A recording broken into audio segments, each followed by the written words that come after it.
Dear customer Liang, we regret to inform you that your current Martial Champion Dream Loan has been overdue for 24 hours. According to Article 72 Supplementary Clause of the Longnan City High Martial Talent Support Agreement, if the default exceeds 72 hours, since your collateral is the biological ownership of your own future 60 years, the Black Gold Chamber of Commerce will have the right to initiate the asset preservation procedure. At that time, your cornea, internal organs, bone marrow, and soul imprint will be fully handled by our company to offset the debt. For the sake of your physical integrity, please repay as soon as possible. Outside the car window, there was a 20-meter-high alloy wall of Longnan City. In the distant sky, a huge energy shield gleamed with cold light under the sun.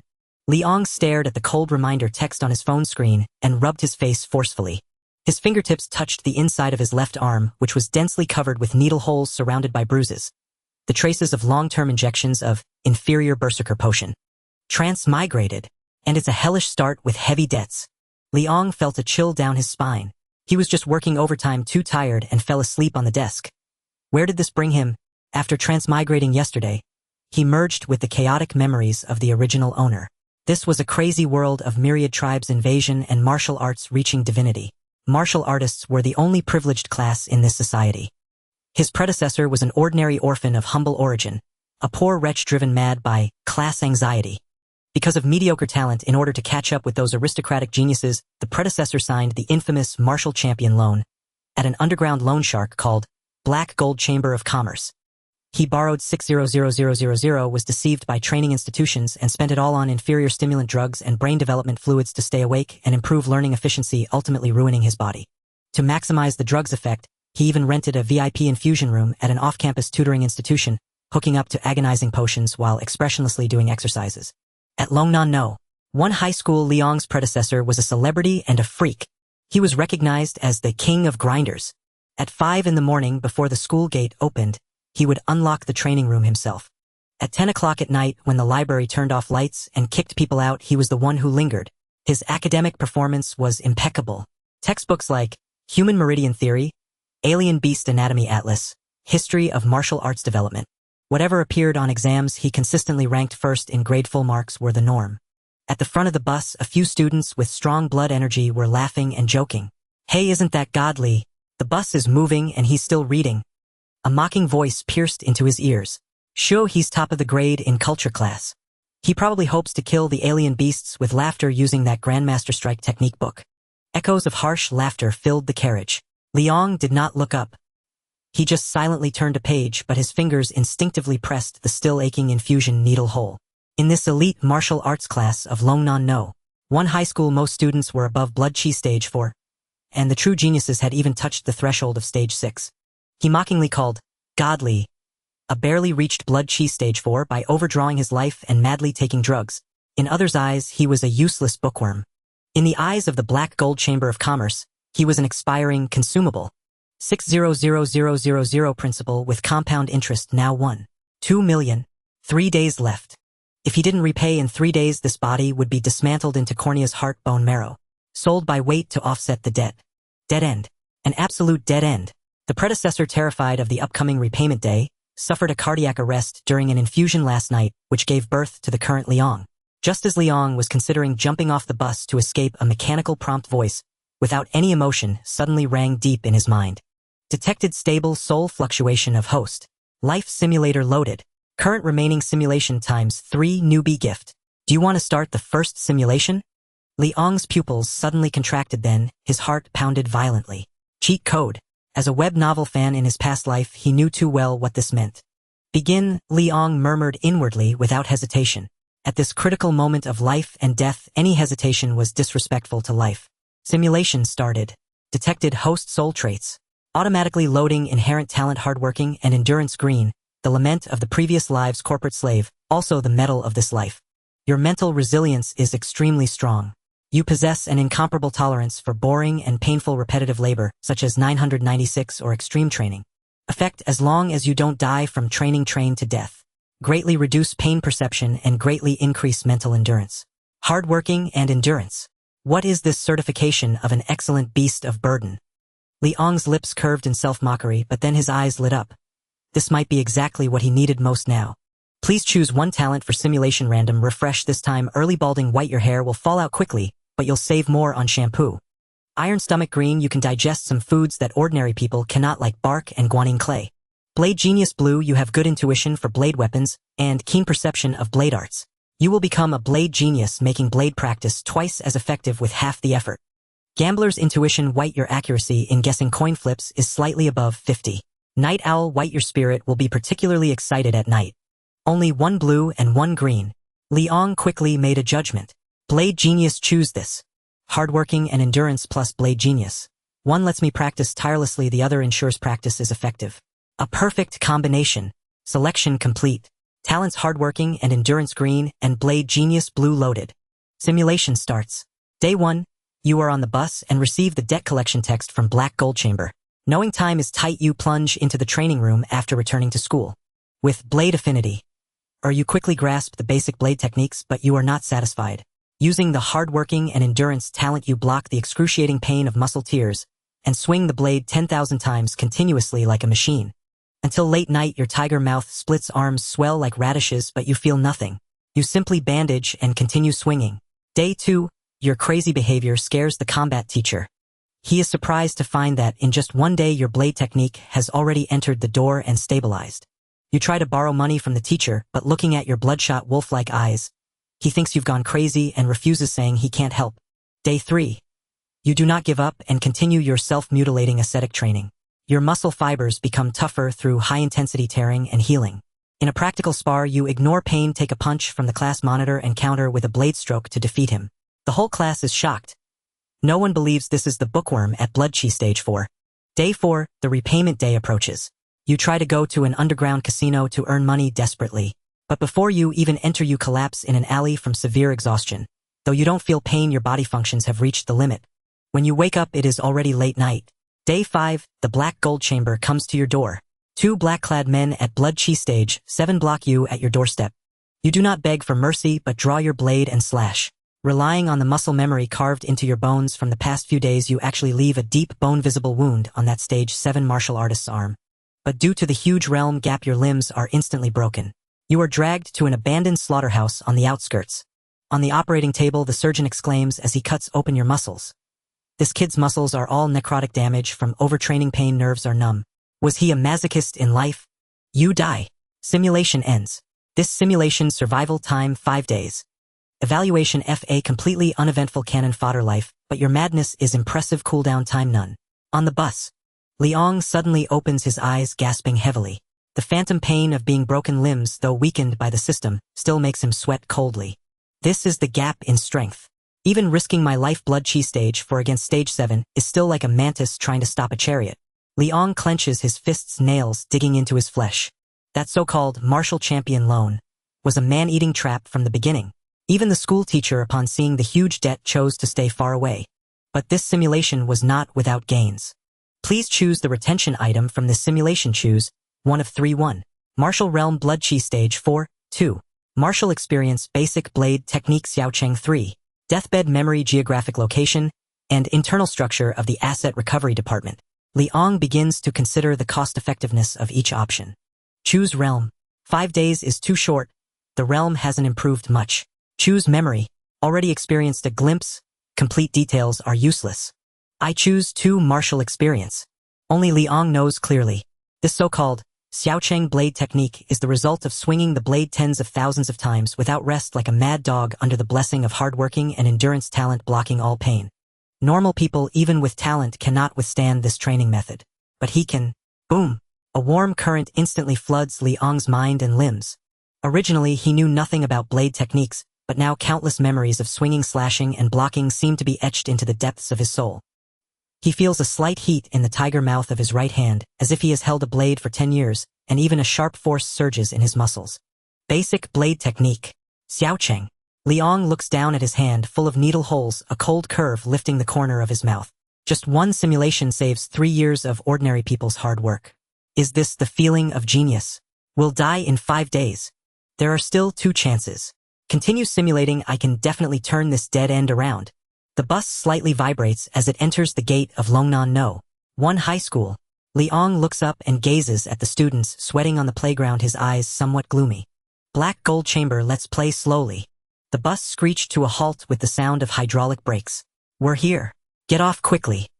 The compartment instantly became noisy. Students carrying heavy tactical backpacks filed off, one by one, each face brimming with youthful restlessness and anticipation for the future. Liang slowly closed the book, Master's Power Striking Technique, and got off the bus at the end of the crowd. The September heat in Longnan City was still oppressive. Liang looked up squinting at the dazzling sun, then tightened the collar of his school uniform. 3 days. He counted down silently in his heart. Every passing second now was like a sword of Damocles hanging over his head. Back in the classroom of Class 3, Senior 2, Liang skillfully walked to his usual seat by the window in the corner and sat down. Classmates gathered in small groups discussing the newly updated Prodigy ranking, or some newly released alloy battle saber. No one paid attention to Liang. After all, this was a martial arts class. Everyone either had some talent or came from a wealthy family. In this class where strength reigned supreme, a freak who relied on drugs to maintain blood chi level 4, and spent all day only studying, coupled with a naturally reclusive personality from his former self. Liang basically had no friends in the class. The bell rang. The homeroom teacher Wang Heng walked in with a thick lesson plan under his arm. Wang Heng was a typical middle-aged martial artist at blood chi level 7. Although he had no hope of breaking through to the Kaiyuan realm in his lifetime, he was quite accomplished in theoretical teaching. Turn to page 72. Today we will talk about the dark turmoil of the early new martial arts era. Wang Heng's voice was deep and forceful, carrying an undeniable authority. As everyone knows, 300 years ago, the abyssal rift opened, thermal weapons became ineffective, and humans once became blood food for alien races. It was the first-generation martial saints who, using their bodies as seeds, pioneered the blood chi martial arts. Below the podium, students were dozing off, but Liang sat upright, his eyes fixed on the blackboard, yet his pupils were already unfocused. His mind was racing, constructing the strategic blueprint for the second simulation. The first simulation was just a simple test. I chose to go hedon, and the result was being dismantled into parts 5 days later. Although I extracted the minor mastery saber technique, it only gave me the qualification to wield the blade, not the capital to survive. Liang's fingers lightly tapped his thigh under the desk. He was analyzing his current situation. The Heijin Chamber of Commerce was not just some street thugs.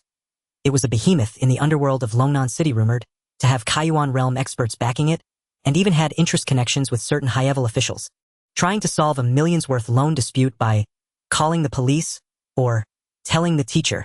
Too naive. In this world, paying debt is an iron law written into the federal law. As long as the Heijin Chamber of Commerce produced the signed spirit-flesh transfer agreement, even the principal couldn't protect him, unless I can demonstrate a value far exceeding this debt. Liang's eyes flickered. If I were a 17-year-old prodigy at blood chi level 6 or even level 7, then I would be the future of the Federation, the treasure of the school. 1,200,000. For the school to keep a future grandmaster, that amount is nothing. But now I'm only at blood chi level 4, and my body is full of hidden injuries. I'm a recognized waste. Even if I rushed up and showed my minor mastery saber technique, the teachers would at most be surprised and praise me, for diligence compensates for incompetence, but they would never conflict with the Heijin Chamber for my sake. There is only one way to break this deadlock: rapidly increase my cultivation. I must within 3 days make my blood chi cultivation level skyrocket to a point that no one can ignore. But in reality, going from level 4 to level 6 in 3 days, even a dream wouldn't dare. Only by relying on the simulator. Liang took a deep breath, the crazy plan in his heart gradually taking shape. Since the simulator can extract cultivation, then if I train in the simulation for 10 or 20 years and extract it, can it overwrite my current crippled body? This was a bold conjecture and the only possible chance of survival. Time in the simulation flows rapidly, but reality is only a few minutes, almost an instant relative to simulation time. If I want to survive long-term in the simulation, I must solve 2 problems. First, avoid the Heijin Chamber's pursuit. After 5 days. Second, obtain enough cultivation resources. Liang's mouth slightly curled up, forming a somewhat grim smirk. Avoid pursuit. In the final memories of his first simulation, he already knew the methods of the Asset Recovery Department. As long as he was within the surveillance network of Longnan City, he absolutely couldn't escape. Therefore, he must escape the safe zone and go to the chaos zone. That place was a lawless land, a paradise for violent criminals and black households, and a place where the Heijin Chamber's reach could not extend. As for resources, anyway, in the simulation, I'm not afraid to die, and I don't have to repay money. Since I'm already on the run, why not borrow all the money I can before leaving? Rack up small loans. As soon as this thought occurred, Liang felt his blood boil. His former self only dared to borrow from the official Wuzuangyuan loan, because he still wanted to be a decent person and go to college. But in the simulation, he could completely transform into the most reckless desperado. Campus loans, beauty loans, renovation loans, naked loans crossed out. Any channel that could lend money, he would squeeze them all. With this huge sum of money, he would go to the black market to buy the highest level blood chi potions and the best alloy battle armor, then crawl through the sewers to escape into the chaos zone. Only magic can defeat magic. Only by being more rogue than the rogues can you survive. Liang's eyes gradually became firm. The core objectives of the simulation were only to first make money and get resources, second lie low and train like crazy. He needed to verify a crucial question, whether the martial realm, extracted by the system, included the effect of body reshaping. If he could bring back the perfected body cultivated in the simulation to reality, he could completely turn the tables. Liang. A deep voice interrupted his thoughts. Liang stood up almost instinctively. Although his mind was still planning how to stock up at the black market, his body had formed a conditioned reflex. Teacher Wang Hong on the podium did not look at him but fiercely tapped the blackboard with his pointer, his sharp gaze sweeping over the drowsy students in the back rows. He snorted, "Wake up all of you. Look at you all so listless. Liang, you tell them what are the 3 core elements of the blood chi limit theory proposed by the first-generation martial saints during the Dark Turmoil period." This question was a test point in history of martial arts development. But because it was relatively obscure, it was usually overlooked by students. Liang's expression was calm, with no trace of panic on his pale face. The answer, as standard as a textbook, flowed out. The 3 core elements are the will to survive against all odds, the explosive burning of overdrawing potential, and the instantaneous sublimation that breaks the human genetic lock. These 3 are indispensable. They were the desperate act of trading life for life by the first-generation martial saints before a complete cultivation system existed, and also the theoretical prototype of the modern bloodburst technique. The pronunciation was clear and accurate, not a word wrong. Wang Hung nodded with satisfaction, then turned around and pointed at the whole class, shouting, "Listen. This is the standard answer. Some of you relying on your family's resources and having a few levels higher blood chi than Liang are getting too cocky. Don't forget the total score of the martial arts college entrance exam is 750 points, and the theoretical culture course accounts for a full 150 points. Are those 150 points given for free? That is the key to distinguishing levels. On the battlefield, if you don't know the weaknesses of alien beasts, or the principles of techniques, you are just a bunch of reckless fools who will only get yourselves killed." A few rich kids who had been dozing off shrank their necks under the scolding, casting defiant glances at Liang, but having no retort. After all, in the realm of theory, Li Xin was indeed dominant. After scolding, Wang Hung's gaze fell back on Liang. Looking at the boy's swaying figure and unnaturally pale face, the severity in his eyes softened a bit. He sighed, "Sit down. Liang, you have a solid foundation in theory, that's your advantage. But..." Wang Hung paused, his tone becoming earnest and meaningful. "Martial arts, after all, is about using the body as the seed. I know you want to catch up. You come from an ordinary family and naturally have a weak physical foundation. Some of those fierce drugs on the market have too many side effects. Use them as little as possible. Although taking drugs can give you a temporary inflated blood chi, once you burn out your foundation, even if you get a perfect 150 on theory, it can't buy you a healthy martial artist's body. Understand?" Liang slightly lowered his head and replied obediently, "I understand. Thank you for your advice, teacher." However, after speaking, he didn't sit down but remained standing, his brows gradually furrowing, one hand instinctively covering his chest, and his breathing becoming a little rapid. Wang Hung was about to turn around to continue the lesson, but he stopped when he saw this and asked puzzledly, "Why aren't you sitting down? What's wrong?" Liang pressed hard on his left chest, his already pale face now completely bloodless, and said weakly, "Teacher, you were right. The side effects are really too great." He took a difficult breath and continued his act. "Maybe I pushed the 4-drip too hard last night. My heart is pounding and am a bit short of breath. I'd like to ask to go to the infirmary for some oxygen." The whole class fell silent instantly. Everyone looked at Liang. Wang Hung's face changed immediately, the strictness in his heart instantly turning into tension. He had just been teaching students not to ruin their health, and now this immediate retribution came. "See, what did I just say?" Wang Hung was both angry and worried, but without any hesitation he waved his hand, even a bit urgently. "What are you waiting for? Go quickly. Don't tough it out in the classroom." After saying that, he still seemed uneasy and added, "Can you walk? Want someone to help you there?" "No need, teacher, I can manage on my own. I'm just a bit chest tight. Lying down for a while will be fine." Liang waved his hand, putting on a strong front. "All right, go quickly. Health is the capital of revolution. Don't sacrifice your life for that bit of progress." Wang Hung sighed and waved his hand, helplessly signaling him to go. "Thank you, teacher." Under the strange and slightly sympathetic gazes of his classmates, Liang staggered out of the classroom. As soon as the classroom door closed, his weak gait instantly became steady. The pain in his eyes vanished, replaced by a sharpness like a blade. Walking through the corridor downstairs, turning left. 5 minutes later, Liang walked into the school infirmary. "Yo, it's Liang. What's the matter today?" The school doctor was a 50-something woman who was quite familiar with this VIP regular. After all, across the whole school, only a few hardcore kids had annual memberships to the infirmary. "A bit of palpitations. I want to lie down and get some oxygen," Liang replied skillfully. "Okay, same as usual. The innermost bed, oxygen tube yourself." The school doctor shook her head and handed him a registration form. "Young people, be moderate. Don't ruin your health." Liang smiled without explaining, took the form, signed it, and walked straight to the innermost bed. He pulled the white curtain. This instantly formed a small space isolated from the world. Only the faint smell of disinfectant and the occasional beep of the ECG monitor could be heard. Liang lay on the bed, closed his eyes, and took a deep breath. It was very quiet here, no one disturbed him. It was the most suitable place for deep simulation. System, Liang silently thought. Life simulator is ready. Current remaining simulation attempts too. Would you like to start the second simulation? Start. As Liang's thoughts settled, the familiar light blue screen unfolded once more on his retina. Simulation started. Detected inherent talent. Hardworking Green has been automatically loaded. Randomly refreshing selectable talents. This time Liang's gaze was fixated on the talent list. He hoped to find a talent that would enhance his martial arts realm and assist in escaping the safe zone. Talent refresh completed. Please choose one from the following talents. Optimist White. Even in dire straits, you can always find humor, maintaining an excellent mindset.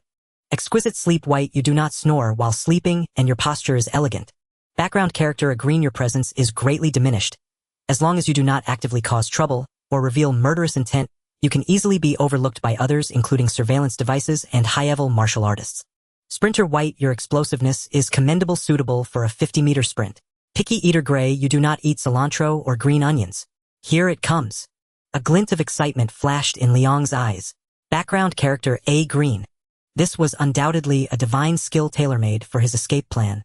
With this combined with hardworking, the success rate of the escape plan would significantly increase. I choose background character A. Selection completed. Talents Hardworking Green and background character A Green have been loaded. Simulation begins. Day 1. You lie on the sickbed in the infirmary, devising a plan codenamed Last Madness for taking loans. In the afternoon, you took leave under the pretense of feeling unwell. After leaving school, rather than going home, you headed to a black internet cafe that did not require real name registration. Using the powerful mental strength brought by Hardworking, you downloaded all the available online loan apps within a mere 3 hours. Speedy Loan, White Bill Pass, Campus Worry-Free, Naked Loan crossed out.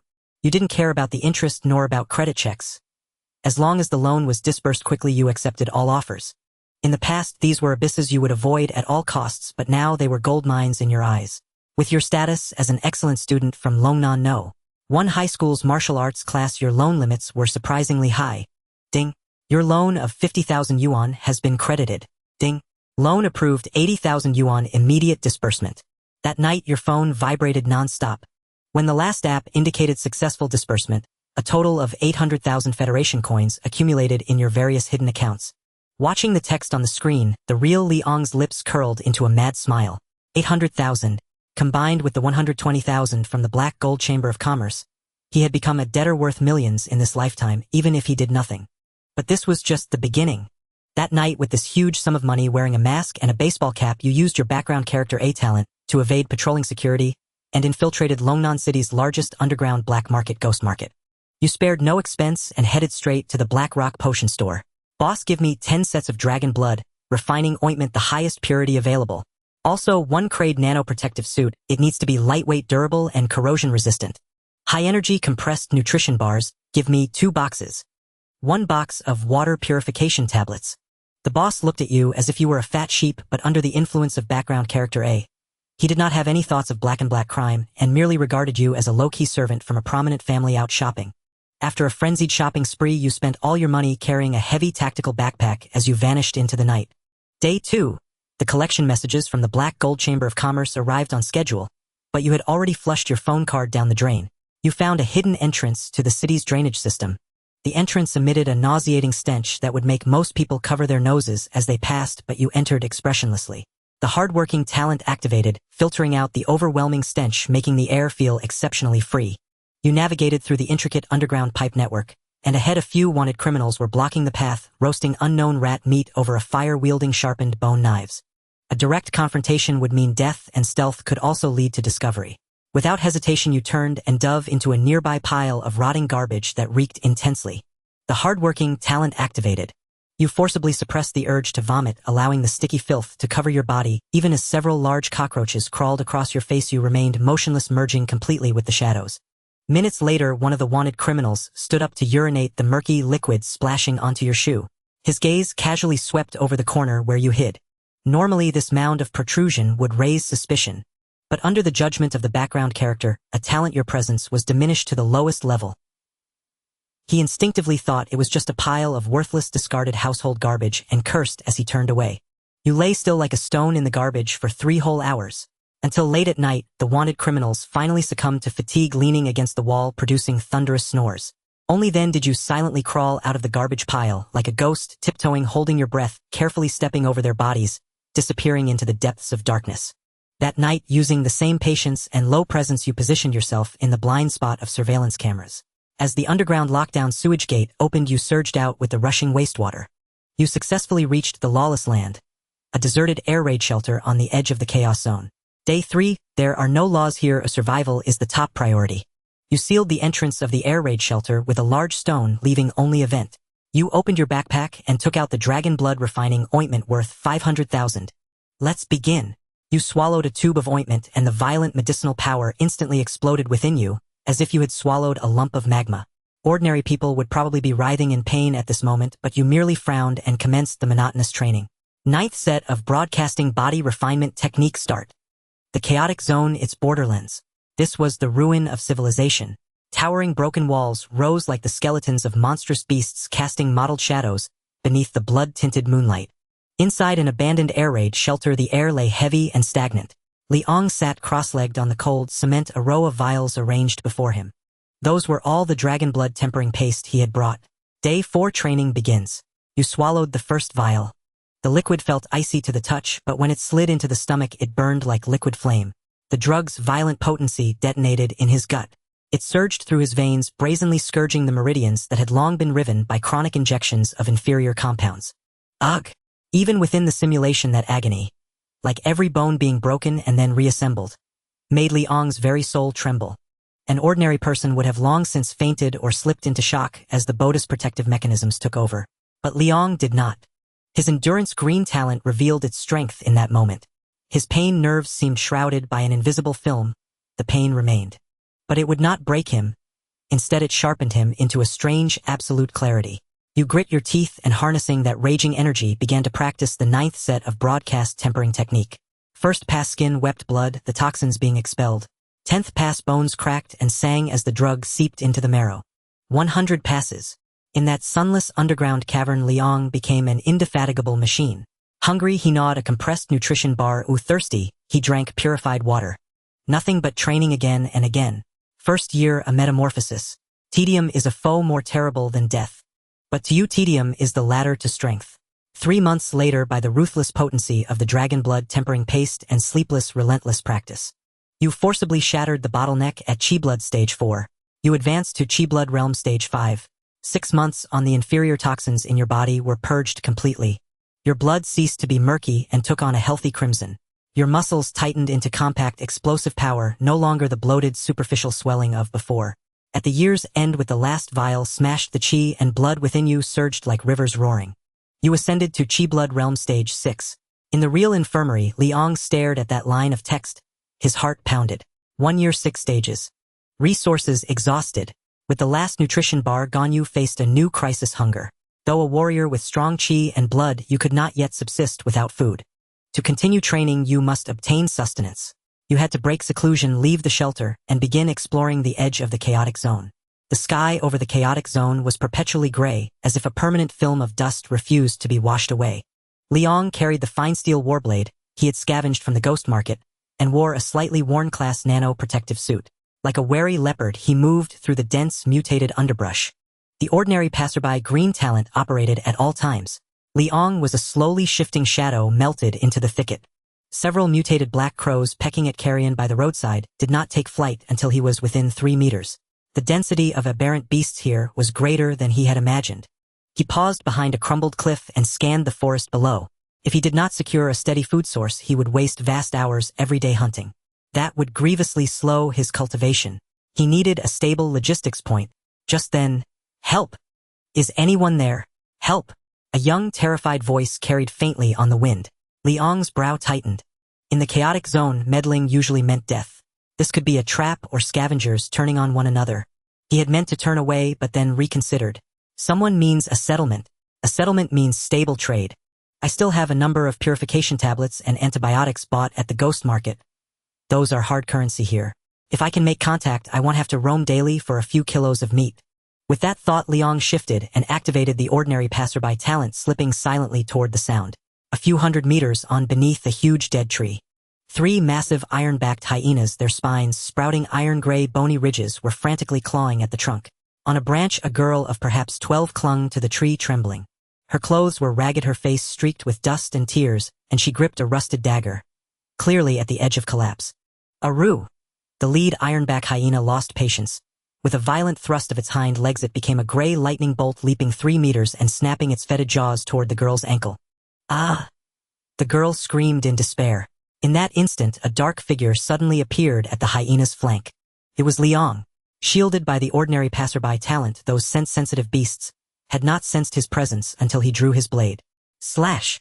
Liang's gaze was ice-cold, without an ounce of mercy. Basic blade technique, minor attainment.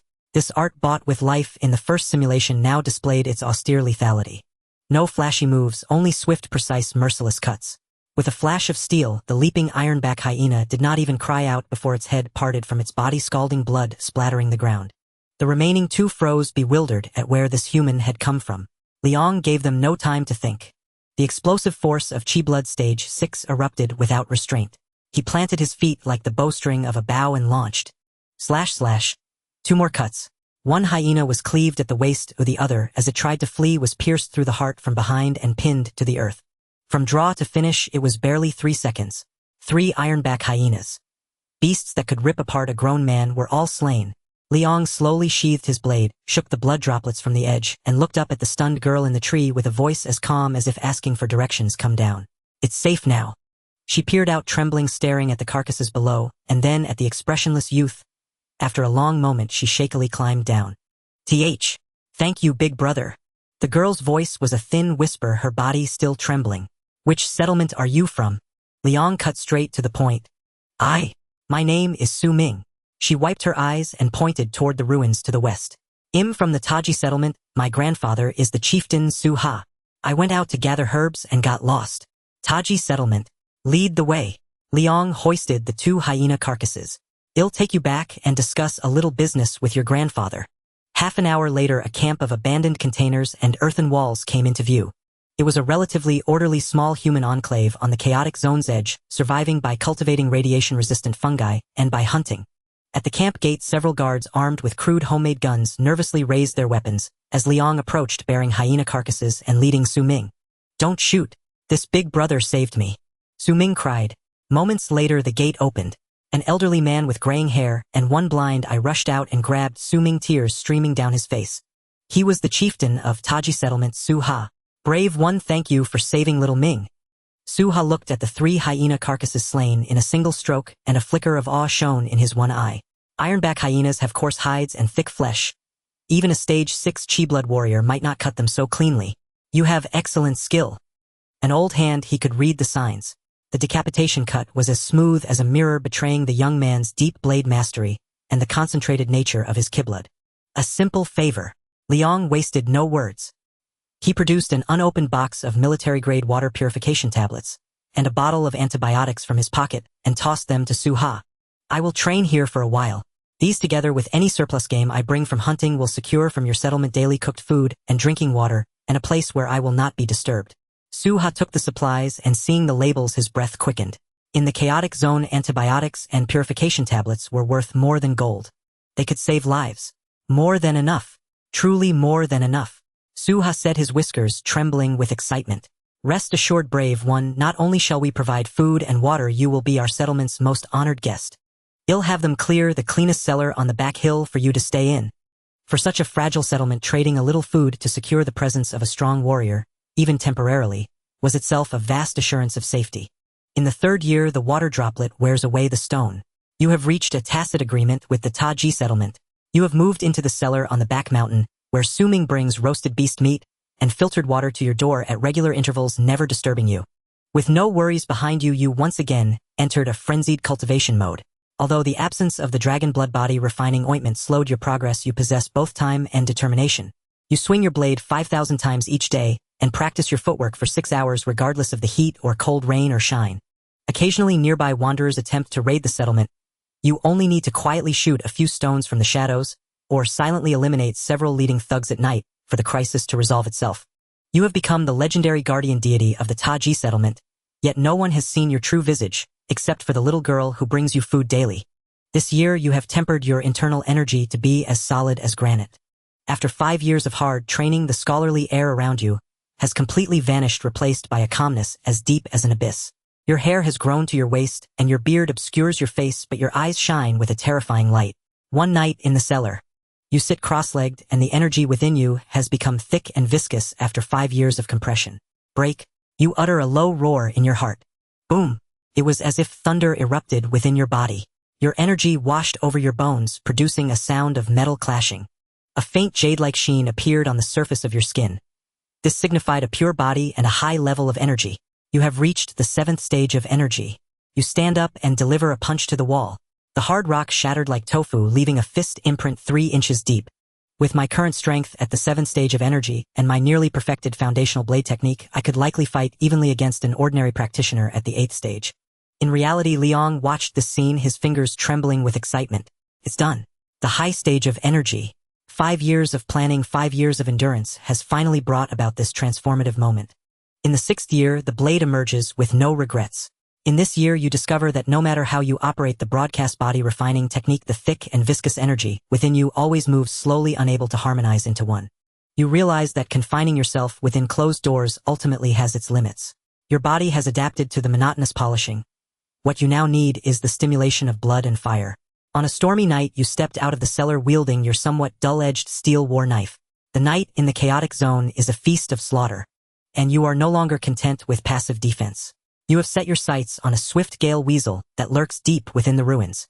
This is a 2nd-tier exotic beast known for its speed. Its wind blades can easily slice through steel.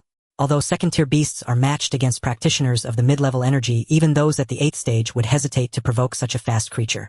In your first encounter with it, you suffered a crushing defeat. You couldn't keep up with its speed, and a wind blade carved a deep wound into your chest, staining your protective gear with blood. However, your endurance talent allowed you to ignore the excruciating pain. Like a madman unbothered by pain, you clung tightly to it. It grew tired, but you did not. It was injured and wanted to retreat, yet you felt even more exhilarated. In the end, at the cost of a fractured left arm, you predicted its landing point and struck down its head with a single blow. After nursing your wounds, you set off again. From swift gale weasel to ironclad rhinoceros, and then to bloodthirsty demon spider. You regarded yourself as a piece of refined iron, treating the numerous exotic beasts of the chaotic zone as hammers, crazily forging yourself in this vast furnace. With each swing of the blade, you hovered between life and death. With each dodge, you experienced instinctual evolution. Finally, in the winter of the 6th year, a heavy snow blanketed the chaotic zone. Facing 3 2nd-tier exotic beasts, the snowfield terror wolves that attacked you, you stood in the snow, your mind utterly serene. The war knife in your hand seemed to disappear, becoming an extension of your arm, a part of the wind and snow. Swish! The blade flashed by, and the snowflakes remained undisturbed. 3 ferocious wolf heads soared into the sky, warm beast blood, splattering upon the white snow like blooming red plums. Foundational blade technique perfected. No longer fixated on forms, your hands moved freely, and every strike became a killing move. Your energy bottleneck finally loosened, and the total amount of energy surged again, naturally stepping into the pinnacle of the 7th stage of energy. In a place where strong individuals abound, this realm might only be elite, but on the edge of the chaotic zone, a place of mixed fish and dragons, you have become a veritable powerhouse. That summer, the notorious bandit organization Black Eagle Gang set their sights on the Taji settlement. They had heard there was a clean water source and women. Gathering more than 30 desperados, they charged in aggressively with modified battle vehicles. The settlement's chief Su Ha fell into despair and planned to lead the clansmen to flee their homes. But you stood up. It was a night without a moon. You activated your passerby, a talent slipping into the Black Eagle Gang's camp like a ghost. That night, there were no gunshots in the Black Eagle Gang's camp, only the occasional flickering cold light and muffled whimpers. When the first light of dawn broke the next morning, Suha was shocked to find the Black Eagle Gang's camp eerily silent. 34 bandits, including the notorious leader at the pinnacle of the 7th stage of energy, all had their throats sealed with a blade, dying in their sleep. After this battle, within a 50-mile radius of the Taji settlement, it became a forbidden zone for bandits. Everyone knew that an invisible guardian deity resided here. You have become the nightmare at the edge of the chaotic zone. In the 9th year, the shackles of talent. Time flies. Su Ming has grown from a little girl into a graceful young woman. She still insists on bringing you food daily, and her gaze toward the cellar now holds an indescribable affection. But you are indifferent to it because you have encountered a real barrier, your talent. 2 years ago, you had already reached the limit of the 7th stage of energy. Your energy is as abundant as the sea, yet no matter what, you cannot achieve harmonization into one, penetrating throughout your body. This final half-step, however, is like a chasm. Based on your extensive theoretical knowledge, you deduce that your meridians are too narrow and your innate toughness is insufficient. Your qualifications are simply too poor. Even after the baptism of the dragon blood serum, that mediocrity etched into your genes continues to bind you like chains. To break through the 8th stage of energy, you must rely on external force. You need a top-tier precious medicine containing immense energy to forcibly cleanse your meridians. But this is akin to dreaming in the impoverished chaotic zone. In the past 2 years, you have searched frantically in every direction, even venturing deep into the chaotic zone, killing numerous exotic beasts, guarding spiritual herbs, yet the rewards have been meager. Every attempt to break through to the 8th stage feels like trying to crack a stone with an egg. You don't mind the excruciating pain, but the feeling of hopelessness, no matter how hard you try, hits you deeply with fatigue for the first time. Endurance might allow you to strive endlessly, yet it cannot change the upper limit. In these 3 years, you have made no progress. In the 10th year, the final sound. This year, you are 28. Years of slaughter and rigorous training have made you appear much older than your actual age. You remain trapped at the pinnacle of the 7th stage of energy, your breath deep as an abyss. You know that without a miracle, this is the end of your life. However, the miracle did not come, but disaster arrived first. In the year 135 of the new martial calendar, deep autumn, the sky above the depths of the chaotic zone suddenly turned blood red. The earth began to tremble violently and countless birds crashed into the cliffs in terror. A suffocating stench swept in from the horizon's end. A beast tide. Moreover, it is a large-scale beast tide not seen in decades in the chaotic zone. Big brother, run. Su Ming cried as she rushed to the cellar door, her face filled with fear. Grandpa said this time it's different. It's a real beast tide. Even the Lord-level monsters from the inner circle have come out. We must evacuate immediately. Boom! His blood surged like a dragon and his blade gleamed like snow.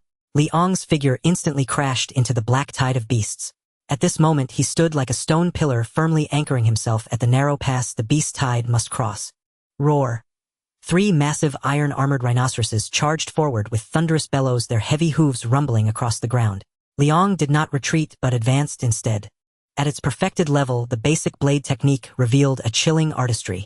There were no flashy moves, only the utmost precision and efficiency.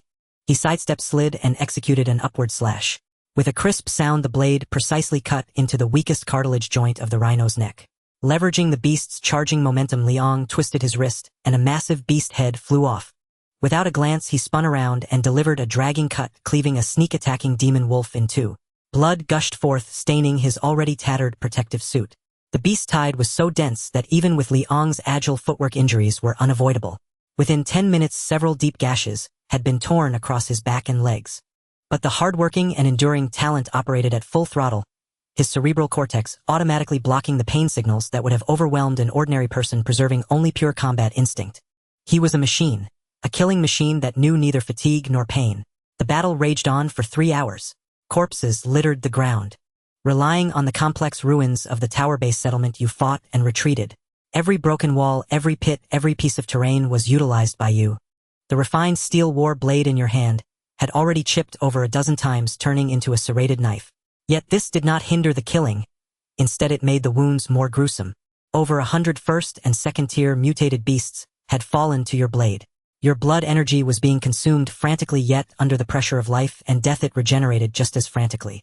The long-lost bottleneck that had plagued you for 3 years finally showed a crack under the crushing weight of death. This is the feeling. Amid the ruins, Liang leaned on his blade, gasping heavily. He was drenched in blood, his left eye slashed blind and vision blurred, but in his remaining right eye burned an unprecedented fervor.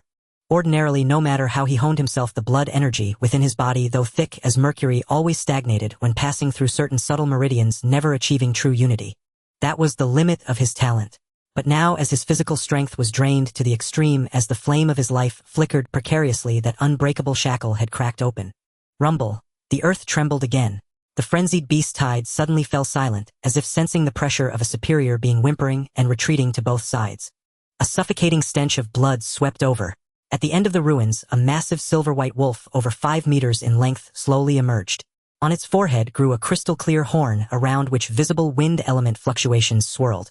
Its icy vertical pupils locked onto Liang, as if regarding a slightly stronger ant.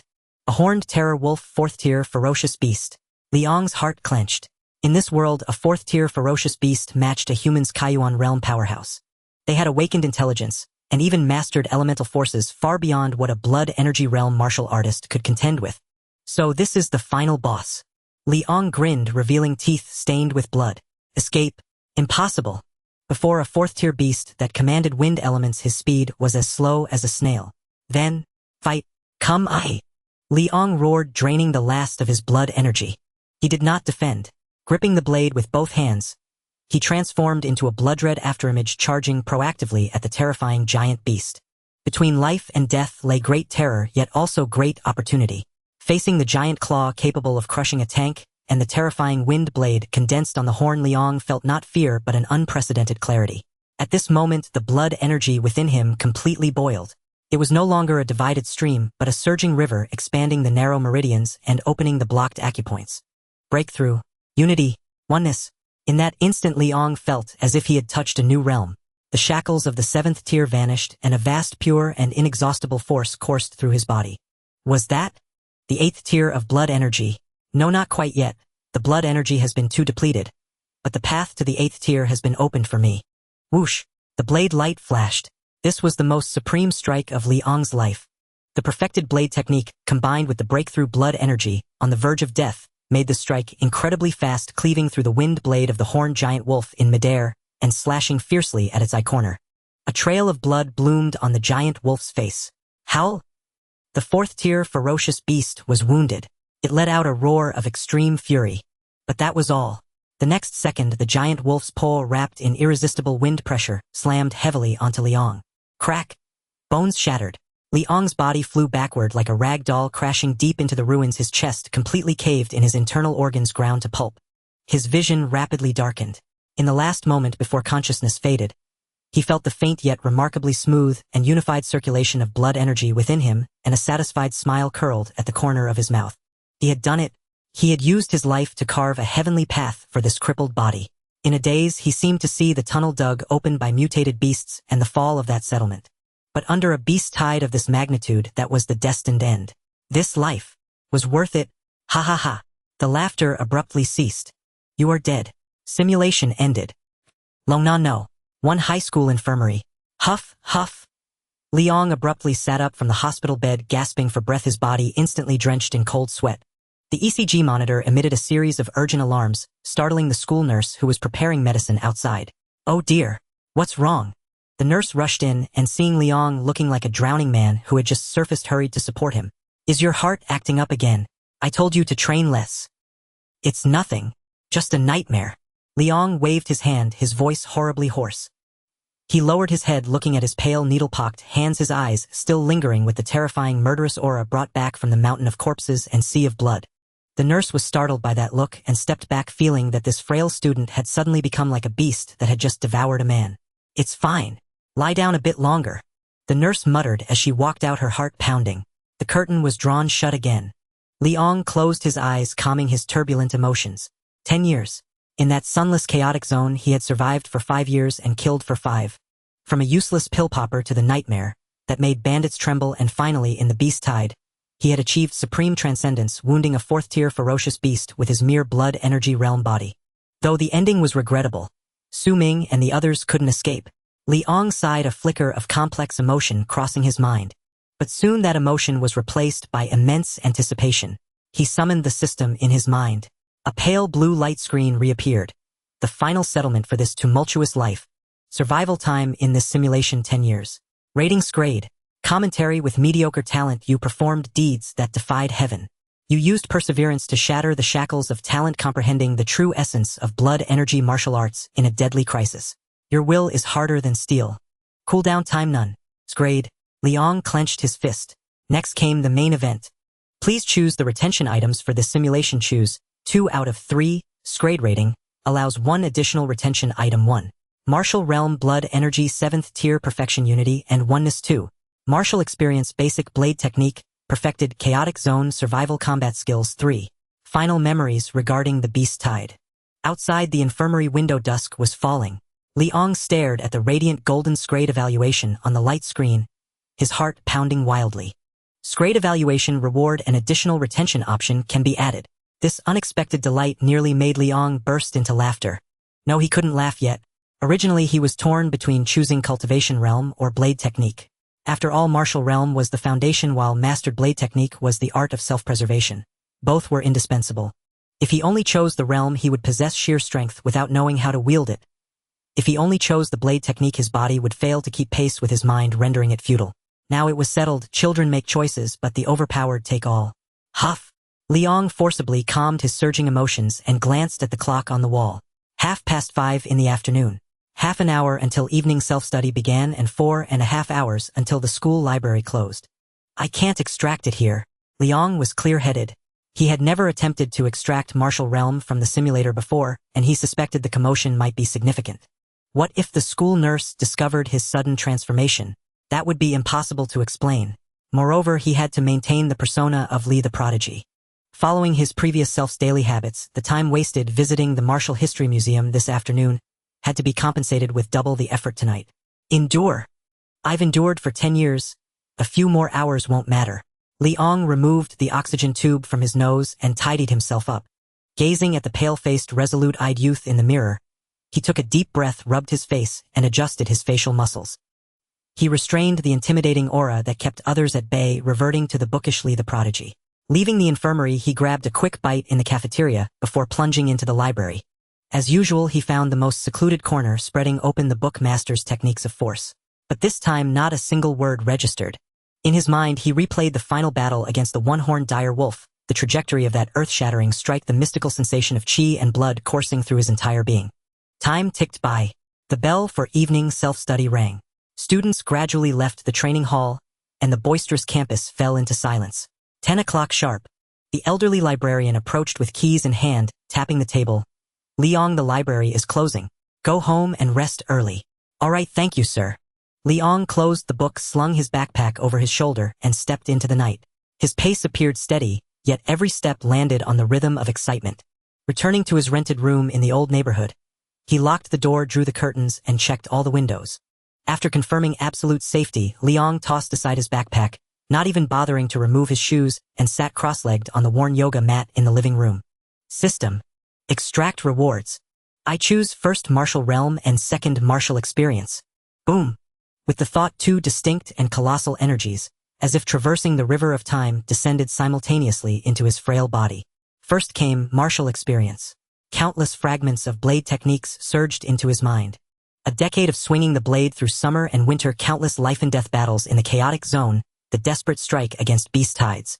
These memories were no longer fleeting images but had become instincts etched into his very bones. Liang's fingers twitched involuntarily. Then came the more violent Martial Realm. Ugh! Liang groaned, his body instantly curling into a shrimp-like posture. Pain. It felt as if someone had thrown him into Lord Laozi's alchemy furnace, scorching every inch of his flesh with samadhi true fire. But he didn't cry out. Instead, a grim smile tugged at the corner of his mouth. Because he could feel it. The medicinal toxins like sludge clogging his meridians were being forcibly stripped away by this domineering force. Sizzle. His skin began to redden visibly, then turn black. Countless foul, black viscous fluids were squeezed out from his pores. These were the residual toxins from inferior blood-nourishing elixirs and necrotic cells. The stench instantly filled the cramped room, 10 times more unbearable than a sewer. Then came his bones. Crack, crack, crack. It was the sound of bones restructuring. Bones that had become brittle due to long-term malnutrition and drug erosion were now becoming dense and hard. Liang could clearly feel his stature becoming more upright, his shoulders broader. his spine like a waking dragon brimmed with explosive power. Finally his chi and blood. Thump, thump, thump. His heart pounded like a war drum pumping the pure chi, and blood honed through a decade of arduous cultivation throughout his body. The atrophied meridians were forcibly expanded, becoming wide and resilient. Chi and blood 4th stage. Break. Chi and blood 5th stage. Break. Chi and blood 6th stage. Break. The exhilarating sensation of unstoppable progress was intoxicating. But it wasn't over. This force ultimately surged toward the bottleneck that had troubled countless martial artists. Boom! A thunderous roar echoed in his mind. Liang felt a lightness throughout his body, as if a 1,000-pound burden had been lifted. The chi and blood within him were no longer scattered stragglers. They formed a perfect closed loop, endlessly circulating, flawlessly integrated. Chi and blood 7th stage perfection. Chi and blood unobstructed. After an unknown duration, Liang slowly opened his eyes. His once cloudy sclera were now crystal clear, his black pupils deep and abyssal with a faint glint of light flashing through. He looked down at himself. A thick layer of black grime covered him like someone who had just crawled out of a mud pit. So stinky. Liang wrinkled his nose in disgust, stood up, and rushed into the bathroom. He turned on the shower and the hot water washed away the black shell. When he stood before the mirror again, he was a completely transformed person. The youth in the mirror was no longer the pale, frail medicine pot of before. His skin had a healthy, rosy whiteness. Though not particularly bulky, his muscles were sleek and firm, exuding the grace of a cheetah. His once slightly stooped back was now ramrod straight. Most importantly were his eyes. Even without deliberately releasing his chi and blood, the confidence and composure forged through countless battles in a sea of blood made it hard for others to meet his gaze. Liang raised his hand and gently clenched his fist. Pop! The air in his palm was instantly compressed, emitting a crisp sound. So this is the power of 7th stage perfection. He casually picked up a wet towel from the bathroom and flicked his wrist. Pop! The towel lashed out like a steel whip, actually bending the stainless steel towel rack. So strong. Liang stared at the scene, his eyes filled with delight. This power felt even more real and intoxicating than in the simulation. Now, if I were to encounter those 2 thugs from the Black Gold Merchant Association again. Liang narrowed his eyes, recalling the despair of being dismantled in his first simulation. With 7th stage perfection in chi and blood and a mastered blade technique, he could cut down 2 of those bullies with a single slash.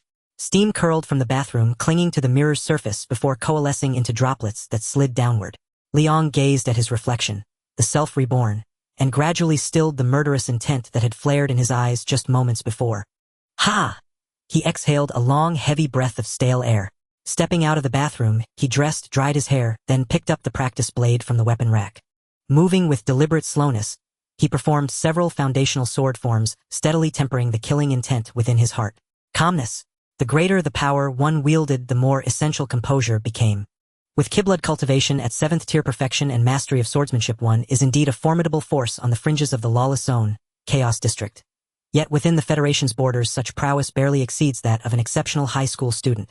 Here law and order must prevail.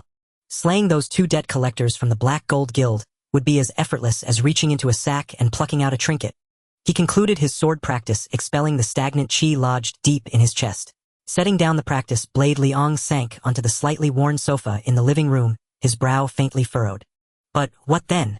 This was a society governed by law, or rather a high cultivation society that meticulously upheld the appearance of absolute legal order. The Black Gold Guild was no street-level gang. It was no band of petty thugs. It was the dominant underworld syndicate of Longnan City. Those 2 7th-tier Kiblood enforcers were merely foot soldiers, the lowest rung of executioners. Killing them would only trigger a manhunt by the Enforcement Corps and unleash the Guild's unending vengeance. More critically, the Spiritan Flesh Transfer Agreement had been signed in black ink on white paper by his former self. A document legally binding under Federation law and certified by the Wisdom Network. Without resolving the debt at its root, even if Liang slaughtered every enforcer, he would remain officially branded a deadbeat debtor. Worse, committing murder would brand him a fugitive, eventually exiled from the safety zones and left to perish in the wilds. What I need now is time, resources, a legitimate, unassailable identity. I will enroll in a martial academy. I will ascend, to become one who stands above others, not a fugitive skulking in shadows. His fingers tapped lightly against his knee as thoughts churned relentlessly in his mind. If brute force was off the table, repayment was the only path forward. 1,200,000 credits. For Liang now, that sum could be earned in mere days, by hunting down a few Tier 2 aberrant beasts in the wilds. Yet 3 days was far too short. and as a student suddenly producing such a vast untraceable sum would inevitably draw the scrutiny of those with ill intent. I must leverage existing influence. I need a pretext, and a willing lender. Who at Longnan no? One high school possesses both the means to casually disburse 1,200,000 credits, and the willingness to invest in a student. Names flickered through Li Ang's mind before settling upon a single figure. Wu Changhe, head of martial techniques for grade 10. At Longnan no. One high Wu Changhe was both legend and anomaly, the sole Kaiyuan realm cultivator on campus besides the principal. Yet he bore none of the aloof arrogance expected of a master. Instead, he zealously pursued side ventures, chief among them marketing his self-formulated Wu family golden ratio chi blood enhancer. Memories of his former self recalled numerous students, talented but impoverished, who had received Wu Changhe's patronage. All such beneficiaries shared one unwritten obligation whenever asked about their sudden progress. They were required, without exception, to raise a thumb, flash a grin, and declare loudly thanks to Teacher Wu's golden elixir. Everyone who's tried it knows its worth. This had become an open, almost affectionate campus meme, ridiculous yet endearing. His former self, though academically brilliant and impeccably polite, possessed abysmal martial aptitude. Compounded by a stubborn face-saving brand of shame, he had never dared approach Wu Changhe, let alone ask for a loan. But the present Liang was different. He was now a peerless prodigy, perfected at 7th tier Kiblood cultivation. Wu teacher is a Kaiyuan realm expert. 1,200,000 credits is little more than the price of a few premium batches of his elixir. If I can convincingly demonstrate my investment potential, and agree to perform a bit of staged promotion for him, this sum poses no obstacle. And I must not reveal I owe money to loan sharks. Li Ang's gaze flickered with calculation. A teacher might sympathize with a student whose family member lies gravely ill, but would never favor a gambler squandering funds on reckless bets or hedonism. Though his former self had borrowed to cultivate the principle of avoiding suspicion where wrongdoing may be assumed was universal. My cover story is ready, a sole surviving relative critically ill. Urgent surgery required. Cliched perhaps, but across all eras this remained the most universally effective empathy-evoking plea. For safety's sake, I cannot charge in headlong. What if Teacher Wu is in a foul mood today? What if my performance falters? The simulator is the perfect rehearsal stage. Liang glanced at his system interface. Remaining simulation attempts won. Though S-rank rewards were generous, they did not grant additional simulations outright. However, perhaps due to the current beginner's reward period, the life simulator remained on 0 cooldown, meaning he could initiate one final simulation immediately. This simulation seeks no breakthrough in martial cultivation, only to verify the viability of this path. Liang drew a deep breath, retrieved an ice-cold bottle of water from the refrigerator, and drank it in one swift, bracing gulp, calming his agitated body completely. System. Initiate third simulation. Life simulator ready. Innate talent detected. Indomitable perseverance green automatically loaded, randomly generating this session's selectable talents. The holographic interface shimmered, revealing a new list. This time Fortune seemed utterly exhausted. What appeared was dismal beyond measure. Flat feet gray, your arches are low. Prolonged running induces sharp pain beneath your soles. Tone deaf gray, you lack pitch sensitivity. Singing is a torment. Unflagging pedagogy green, when instructing others you possess extraordinary patience and pinpoint accuracy in diagnosing errors. Your students advance swiftly. Cilantro enthusiast white, you regard cilantro as a divine delicacy. Deep slumber white, once asleep nothing, not thunder nor lightning, can rouse you. Liang stared at the talent list, his eye twitching faintly. This was absurdly unfair. No blue-tier combat talent in sight, only mundane or outright detrimental traits. I'll have to select unflagging pedagogy. He shook his head, resigned. Though this talent seemed tailor-made for teaching, and conferred 0 direct combat enhancement, it was not entirely without utility. Since I must interact closely with Teacher Wu, and remain embedded at school for 2 years, being able to guide peers might serve to cultivate goodwill among classmates, or perhaps foster cross-disciplinary insight when deciphering cultivation techniques. Regardless, it was infinitely preferable to flat feet or tone deaf. I select unflagging pedagogy green. Selection confirmed. Talents indomitable perseverance green and unflagging pedagogy green successfully loaded. Simulation start. Day 1, early morning. You did not go to the training room as usual. Instead, you deliberately visited the barber to cut your hair short, tidying yourself up to appear more spirited. Then you headed straight for the teacher's office building. In the grade 11 martial arts instructor's office, Wu Changhe was frowning at the potion sales report on his computer screen, muttering curses under his breath. These ungrateful little brats actually claim my potion is just pigment mixed with water. What utter blindness! You knocked and entered. Ah Liang. Wu Changhe glanced up at you, somewhat puzzled by your visit at this hour, but his demeanor remained amiable. What brings you here? Stuck on something in theory class. You did not reply. Instead you turned around and closed the office door behind you. Then drawing a deep breath you ceased suppressing the blood energy within your body. Boom! A formidable aura, that of a perfected blood energy 7th stage, instantly surged through the office. Though you deliberately confined its range, the dense mercury-like fluctuation of blood energy was still remarkably conspicuous. Clatter! The lid of Wu Chang's thermos fell onto the desk. He shot to his feet, eyes wide, staring at you as if you were some kind of monster. 7th stage. Perfected. And you've even reached the realm where blood energy flows freely, merging into perfect unity. As a Kaiyuan stage powerhouse, his insight was exceptionally keen.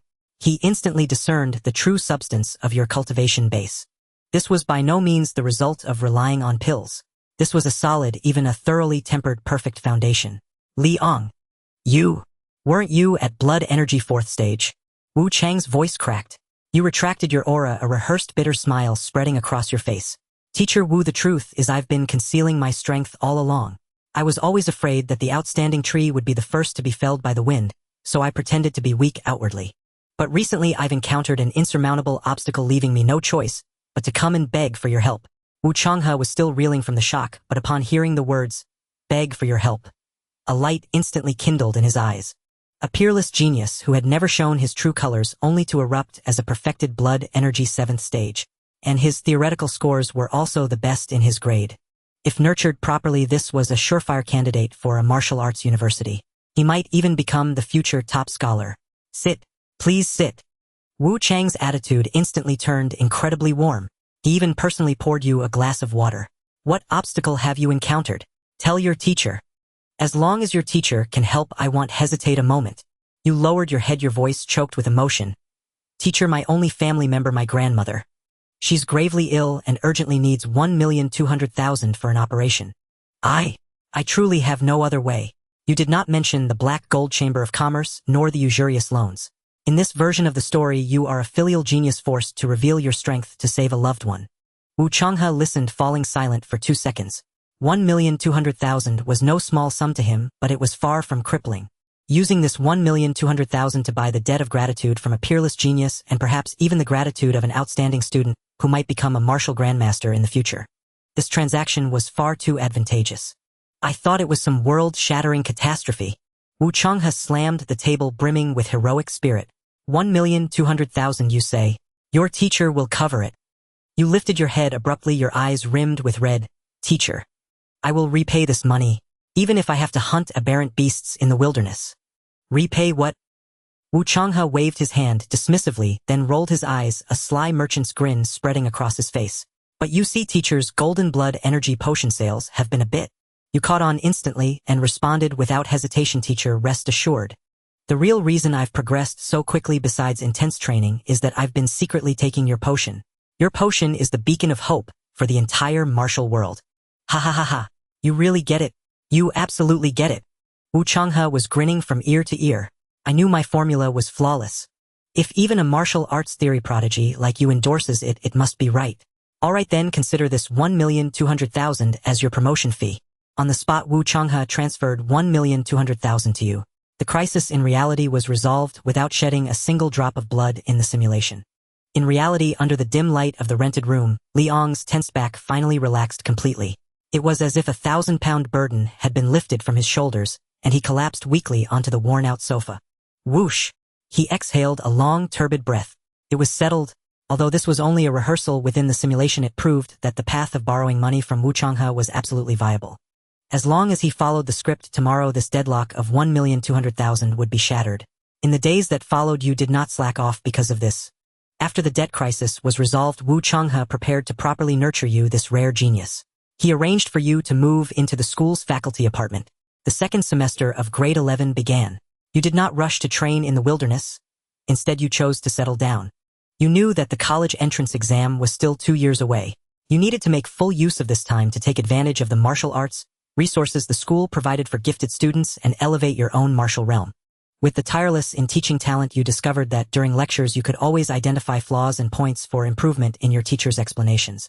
to reciprocate their kindness and to solidify your identity as the spokesperson for the golden ratio blood energy potion, you volunteered to spend your spare time, specifically tutoring the VIP students who had purchased the golden package.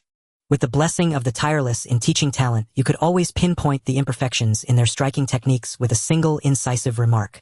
To your delight, while deconstructing movements and instructing others, you gained entirely new insights into the fundamental logic of the basic blade art and the body tempering technique.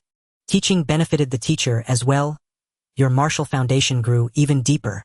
Under your devilish training, those originally mediocre students made rapid progress. Both their combat skills and control over blood energy showed visible improvement. Of course, you all maintained a unified front to the outside world. It was all the miraculous effect of Wu's golden potion. Wu Changhe, watching the steadily rising class average scores and the sold-out potion inventory, was beaming with joy. He generously approved a monthly gold teaching assistant stipend of 50,000 for you as a reward for your diligent efforts. Half a year later, at the Indofterm joint examination for grade 11. During the practical combat assessment, using less than half of your true strength, you swept through all the geniuses in your grade. The class monitor, who had once mocked you at blood energy 6th stage, couldn't even withstand a single move from you. The entire school was in an uproar. The name Godly transformed from a mocking nickname into a genuine title of respect. And Wu Changhe was shouting through a megaphone on the sports field, "See that? This is the effect of drinking my golden ratio blood energy potion. Perfected blood energy 7th stage. Who else? Your life had gotten back on track. But you knew this was only the beginning. The college entrance exam 2 years later was the true test. And before that, you needed to use this life's opportunity to try and obtain those legendary fortunes, gathering as much intelligence as possible. The second year, grade 12. Your cultivation steadily improved. Blood energy 8th stage was just around the corner. This year, you began to frequently visit the school's library. Using your privileges as an outstanding student, you perused all the past exam papers related to the martial arts college entrance exam, and some secret records concerning heavenly treasures and earthly rarities. Under Wu Chang's guidance, during the first month of grade 12, you were on the verge of breaking through to blood energy 8th stage. Senior year, first semester sublimation in combat. October arrived, and the deep autumn chill of Longnan City grew ever more pronounced. That night, the lights blazed brightly within the school's special grade combat training room. The alloy floor was drenched in sweat, and the air was thick with a scorching, tense odor. You stood bare-chested, your muscle lines sculpted like steel ingots forged through 1,000 strikes under the harsh light. The blunt training blade in your hand was already notched from countless impacts, and each swing tore through the air with a piercing whistle.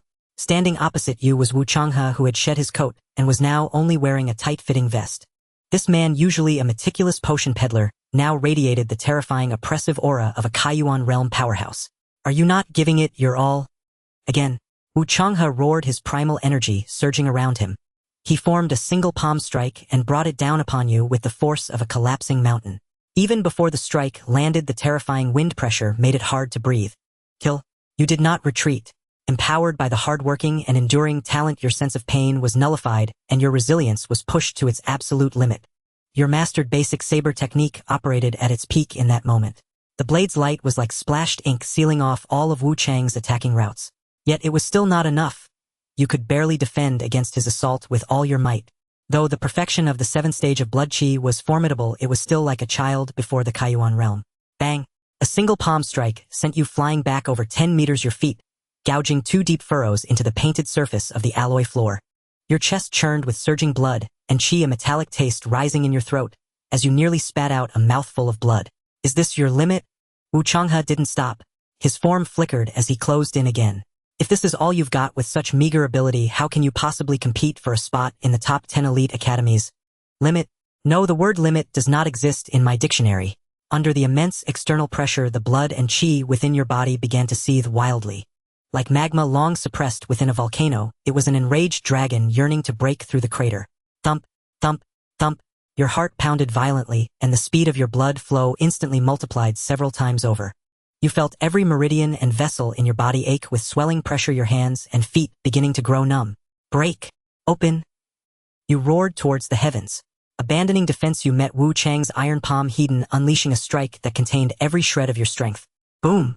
The very instant blade met palm, a visible blood-red ripple abruptly exploded outward from your center. The normally formless power of blood and chi, through extreme condensation and eruption at this moment, was forced out of your body, transforming into billowing crimson smoke. This crimson smoke surged from your crown chakra like a geyser, dense and unyielding, standing straight as a pillar shooting towards the combat room's dome. Blood Qi smoke signal. Wu Chang's movements froze midair. His eyes widened as he stared at the pillar of smoke that bathed the entire combat room in a bloody red glow, his gaze filled with an unbelieving ecstasy. Blood Qi turned to smoke, dense and unyielding.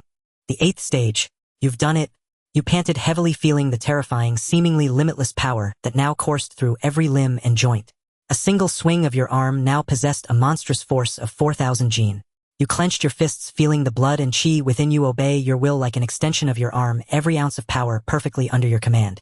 You channeled the blood and qi within your body into your right hand. The surging power instantly converged. A layer of dark red blood mist seeped through your skin, tightly wrapping around your fingers and palm. Dense and unyielding, yet drifting like ethereal smoke with the wind. This was it, the 8th stage of the blood qi realm. The blood qi smoke signal. Later that night, conversations at Zuaxian Tower. Wu Changhe was beside himself with joy. Even though he was usually stingy with food and drink, that night he spared no expense. He booked a private room at Longnan City's most upscale establishment, Zuaxian Tower, and ordered a table full of high-tier exotic beast meat. Good. What a fine lad. Blood qi smoke signal. In my 20 years of teaching, you are the first student to cultivate a smoke signal in the first semester of senior year. Wu Changhe got thoroughly drunk, his face red as a monkey's backside, yet he firmly pressed down on your wine glass, not allowing you a single drop. You? Hick. You can't drink. Wu Changhe slurred, but his eyes were incomparably clear and serious. Even though that so-called grandmaster refuted the claim that alcohol doesn't affect cultivation progress. I don't believe it. You're aiming for the top 10 elite academies. Your body cannot afford even the slightest mishap. I know better than you how hard it was for you to get to where you are today. Even if there's a 1 in 10,000 risk, we won't take it. Do you hear me? Looking at this middle-aged man, usually so calculating, his face splitting into a grin to sell potions, but now protecting you like an old father. A wave of warmth surged within your heart. Don't worry, teacher. He'll definitely get into a top academy for you. You damn well better. Wu Changhe let out a drunken burp, his spirits soaring. Although we dare not dream of those two freakish places, Federal Martial University and Chongjing Martial University. They're full of prodigies and monsters. But, besides those two, any of the remaining top 10 academies is yours for the taking with your blood qi smoke signal and mastered saber technique. Let's see who dares say otherwise. That night you talked about many things. The future, the martial path, and that vast world beyond. You thought your senior year would pass in this invincible solitude until the college entrance exam. In reality, in his rented room, Liang watched Wu Chang's bold words on the light screen, and the corners of his mouth involuntarily lifted. Blood qi smoke signal. He looked down at his own palm. Although he had just broken through to the 7th stage, in reality the memory from the simulation of blood and qi surging like a pillar straight into the sky made his heart surge with excitement. Teacher Wu was right. Once he cultivated the blood qi smoke signal, besides those two colossi standing at the pinnacle, Liang indeed had a high chance of being admitted to the remaining top 10 academies. In this world, martial arts universities had a strict hierarchy. At the very apex of the pyramid were the Twin Stars, the Federal First Martial University FFMU, located in the Federal Heartland, hailed as the backbone of humanity. It gathered the most terrifying monster-level geniuses from across the Federation. It was said that their annual admission standard was no admission below the 9th stage or possession of rank ability or higher. Graduates from there started as majors in the military or directly entered special departments under the Supreme Federal Council. Chongjing Martial University CJMU, located in the ancient capital of Chongjing, possessed the deepest heritage, the Federation's most complete collection of ancient martial arts, and the highest number of Grandmaster-level professors. CJMU valued practical combat and killing intent above all else. Its motto was "Cease war through war." These two universities were the holy grail in the hearts of all young martial artists, the true Dragon's Gate. Below the Twin Stars were the top 10 academies which anchored the fortunes of the Federation. Each had its own strengths. While their overall power was slightly inferior to the Twin Stars, they were undisputed masters in their respective specialized fields. Liang's eyes flickered as information about these 10 renowned academies surfaced in his mind. For instance, the Western Capital War College, famed for body tempering and battle formation tactics, was the cradle of the Federation's heavy armored corps. Its students were all humanoid tanks. For instance, Donghai University in the bustling Magic City excelled in combining psychic power with techno-martial arts, possessing the Federation's most advanced martial research labs. For instance, the Northern Wilderness Martial Academy in the northern frontier, permanently stationed to guard the extreme cold abyss. The students who emerged from there were all battle-crazed killers. And Liang's target in the simulation, Jiangnan Martial University JNMU, was a standout among the top 10. JNMU was located in Suang City, the capital of Jiangnan Province, where Liang lived. It was hailed as the capital of weapons.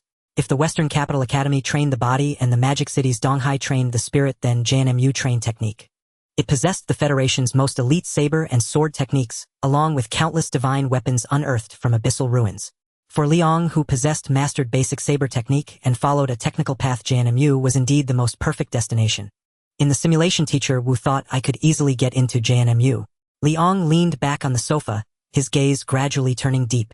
But, since I have the simulator, why can't my goal be those two lofty twin stars? A person's ambition grows with their strength. In the past, as a mere fourth-stage blood chi practitioner, Liang only dared to hope for a standard university. But now, possessing the perfected seventh-stage blood chi cultivation and wielding the simulator as a cheat, his sights were no longer limited to Jiangnan province. But a journey of 1,000 miles begins with a single step. My goal in the simulation right now is to stabilize the basics and first secure admission to JNMU. As for those two, they'll have to see if there are greater opportunities later. Thinking this, Liang refocused his attention on the light screen. The simulation continued. Time passed swiftly, a month had gone by. By now you had fully stabilized the 8th-stage Kiblood realm. The wolf smoke of raging Kiblood, which once shot toward the heavens, had been deliberately reined in and concealed within your body, restrained but not released. But you were not satisfied. Your goal was the 9th-stage Kiblood. Qi Sha, the crimson veil enshrouding the body. Yet during this month, no matter how you strove to compress your Kiblood, no matter how you tried to coax that violent wolf smoke into a gentle veil clinging to your skin, you failed. Though enormous, your Kiblood behaved like an untamed steed, abundant in force but lacking suppleness. You had struck another bottleneck. On this day, inside the advanced sparring chamber, you tried once more to compress the wolf smoke into a membrane. The Kiblood rebounded. A bitter sweetness welled in your throat, and a mouthful of counterflowed blood spattered upon the floor. Stop. Don't train anymore. Wu Changhe, who had been sipping tea nearby, could not bear it. He set down his thermos and hurried over, his brows knitted. If you kept going, the meridians you had just rebuilt would burst again. You wiped the blood from the corner of your mouth, unwilling to accept defeat. Teacher, why? My total Kiblood is already sufficient, even beyond an ordinary 9th-stage standard. Why can I not condense the Qi Sha? Wu Changhe sighed, his expression unexpectedly complex. He motioned for you to sit and spoke with unprecedented gravity. Liang, do you know why ordinary people rarely rise in our federation, while the scions of noble houses prosper generation after generation? You paused, testing an answer. Because of resources. They can buy better medicines and hire finer teachers. That is only the surface. Wu Changhe shook his head. The true gap lies in inheritance, in foundation. Your current 8th-stage Kiblood is like a rough, unfinished house suddenly raised overnight with steel and cement. Impressive and sturdy, yet internally crude and poorly structured. Wu Changhe crossed his arms and began to tell you a secret from the dawn of the Xinwu era. When the Xinwu era first opened and countless tribes invaded, humanity teetered on the brink of extinction. To quickly raise combatants, the Federation urgently needed a rapid method. Thus the Guangguo method, the broadcast tempering technique, was born. Its advantage was simplicity, easy learning, and rapid progress. Anyone willing to endure hardship and take the pills, and with a modicum of talent, could cultivate Kiblood and be thrown onto the battlefield. But its flaw was obvious. It trained the flesh but did not nurture the meridians.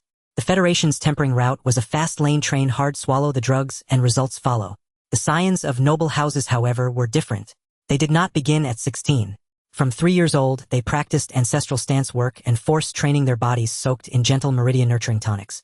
By the time they began formal Kiblood cultivation, at 16 their meridians had been gently widened like broad riverbeds.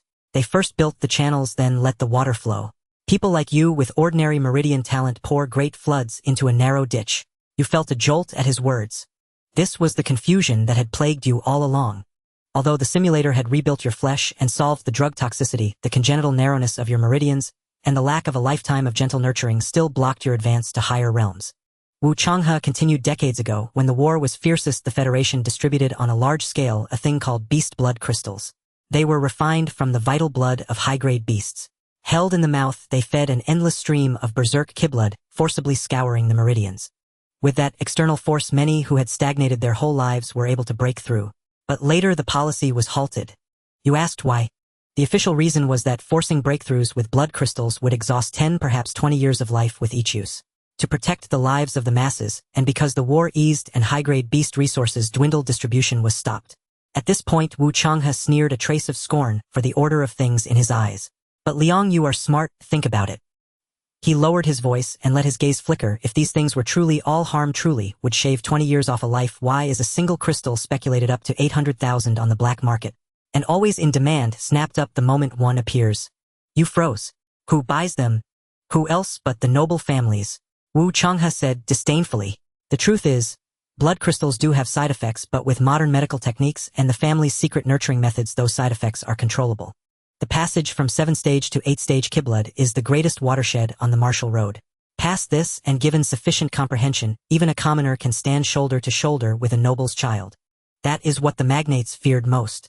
During wartime they needed fodder, so they handed out blood crystals. Now that the war has eased and the cake is fixed in size, if everyone could easily cross 7-stage, where would the noble house's advantage lie? The talk of resource depletion and health risk was merely an invisible lock. What they truly locked was not the crystals but the common people's hope of rising. You felt chilled through. So this was the truth. Wu Changhe turned and looked at you intently. So Liang, you are an anomaly. You are a miracle.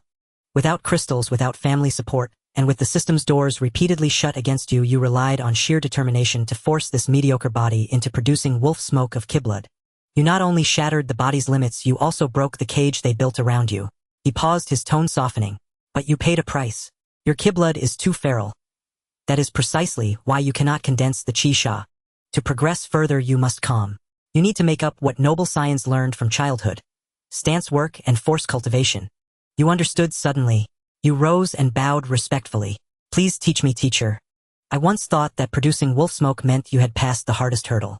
Wu Changhe regarded your still restless Kiblood and shook his head with a bitter smile.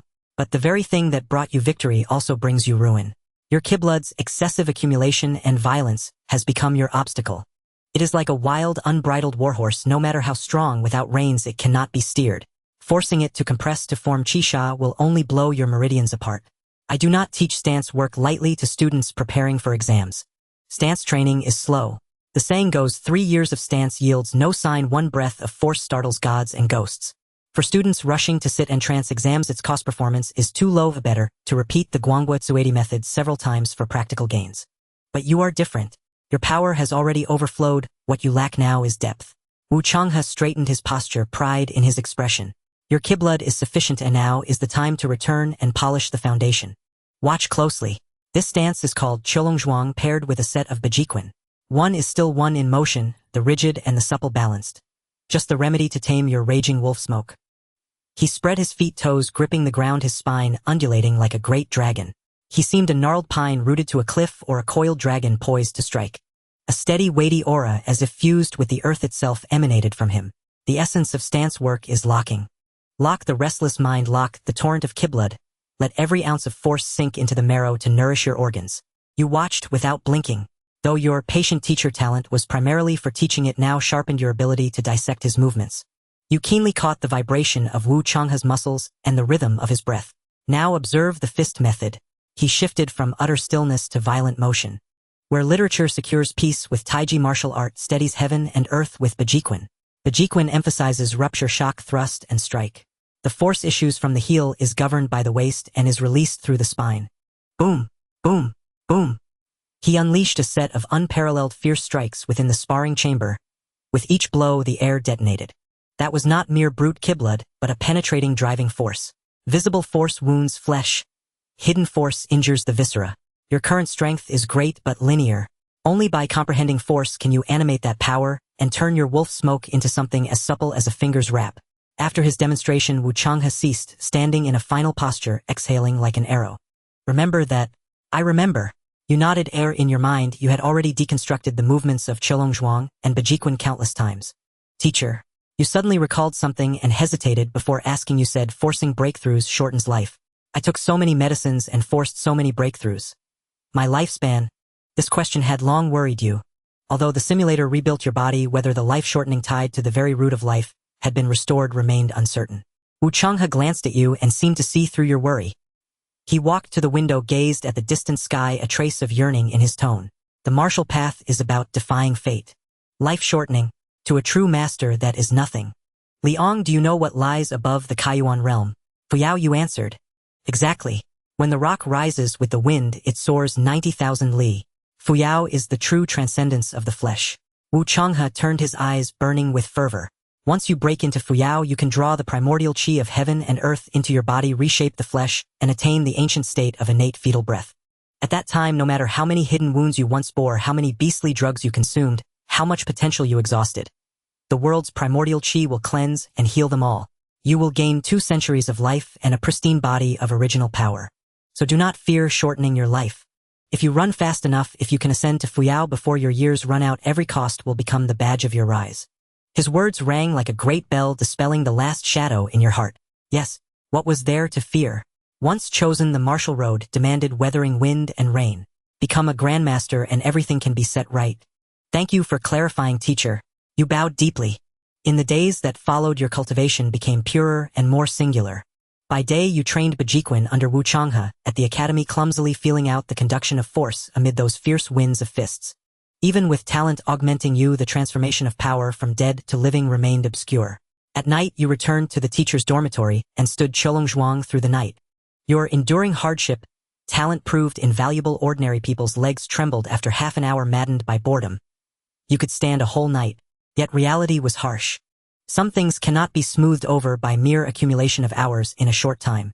Even among resource-laden noble families where children bathed in tonics and were guided by famed masters, those who achieved hidden force before 20 were rare as phoenix feathers. In truth, in the Xinwu era, stance, work, and force felt like a luxurious anachronism. Many noble scions secretly looked down on these slow, antiquated methods. To them, these practices could not compare to the simple efficacy of the Guanghua Tsuedi method. 1 year of the latter equaled 10 years of the former, and since one could still ascend to Fuyao without stance, why waste youth standing in place? Thus most noble and common prodigies alike, after trying for a few years and finding scant practical gains, would abandon it. 1 month later, in the practice room of the teacher's dormitory, you slowly ended your session and exhaled a turbid breath. When you tried to run your kiblet again, that wild wolf smoke still behaved like an untamed horse. Slightly more settled than before, but a long way from the mercury-like skin clinging Qi Sha. You looked at your hands and smiled bitterly. Teacher was right, stance takes 10 years or more to show. At best, I have only touched the threshold. I have learned how to stand. You still lacked the key to tame that violent kiblet into a gentle veil.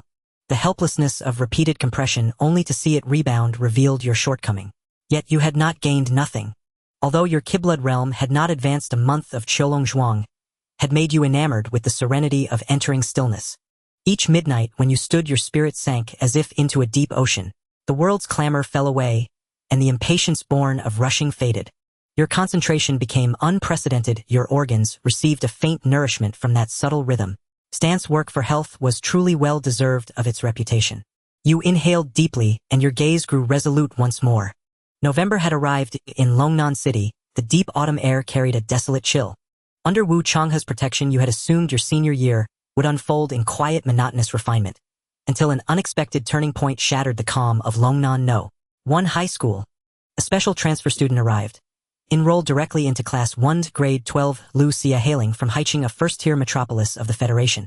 Her arrival sent shockwaves across campus. Not only for her cascading black hair and porcelain doll features, but more so for the glacial aura she exuded, as if freezing the very air around her. The moment she stepped into the classroom, already warmed by central heating, the temperature plummeted perceptibly. Qi refinement level 8. An isotribute hetero-martial artist. From your seat at the back, you watched the girl step onto the podium and introduce herself with just 3 words. Your pupils contracted sharply. As a fellow level 8 cultivator, you sensed the terrifying power coiled within her. It was not merely profound qi circulation. It was laced with a savage, soul-freezing elemental resonance. Rumors spread like wildfire across campus. Whispers claimed Principal Liao Xianyu had pulled extraordinary strings to recruit this elite prodigy from Haicheng. A secret weapon meticulously groomed to secure Longnan No. 1 high's coveted dual-star quota. Yet something felt deeply amiss. Why would a top-tier genius from Haicheng, a city boasting resources 100-fold superior, choose to transfer to this remote frontier town just before the National College entrance examination? It defied all logic until one late December night, a month later on a weekend. Frustrated by your inability to tame the unruly storm-like qi surging through your meridians, your mood grew increasingly restless. That afternoon, Wu Changhe noticed your agitation. He clapped your shoulder and said with quiet gravity, "Longlin Park may grow lively tonight. If your heart is unsettled, go observe from the periphery. Broaden your horizons. But remember, watch only, speak not." That single sentence stirred an instinctive alertness within you. That evening you wandered into Longlin Park near the school. Inside the park silence reigned. An unnatural stillness devoid even of insect song. As you approached the artificial lake deep within a bone-piercing cold washed over you. You crouched behind a dense thicket peering through the gaps toward the lakeshore, where the once calm water now bore a thick sapphire-blue layer of ice. Beneath the willow trees stood Lucia, the same icy impassive figure who now paced restlessly along the shore. Her gaze darted ceaselessly around the lakeside pavilion searching, yet failing, to lock onto some precise coordinate. Not inside the pavilion. Is it beneath the water, or suspended in the air? She murmured, beads of sweat glistening faintly upon her brow. A sudden intuition struck you she was hunting something, but did not know its exact location. Then, abruptly, the world shifted. VRRM. Above the lakeside pavilion, space itself twisted without warning, as if a stone had been cast into still water, ripples of translucent distortion spreading visibly across the air. As the ripples expanded, ambient spiritual energy surged 100-fold. Vegetation erupted in frenzied growth. The lake's frost-laced surface began to glow. It's here! Lucia cried, elation flashing across her face. At that instant, two overwhelming presences descended. To the left stood your homeroom teacher Wu Changhe. To the right stood Principal Liao Shenyu. His hair and beard snow-white, yet his bearing radiating vigor and authority, the elusive headmaster of Longnan No. One high. Two Kaiyuan realm masters now flanked Lucia like vigilant guardians. So this is dimensional ripple. Principal Liao gazed upward, awe flickering in his eyes. Truly a marvel that usurps heaven's own craftsmanship. No time for talk. Act now. Keep the disturbance contained. Wu Changhe commanded, his glance sweeping subtly, almost imperceptibly, toward your hiding place, though he made no indication of having spotted you. With a gentle wave of his hand, the principal erected an invisible Yuan force barrier, sealing off the entire lakeside zone. At the epicenter of the ripples, a crystalline ice-blue lotus slowly materialized, radiating extreme cold, impossibly luminous, utterly alien. It was no native bloom, but a high-dimensional projection solidified into reality. Go ahead, Wu Changhe told Lucia. Without hesitation, she leapt onto the frozen surface and carefully plucked the lotus. The instant her fingertips brushed its petals, the flower dissolved into a stream of pure azure-cold vapor, slipping seamlessly into her nostrils and mouth. Boom! In that flash, her chi surged like molten lava, yet wreathed in frigid white mist. In that moment, you felt it, a long-sealed constraint within her shattered. Just 3 days later, Lucia demonstrated her might once more, on the school's monthly exam martial arena, watching Class 2's class leader Liao Fan, himself a level 7 cultivator, effortlessly swatted aside by a single palm strike. You tightened your grip on your alloy battle blade. I wish to try. You ascended the arena steps. The crowd's breath seemed to freeze. The clash of Longnan No. One high's old and new generation number one's, a collision between commoner's grit and aristocratic prodigy. Please. Lucia remained as frost-bound and aloof as ever, standing motionless, her chilling aura repelling all who drew near. Apologies. With explosive force, your foot slammed into the alloy floor, its deep resonant boom propelling you forward like a launched cannonball. Your opening strike held no flourish, only raw, devastating power, a diagonal slash aimed squarely at her left shoulder. Humph! She scoffed softly, her wrist flicking with elegant precision. A blade erupted from her waist. A flexible sword forged with crackling ice patterns, its tip striking like a serpent's tongue, arriving before your attack could land, targeting your wrist. Clang! Steel met steel, sparks erupted. An ordinary opponent would already have been driven back by the blade's eerie vibrational force. But your mastery of the foundational sword arts ran deeper than muscle memory. At the exact moment of impact, your wrist twisted with uncanny fluidity. Your heavy battle blade refused to recoil. Instead, it clamped down upon her sword's spine like a tenacious parasite. You pressed downward, the coarse edge ground against her blade with a grating, teeth-rattling shriek, aimed to sever the 5 fingers gripping her weapon. This ruthless counter was born only of life-or-death combat. For the first time, genuine surprise flickered across Lucia's eyes. She withdrew her blade and retreated, seeking distance. Not so fast. Seizing advantage, you closed the gap instantly. Stepping into her inner circle with Bajiquan footwork, your blade abandoned all formal technique. Chopping, hanging, lifting, sweeping. Each cut timed precisely to strike where her momentum waned and her next force had yet to rise. Swish, swish, swish. Against this torrential, unrelenting assault, her once graceful swordplay fractured into disjointed fragments. She stumbled back 3 steps, barely managing to parry with her blade. You seized the fleeting instability in her center of gravity. Without hesitation, you unleashed your full chi surge, the battle blade screaming as it cleaved the air aimed straight for her vulnerable ribs. This strike was blindingly fast, mercilessly precise. It could split even an alloy shield in two. As the blade neared her hem, victory appeared inevitable. Yet, just then, a faint mercury-like crimson veil shimmered into existence, gently enveloping Lu Xia's form. Qi Refinement Level 9. Crimson Veil Manifestation. When your blade struck the veil, it met not resistance, but yielding softness like sinking into supple cotton. Delicate as it appeared, the veil possessed astonishing resilience, absorbing your violent kinetic force entirely. What? Your pupils widened in shock. Before you could adjust, a catastrophic counterforce, laced with absolute zero cold, surged up the blade and detonated. Crack! Your alloy battle blade tore from your grasp and flew away. Then her palm, wrapped in swirling frost, slammed hard into your chest. Thud! You were hurled backward like a ragdoll struck by a speeding train, crashing violently against the arena's edge. Cough, cough! Struggling to rise, you found your limbs locked. Invading cold had seeped deep, congealing your blood, paralyzing your will. You had lost. Later you visited Wu Changhe's faculty apartment bearing 2 fine bottles of wine. Through persistent questioning, and aided by your innate talent, patient instruction, which fostered deep master-disciple rapport, Wu Changhe, slightly intoxicated, finally revealed fragments of the truth. Liang, don't despair. Losing to her brings no shame. Wu Changhe sighed. She didn't come here to compete for rankings or chase petty chief student bonuses. She came bearing terms. We couldn't refuse to strike a bargain. Terms? You refilled his cup. Yes. She wasn't recruited by Principal Liao. She contacted us directly, donating an elite combat training building to the school and promising abundant resources privately. Her stated reason: cutthroat familial competition in Haicheng. She sought a quieter environment to prepare for the exams. But in truth, Wu Changhe lowered his voice, his expression clouded with profound bewilderment and unease. She came for that thing. Dimensional ripple. Wu Changhe introduced a concept that shattered your worldview. Our reality is not the sole stratum of existence. When fluctuations from higher dimensional realms, such as the legendary divine realm or elemental planes, sweep across Earth, they generate dimensional ripples. These ripples project fragments of those higher realms into our world. The mystic ice twin lotus blooming in Longlin Park was one such manifestation. Here Wu Changhe drained his cup and wore a look of utter incomprehension. But Liang, do you know what's most terrifying? Unpredictability. The Federation's foremost research academies have long concluded dimensional ripples appear entirely at random, like lottery draws, mathematically incalculable. Yet Lu Xia, she moves as if blessed with divine sight. She arrived a month ago, specifically requesting Longlin Park, ordering its preemptive lockdown, and even deploying her clan's elite death sentries to guard the perimeter. I asked how she knew. She claimed it was a family secret art. Wu Changhe shook his head, but I saw the lie in her eyes. In short, it remains an unsolved mystery. We accepted payment, provided protection, she retrieved her prize, and in return granted our school a guaranteed top-ranking candidate. A win-win arrangement. After hearing this, you fell silent.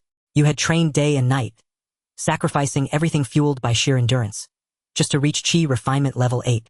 Yet she needed only advanced knowledge and a single flower to effortlessly ascend to Level 9, laying an unparalleled foundation for her martial path. You felt no discouragement, only ambition blazing like wildfire. Dimensional ripple, rare treasures. You etched those words deep into your mind. If such opportunities existed, and even Wu Changhe declared them unpredictable, then why could Lu Xia foresee them? Lu Xia possessed her clandestine channels. You possessed a simulator. She spent a month waiting, searching, agonizing. You, with a single simulation, could pinpoint the next ripple to the second. Opportunities like dimensional ripples are tailor-made for someone with my simulator, meant to be seized by me alone. In that moment, your mindset transformed. You realized to catch up or surpass Lu Xia before the national exams, mere diligence was no longer enough. You needed such fortuitous encounters. You needed to wield your simulator's foresight, not as a student but as a hunter intercepting fate itself. The sail resembled a white seagull while the boat rushed through the waters. Countless people have come and gone throughout the ages. Taking the ferry, you arrived at your destination along the Long River waterway. Your first stop was Ningzhou, the trade hub of the Jiangnan province. Here it was a chaotic mix of people. Behind the bustling port lurked the largest underground black boxing market in the province, Azura Cage. You assumed the alias Lone Wolf and stepped into the iron cage filled with the stench of blood and the sounds of screaming. Your first battle was against an opponent known as the Ripper, a warrior at the 7th stage of Qi and blood. He specialized in the eagle claw technique, wearing steel claws on both hands with a cruel and frenzied gaze. "Kid, have you weaned yet?" The Ripper licked his claws, trying to provoke you. You remained silent, simply drawing your sword. The moment the battle began, the Ripper lunged at you like a rabid dog. His speed was astonishing, and his claws tore through the air, aiming directly for your throat. But to your eyes, there were only openings. Too slow. You sidestepped, and his claw grazed past the tip of your nose. Then, without using any flashy techniques, you simply struck with the back of your blade. The force surged. With a crisp sound of bones breaking, the Ripper's wrist twisted in a bizarre manner. Before he could even scream, your blade struck against his temple, knocking him out on the spot. The arena fell silent for a moment, then erupted into a thunderous roar of cheers and curses. However, you stood in the center of the ring, shaking your head. Such an opponent, relying on brute force and viciousness, posed no pressure on you, let alone sharpen your sword techniques. You raised your blade, pointing it at the organizer high in the stands. Your voice hoarse, changed the opponent. "I want someone stronger." Perhaps your arrogance provoked the organizers, as 10 minutes later the door of the iron cage opened once more. This time a middle-aged man who was neither tall nor strong, and even somewhat hunched, walked in. He wore a faded old training outfit and held a peculiar hooked reverse-hand knife. Upon seeing him, the previously noisy audience suddenly fell silent, and some even gasped. "It's Ghost Blade Old 7. He is a true killer." It said that he killed 3 mercenaries of the same level in the wilderness just to snatch a medicinal herb. "This kid is finished." Old 7's knife techniques are all underhanded, targeting the low blows. Old 7 entered the cage, and his murky triangular eyes scrutinized you from head to toe before he suddenly sneered, "Looks like a rookie." Even with a mask, that scholarly air and righteous vibe about you can be sensed from 10 meters away. "Are you a student from a prestigious school? How did you come to treat this place like a gilded amusement park?" You did not retort. Instead, you slightly lowered your center of gravity, your battle knife slanting towards the ground. From this man you felt an unprecedented sense of threat. A cold sensation, as if being watched by a venomous snake. "Since you're here, let's leave something behind." Old 7 stopped wasting words, gripping his knife reversely, and his figure darted forward like a ghost. Too fast. And the angles were incredibly tricky. He did not charge directly at your vital points like the Ripper. Instead, he utilized some bizarre footwork, constantly shifting positions while moving. When you thought he would attack from the left, his blade, like a venomous fang, suddenly struck upwards from the lower right towards your thigh. Clang. You instinctively blocked with your sword, relying on your mastery of the blade. However, at the moment of impact, a sinister curve appeared at the corner of Old 7's mouth. "Change move." Old 7's reverse-hand knife spun in his palm, using the recoil from the collision to pivot. The originally blocked blade swiftly circumvented your defense, stabbing directly into your side. "Not good." Your pupils dilated. "No way to avoid it. Since I can't dodge, I'll trade injury for injury." At that moment, the grit instilled by endurance surged within you. Instead of panicking, you advanced, instead of retreating, allowing the reverse-hand knife to pierce into your left side. Thud. Blood splattered. Old 7 clearly did not expect you to be so ruthless. For a brief moment he was stunned, and his movements showed an almost imperceptible pause. Ignoring the excruciating pain, your right-hand battle knife swept upward. With a sharp flick of your wrist, the blade carved a tragic semicircle, heading straight for his throat. Old 7's face changed drastically as he attempted to retract his knife for defense. But it was already too late. Swish. A head flew into the air. In 3 moves, life and death were decided. Old 7's headless corpse swayed twice before collapsing at your feet, gushing blood. You two, clutching your wound at your side, knelt on one knee, gasping for breath. After a brief silence in the arena, a roar erupted that could topple the roof. Though only 3 moves were exchanged, every second danced on the line of life and death. Had you hesitated for even a moment, it would have been you lying on the ground. You shook off the blood from your blade and slowly sheathed your sword.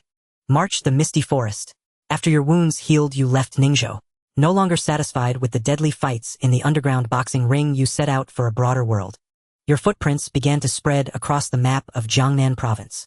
In mid-March, you spent a fortune to purchase a lead from a black market intelligence dealer deep within the misty forest west of Wuyue City. A 7-colored iridescence had been frequently shooting into the sky, hinting at the emergence of a rare treasure. You traveled overnight to Wuyue City. The place was rich with ancient relics and undulating mountain ranges. However, reality had a lesson in store for you. You lurked in the forest, teeming with venomous insects and thick with miasma, for an entire week. Your clothes were torn by thorns, and your body bore over a dozen red swollen welts from insect bites. When you finally pushed aside the underbrush and laid eyes on the so-called 7-colored radiance, you felt no joy. Instead, you were almost exasperated into laughter. That was no dimensional rift at all. It was a swarm of illusion glow butterflies, a mutant insect species glowing to attract mates. Thousands upon thousands of butterflies clustered together, their bioluminescence creating a dreamlike spectacle yet utterly worthless in your eyes. So this is the uncertainty of intelligence. You felt a pang of disappointment but quickly adjusted your mindset. Since you were here, you might as well treat it as a wilderness survival training exercise. On your way back, relying on your keen perception of spiritual energy fluctuations, you unexpectedly discovered a blood ginseng growing in a crevice on a sheer cliff face. To harvest this herb, you fought for half an hour with a second-rank iron-beak eagle guarding it, ultimately luring it into a trap using the terrain. Though the blood ginseng was no match for divine treasures like the ice twin lotus, it was still a precious medicinal herb. Heaven rewards the diligent, the ancients were not wrong. April, Taihu Lake. In April, the climate of the Taihu Lake no man's land was capricious. One afternoon was still bright and sunny, but by dusk a rare hailstorm and torrential rain struck the wasteland without warning. A howling wind whipped hailstones the size of fingernails, smashing dry branches with a clatter as the temperature plummeted within half an hour. You found an abandoned ranger's cabin. Inside you lit a fire. The dry firewood crackled and the orange flames barely dispelled the chill of the room. Just as you were about to dry your cloak, a frantic and feeble knocking came from outside the door, mingling with the roar of the storm, sounding particularly mournful. Help! Is anyone there? Help! You frowned, grabbed your war blade, and yanked open the rickety wooden door. The wind and rain surged in. For people stumbled through the doorway. 2 men and 2 women. They carried expensive professional hiking gear, looking like a group of college student travelers. One of them, a girl in a red windbreaker, was being supported by her companions. Her eyes were shut, her face a terrifying ashen white, her body stiff as a board, no longer even shivering. This was hypothermia. A sign that the Bodis Temperature Regulation Center was about to shut down. You stepped aside to let them in and closed the door behind you. Quick, put her down. Warm her by the fire. One tall, flustered boy hurriedly tried to drag the unconscious girl toward the flames. Don't move her. A bespectacled boy, though his teeth chattered from the cold, shoved the tall one away and shouted in panic, Tang Xian, are you insane? The books say that if you rapidly heat the limbs of someone with severe hypothermia, the cold blood flows back to the heart and causes rewarming shock. You'll kill her. The tall boy froze, standing helplessly. Then, what do? We can't just let Xiaoyu freeze to death, can we? The two argued, sweating profusely in their panic. Move aside. A cold voice cut through their quarrel. You stepped forward, the murderous intent in your eyes, silencing both boys instinctively. You crouched down and touched the collar of the girl's windbreaker, finding it soaked with icy moisture inside. The windbreaker blocks the wind but not the sweat and rain that seep in. You turned to the short-haired girl, still trembling, and spoke rapidly and authoritatively. If you don't want her to die, strip off all her wet cotton clothes and undergarments immediately. Wet clothes conduct heat 25 times faster than dry ones. She wouldn't be this cold even in a refrigerator. Don't you know even this basic common sense? Here. The short-haired girl hesitated. Hurry up. Do I need to teach you? You snapped, turning your back to them and tossing over your own dry wool blanket. Wrap her in this when you're done. Behind you came the rustling of clothes being removed and the short-haired girl's sobs. After a moment, it's done. You turned around. The unconscious girl was now bundled up like a dumpling, but her condition remained critical. Her breathing was so faint it was almost imperceptible. Her core temperature is too low. Her Bodis heat production mechanisms have shut down. A blanket alone won't bring her back. You sat cross-legged and gestured for the short-haired girl to prop the unconscious one up with her back to you. What are you going to do? The bespectacled boy asked warily. Save her life. You answered tersely. You extended your palms and pressed them against the girl's gate of life at her lower back and her spine. Hong. Your inner chi and blood rumbled deeply.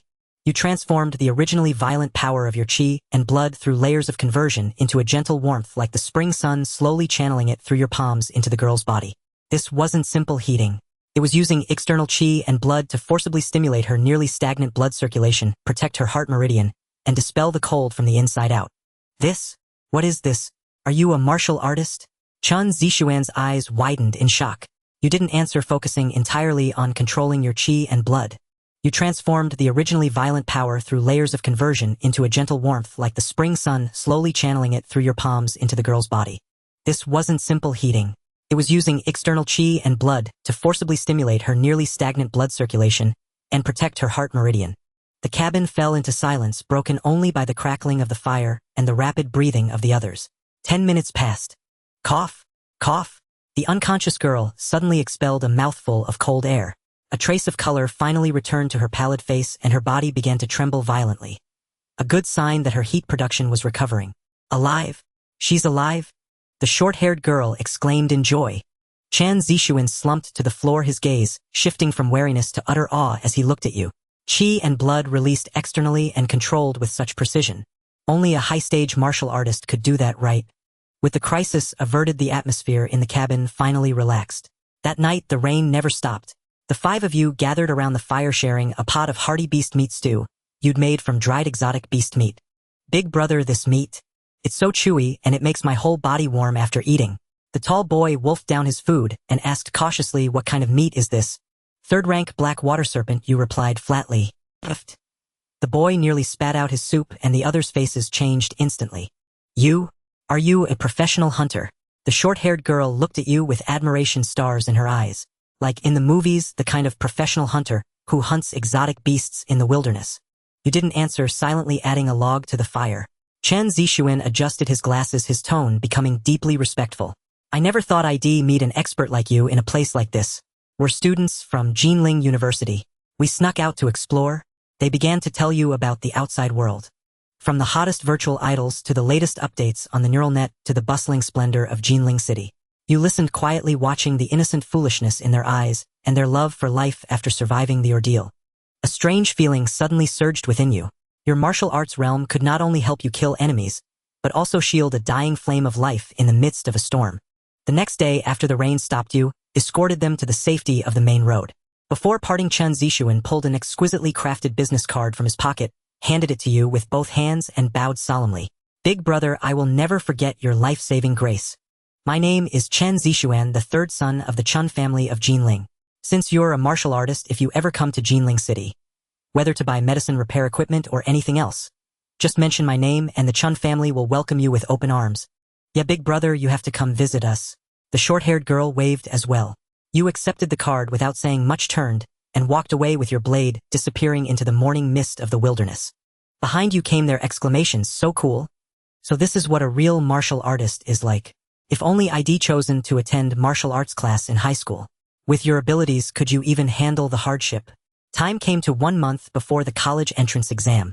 On this day, you arrived at a small town called Fengsha Town, located at the border between Jiangnan Province and Tiannan Province. The wind howled fiercely and yellow sand filled the sky. You stepped into a rundown tavern called the Iron Kettle. The air inside was thick and murky, reeking of tobacco, alcohol, and sweat. Boss sliced 2 caddies of spiced beef. You found a corner seat and slammed your war blade onto the table. Your cloak was stained with dried blood, and dust exuding an aura that warned others to keep their distance. As you chewed the beef slowly, you habitually pricked up your ears, sifting through the surrounding chatter. Sometimes an inadvertent word could be worth a fortune. Hey old Lu, have you heard? The Sunset Gorge over in Tiannan Province has been acting strange lately. An old hunter with half an ear missing whispered mysteriously to his companion.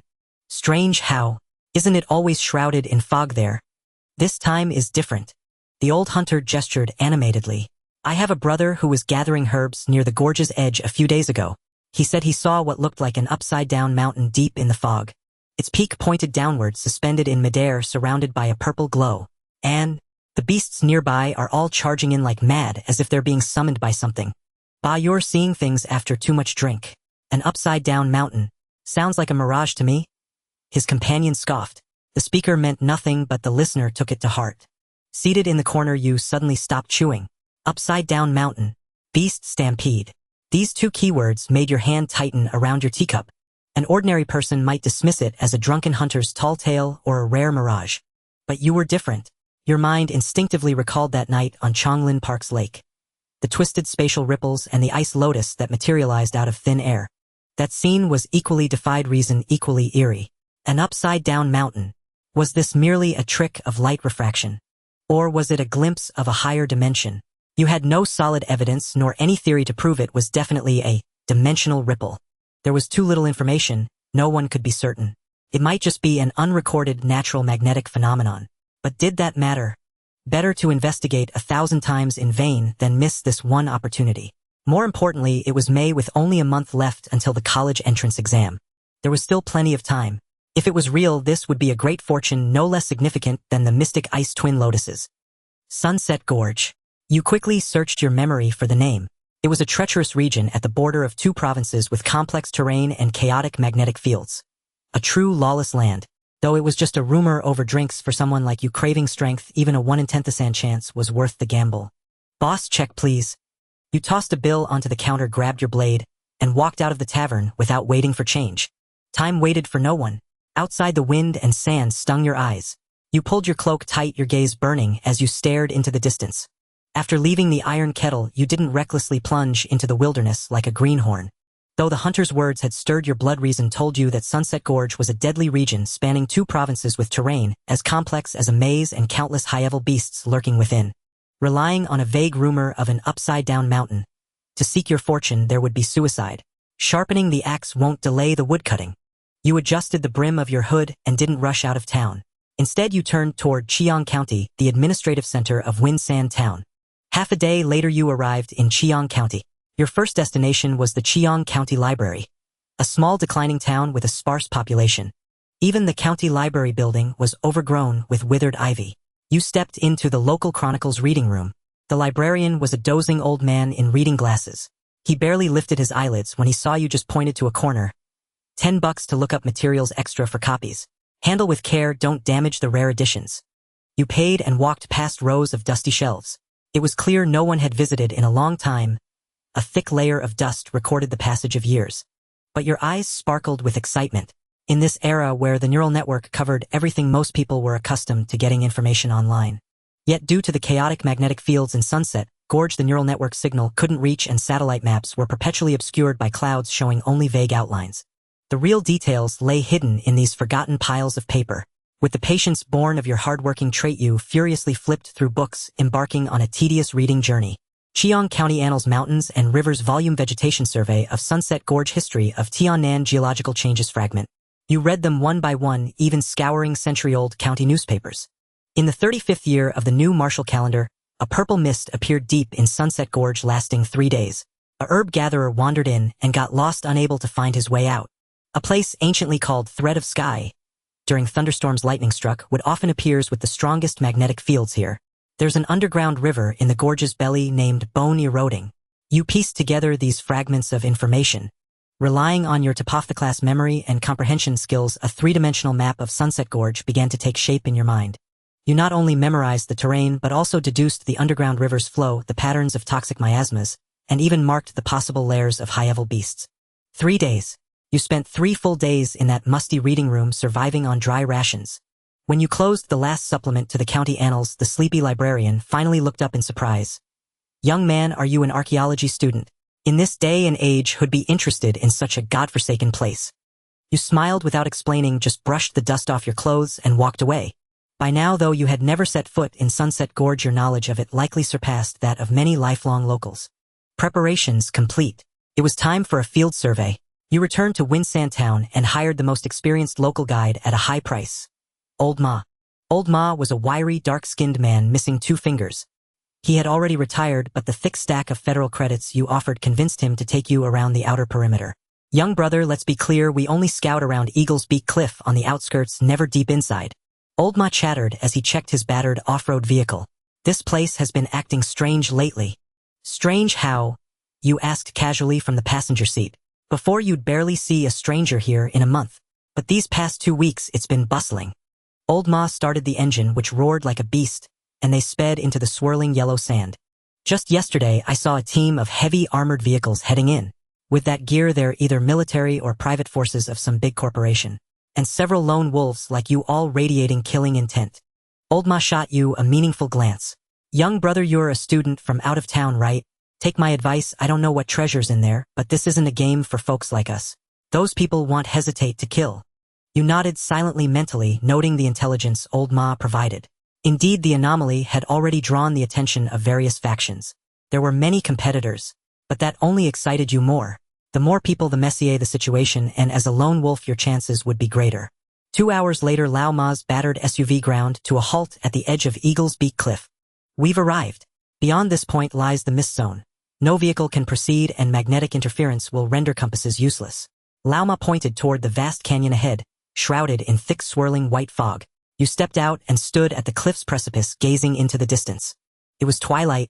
The setting sun bled crimson across the sky, staining the entire canyon in an eerie, ominous scarlet. Deep within the churning mist you glimpsed a sight so unnerving it sent chills down your spine. At the canyon's heart rose a colossal mountain. Not ascending from the earth but suspended upside down in midair. It hung like a fong grown from the heavens poised above the abyss. Purple arcs of lightning flickered intermittently around the inverted peak. The inverted mountain. It truly exists. You drew a slow, steadying breath, suppressing the shock surging through your chest. The hunter had told no lie. This was unquestionably and rank celestial opportunity. Enough looking. Let's go now, Lao Ma urged, growing increasingly agitated. See that mist? It's toxic miasma. Once the sun vanishes, it'll spread fast. Lao Ma, wait for me in the car.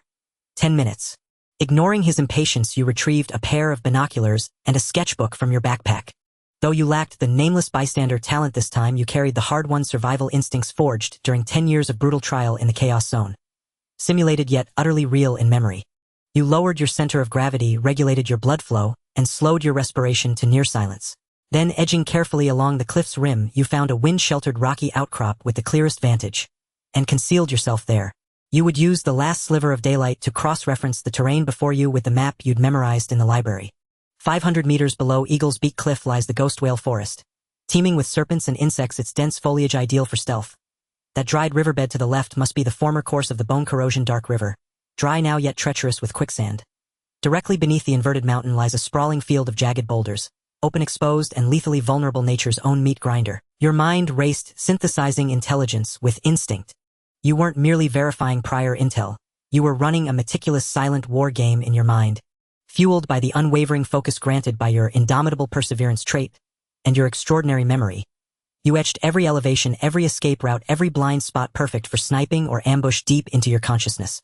You imagined leaping from this ledge, where to land, which path to take, where to vanish when confronted by overwhelming force, which ridges channeled lethal winds, which hollows offered only entrapment. 10 minutes remained before dusk. You closed the sketchbook, committing every line, every note, every spatial relationship to flawless recall. Let's go. Back in the car, you said simply. Lao Ma exhaled in relief and gunned the engine, speeding you both away from that accursed place. Upon returning to Fengsha town, you did not seek lodging like an ordinary traveler. Instead, you entered the town's largest general store and purchased large quantities of compressed rations, purified water, insect repellent powder, and several bottles of odor-neutralizing spray. Young master, buying so much. Planning to enter the mountains. The shopkeeper's eyes flickered with wary curiosity. You offered no reply, only a cold, unblinking glance. He fell instantly silent. That night, shouldering your heavy supply pack, you slipped from Fengsha town under cover of darkness. You suspected these phenomena were merely premonitory signs. Ominous harbingers, not the event itself. Yet their duration remained utterly unpredictable. To seize destiny, one must anchor oneself at the very front line. You returned to the vicinity of Eagle's Beak Cliff and made your home in a narrow hidden fissure in the rock face.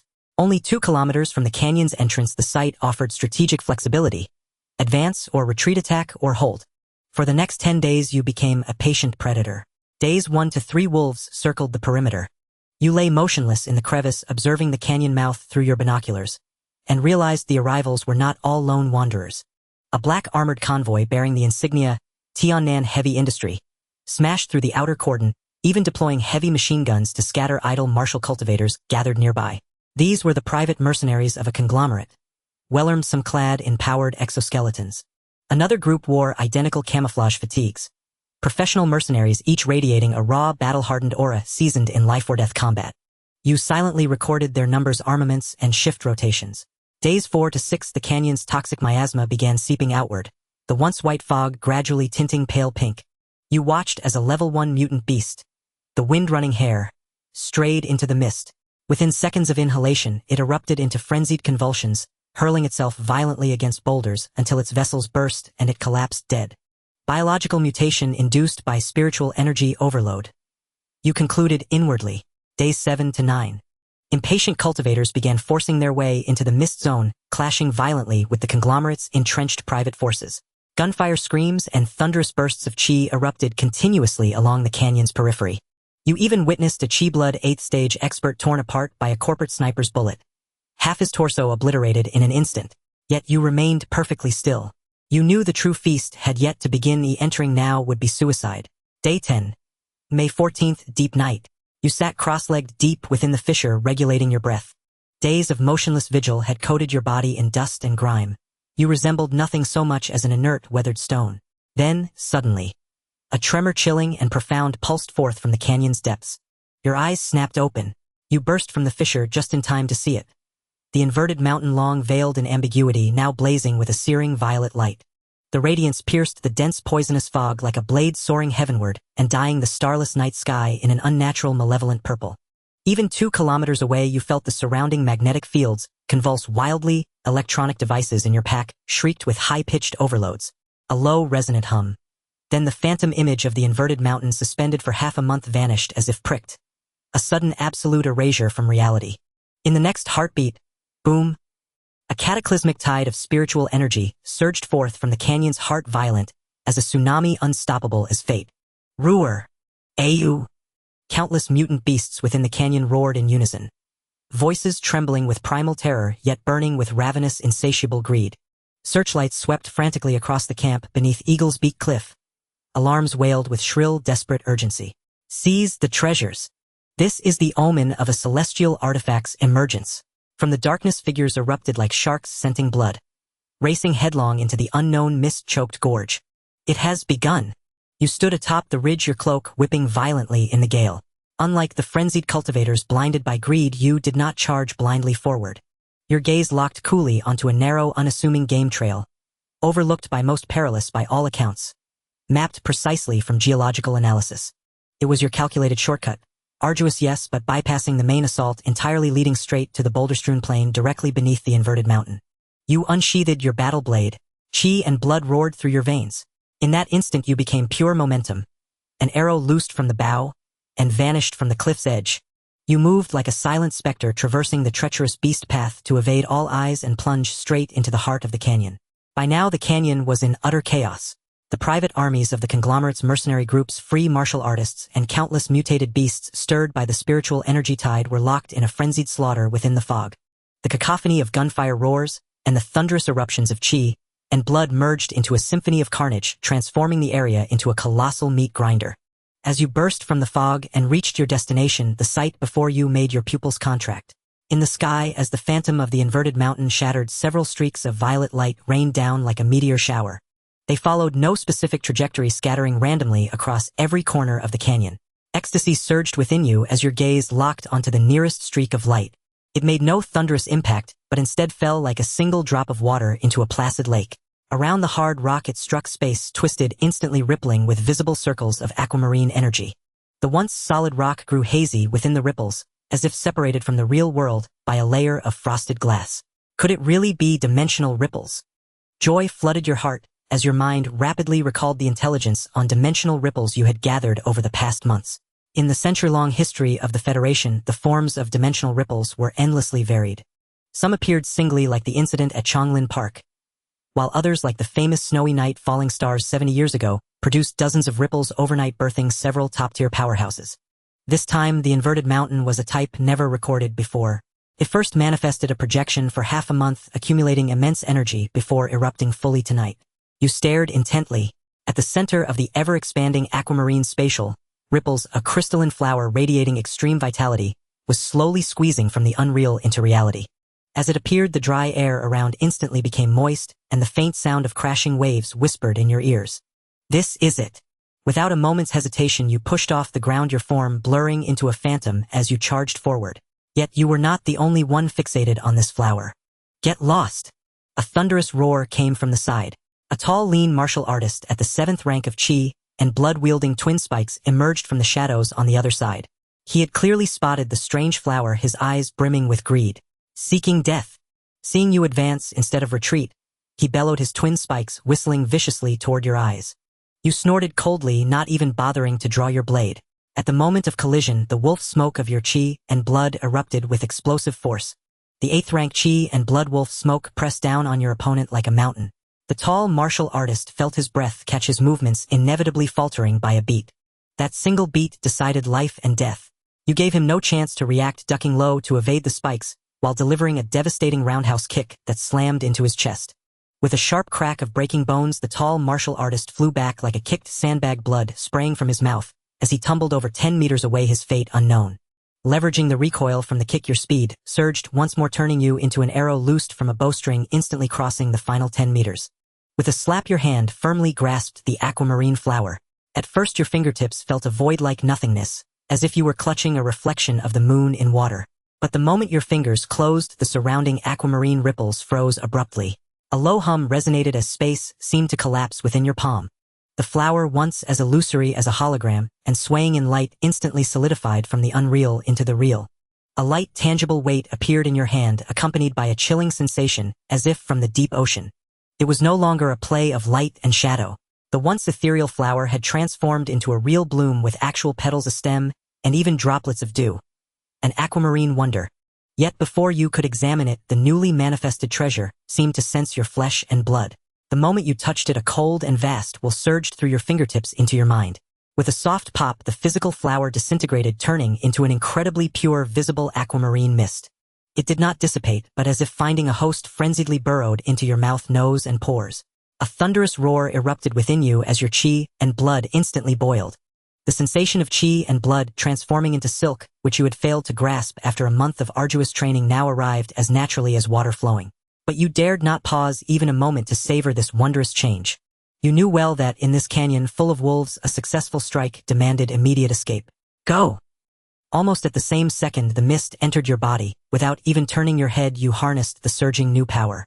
Your foot shattered the rock beneath, and your form twisted sharply, darting toward the destination marked on your mental map, the corroding bone underground river. Yet trouble still came. The energy of the dimensional ripple was far too vast for you to digest quickly. The overflowing energy could not be contained and radiated through your pores. Now as you sprinted across the dark rocky shore, your body was shrouded in a dazzling aquamarine halo. In this pitch-black night, you shone like a giant moving firefly. So conspicuous it was almost blinding. Damn it! Can't suppress it. You gritted your teeth, sprinting desperately. 300 meters. 600 meters. Young friend, why the rush? A cold voice thundered through the night. From the corner of your eye, you spotted a tall figure clad in an exoskeleton battle suit, rapidly closing in from a cliff hundreds of meters away. Though he could not fly, each stride carried him nearly 10 meters, like a terrifying giant ape leaping across the earth. A Kayuan realm powerhouse. A retainer of Tiannan Heavy Industries. His eyes, hidden behind the tactical helmet, were locked onto you, radiating a faint blue glow. Seeing that the treasure had already been consumed by you, instead of anger, a colder, greedier glint flashed in his gaze. Without a word, his speed surged even further. Your heart sank. In this world of the survival of the fittest, dimensional treasures, though unextractable, had a golden digestion period before full integration. Usually only 24 hours. Within those 24 hours, the vast rule power had not yet fully etched into your genetic chain, but lingered in your blood and marrow. At this moment, in the eyes of the conglomerates, you were not a person but a freshly unearthed humanoid panacea, with the most potent medicinal effects. If they captured you before the time ran out, drained your blood, and refined your marrow, they could still obtain nearly a seventh of the treasure's efficacy. But once the 24 hours passed, the medicinal power would lock with your life essence, and killing you would be pointless. He's racing against time. Understanding this, you pushed your endurance and hardship to the limit, squeezing every ounce of strength from the depths of your bones. Flee. Think you can run? Stay. Seeing you nearing the entrance to the underground river, the Kayuan realm retainer snorted coldly. He was still 200 to 300 meters away, a distance far beyond the reach of a chi and blood martial artist. But for a Kayuan realm powerhouse who had unlocked the Boda's secret vault and could project primal force externally, it was barely within range. Get down! He stopped abruptly, his right arm muscles bulging as the exoskeleton suit groaned under the strain. Primal force gathered wildly into his right fist, and he punched through the air at your fleeing back. A thunderous boom erupted. Air compressed to its limit formed a primal force cannon carrying a mountain-toppling, ocean-overturning force as it howled toward your back. Too fast. No room to dodge. Go for it. The roar of the underground river was right ahead. In the final moment of life and death, using the terrifying wind pressure from behind, you lunged forward. With a splash, you plunged into the bone-chilling, turbulent waters of the corroding bone underground river. A deafening crash followed. Seconds after you entered the water, the terrifying primal force air cannon slammed into the river's surface. The immense impact sent a column of water several meters high into the air, as if a bomb had detonated on the river. Though cushioned by the water, this was the wrathful strike of a Kayuan realm expert. The penetrating shockwave still hammered into your back like a heavy mallet through the water layer. You spat a large mouthful of blood underwater, your internal organs feeling as if they had shifted, agony racking your entire body. The immense impact instantly knocked you unconscious, your awareness sinking into darkness. On the shore, the Tiannan Heavy Industries retainer arrived at the riverbank in a few bounds. He stared at the churning, murky, and bottomless, corroding bone underground river, his brows deeply furrowed. This river connected to a complex underground karst system with fierce currents and many shade-loving aquatic mutant beasts. Even for a Kayuan realm expert like him, jumping in recklessly would not be advantageous, let alone fishing someone out in the torrent.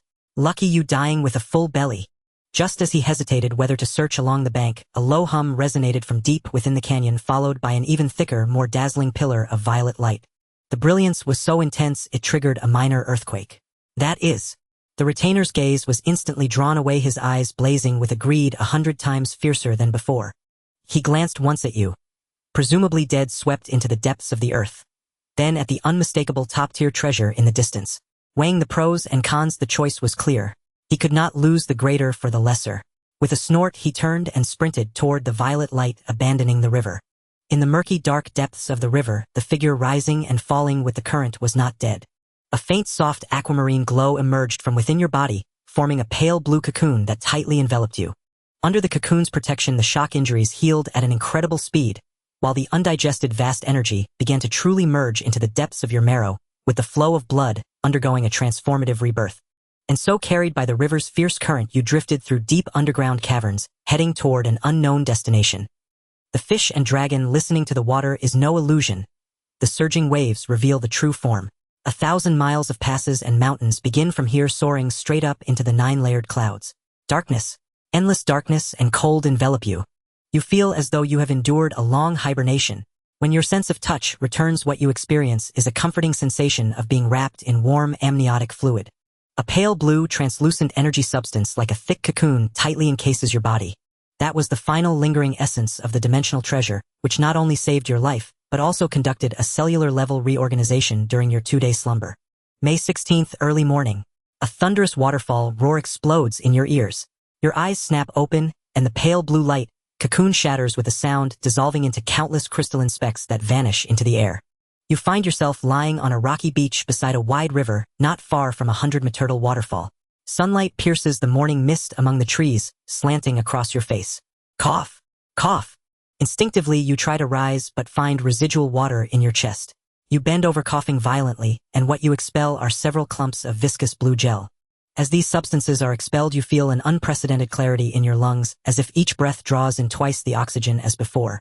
Subconsciously, you touch your back, where the Tiannan Heavy Industries' venerable master had struck a heavy blow from a distance. Yet now the muscles on your back are smooth and resilient, not even a hint of bruise remains. You clench your fists, and an unprecedented sense of fullness surges through your body. Hum! With a thought, the blood and chi within you no longer scatter like smoke as before. The once violent blood-chi smoke signal now seems tamed by some mysterious force. A layer of thin gauze like flowing red mercury tinged with a faint blue light gently and tightly covers the surface of your skin. Blood-chi 9th stage. Crimson gauze cloaking the body. You gaze at this almost tangible crimson gauze, your heart brimming with ecstasy. Yet you are not swept away by joy. As a qualified martial artist, you must understand the changes in your body before leaving this wilderness. You turn and leap. Plop! You dive directly into the turbulent deep pool. First test, underwater survival. The moment you enter the water, you instinctively hold your breath. But soon you are astonished to find that the faint blue glow on your skin seems to resonate with the river water. A strange cool sensation seeps into your blood through your pores. You try opening your mouth to inhale. The icy river water rushes in yet causes no suffocation. You sense that a tiny filtering membrane has formed in your throat, directly extracting oxygen from the water. The current is no longer resistance but assistance. You don't even need to breathe. Your skin pores automatically absorb oxygen from the water. Beneath the surface, you move like a nimble fish, faster than on land by a third. You remain underwater for a full hour. Gliding through the dark depths, you see the swaying water plants and startle lurking aquatic beasts, yet never feel a hint of suffocation. This means you possess the ability to move freely in aquatic environments. Second, test water control. You stand on the riverbed gazing at the surging waterfall impact zone above. The immense water pressure there could crush an ordinary iron box. You swim upstream, your palms slowly churning. With a casual grab, the scattered currents coalesce into a rapidly spinning water sphere in your hand. Go! You fling your hand sharply. The water sphere cuts through the heavy resistance, emitting a dull boom. underwater and cracks a massive sigh, and stone into fine fissures. This isn't just water control. It's the fusion of blood chi and the water element. You realize you are now not only a blood chi martial artist, but also a water element psychic. Though this ability is still in its nascent post-awakening stage, your combat power in water has increased by at least 30%. Third test, underwater recovery. To test your endurance, you frantically practice 1,000 strikes beneath the waterfall's pounding force. When your muscles ache, you let yourself sink onto the sandy bed of the pool. A miracle occurs. Water elements gather around your skin. The depleted blood chi visibly replenishes under the nourishment of the water. In just 30 minutes, your fatigue vanishes completely. After testing your abilities, you leave the primeval forest following the river downstream. 2 hours later, a worn dirt road appears beneath your feet. A boundary stone stands by the roadside. Tiannan Province, Lingchuan County. So I've drifted all the way to Tiannan Province. Sunset Canyon lies at the border of two provinces. This river journey must have carried you dozens of kilometers. Your appearance is now utterly disheveled. You enter Lingchun County. The streets are lined mostly with shops selling dried goods and medicinal herbs. The air is thick with the scent of herbs. You find a shop called Voyage Apparel and use the remaining balance on an anonymous crystal card to buy a cheap gray tracksuit and a black baseball cap pulling the brim low. Before the mirror in the clothing shop, you finally see your current self.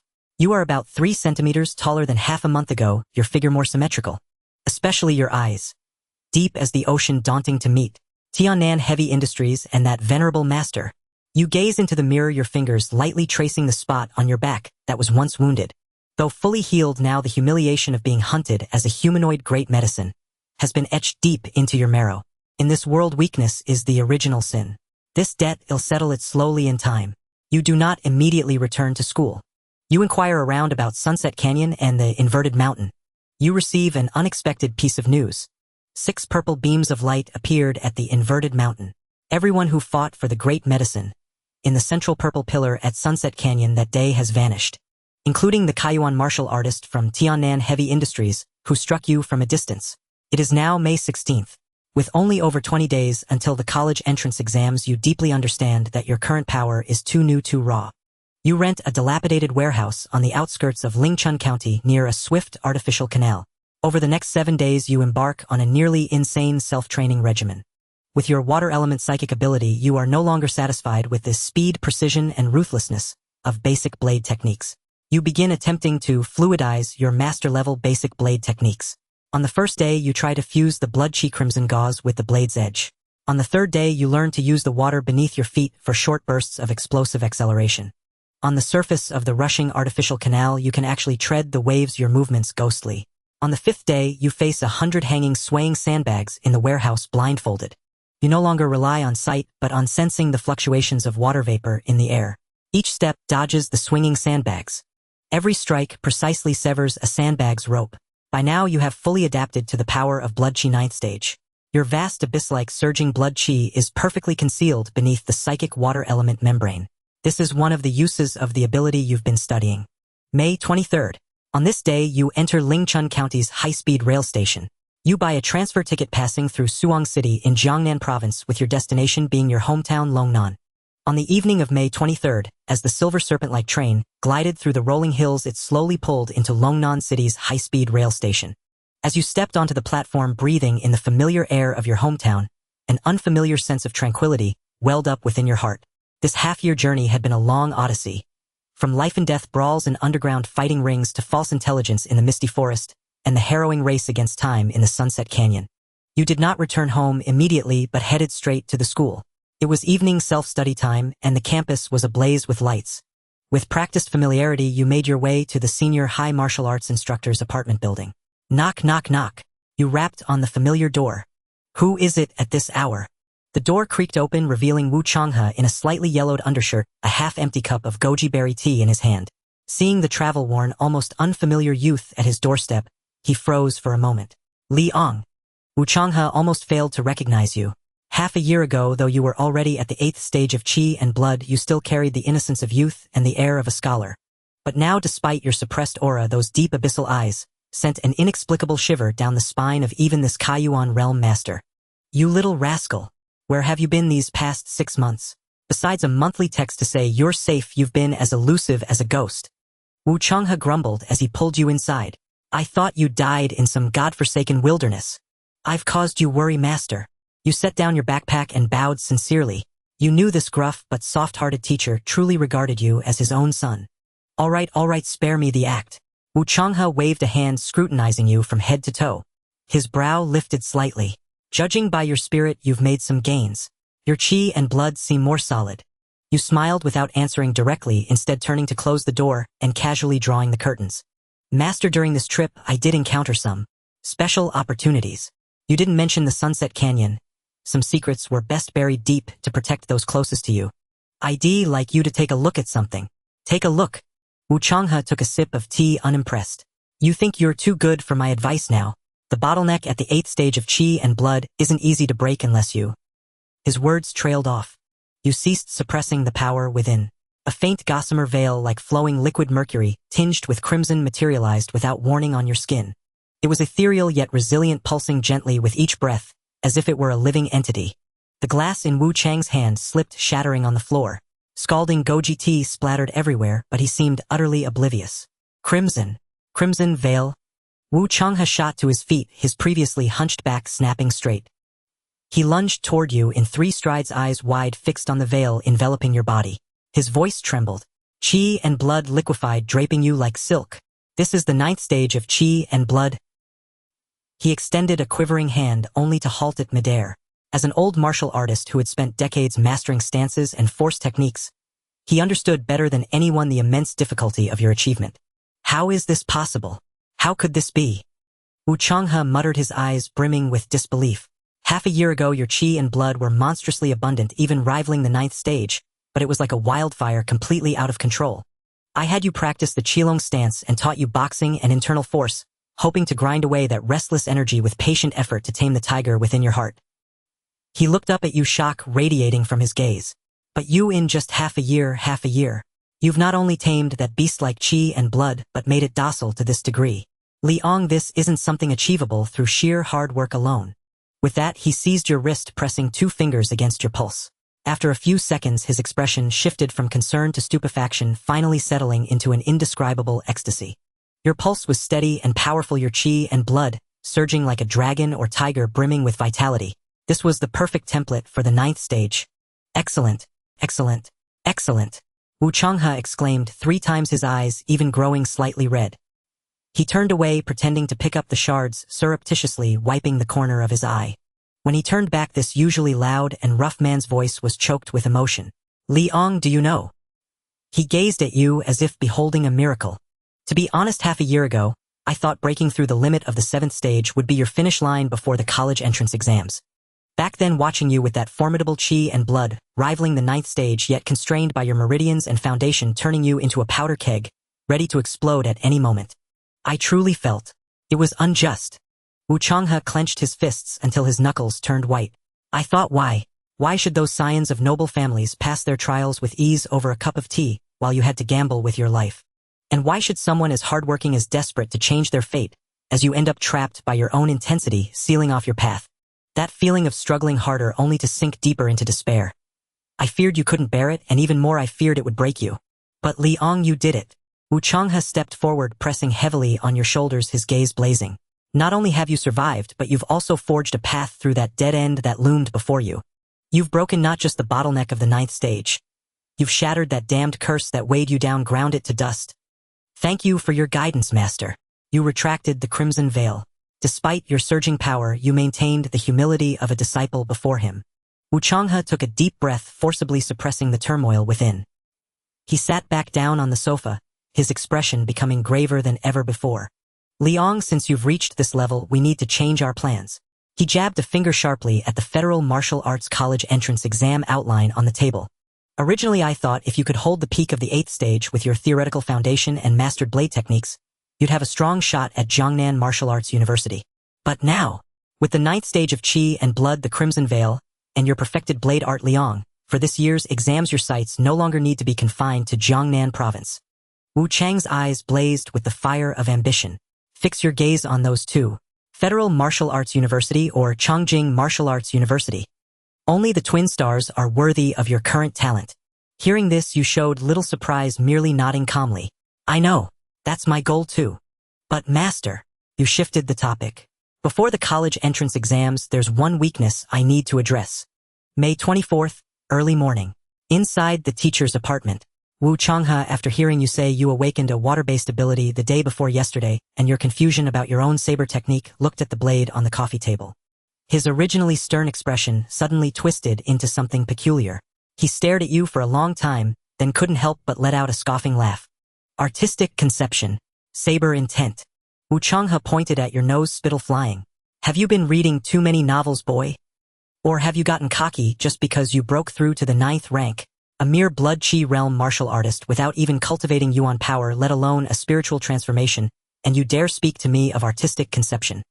But, Lu Xie, you said, somewhat perplexed. That's her ability. It's a gift from the heavens. It's not about how brilliant her swordsmanship is. Wu Changhe rapped the table in frustration. Liang, wake up. You've fought her. Ask yourself honestly, purely in terms of weapon mastery, who is stronger, her or you? You paused the scene from that day on the arena flashing through your mind. Though you ultimately lost before that layer of crimson gauze appeared, Lu Xia's swordsmanship had already been shattered by your grandmaster-level saber technique to the point she could barely hold her sword. I am stronger, you answered truthfully. Then that's settled. Wu Changhe rolled his eyes. As far as I know, Lu Xia's family sword art is exquisite, but at best she's only at the minor mastery level. And you? Your basic saber technique has reached grand mastery. Wu Changhe stood up, picked up the textbook-like basic saber technique, patted it, and his tone turned solemn. Liang, never underestimate the word basic. This manual was compiled a century ago by the Federation, gathering 12 martial saints and 36 grandmasters, taking 10 years to complete. It is the most balanced, the most flaw-free, and the most suitable saber technique for laying a foundation for blood chi realm martial artists. In our Federation, an ordinary student who can master this technique to the initiate level in 3 years of high school can get into a standard university. Proficient makes them an honor student. Minor mastery is the domain of geniuses. As for grand mastery, Wu Changhe looked at you with a complex expression. That's usually achieved by elite sophomores and juniors from key martial arts universities after countless mission tempering. Of course, excluding those monsters from Federal Martial Arts University and Chongqing Martial Arts University. Those freaks can reach perfection in basic martial arts before enrollment or even innovate upon them. But you must understand, you're only 18, stuck in a resource-poor place like Longnan. In my 20 years of teaching, you're the first to reach grand mastery in the basic saber technique. You fell silent. You knew this wasn't because of innate talent.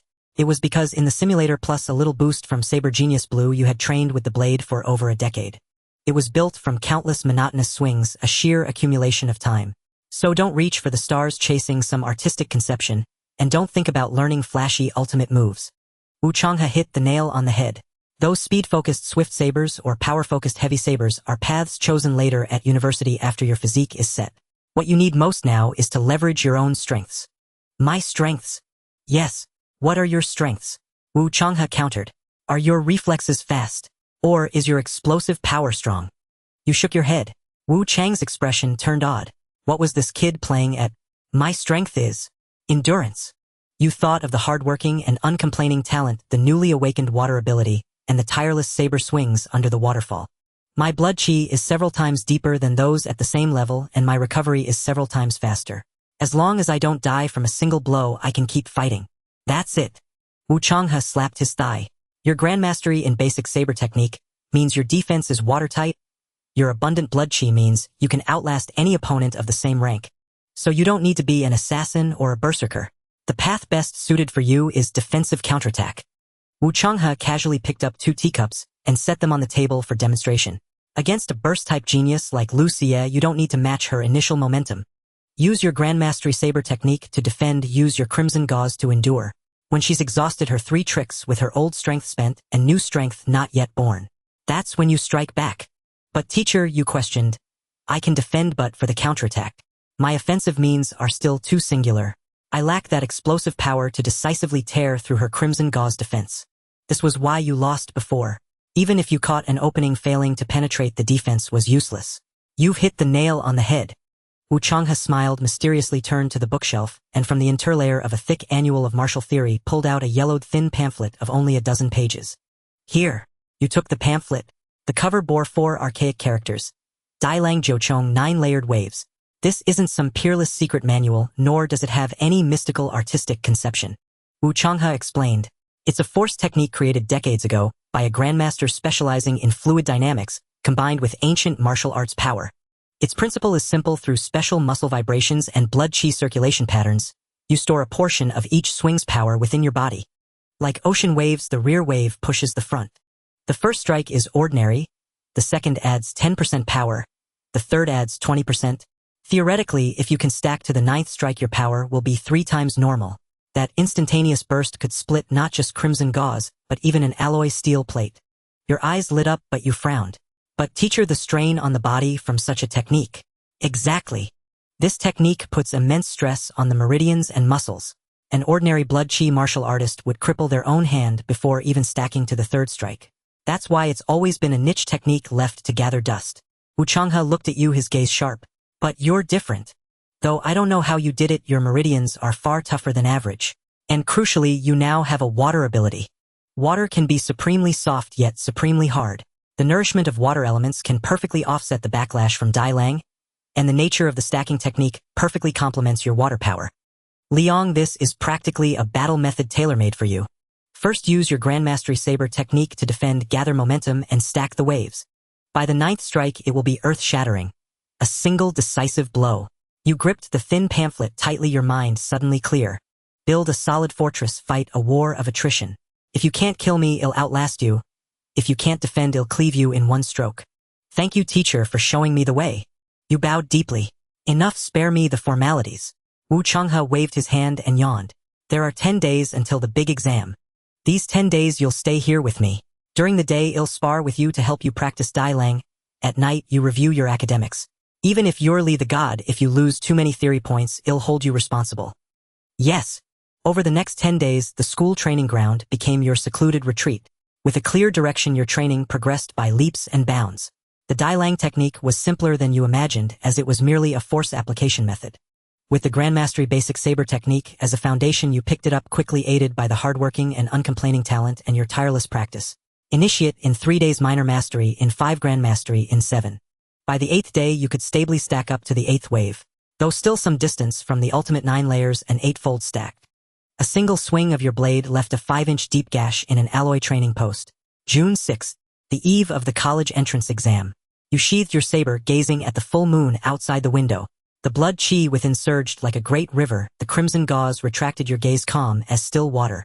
You took out your phone to double-check the information on your electronic admission ticket for the last time. In the candidate category column, besides the standard martial arts student, there was an additional line of golden notes declared water ability post-awakening approved. This was the paperwork Wu Changhe had pushed through, even pulling strings the day you returned to school. To that end, he had even treated the academic dean to a heavy drinking session. With this line, you possessed the special bonus points and priority admission qualification for key universities. All preparations were complete. All cards were laid on the table. Tomorrow? On the morning of June 7th, the sky over Longnan City was a flawless expanse of blue. The entire city seemed to have been muted, with only the cordons around the examination halls and the fully armed invigilators silently proclaiming the gravity of the day. The Martial Arts College Entrance Exam, an annual grand event of the Federation, was a golden opportunity for countless students to leap over the Dragon's Gate, and an arena for noble families to test the mettle of their younger generations. You carried your stationary bag, mingling with the bustling crowd, as you walked into the examination hall of Longnan No. 1 High School. Look, that's Liang. That theory emperor. I heard he disappeared for half a year. I thought he had dropped out. Humph, what use is being good at theory? He's not a liberal arts student. In the martial arts exam, practical skills are what matter. Disappearing for half a year, he's probably already out of touch. The whispers around you crept into your ears. You remained calm, ignoring them. At 9 in the morning, the bell rang. You sat in the center of the examination hall, spreading open the comprehensive martial arts theory paper that could determine countless destinies.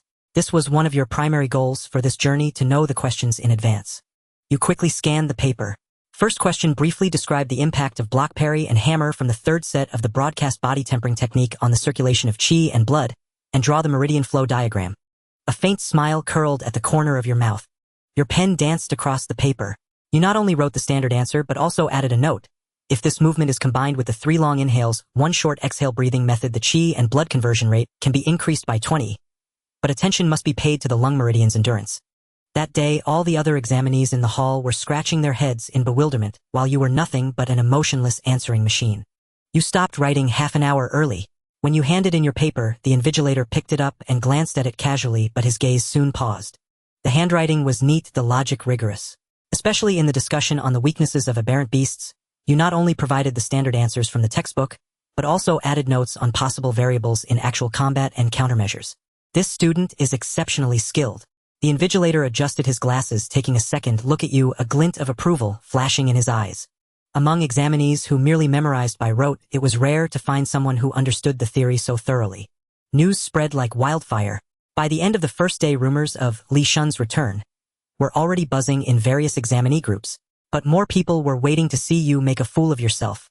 After all, literature has no first, but martial arts has no second. Tomorrow's practical exam would be the true test. On June 8th, the martial arts hall was abuzz with noise. A massive electronic screen scrolled through the examinee's information. The practical exam was divided into 3 stages: realm test, physical fitness test, and actual combat arena. First came the realm test. This was the most straightforward and ruthless segment. Examinees simply placed their hands on a specially made qi and blood sensing stone, and the numbers would be clear at a glance. Wang Gang early stage qi and blood grade 4. Zhao Min peak qi and blood grade 5. Liao Fan mid-stage qi and blood grade 7. Heavens! No wonder he's the class monitor of class 2. As Liao Fan's result lit up, the entire hall erupted in exclamations. In previous years, qi and blood grade 7 would already be a strong contender for the top spot in Longnan City. Next, Liang. The examiner's voice rang out. All eyes instantly focused on you.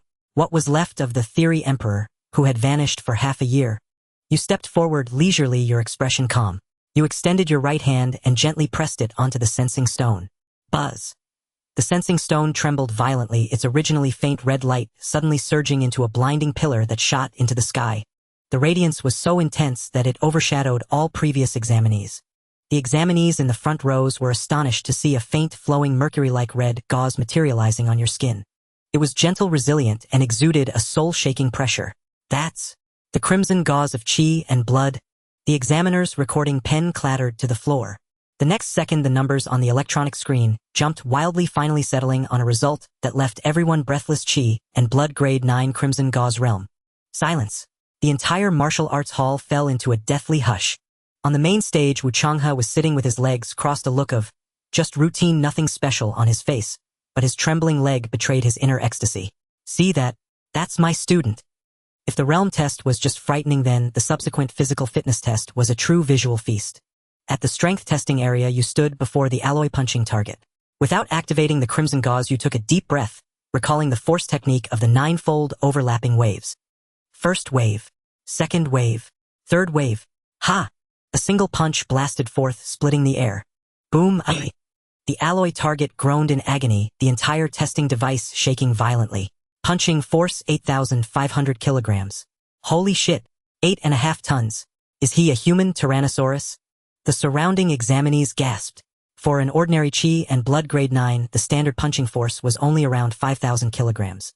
Your punch, backed by a decade of cultivation, fully demonstrated the depth of your foundation. At the speed testing area, your water-based supernatural power stirred slightly, and you moved like a flowing phantom, weaving through the complex obstacle course.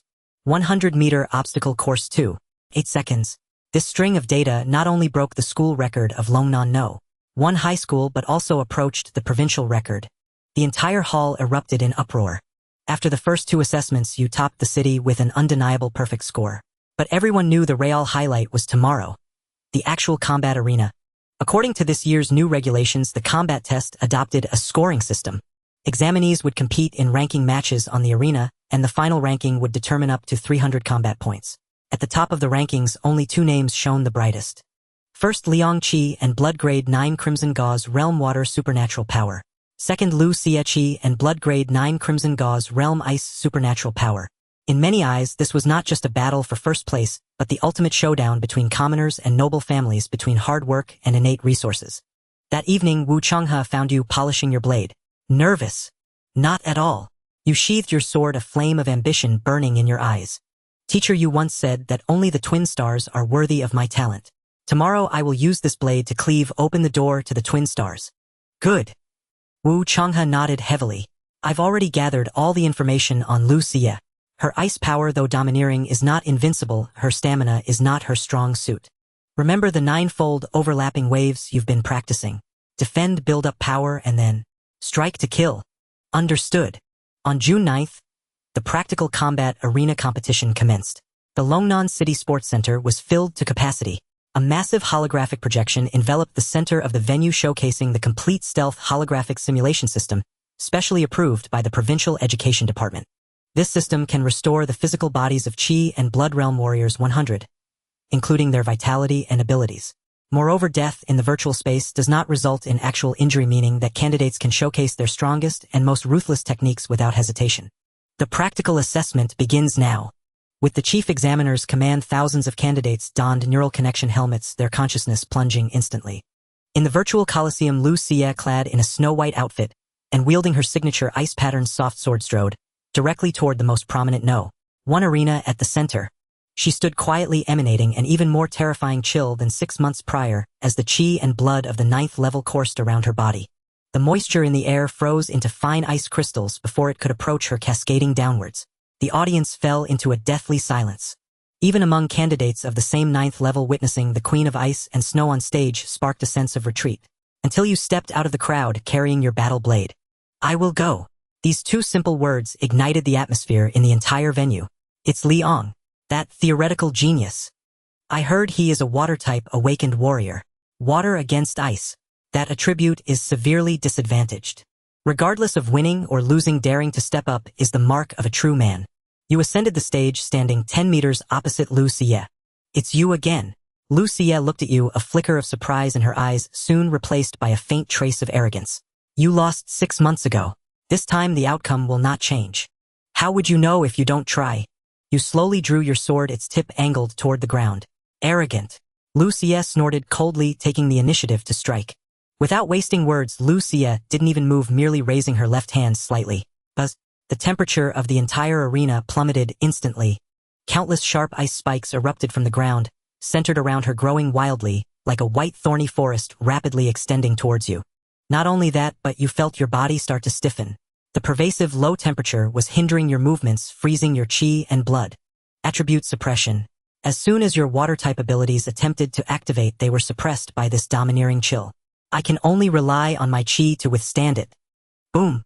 The surging chi within you rushed through your meridians, generating enough heat to barely fend off the invading chill.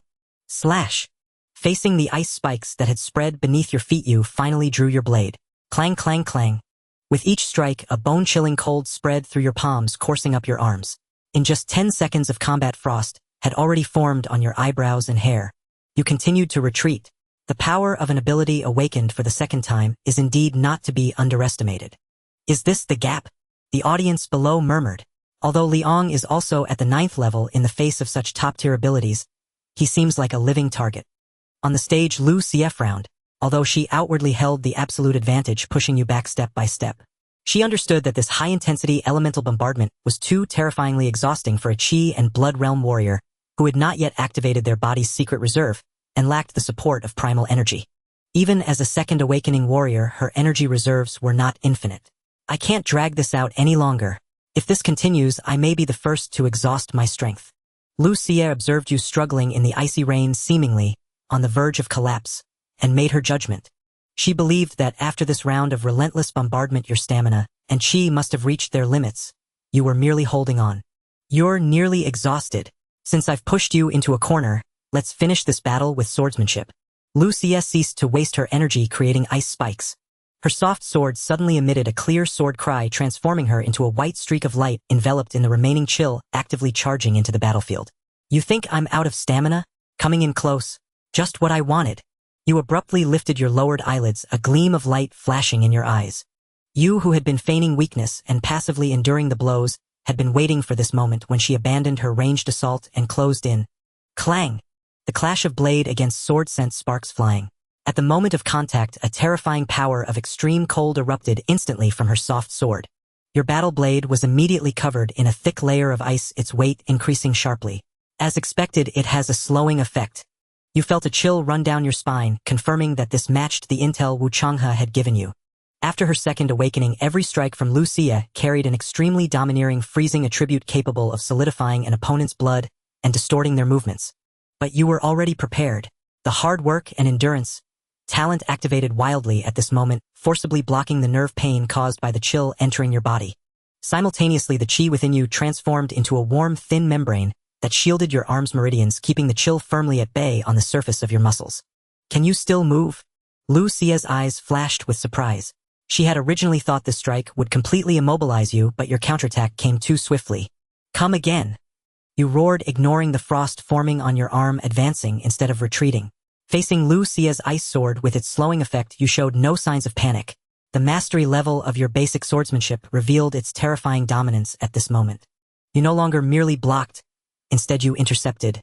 With every strike, you accurately targeted the weakest points of her sword techniques. With each blow, you utilized high-frequency vibrations to shatter the frost that had condensed on your blade. Clang, clang, clang. The first, the third, the fifth wave. Lu Xia became increasingly alarmed. She found that her proud elemental swordsmanship was being dismantled by your pure sword techniques. Your blade resembled a finely woven net, not only sealing off her attack routes, but also accumulating your own momentum with each clash. In terms of skills, you cannot compare to me. Your eyes shone brightly as the weight of your blade increased and the ferocity of your strikes intensified. The frost that had originally coated the blade was relentlessly shattered into powder by your increasingly violent force. Lu Xia was suppressed. Under the advantage of attributes, she was being forced to retreat repeatedly in a direct confrontation. Bastard! Get away from me! Prideful as she was, she could not accept such humiliation in skill. She no longer held back, and a gigantic ice-blue lotus phantom materialized in the air behind her. You utilized the technique of stacking waves, storing the rebound force from each collision within your body through special muscle tremors. Your complexion turned increasingly red, veins bulging on your forehead, indicating the strain on your meridians. As she thrust her sword, the sky filled with lotus phantoms transformed into countless rotating ice blades, sealing off all your escape routes and forming a deadly ice prison. There was no way to evade. Facing this lethal strike, your gaze remained unwavering, coldly calculating. You pushed your mastery of swordsmanship to the extreme. Amidst the flurry of ice blades, you instantly locked onto several trajectories of lethal attacks. Swish, swish, swish. Your battle blade swung, accurately deflecting the ice blades aimed at your throat and heart. As for the rest, you tensed your muscles, dodging the fatal spots, allowing the non-lethal ice blades to slice through your skin just to protect your right arm, holding the blade and maintain your forward momentum. Puff, puff, puff. Blood stained your clothing, but your speed did not slow down in the slightest. Instead, it surged again from the stimulation of pain. But you broke through. You reached Lu Xia's front. At this moment, the stacking wave power within you had accumulated to the 8th level. This was already the limit your body could withstand. One more level and your arm might explode first. Not enough. Still not enough. The victor. Ring 1 Liang. As the system's emotionless electronic voice echoed throughout the arena, the snow-induced ruins projected by the hologram instantly shattered, dissolving into countless specks of light that faded away. Beep. Neural connection terminated. You slowly removed the heavy connection helmet. Though you had suffered severe injuries in the virtual world, your body in reality remained completely unharmed. Yet due to the extreme exertion of the 9-fold overlapping waves technique, your spiritual energy was overdrawn, leaving you with a faint dizziness. You shook your head, pushed yourself up using the armrest, and gazed through the transparent soundproof glass toward the opposite side. There Lu Xia was also just removing her helmet. This aloof, ethereal ice queen of the campus, who always seemed above the mundane world, now had a face as pale as paper. She stared blankly at her own hands, as if still reeling from the terrifying experience of being slain in that instant. She had lost. Defeated by a common student of no background whom she had never deigned to notice. After a brief, deathly silence, the entire venue erupted like a powder keg ignited. Whoosh! A thunderous roar of noise nearly lifted the roof. He won. That Liang actually won. Heavens! That was the Snow Maiden Lu Xia. Ice-type ability plus the Crimson Gauze realm, and she was sent flying by a single slash. Is this the God Li everyone speaks of? Who said he only knows how to study? He's turned every lethal technique from the textbooks into living, breathing skills. Too powerful. At the commentary desk, a senior coach, specially invited from the Provincial Martial Arts Association, was pounding the table, excitedly, spittle flying as he provided analysis. Unbelievable. This is a textbook perfect defensive counterattack. Director, roll the replay. On the big screen, a slow-motion replay of your earth-shattering slash played. Look everyone. First, Liang's blood and chi density is simply astonishing. Facing total suppression from an ice-type ability, an ordinary 9th stage practitioner would have been exhausted long ago. But he not only endured, he even managed to unleash that terrifying force at the very end. Second, his blade technique. Without a doubt, it's a master-level technique. Even while slowed by the cold aura, he could precisely intercept his opponent's sword strikes. That's the mark of having ingrained the blade forms into his very instincts. And most crucially, the coach pointed at the fleeting blue light on your arm in the replay. As his file records, he is a water-type awakened hetero-practitioner. He possesses an extremely hidden water-type ability within his body. This power grants him extraordinary regenerative abilities. His stamina and resilience far surpass Lu Xie's in blood and chi technique ability and tactics. Liang's victory in this battle is beyond reproach. Amid the chorus of praise, Wu Changhe, disregarding decorum, charged into the competitor area and wrapped you in a bear hug, squeezing so hard it felt like he might break your bones. Good lad. Well done. You've made me proud. This usually meticulous man had tears glistening in the corners of his eyes. He shouted toward the school officials in the stands. From today on, let's see who dares say Wu Changhe only knows how to sell medicine. I've taught a champion. A week later, on June 16th, the college entrance exams were over and the provincial results were announced. You sat in Wu Chang's office, both of you staring at the final scores displayed on the computer screen before you. Examinee Liang. Written exam theory 148-150. Martial exam realm 150-200. Martial exam basic qualities 195-200. Martial exam combat arena 150-200. Ability bonus 50. Total 600, 93-800. Current rank 1st in Longnan City, 18th in Jiangnan Province. Seeing this result, you frowned slightly. Losing 2 points on the subjective written questions was understandable. Scoring near perfect on the basic qualities test was also expected. It was the martial combat score that bothered you. You had swept the competition in Longnan City, taking first place. So why did you only get 150 out of 200 in the combat and realm assessments? Think the score is too low? Wu Changhe poured 2 cups of tea and handed one to you. Don't feel slighted. Our province's exam uses a provincial-wide comprehensive scoring system. Your 9th stage blood and chi plus master-level blade technique are indeed invincible in a prefecture-level city like Longnan.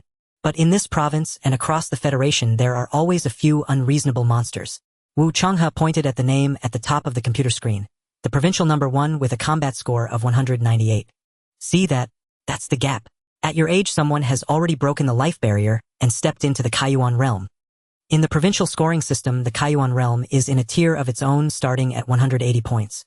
And in the face of the Kaiyuan realm, no matter how strong a 9th stage practitioner is, their score ceiling is locked at 150. It's a suppression of life level, not something technique can overcome. Hearing this, the pride you felt from becoming the city champion vanished instantly. The Kaiyuan realm. That meant the opponent could already project Yuanli externally and had likely even awakened their spiritual sense. Competing on the same track as such monsters, a chi and blood realm practitioner could only take a back seat. 18th in the province. Which means there are at least 17 suspected Kaiyuan realm freaks ahead of me. Your grip on the teacup tightened. Don't lose heart. Wu Changhe patted your shoulder. You started later than them, without a family to pour resources into you since childhood. It's already a miracle that you've come this far. Besides 693 points. That's more than enough to get into the Twin Stars. Today, let's not talk about martial arts. Let's just celebrate. Cheers. Cheers. The day after the results were released, you received an unexpected call. It was from Principal Liao Xianyu. The principal's office was antique and elegant, filled with the fragrance of tea.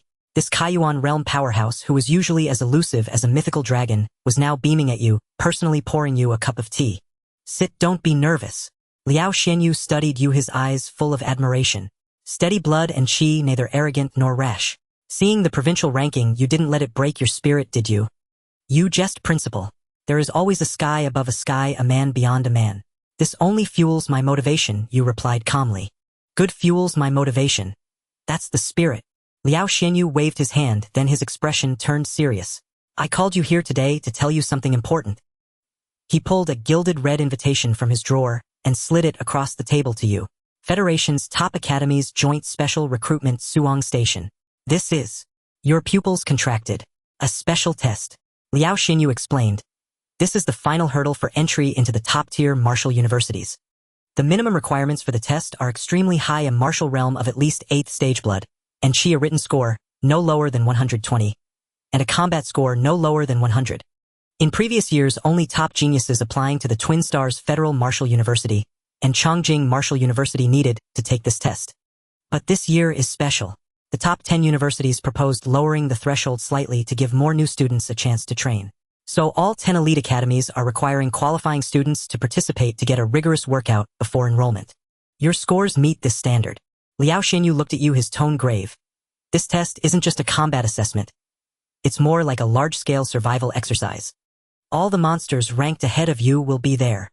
And I hear the rewards this year are exceptionally generous. Besides admission letters to the Twin Stars, the top 10 might even receive a treasure for comprehending the Kaiyuan barrier, a Yuan Spirit Stone. At the words Yuan Spirit Stone, your heart gave a powerful leap. You were stuck at the 9th stage of blood and chi. Though your strength was great, breaking through to the Kaiyuan realm was a chasm. With such a treasure to assist.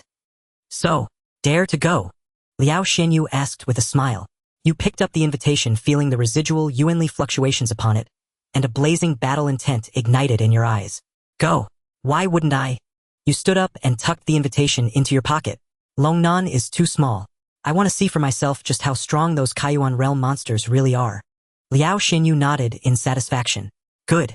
Go prepare. You'll depart for Suang City in 7 days. Besides you, Lu Xie's scores are also sufficient. The two of you will represent Longnan No. 1 high school. Remember, once you leave Longnan, fight with everything you've got. Make the name of our school known. Walking out of the principal's office, you looked up at the azure sky.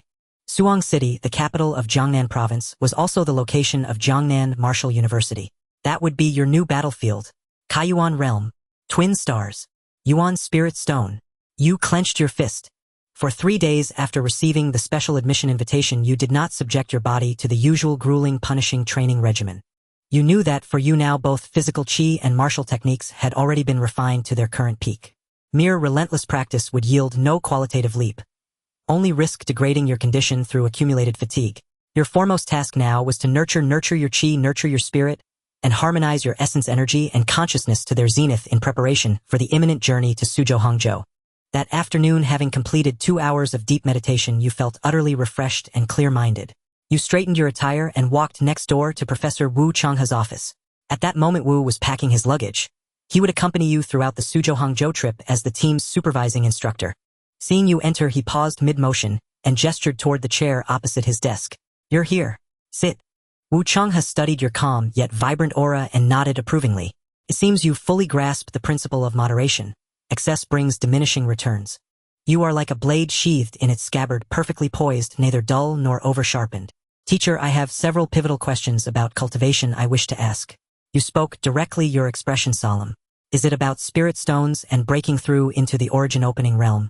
Wu Changhe smiled faintly, as if he'd anticipated it. I knew you'd ask.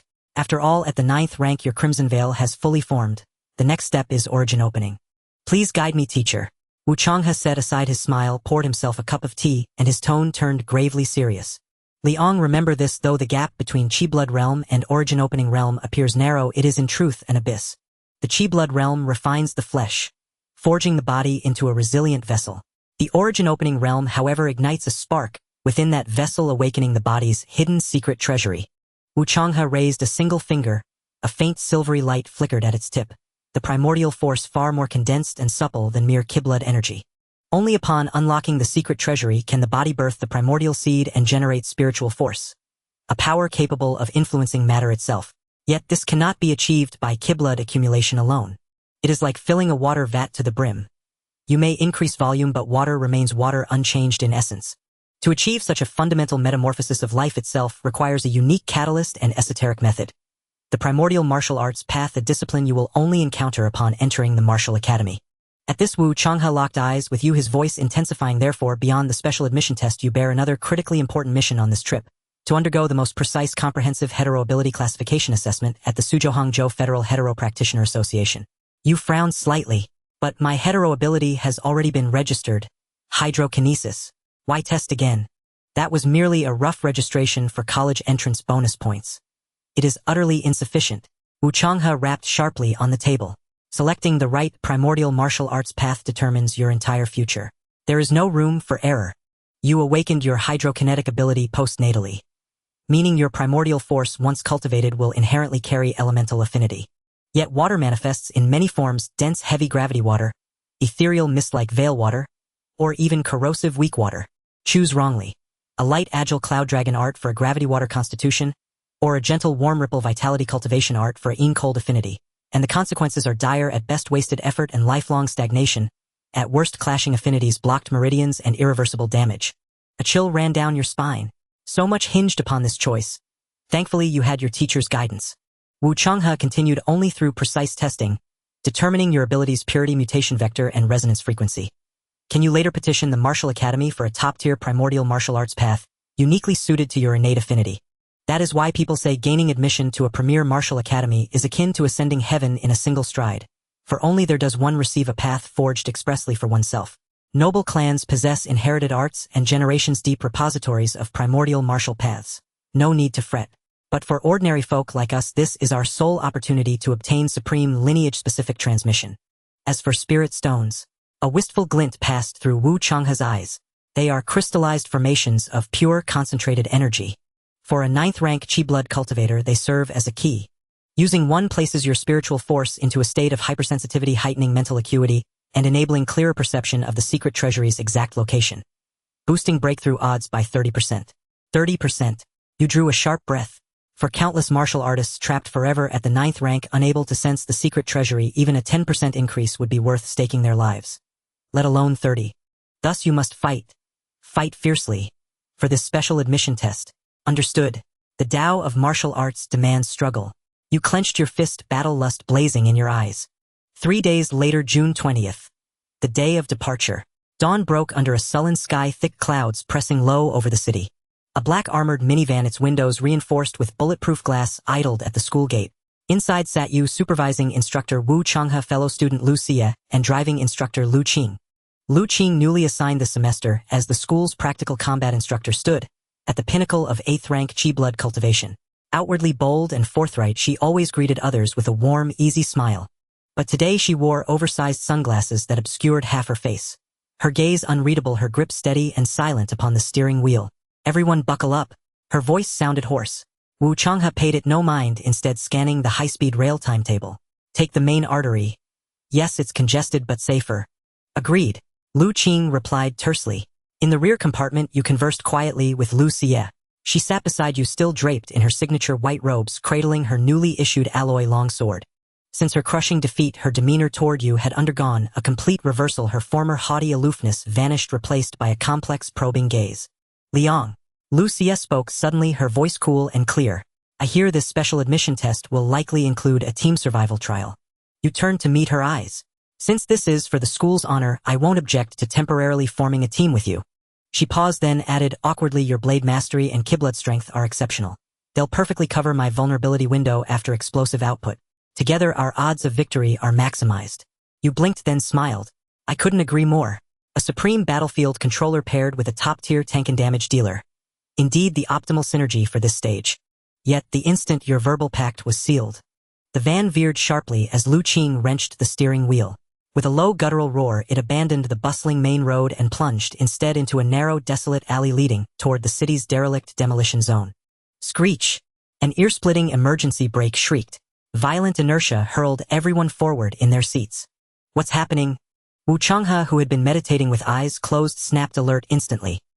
He steadied himself, fury flaring, as he lunged for Lu Qing's shoulder. Lu Qing! Have you lost your mind? This isn't the way to the station. Lost my mind? From the driver's seat, Lu Qing slowly turned her head. She removed her sunglasses, revealing eyes that made every spine in the vehicle crawl with dread. Those eyes, usually bright and vivid, now held no focus whatsoever. Their pupils were grotesquely dilated, their sclerae webbed with unnatural crimson veins. Her lips curled upward in a rigid puppet-like grin. No, Director Wu. I'm guiding the children to greet their rebirth. Before the words finished echoing, Wu Changhe's fingers brushed Lu Qing's shoulder, and his entire body froze. VVVV. An invisible yet palpable terror descended from outside the vehicle. An oppressive force field, unlike mere killing intent, it was absolute dominance of life hierarchy. As if gravity had spiked tenfold, the windshield groaned, spiderwebbing instantly with fine cracks. You jerked your head up, staring through the front glass. This was a deadened alley, flanked by skeletal abandoned high-rises, dim and wind-chilled. 10 meters ahead of the van's hood, 3 uncanny figures now stood motionless. Cloaked head-to-toe in voluminous black robes, their hems embroidered with writhing blood-dark eyeball motifs. Alive, sentient, and wrong. The 2 flanking figures exuded a cold, rotting aura, like cadavers freshly unearthed, dangerous yet still comprehensible within the framework of Chi blood realm threats. But the figure in the center, when your gaze fell upon that slightly taller robed form, your battle-honed sixth sense, tempered across countless near-death trials, screamed with unprecedented piercing urgency. Every cell in your body shrieked 2 words: run. Now. He stood utterly still, yet seemed fundamentally alien, severed from reality itself. You caught a telling detail: the alley floor was slick with standing water and muck. Both flankers' robe hems bore stains. Yet the central figure's black boots remained immaculate. Not a speck of filth. And if you looked closely, his soles hovered a hair's breadth above the mud, suspended in a thin shimmering layer of displaced air, never truly touching ground. That's an erosion cult executioner. Lu Xia's face drained of color. She recognized the garb instantly, her voice trembling. Lu Qing, you're a cultist spy. Wu Changhe's eyes bulged with rage, his primordial force erupting violently in a desperate bid to shatter the suffocating pressure. But horror struck him anew. His vaunted origin, opening realm primordial force, usually flowing like liquid lightning, now churned sluggishly, mired as if drowning in thick tar beneath the central figure's gaze. This aura, impossible. Cold sweat erupted across Wu Changhe's brow. For the first time, despair flickered in his eyes. You are... Shu. The central figure raised a single finger, pressing it lightly against the lip of his mask. No louder than a whisper. But the moment the gesture was made, the alley's wind died. Wu Changhe's furious roar choked silently in his throat. Director Wu. Long time no see. Boom! As the black-robed figure clenched his hand in the void, the steel shell of the entire commercial vehicle instantly twisted and deformed, emitting a grating metallic groan, as if crushed by an invisible giant palm. A terrifying pressure like a mountain bore down upon you. It was not merely the suppression of blood energy or primal force, but the condescending gaze of a higher life form. Under this force, you could not move a single finger, and even breathing became excruciatingly difficult, the air in your lungs squeezed out bit by bit. How dare you? Wu Chang's eyes bulged with rage as his primal force blazed wildly, attempting to break free from the restraint. As a Kaiyuan realm expert, he refused to wait for death meekly. Yet the black-robed figure vanished in an instant, reappearing before Wu Changhe. Show! He extended a pale finger to his mask, then casually grabbed Wu Chang's head, hoisting the once mighty Kaiyuan realm expert into the air like a chick. Teacher Wu, it is very impolite to interrupt when others are speaking. The voice was gentle, yet carried a condescending tone, as if a god were addressing an ant. By some unknown means, a stream of gray energy flowed from his finger into Wu Chang's 7 orifices. After being released, Wu Changhe stood frozen like a statue, his eyes wide with fury, muscles twitching, only able to emit desperate guttural gasps.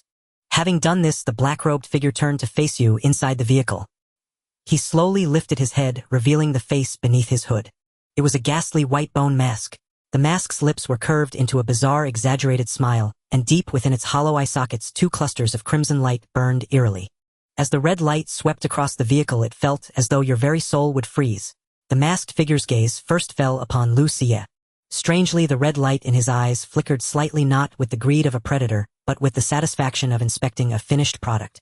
The seed of Haicheng has sprouted and grown perfectly, he murmured to himself. Then his gaze turned to you. Oh, is this the common-born top scholar from Longnan? The masked figure seemed intrigued by you, a look of unexpected delight in his eyes. Originally just a casual move, I never thought such a tenacious weed could grow from this barren land. Not bad, your physical body has great value. Then a hair-raising scene began. 2 black-robed figures silently stepped forward from behind the masked one, spreading a foul-smelling sheepskin on the waterlogged ground. They then drew sharp daggers and slit their own palms without hesitation. Crimson blood flowed down, yet instead of falling to the ground, it traced across the sheepskin under some eerie force, forming a complex and sinister dark red array.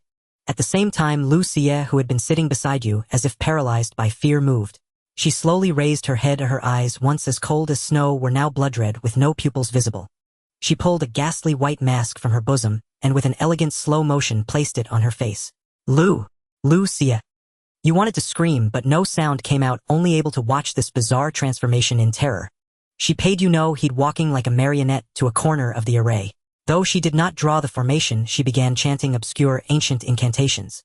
With this blood and flesh I offer to my lord. Exchange of spirit and flesh, rebirth of the blood shadow. The voice was sharp, icy, with a strange rhythm that seemed to pierce your eardrums and stab into your brain, causing waves of dizziness. As Lu Xie chanted, the masked figure stood at the center of the array and began to elaborate on their mad plan in a near-operatic tone. The great blood shadow life swap plan. My lord has spared no effort for this day. In this era, the perfect 6-life blood-soul demon is long extinct, but my lord has bestowed 2 precious 2-life blood-soul demons. What is a 2-life? It means possessing 2 lives, 2 destinies. The first life is called skin painting. After parasitism, it perfectly merges with the host's flesh and soul. The genius remains a genius. Memories, personality, habits unchanged. Undetectable even by genetic tests or soul scans. The demon's soul slumbers and only awakens to take over the body at critical moments.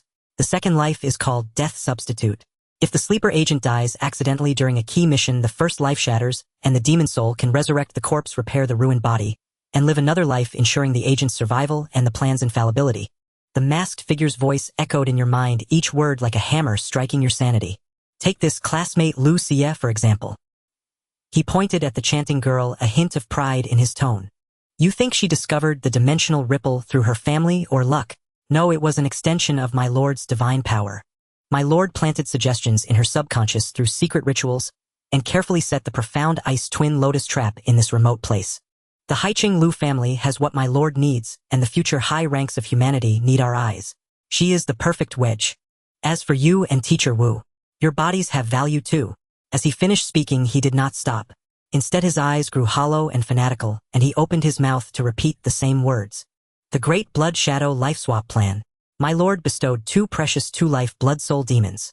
On the first repetition, his tone became rhythmic, each word striking the air like a hammer. The blood-red array on the ground seemed to resonate with a certain frequency. The flowing blood began to boil, bubbling and steaming. Then came the second repetition. First life skin painting. Second life death substitute. The seed of Haiching. The perfect wedge. This time the pace doubled. Lucia and the 2 other black-robed figures who had been kneeling seemed to receive a command. Their chanting rose sharply, perfectly overlapping with the masked figure's voice. For voices, male, female, hoarse, shrill, intertwined, forming a nauseating, echoing, multi-part harmony. You felt a strong wave of nausea, and the scenery before you began to blur. These voices carried spiritual pollution targeting the soul. Then came the third repetition. The sound no longer resembled human language, becoming shrill and distorted like metal scraping violently against glass. Blood shadow, life swap, skin painting, rebirth. Blood shadow, life swap, skin painting, rebirth. As this mad repetition continued, the surrounding space began to warp violently. The unfinished building in the alley was engulfed by a viscous blood-red mist. Countless faint scratching sounds came from the void, as if something was forcing its way out of the walls, the ground, the air itself. Your brain felt as if pierced by countless steel needles, simultaneously, your sanity teetering on the brink of collapse. If not for the extraordinary mental resilience granted by the endurance talent, you would have likely become a drooling fool by now. Welcome, our god. Suddenly all noise ceased in an instant. The 3 black-robed figures, including Lucia, prostrated themselves, their foreheads striking the blood-soaked ground heavily. A crack split open in the space at the center of the blood-red array. Several indescribable dark shadows slowly emerged, reverently holding 2 blood-red crystals that pulsed like hearts, exuding a thick bloody aura. The 2-life blood-soul demon had arrived. The masked figure picked up 1 crystal and walked to the immobilized Wu Changhe. To ensure the plan goes smoothly, I must waste 1 sacred relic on Teacher Wu. He extended a pale finger, its nail as sharp as a blade, and gently carved a vertical wound on Wu Chang's forehead. Blood flowed freely. The masked figure pressed the blood crystal onto the wound. Hiss. The moment the crystal touched the blood, it instantly liquefied, burrowing into Wu Chang's brain like a living worm. Then the chanting of Lucia and the others rose again. A beam of blood-red light shot from the array, plunging into Wu Chang's body. Wu Changhe trembled violently, his eyes rolling back as if in immense agony. But after just a few seconds, he went still. When he opened his eyes again, the once righteous, caring gaze was replaced by a lifeless red glow. He turned stiffly like Lucia and walked expressionlessly to the ranks of the cultists kneeling in obeisance. Watching this, your heart ached with grief and rage. The man who was both a teacher and a father to you had his soul cruelly erased before your eyes turned into a walking corpse. Your turn, little top scholar. The masked figure holding the last blood crystal approached you with a mocking laugh.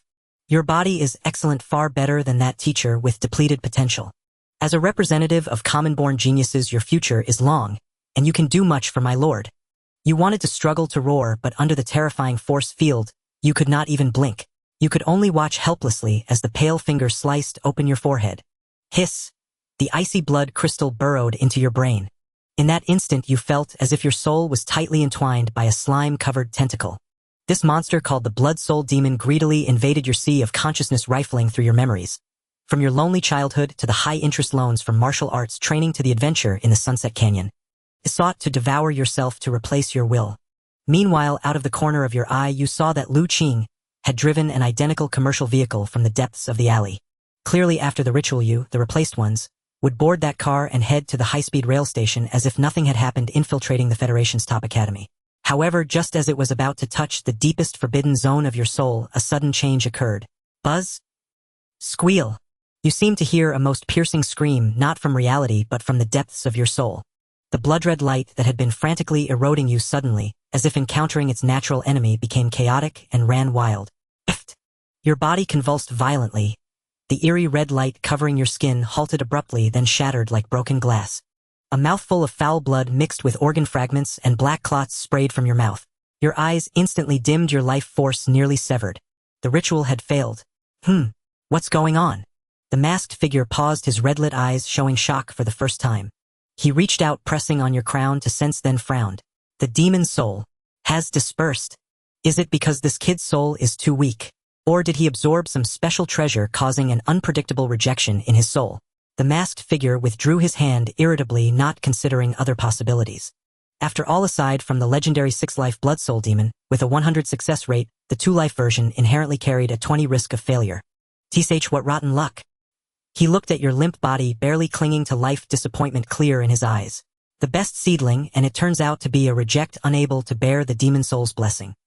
He tossed you aside like trash onto the damp ground. Sir, what now? A black-robed figure asked in a low voice.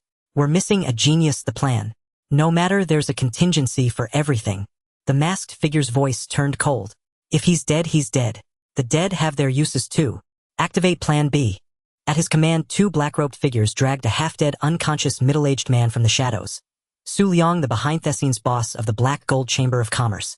Dispose of him and frame him as the murderer. The masked figure's voice was cold and efficient, clearly reaching your fading ears. The reason is simple. Student Liang died from the Black Gold Chamber boss' deliberate revenge. Su Liang feared Liang would settle old scores after rising to power, so he took the risk and set up an ambush here. During the fierce battle, Liang tragically died. The murderer Su Liang was then killed in grief by the heroic teacher Wu Chenghe. A perfect script. By now you lay in the icy mud, your vision completely blurred. Logically, with such severe injuries, you should have lost consciousness long ago. But your talent endurance erupted with astonishing tenacity in your final moments. It forcibly held onto your last breath, allowing you in your dying state to hear this entire speech. So, that's how it is. Teacher Wu, Lu Xie, and Su Liang, Blood Shadow Life Swap.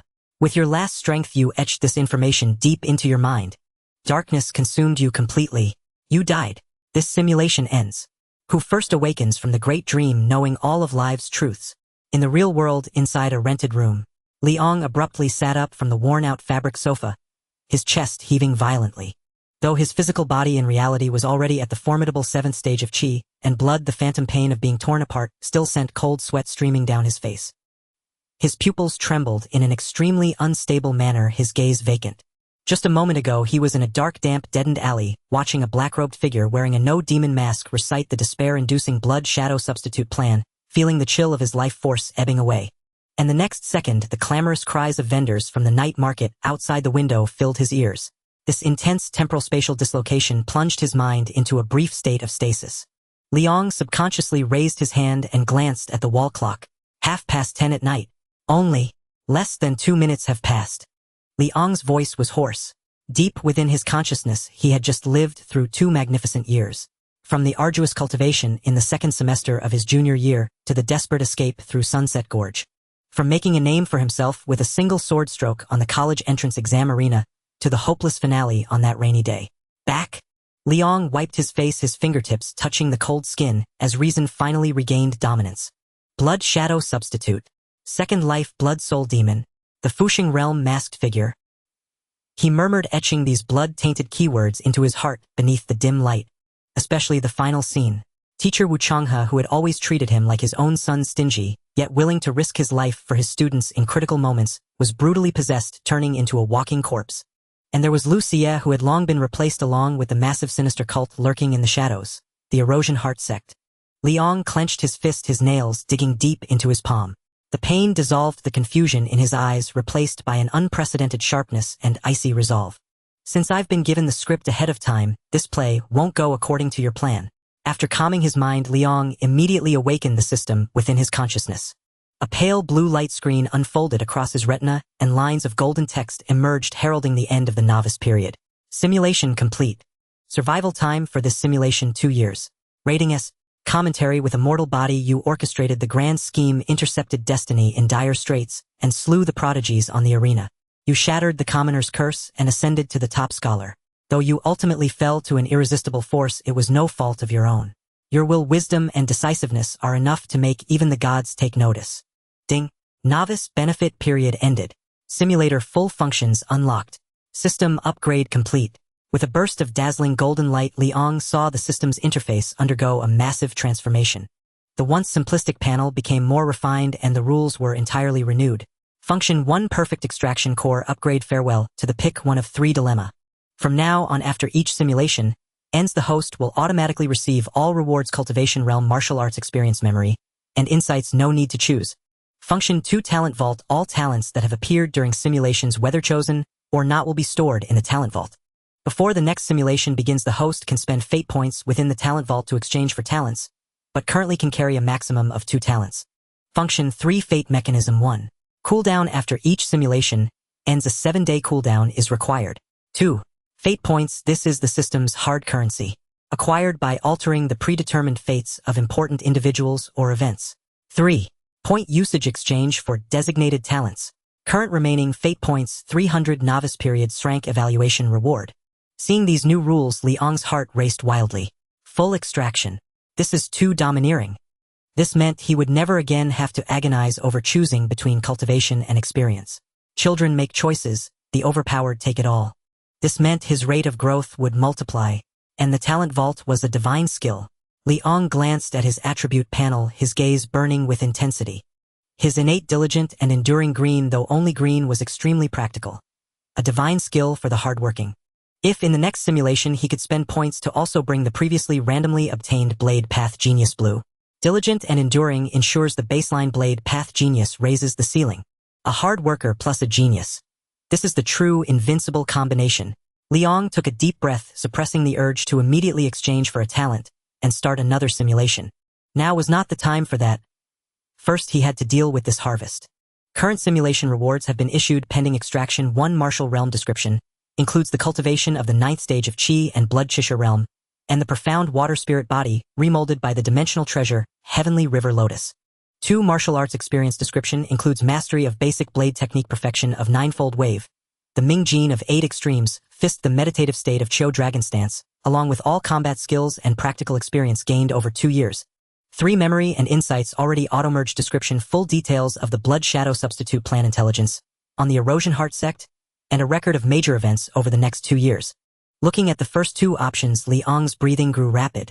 Though he was already at the peak of the 7th stage of Qi and Blood, a genius beyond the reach of ordinary students. With a single click, he could instantly leap across the 8th stage Wolf Smoke and ascend directly to the 9th stage Chisha, even gaining an ability that countless would envy. His finger hovered over the one-click extract button, but Liang suddenly paused. His gaze flickered as his mind raced through the plans for tomorrow. Can't extract everything. At least not the martial realm right now. Liang was clear-headed. First, the issue of commotion. Last time, when he extracted the 7th stage, the bone-cracking sounds were already considerable. This time it was the 9th stage Qisha realm, involving the physical remolding of the profound water spirit body. In this old rented room with virtually no soundproofing, extraction could cause a huge disturbance, and he would surely be taken away by the Special Affairs Bureau for dissection tomorrow. Second, and most importantly, for tomorrow's borrowing act. Liang turned to look at the loan draft already written on his desk. According to the plan, early tomorrow morning, he would go to school to find Wu Changhe. By displaying his 7th stage of Qi and Blood martial realm, he would seek Old Wu's help to borrow that 120,000 for a life-saving sum. The 7th stage of Qi and Blood, though stunning, would still be within the realm of human genius in Wu Chang's eyes, given Liang's reckless nature and past accumulation, albeit barely. But if he showed up with the 9th stage of Qi and Blood draped in Qisha, then meeting Wu Changhe tomorrow would not be a surprise but a shock. Jumping overnight from the externally perceived 3rd stage Qi and Blood trash straight to 9th stage ability minor master, this transcended genius, it was monstrous freakish. Although Wu Changhe valued talent, he was also a seasoned veteran. Too much abnormality reeked of deceit. Then he wouldn't just fail to borrow money but might invite unnecessary suspicion. I must stick to the script. First use my current 7th-stage cultivation to get the money and resolve the Black Gold Chambers crisis. Then find a safe place to extract the 9th-stage cultivation. Having figured this out, Liang made his choice. System extract martial arts experience. Store martial realm for now. Buzz. With the command issued, a vast and gentle warmth surged into his mind, then flowed through his limbs and bones. This time there was no physical agony, only a mysterious sensation akin to enlightenment. Liang closed his eyes. In a daze, he seemed to return to the rocky shoals of Sunset Gorge, to the waterfall in Linchun County, to the arena of the college entrance exam. Every angle of his blade swings, every tremor of his muscles, every clever trick of using water currents to deflect force. These images, once only in memory, were now rapidly transforming into his Bodhis instinct. His fingers twitched involuntarily. Though without a blade in hand, the mastery of blade arts etched into his marrow had awakened within him. A full 10 minutes passed. Liang slowly opened his eyes. He casually picked up a ballpoint pen from the table and flicked his wrist. Whoosh, whoosh, whoosh. The pen tip traced 9 afterimages in the air, each halting precisely at the same point without a shred of deviation. 9-fold wave, 9 layers of waves. Though his current 7th-stage chi and blood body couldn't unleash the full power of the 9th stage, the technique of exerting force was completely mastered. Combined with 7th-stage chi and blood, his combat prowess was still terrifying. Ha! Liang put down the pen, feeling the Bodhis consciousness' advanced sense of control. Though my body hasn't reached the 9th stage, with my current 7th-stage cultivation and master-level blade arts, it'll have more than enough to handle tomorrow's troubles. Tomorrow. Liang stood up, walked to the window, and pulled open the curtain. Outside, the nightscape of Longnan City was still brightly lit. Yet beneath the bustling lights, undercurrents surged. The shadow of the Black Gold Chamber and the schemes of the Erosion Heart Sect were lurking crises. Old Wu, in this life, I won't let you be that backup insurance anymore. Liang gathered all his thoughts and lay back down on the bed. He needed rest. Though his spirit was highly excited, he had to conserve his energy for the crucial borrowing act tomorrow. Sleep. Tomorrow morning, go to school, find Old Wu. The next morning, faint light seeped through the gaps in the curtains, spilling onto the head of the bed. Standing before the mirror, Liang steadied his breath, rubbed his cheeks, and watched his expression soften from the weathered indifference of a man who had endured countless trials into the visage of a high school student. A blend of urgency and determination. Time to see Old Wu. Slinging his backpack over his shoulder, he stepped out of the dim rental room. Longnan No. 1 high school faculty office building. Standing outside the door of the sophomore martial arts group office, separated by the slightly chipped wooden panel, Liang could clearly hear the familiar scolding voice from within. Those little brats. What the hell do they know about the golden ratio? They even posted on the forum claiming my potion is Sprite mixed with food coloring.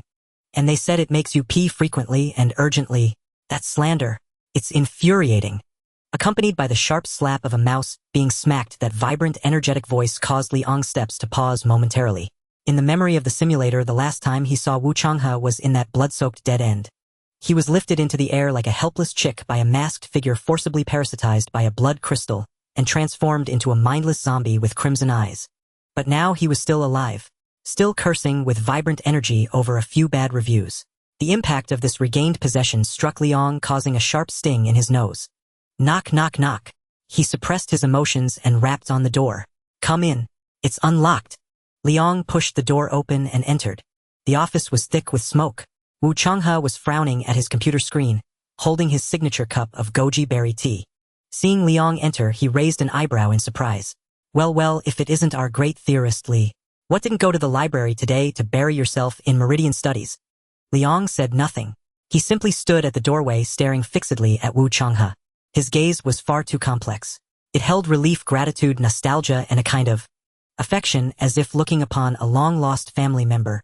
Stared at so intently by such eyes, Wu Changhe felt goosebumps rise all over his body, a chill racing up his spine. Instinctively, he hugged his thermos tighter and scooted back in his chair. Stop. What are you doing, kid? Why are you looking at me like I'm a martyr's portrait? I'm not dead yet. If you have something to say, say it. Don't pull this mushy stuff on me. I'm not buying it. Liang took a deep breath, blinked, forcing back the moisture in his eyes, and swiftly switched into his Oscar mode. He turned, closed the office door behind him, not only latching the bolt, but also drawing the curtains, shutting out the sunlight. This series of unusual actions made Wu Changhe even more panicked. Liang, what are you up to? I'm telling you, even though you're a student, if you dare, I will fight back. Teacher, I have a matter of life and death that I need your help with. Liang turned around, his expression unprecedentedly solemn, his voice hoarse. But before that, I want to show you something. What is it? All this mystery. Wu Changhe put down his cup, suspiciously already secretly circulating his primal force, ready to subdue this potentially demonic student at any moment. Liang offered no explanation. He simply spread his feet slightly and slowly stirred the blood and qi within him. Boom! A low, deep roar like a river surging exploded inside Liang. A formidable aura belonging to the 7th stage of blood qi instantly surged through the cramped office. This blood and qi were so vigorous it didn't seem like that of a weakling propped up by pills. Instead, it was condensed, as dense as mercury, even faintly exuding the murderous intent of a battle-hardened veteran. Clatter! The lid of Wu Chang's thermos, which he had just picked up, fell onto the desk and rolled noisily to the floor. He shot to his feet, his small eyes wide as saucers, staring at Liang as if he were a monster. He couldn't help but rub his eyes. 7th stage. And the quality of this blood and qi. How is that possible? Weren't you only at the 4th stage last week? As a Kaiyuan realm expert, his discernment was exceptionally sharp. With a single glance, he could tell that Liang's current foundation was terrifyingly solid. If he closed his eyes and sensed it, he would even think the person standing before him was a legitimate heir of a noble clan raised from childhood on medicinal baths and stance training. Liang Yu, have you been possessed by some ancient monster? Wu Chang's voice cracked. Liang retracted his aura, his face breaking into a rehearsed smile. 1 part bitter, 7 parts resolute. Teacher Wu, the truth is, I've been hiding my strength all along. Hiding your strength. Wu Changhe wore an expression that said, are you kidding me? You've been ridiculed like that at school and you're still hiding it. Yes. Liang began his performance, his voice low. My parents passed away early, or my family has no background. I've always feared that the tallest tree catches the wind, so even after I succeeded, I used a special breath-concealing technique to disguise myself as the 3rd stage. But recently I've hit an insurmountable obstacle and I can't pretend any longer. I have no choice but to come to you. What obstacle? Wu Changhe hadn't yet recovered from the shock, but upon hearing the words "come to you," his eyes lit up instantly. This was a 7th stage blood qi student, and his theoretical scores were top of the grade. If properly nurtured, he was a surefire candidate for a prestigious university, perhaps even the city's top scholar. If such a genius came from his class, then next year's professional title evaluation and the declining sales of his potions. The thrill of this lucky find instantly cast all his previous doubts to the wind. After all, geniuses have their secrets. Sit. Have a seat. Wu Chang's attitude did a complete 180. He enthusiastically righted a fallen chair and even poured Liang a glass of water. What obstacle have you run into? Tell your teacher. As long as it doesn't violate my principles, I'll do whatever it takes. Liang lowered his head, gripping the glass tightly with both hands until his knuckles turned white, his voice trembling slightly. Teacher, my only family, my grandmother. She's gravely ill. Liang recounted the same story as in the simulation.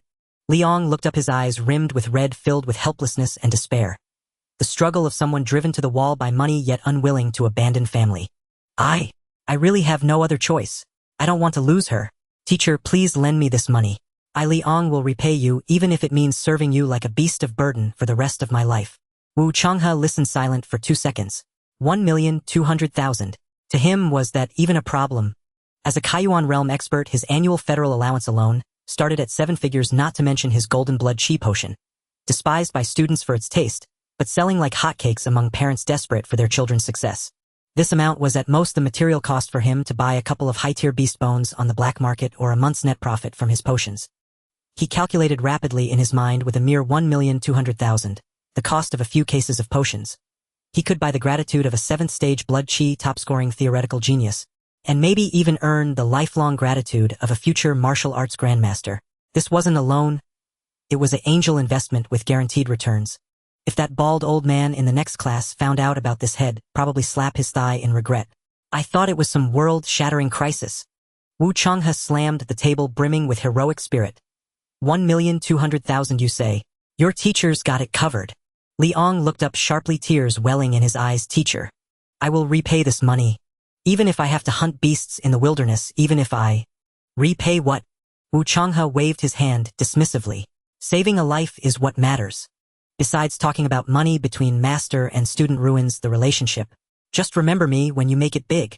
Despite his words, a glint of cunning flashed in his shrewd little eyes. He rubbed his hands together, his face breaking into that signature shrewd merchant smile, leaning forward slightly. But Liang, you know the sales of my golden blood chi potion have been a bit. Liang understood immediately. He stood up at once, his tone incredibly sincere and resolute. Don't worry, teacher. The truth is, the reason I've improved so quickly besides hard training is that I've been secretly taking your golden potion for years. Your potion is the beacon of hope in the martial world. It's the salvation for common-born martial artists. From now on, at the school's monthly arena tournament, and even at the senior year City League, I'll wear a battle suit emblazoned with the golden potion logo. I'll shout it from the podium, I owe it all to teacher Wu's potion. Ha ha ha, you get it? You really get it. Wu Changhe was beaming with joy, his face crinkling with laughter. I knew my formula was fine. Even a theorist like you approves, so it must be right. With your insight, even if you didn't practice martial arts, you'd make a great salesman. All right.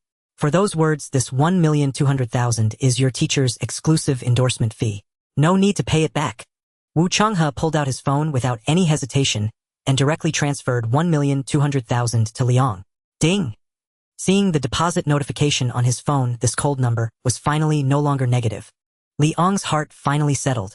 Then teacher, I'll head to the hospital. Liang stood up, preparing to take his leave. Go on, go on. Take good care of the elderly. Don't skimp on money.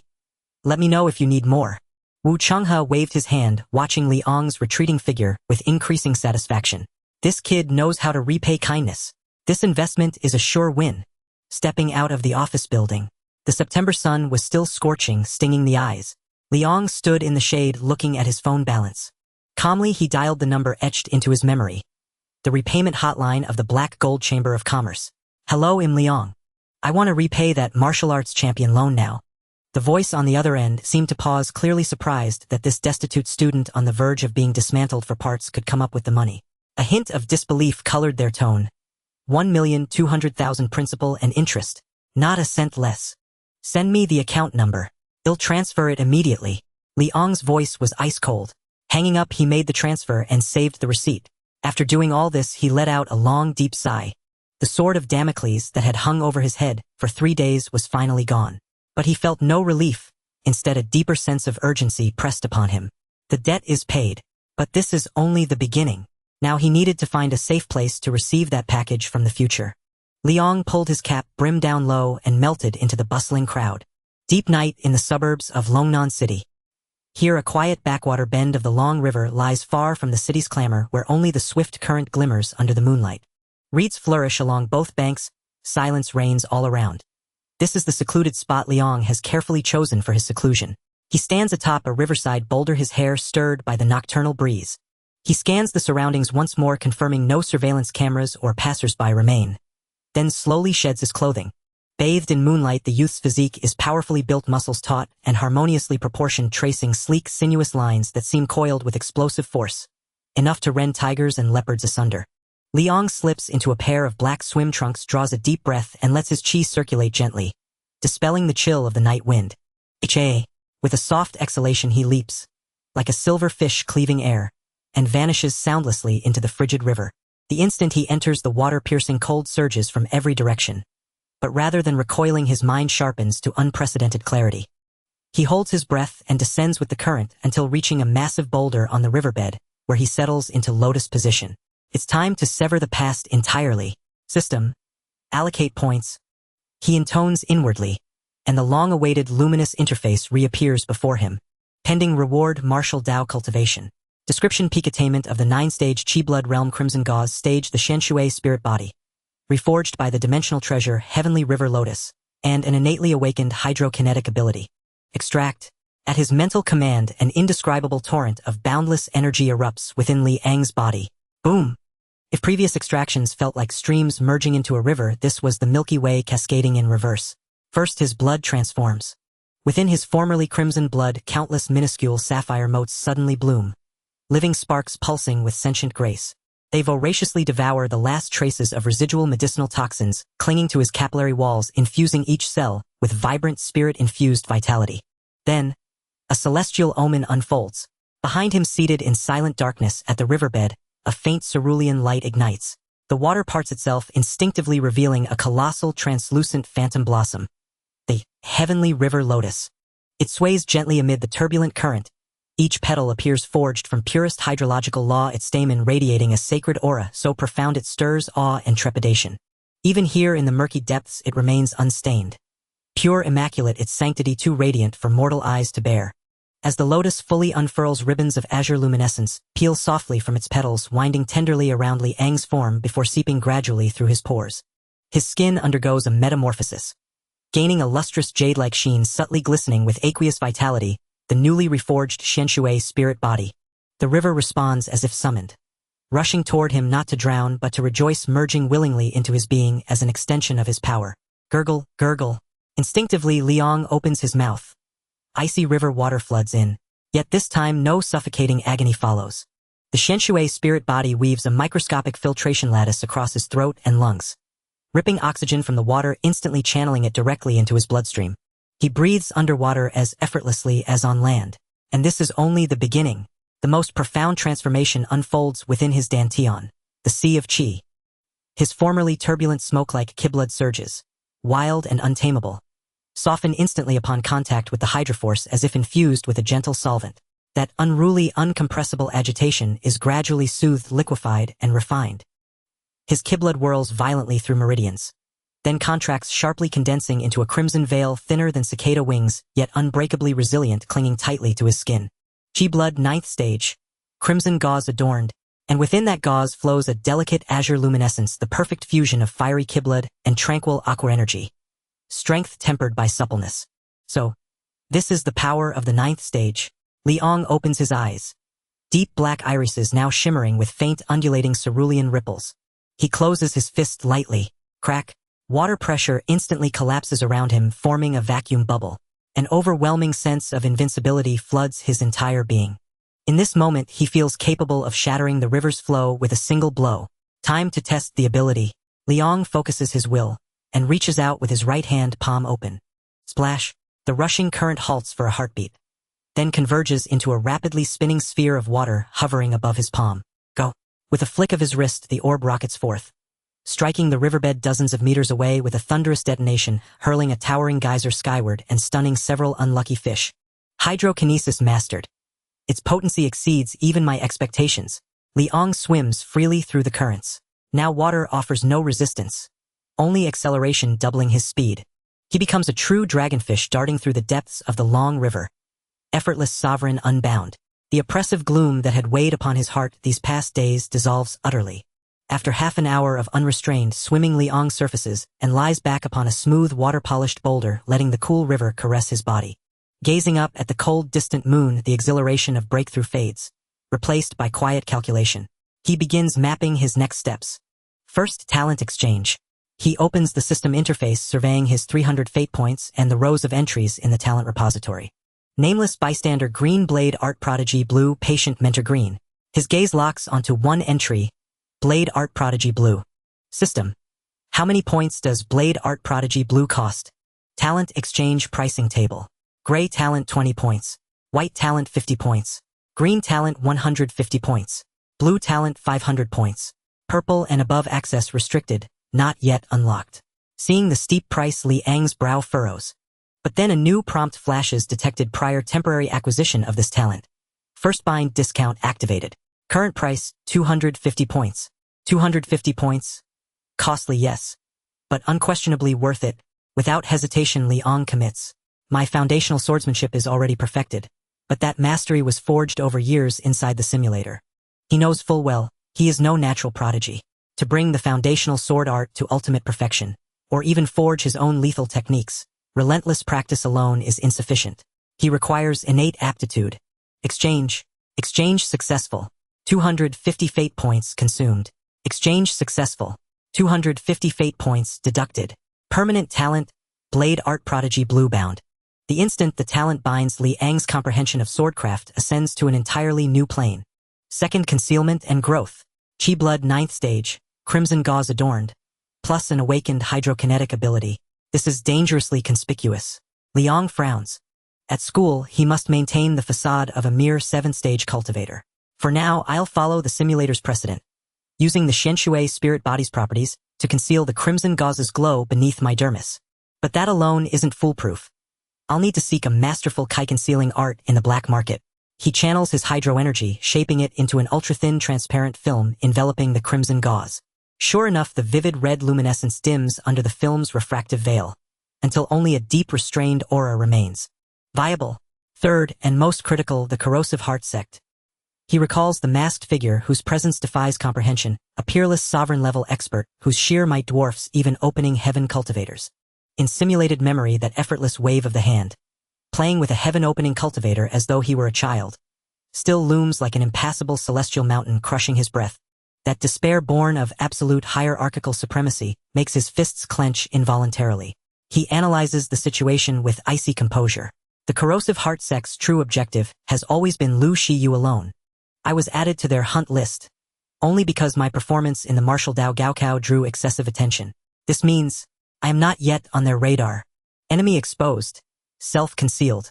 That is his greatest advantage. To oppose a peerless sovereign, I am unworthy even to attempt it. Liang rises from the boulder, his bare torso gleams like polished jade beneath the moonlight. Rice is eaten grain by grain, roads are walked step by step. If I know what transpires 2 years hence, I can lay the groundwork now. Moreover, future simulations will yield further intelligence. For instance, warning Teacher Wu about the female instructor Lu Qing. Or, should things truly spiral beyond salvage, I could simply transfer schools and sit the Gaokao in another city. Li Ang's thoughts crystallize. Why confront Hedon? With superior intelligence striking at the root is the supreme strategy. Of course, all hinges on strength. Advancing his martial Dao cultivation within simulations remains his core purpose. For now, I must uphold the image of the 7th-stage prodigy at school, and pass the final joint examinations. And, while I'm at it, scour the black market for valuable resources to prepare for the next simulation. He dresses, then melts silently into the night. The next day at 11 o'clock at night, Liang finished his evening self-study and did not head home directly. He took out a large black hooded windbreaker from the compartment of his backpack in an empty restroom stall. This was the battle robe prepared by his previous self to buy medicine from a black clinic. Although it was somewhat old, it excelled in concealment. I didn't expect this piece of clothing to come in handy. Liang put on the windbreaker and pulled up the hood, hiding his entire face in the shadows. But that wasn't enough. He summoned the power of Xian Shui within him, and a layer of invisible water film enveloped his body. Not only did it lock in his scent, but it also completely isolated the violent aura of his blood energy, which was akin to the blazing sun. At that moment he resembled a drop of water merging into the ocean, inconspicuous yet unfathomable. Longnan City, the old district. This was a corner forgotten by prosperity, a breeding ground for evil. The enormous energy shield covered the entire city, yet the lights here always remained dim and obscure. Ghost Street, here I come. Underground Black Market Ghost Street. After passing through several intricate alleys, Liang arrived at the entrance of a basement marked with the sign Old Wang's Repair Shop. This was one of the entrances to Ghost Street, the largest underground black market in Longnan City. After paying 100 yuan entrance fee, the burly doorman handed him a ghost mask, his gaze scanning Liang with ill intent. Yet he found that he could not see through this black-robed person's depths and could only let him pass reluctantly. As he stepped into Ghost Street, a cacophony of sounds rushed towards him. It was like an underground city that never slept. On both sides were various stalls selling contraband brought back from the wilderness, bloody exotic beast materials, dubious mechanical prosthetics, and even some hallucinogenic drugs strictly prohibited by the Federation. Liang ignored the enthusiastic sales pitches. His goal was clear. Breath concealment technique. Although he learned to use his water-based abilities to hide his aura in the simulator, that was still a crude method, and he would easily expose himself when facing a true expert. He needed a systematic high-level technique for concealing his breath. He walked into a grocery store named Songjing Pavilion. The name sounded impressive, but it was really just a stall selling old books and pirated techniques. The owner was an old man with one blind eye lying in a rocking chair listening to the radio. "Boss, do you have the breath concealment technique?" Liang lowered his voice, his tone hoarse. "Third shelf on the left, look for yourself." The old man did not even lift his eyelids. No bargaining, no returns. Liang walked to the dust-covered shelf, his fingertips gliding over the rows of old books. Turtle breath technique fragment. Withered tree formula, handwritten copy, Assassin's Creed. All garbage. Just as he was about to turn and leave, a sudden flicker passed through his brow. It was a strange sensation brought on by the talent knife Dao Genius Blue. Liang paused, his gaze following the feeling downward, finally landing on the corner of the counter. A rickety wooden table. There lay a tattered black book, its cover disintegrated and covered in grease and footprints. Liang squatted down, casually pretending to tie his shoelaces, and quietly pulled out the book. As he opened the pages, the handwriting was messy and chaotic, but he immediately recognized the ancient characters on the title page. Songfing. Conceal the blade in its sheath and strike with lethal force when drawn. Use your body as the sheath nurturing the blade for 1,000 years. Liang's heart trembled violently. This was no ordinary breath concealment technique. It was an extremely obscure blade nurturing technique. It gathered all the blood energy and killing intent within the body, remaining inconspicuous on ordinary days, not only concealing his cultivation but also unleashing earth-shattering power at the moment of drawing the blade. What a treasure! Liang was overjoyed but showed no sign on his face. He casually tossed Songfing aside and grabbed a few random books titled Basic Breath Concealment Technique and Night Cloak Maintenance Guide, finally stacking them all on the counter. Boss, how much for these books? The blind old man lay in the rocking chair, rolling 2 walnuts in his hand, opening his eyelids just a crack to scan the pile of books. 10,000 for the lot. 10,000. Why don't you go rob someone? Liang sneered and slammed the books down on the table. These are all just common goods and they're incomplete. 500, take it or leave it. 500. The old man scoffed, suddenly sitting up straight, a glimmer of light flashing in his lone eye. He extended a bony finger, accurately picking out the dirty Songfing from the stack of books. Kid, don't try to play tricks on me. You came for this book that's propping up the table, didn't you? Liang's heart skipped a beat, but his expression remained unchanged beneath the mask, just a worn book propping up the table. I thought its paper was thick and could use it to wipe my blade. Wipe your blade. Heh heh. The old man let out a strange laugh like an owl at night, weighing the book in his hand. Kid, don't blame me for not warning you. This book is very sinister. In the past 10 years, 3 people have bought this book. The first practiced for 3 days and died from reversed meridians. The second went mad after a month and hacked his entire family. The third was worse. He barely made any progress and ended up burying all his blood energy, turning into a dried corpse. The old man tossed the book back onto the counter, his gaze mocking. This thing is a true ghost book. If you want to seek death, I won't stop you. However, while it's a ghost book, it's also a unique copy, not a replica. 5,000, not a penny less. Consider it a deposit for your coffin. Liang, upon hearing this, not only felt no fear, but became even more certain of his judgment. Ordinary people would die practicing it because they couldn't suppress the returning sharp aura and blood energy, and their meridians couldn't withstand such extreme compression. But he was different. He possessed a strong physique with 9 levels of blood energy, and the power of Xian Shui nourished his meridians at all times. 5,000. Liang pretended to hesitate for a moment, seemingly weighing the pros and cons, and finally gritted his teeth, pulling out an anonymous crystal card. All right, I have a strong life and I like to study some peculiar things. Let's make a deal. Ding. Card payment. The old man looked at the incoming payment information and grinned, revealing a mouthful of yellow teeth. Good words can't persuade the dead. The book is yours now. Once you step out this door, life and death are your own responsibility. Liang snatched Songfing and stuffed it into his coat, turning to leave. However, just as he stepped out of the shop and had yet to blend into the crowd, several shadowy figures who had been lurking at the door with sinister looks silently blocked his way. Hey brother. The lead bald man had a scorpion tattoo on his neck, greedily staring at the spot in Liang's arms. I saw you just spent 5,000 in that shabby shop. Such a generous spender, you must have quite a bit of cash on you, right? Mind lending it to us? This was a classic tactic in the black market, robbing the robbers, or rather a test for newcomers. If Liang showed any sign of weakness, even just a little, this pack of hungry wolves would pounce on him, devouring him whole. Liang halted his steps, the eyes beneath his hood squinting slightly. It seemed the effect of the talent passerby A green really worked well, otherwise, he would likely encounter such problems in the second simulation. However, he was currently seeking a place to test his combat power in reality. Scram! Damn it, give me some face. Break him. The bald man was furious, waving his hand, and 3 of his little brothers immediately pulled out daggers and iron rods, surrounding Liang in a fan shape. You're looking for death. Just as one of the little brothers was about to smash his iron rod onto Liang's shoulder.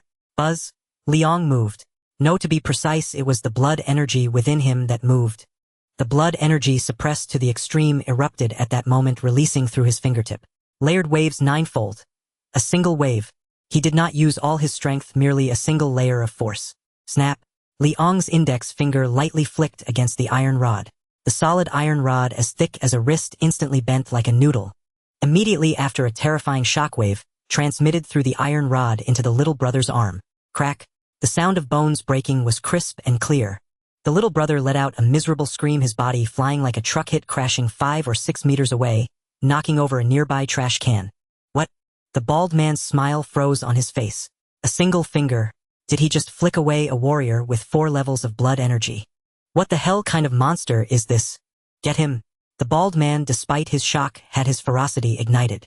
In this line of work you can lose, but you cannot show fear. He roared, muscles bulging, delivering a powerful punch straight at Liang's face. Too slow. In Liang's eyes, the bald man's movements were akin to slow-motion playback with at least 18 weaknesses visible. He swayed his body, slightly passing through the bald man's punch like a breeze. The knife in his hand had already been drawn without him realizing it. Whoosh! A cold light flashed. Liang merely used the back of the knife to strike the bald man's wrist, elbow, and knee joints. Bang, bang, bang. 3 muffled sounds occurred almost simultaneously. The bald man felt a jolt throughout his body, followed by intense pain. His entire being collapsed to the ground like a puddle of mud, limbs twitching, unable to rise again. This was a meridian-severing technique, accurately cutting off his nerve conduction. In just 3 seconds, the battle was over. The crowd that had originally gathered to watch was now silent. Everyone looked at the black-robed figure standing still, not even a corner of his clothing disheveled, their eyes filled with deep trepidation. Still wanna watch? Liang scanned the surroundings, his voice hoarse. The crowd instantly parted ways like Moses parting the sea. Liang sheathed his knife, not even glancing at the mess on the ground, and strode out of Ghost Street. After leaving Ghost Street, Liang did not rush home. He turned into a deadened alley, ensuring no one was tailing him. Only then did he remove his mask and the tattered black robe, revealing his school uniform beneath. He glanced down at his palm, where the sensation of shattering the burly bald man's joints still lingered. Why didn't I kill him? With his current strength and skills, he could have easily made those men vanish without a trace. Yet he didn't. He merely crippled their ability to move. This wasn't just about avoiding murder charges in the real world. More importantly, he was conducting an experiment. An experiment regarding destiny points. The system description mentioned that the way to acquire destiny points was by altering the predetermined fates of significant individuals or events. That bald brute might be a minor thug, but in a place like Ghost Street, what becomes of a man who has lost his strength and offended countless people? Retaliation from enemies, betrayal by his underlings, or reduced to begging. Originally, he might have had a few more years of glory, but because of my intervention, his destiny was completely rewritten. Liang focused his mind and summoned the system panel. Sure enough, the number in the destiny points column had changed. Destiny is like a spider's web. A single move affects the whole. Ding. Detected host interfering with real-world causality. Event Ghost Street, bully scorpion crippled, causing deviation in his original destiny trajectory. Impact rating faint. Destiny points gained 5. It works. The corner of Liang's mouth lifted slightly. Although it was only 5 points, it confirmed his hypothesis. Not just in the simulator, but actions in the real world could also earn points. Moreover, this kind of change didn't need to be earth-shattering, merely breaking the original trajectory sufficed. If I can eliminate future threats in reality ahead of time, like the Black Gold Chamber of Commerce or that spy Lu Qing from the Heart Erosion sect, Liang's gaze grew profound. That would be a sea of destiny points. However, he was still too weak now. Staying low and developing steadily was the way. The next morning at dawn, at Longnan No. 1 high school classroom 3 of grade 2. After finishing the daily morning martial arts practice, Liang shouldered his backpack and walked into the classroom as usual. The classroom was still noisy, with students gathered in small groups discussing last night's games or the latest gossip. No one noticed that the bookworm, who usually sat in the corner with his head down. His steps today seemed lighter than usual. Yo, if it isn't the godly. A sarcastic voice rang out. The speaker was a boy sitting in the front row. He wore a branded tracksuit and the latest chi and blood monitoring bracelet on his wrist. Liao Fan, the class monitor of grade 2, class 3, with chi and blood at the 6th rank. His family was in the mining business, a typical rich kid. In the simulator's college entrance exam, he was also the background character, overshadowed by Liang and Lu Xie. Heard you took leave to go to the hospital yesterday. What, got sick from popping pills? Liao Fan looked at Liang with a smirk. If you can't handle it, don't push yourself. The path of martial arts isn't for everyone. A few low chuckles echoed around, and some students who usually hung around Liao Fan joined in. Yeah, Liang just switched to cultural studies. Don't get yourself killed. Liang paused mid-step and turned to glance at Liao Fan. That look was calm, indifferent, as if looking at a stray dog barking by the roadside. Liao Fan felt an inexplicable flutter of panic from that glance, his subsequent taunts getting stuck in his throat. Thanks for the concern, class monitor. I'm fine. Liang replied flatly, then walked straight to his seat and sat down. He took out a book titled Fundamentals of Martial Arts Theory and began reading. This dismissive attitude infuriated Liao Fan, but he couldn't vent his anger. Ring ring, the bell for class rang. The homeroom teacher Wang Heng walked in carrying his lesson plans. His expression today wasn't good, as if he had just been scolded by the Academic Affairs Office. Turn your books to page 108. Today we'll cover symptoms of meridian reversal and qi deviation. Wang Hong tapped the blackboard, his sharp gaze sweeping across the class. I checked a few people's homework yesterday, and it was a complete mess. Some people relying on their family's money and slightly higher qi and blood think theory class is unimportant. Let me tell you, on the battlefield, without understanding theory, you won't even know how you died. As he spoke, his gaze fell on Liao Fan. Liao Fan, you answer. If during cultivation one suddenly feels a sharp pain at the Shanzhong acupoint accompanied by numbness in the left arm, what is this a sign of? How should it be treated urgently? Liao Fan stood up, stammering for a long time. Maybe. Qi and blood flowing too fast. Should take deep breaths. Deep breaths. Are you trying to die faster? Wang Hong angrily threw a piece of chalk at him. That's a sign of heart meridian damage. Deep breaths will accelerate qi and blood flow, directly bursting your heart. Sit down. Copy it 10 times. Liao Fan's face turned bright red as he sat down dejectedly. Liang. Wang Hong habitually called his name. You tell him the standard answer. The whole class gaze instantly focused on the corner. Liang closed his book and stood up slowly. This symptom is usually caused by heart meridian blockage from forcefully breaking through a bottleneck. Liang's voice was calm and clear. The standard treatment is immediately stop circulating qi, press the Naguan acupoint for 3 minutes to stabilize the heart rate, then take a heart protection pill or lie still. But in a combat situation, if there's no time, one can try reversing the microcosmic orbit to temporarily divert qi and blood into the triple burner meridian of Hanshaoyang for dispersal. Although it will damage the arm meridian, it can prevent the heart meridian from severing. Silence. Dead silence. Wang Hong was stunned. Because the emergency combat protocol Liang mentioned wasn't even in the textbooks. It was a life-saving secret known only to seasoned veteran martial artists. Good. Very good. The surprise in Wang Hong's eyes slowly dissipated, replaced by deep admiration for Liang. Sit down. Did everyone hear that? That's what it means to apply what you've learned. Liang, come to my office for a moment. Wang Hong packed up his lesson plans and gestured to Liang. In the office. Teacher, you wanted to see me. Sit. Wang Hong looked at this impressive student, his tone softening even with a hint of deference. I called you here for something. You know, the class study atmosphere hasn't been great lately, especially in practical combat class. Team Leader Wu is quite troubled. Team Leader Wu specifically told me he thinks you have a real talent for theoretical deduction and correcting techniques. So he wants you to use the evening self-study practical combat time to act as a theory teaching assistant for those who bought. Ahem, for the students with weaker foundations. Saying this, Wang Hong's expression was somewhat odd. He didn't quite understand why the proud team leader Wu insisted on appointing a student with only 4th rank qi and blood as an assistant. But since it was the leader's arrangement and Liang was indeed strong in theory, he didn't question it further. Of course you want work for free. Team leader Wu said this counts as work study, and he'll give you a monthly stipend of 10,000 paid from his project funds. Liang understood in his heart, but his face showed a grateful expression. In fact, this was exactly what he had proposed to Wu Changhe that morning. When Wu Changhe heard Liang's request to be an assistant, this Kaiyuan realm powerhouse's first reaction was to refuse. Nonsense. Your current task is to focus on preparing for the final joint exam. When do you have time to teach those lagging students? Isn't that wasting your talent? But Liang insisted. Using the reason teaching benefits teacher and student alike, he argued that guiding others would also help him organize his martial arts theory and solidify his foundation. More importantly, he confessed that having taken so much money from the teacher without doing anything would weigh on his conscience, creating a burden that would affect his cultivation mindset. Wu Changhe looked at Liang's stubborn yet sincere eyes and hesitated for a long time. Considering Liang's terrifyingly solid theoretical grades and his perfected 7th rank qi and blood strength, he was more than qualified to teach second-year students. Plus, to alleviate Liang's psychological burden of taking money without earning it, old Wu finally reluctantly nodded. He generously gave Liang a monthly assistant stipend of 50,000, though he told others it was 10,000.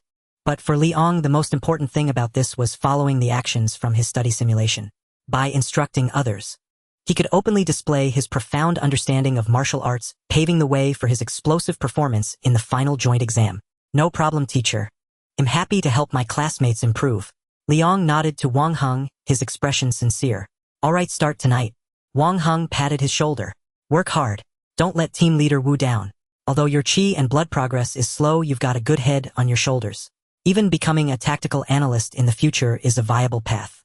Hearing Wang Hong's encouragement, Liang just smiled humbly, offering no explanation. Low qi and blood. If Wang Hong knew that the student standing before him was a martial artist with 9th rank qi and blood, He would probably be so shocked his glasses would fall off. Teacher, I'll go prepare then. Go ahead. Walking out of the office. Outside the corridor, the setting sun painted the campus a golden hue. Liang watched the figures still sweating on the sports field, his heart calm. Everything was going according to plan. For the next while, attend class during the day, be an assistant in the evening, and practice concealed edge late at night. Also gather some intelligence on the heart erosion sect. Even though the simulator is in cooldown, martial arts cultivation can't stop. Liang touched his pocket where the assistant armband given by Wu Changhe was kept. Teacher Wu, rest assured. On the day of the final joint exam, I'll give the whole school a huge surprise. As for now, Liang shouldered his backpack, his figure merging into the stream of students heading to the cafeteria. Hidden among the masses, the edge concealed within its sheath. A teacher is one who transmits the way, imparts knowledge, and resolves doubts. During the evening self-study session at the combat training hall. This was Wu Chang's private domain, also the exclusive training ground for Golden Potion VIP users. Dozens of students in uniform training attire stood lazily about as some chatted, others played on their phones, utterly devoid of a training atmosphere. Most came from wealthy families but possessed mediocre talent. The sort who relied on pills and coasting through to get into university. Ahem. Wang Heng entered with Liang clapping his hands. Everyone stop. Group leader Wu has specially arranged a new theory assistant for you. From now on, he'll be in charge of correcting your forms during evening study. The crowd looked up, and upon seeing Liang behind Wang Heng, they erupted. Liang, that bookworm theory emperor. Who doesn't know him? Theory emperor practice loser. Are you kidding? Let him teach us combat. Is his blood energy even higher than mine? Is teacher Wu senile? Hiring a mascot? Questions and protests arose one after another. A few troublemakers in particular wore looks of utter disdain. Wang Heng was about to lose his temper, but Liang stopped him. Liang stepped forward, his gaze calmly sweeping over the crowd. The composed demeanor forged in life-and-death struggles exuded an inexplicable pressure. I know you're unconvinced. Liang's voice was not loud, yet it carried clearly throughout the hall. I'm not here to teach you how to fight. Group leader Wu invited me for one purpose only, to make sure the medicine you paid for isn't wasted on wrong movements. He walked to the front of the line and pointed at a slightly chubby boy who was loafing against a pillar. Zhang Li stepped forward. Zhang Li froze, then reluctantly came out. What? Section 3 of the broadcast body tempering technique. Ape arm stretch. Do it. Zhang Li rolled his eyes and flailed his arms half-heartedly, as limp as swatting flies. Stop. Liang cut him off coldly. Practicing like this, even if you drink teacher Wu's medicine like water, you'll never refine your blood energy. Your power comes entirely from your shoulders, not your latissimus dorsi. Over time, your shoulder joints will fail first. What do you know? My private coach said it's fine. Zhang Li started to argue. Liang suddenly stepped forward, his two fingers striking like lightning into the gap of Zhang Li's left shoulder blade, pressing gently. Ah! It hurts, it hurts. Zhang Li screamed, instantly curling up into a ball. This is a blockage. Liang withdrew his hand. Do as I say, sink your shoulders, drop your elbows, tighten your spine like a bow, and use your back strength to drive your arms. Under Liang's Hansen guidance, Zhang Li adjusted his posture with skepticism. Ha! This time, as he swung his arm, a deep, unfamiliar rumble came from within his body. A sign of blood energy flowing through. This is blood energy resonance. Zhang Li's eyes widened as he stared at his hand in disbelief. I've been stuck at the peak of the third stage for half a year. That one move felt like the bottleneck loosened. The hall fell silent instantly. An expert reveals their skill the moment they act. These students were lazy but not stupid, spotting a problem at a glance and solving it with immediate results. This was true ability. Next, Liang ignored Zhang Li's shock, turning his gaze elsewhere. Class 5. Grade 11, Liao Lanqian. The one called out was a sweet-faced girl with an unstable lower body. She was Liao Fan's cousin, usually fond of practicing flashy but impractical sword forms. Assistant Liao Lanqian stepped forward nervously. Your sword moves are beautiful, but just that. Beautiful. Liang hit the nail on the head. Standing still you look like a master, moving you look like a drunkard. Your footwork and sword techniques are completely disconnected.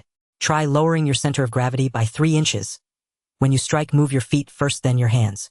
Remember, the sword is an extension of your arm. And as a blood energy martial artist, you can't float like a zongshi. Your support comes from the ground. Footwork is paramount. Liang didn't just talk. He demonstrated himself.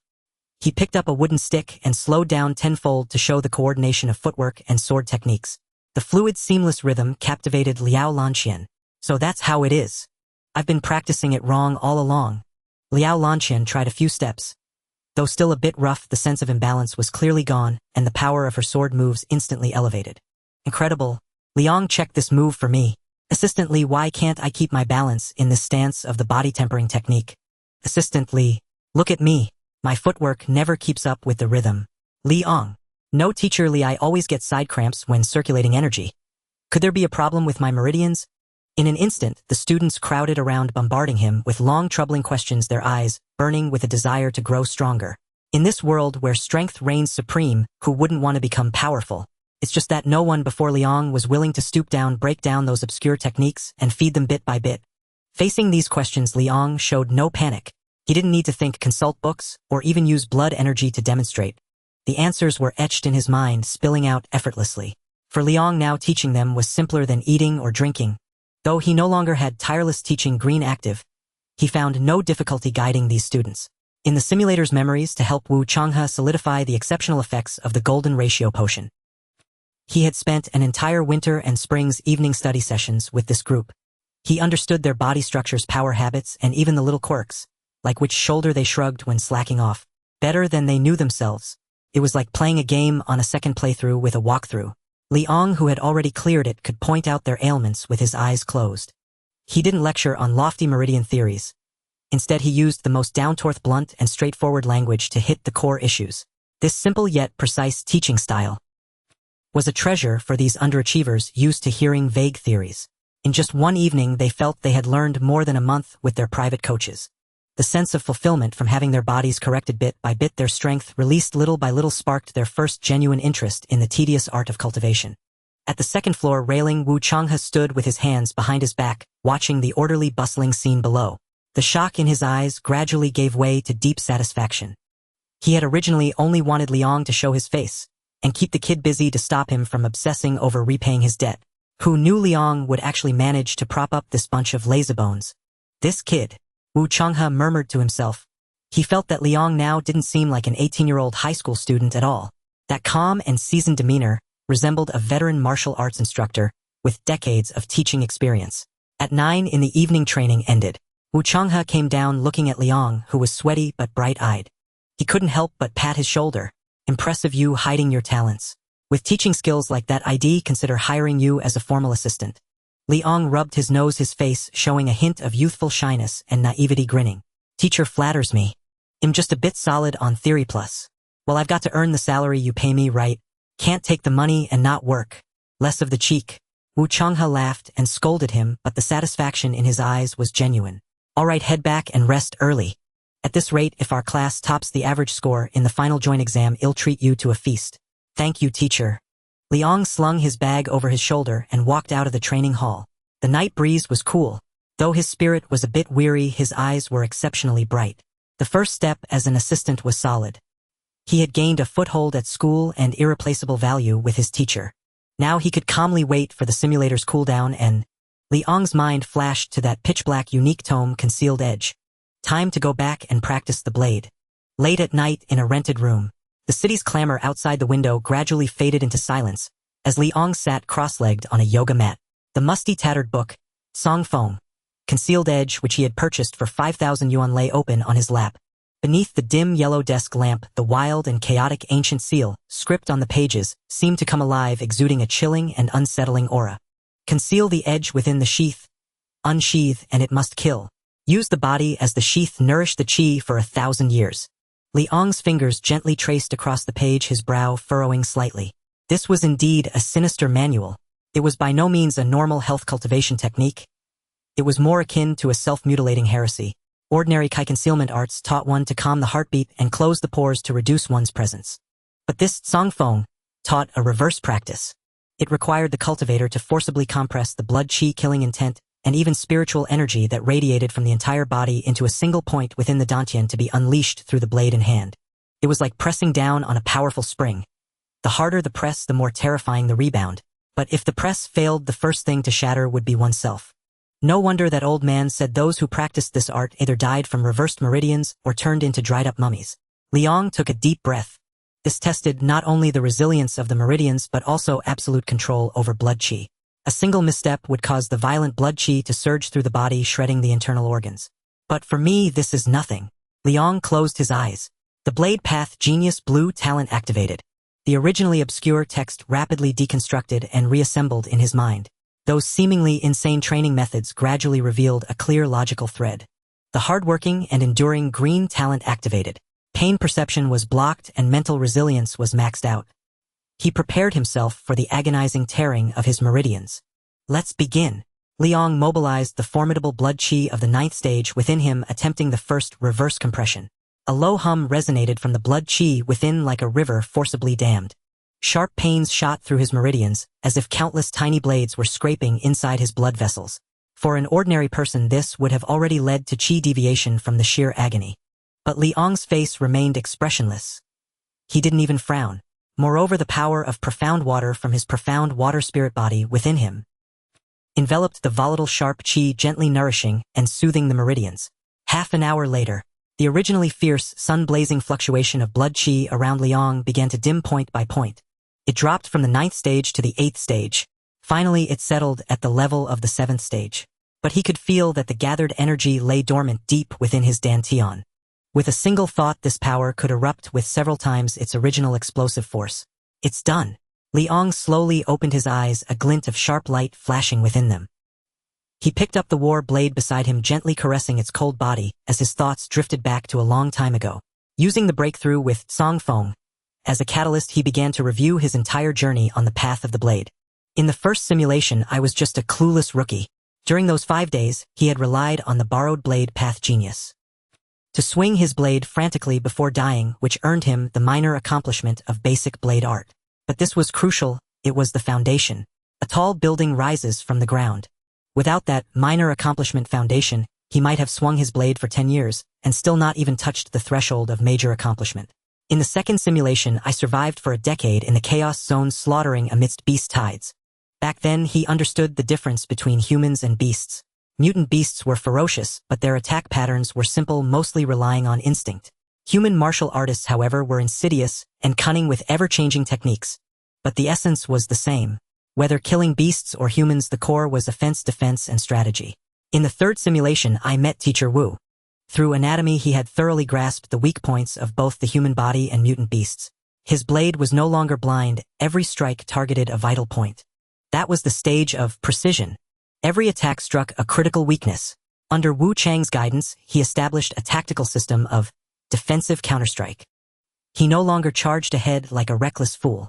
Instead, he used his extraordinary endurance and recovery to first establish an invincible position, then seek an opportunity for a decisive kill. To this end, he learned Dai Lang Jiuchong 9 layers of surging waves. This was a burst technique that solved his shortcoming of insufficient killing power during counterattacks. I have the foundation precision tactical system and burst capability. My basic blade art has reached major accomplishment. Even when facing Lu Xie, I had the upper hand in technique. Liang gazed at the blade in his hand, lost in thought. But to reach true perfection, what am I still missing? It's definitely not some profound, mysterious artistic conception. Old Wu was right to scold me. Without even having Yuan power, talking about artistic conception is building castles in the air. Since it's not artistic conception, then it must be momentum. Liang's gaze fell back on the title page of Song Feng. Conceal the edge within the sheath. Unsheathe and it must kill. He suddenly understood. Before this, his blade had always been outside the sheath. His strength was overt strength and attack like an unending tide, faster with each strike. But this kind of strength needed warming up, needed a prelude. True perfection, however, should encompass the ultimate transition between stillness and motion. The best blade art consists not only of the slashing techniques but also the burst of power just before the blade is drawn from the sheath. What I lack is the sedimentation of gathering momentum. Dai Lang seeks momentum in motion, growing stronger like a snowball, but its prelude is too long. Song Feng seeks movement in stillness, like a bow drawn to its limit, withholding release but striking with lethal certainty. Liang's eyes grew brighter and brighter, the wild concept in his mind gradually taking shape. If I could use the blade nurturing technique of Song Feng to pre-stack the force layers of Dai Lang within my body, then I wouldn't need to swing the first 8 strikes to build momentum. At the very first instant of drawing the blade, it would be the peak eruption of the 9th layer wave. He might have found his path to perfecting his blade art. Having thought through all this, Liang did not rush to continue his cultivation. Haste makes waste. He stood up and carefully put away Song Feng. Then he opened an encrypted document filled with dense notes. The document's title was Sure Xian Jiao heart erosion cult. Since the immediate crisis in reality was resolved and his cultivation was on track. The next focus was preparing for the fourth simulation a few days later. At the end of the last simulation, the cult infiltrator with an overt identity Lu Qing was the key to breaking the deadlock. Liang continued perusing the document concerning the heart-eroding cult. It was intelligence he had pieced together from memories within the simulator, combined with subtle clues found in the real-world neural network. Liang's gaze fixed on the screen as his fingers lightly tapped the desk. The sound echoed with stark clarity in the silent room. The heart-eroding cult. Its full name is the 10,000 Spirits Divine Heart Sanctuary Faith. It originated during the 100 Nations War 200 years ago. That was the most brutal and darkest era of humanity's resistance against invading foreign races. Demons, beasts, alien species, and aberrant gods. Some high-ranking humans seduced by the alien evil gods surrendered. They advocated for racial integration, but in truth it was a scheme to offer humans as blood sacrifices and vessels for the alien deities merely to survive in the chaotic times. They claimed to worship the myriad alien gods, promising humanity divine heart peace. Yet, under the guise of sacred blessing, they committed atrocities to conceal their betrayal and collusion with the alien gods. The alien god they worshipped was named the epical pure-eye burning body deity. An indescribable chill crept up his spine. It was as if even through the screen he could feel that evil god's insatiable greed for human flesh. His mind instantly flashed back to the final scene in the simulation, the dark, damp, deadened alley, the black-robed figure with the ghost mask raising his arms high in the thunderous rainy night. That shrill, twisted voice repeatedly chanting the blood shadow life substitution incantation. The nauseating stench of blood, the shuddering sensation of countless eyes peering into his very soul. Even across time and space it still suffocated him. Epical pure-eye, burning body. Liang took a deep breath, forcibly suppressing those terrifying images back into the depths of his mind, and continued reading. This cult had once been rampant in history, even infiltrating the Federation Parliament. Until 40 years ago, the Federation's Sun-Moon Realm Martial Saint, Li Qingshan, personally led a siege. That battle was cataclysmic. The heart-eroding cult's headquarters was razed to the ground. Countless followers were directly vaporized by the Martial Saint's blazing sun fist intent, leaving not even ashes behind. Sun-Moon Realm, Martial Saint. Liang subconsciously glanced at the martial path progression chart posted on the document. His gaze lingered on the terms at the pyramid's peak. Blood Chi Kai Yuan Fu Yao Shan High Grandmaster Shin Tong Great Grandmaster Sun Moon Martial Saint. The ghost-faced man who could effortlessly suppress the entire scene and paralyze Kai Yuan realm experts in the simulation was a Fu Yao realm powerhouse. He could soar through the sky viewing mortals as ants. Yet even such a terrifying ghost-faced man before Martial Saint Li Qingshan was separated by two insurmountable major realms. Shanhai and Shin Tong. That's the gap between a divine dragon and an ant. Even the Martial Saint couldn't exterminate them back then, allowing them to revive after 40 years of dormancy. This cult's foundation is deeper and more unfathomable than I imagined. Liang took a deep breath, his gaze falling on the next line of the document. The cult has a strict hierarchy: common followers gray robe, chosen followers black robe, adjudicators cloud-patterned black robe, altar year guardians blood robe, cult leader gold thread blood robe. And in the simulation the identity Lu Xie mentioned, adjudicator. Full title: the prostrated vessel of the gods who adjudicates heretics. In the heart-eroding cult's doctrine, they are the shepherds chosen by the gods tasked with finding, hunting, and converting heretics. The cult wanted to use Lu Xie to obtain something from the Lu family. This is also crucial intelligence. Future investigations can follow this lead. The ghost-faced man is an adjudicator. Lu Qing is likely a member of this system too. That female teacher, usually so carefree and fiery-tempered, was actually a deeply embedded spy for the heart-eroding cult. Likely an elite at the chosen follower level. When did she join the heart-eroding cult? Recently or long before she entered the school? Does she have accomplices in the school? Besides that ghost-faced man, how many heart-eroding cult hideouts are hidden in Longnan City? This intelligence was vital for the next simulation. If in the simulation he could expose Lu Qing's identity early and avoid that deadened alley before departure, then Wu Changhe wouldn't have to die, he wouldn't have to die, and he might even counterattack, altering the entire course of the Blood Shadow life substitution plan. Of course, if the opposing forces were too formidable, he had also prepared for the worst. Fleeing Longnan City directly within the simulation to seek another path. I can't act rashly in reality. Lu Qing is at the 8th stage of Blood Qi. Although I could defeat her now, any move would alert the enemy. But I can investigate. Yesterday Liang had conducted a search at an internet cafe, logging into a paid inquiry system called Background Check. Instead of searching Longnan City, he narrowed the scope to Wuyue City, Jiangnan Province, based on his simulation memories. Inputting keywords: Lu Qing, 25 years old, graduated from Qingyun Martial Arts University. After multiple screenings, a piece of information popped up. Lu Qing, gender female. Age 25. Place of origin local of Wuyue City. Realm 7th stage of Blood Qi. Occupation junior instructor at Wuyue City's Ivy Martial Arts Hall. The data appeared very ordinary, even mediocre. A graduate from a second-rate martial arts university, currently only at the 7th stage of Blood Qi. How could she have cultivated to the peak of the 8th stage just a year later, and be transferred across cities to teach as a combat instructor at Longnan No. 1 High, a key school? Liang squinted. The resume is too clean, that's abnormal. There had to be a hidden hand behind this. Wuyue City. Liang recalled his training in the Misty Forest, which was not far from Wuyue City. It seems at the start of the next simulation I don't need to rush to Sunset Canyon. I need to go to Wuyue City first, dig up teacher Liu's background, before she becomes too established and enters Longnan No. 1 High's sights. However, just as Liang was about to close the document, his fingers suddenly froze midair. A deeper chill like a venomous snake coiled around his heart. He suddenly realized a fatal issue he had overlooked. Lu Qing is just an instructor. How was she transferred across cities? Who approved her employment file? Longnan No. 1 High is a key school. Teacher selection is extremely strict. For an outsider with a mediocre resume to parachute in, it would require approval from the Academic Affairs Office, the vice principal, and even the principal. Liang's mind conjured the elusive principal, Liao Shenyu. In the simulator's memory, on the night of the treasure hunt at Changlin Park, Liao Shenyu and Wu Changhe had flanked Lu Xie like bodyguards. Teacher Wu told me then it was for the school's resources, a transaction.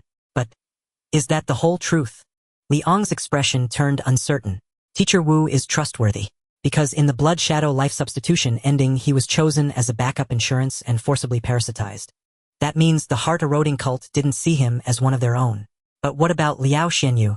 In that desperate ritual from start to finish, the principal never appeared. Was he kept in the dark, lured away, or was he simply the type to turn a blind eye and tacitly allow it? This thought sent a chill down Liang's spine. If even the principal couldn't be trusted, then the entire Longnan No. 1 High was no longer an ivory tower for him, but a vast prison bristling with watchful eyes. I can't be careless. Besides the verified Wu Changhe, everyone else in the school, whether Wang Heng or the seemingly enthusiastic academic director, must be placed on the potential suspects list. In this simulation, I must not only investigate Lu Qing, but also probe the depths of the school's waters. Liang heavily scribbled a new plan in his notebook. 4th simulation action objectives draft 1. Achieve a higher martial realm. The 9th stage of Blood Qi is not the end. I must seek an opportunity to break the Blood Qi barrier and impact the Kai Yuan realm or even Fuyao. Only by becoming stronger can one have the capital to contend with those true monsters. 2. Acquire the Celestial River Lotus again to achieve secondary awakening, return to Sunset Canyon to intercept it, and complete the secondary awakening of the water-based ability.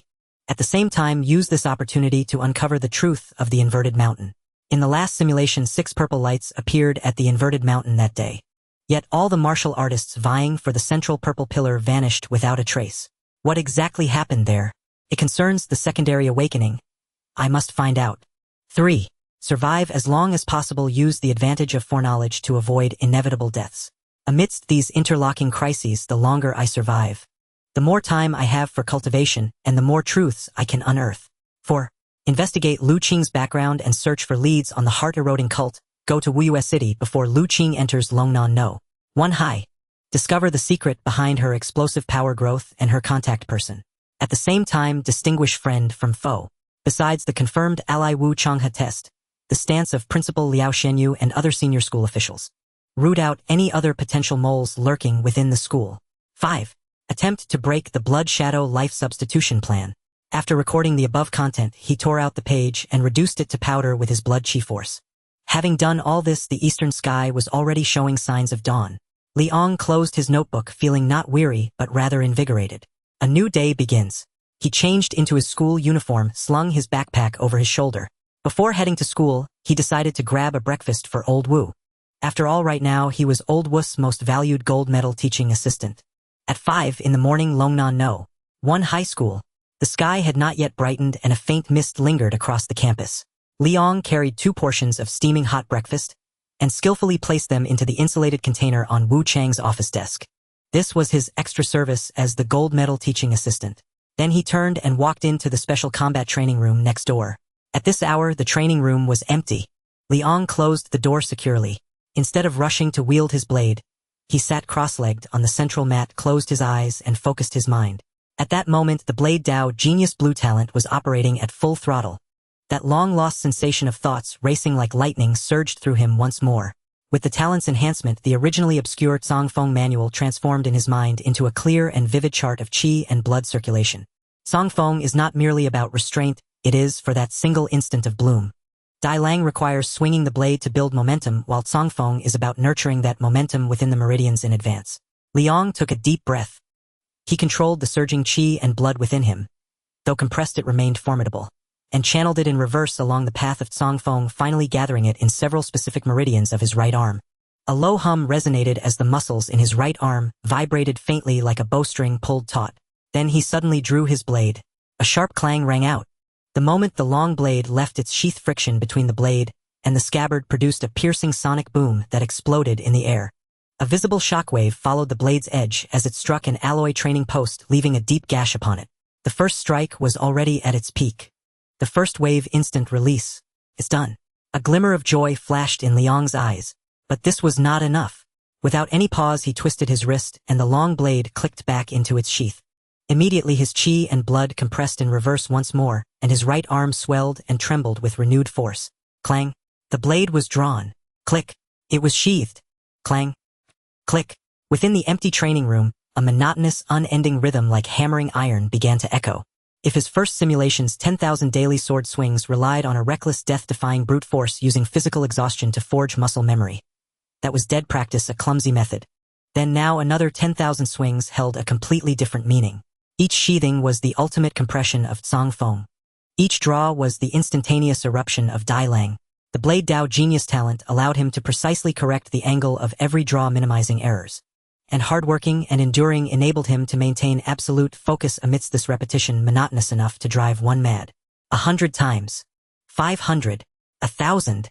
As the count increased, Liang's movements grew faster and more streamlined. At first, the violent heaving of his arm muscles and bulging veins were visible. But later his movements became as fluid as flowing clouds and water.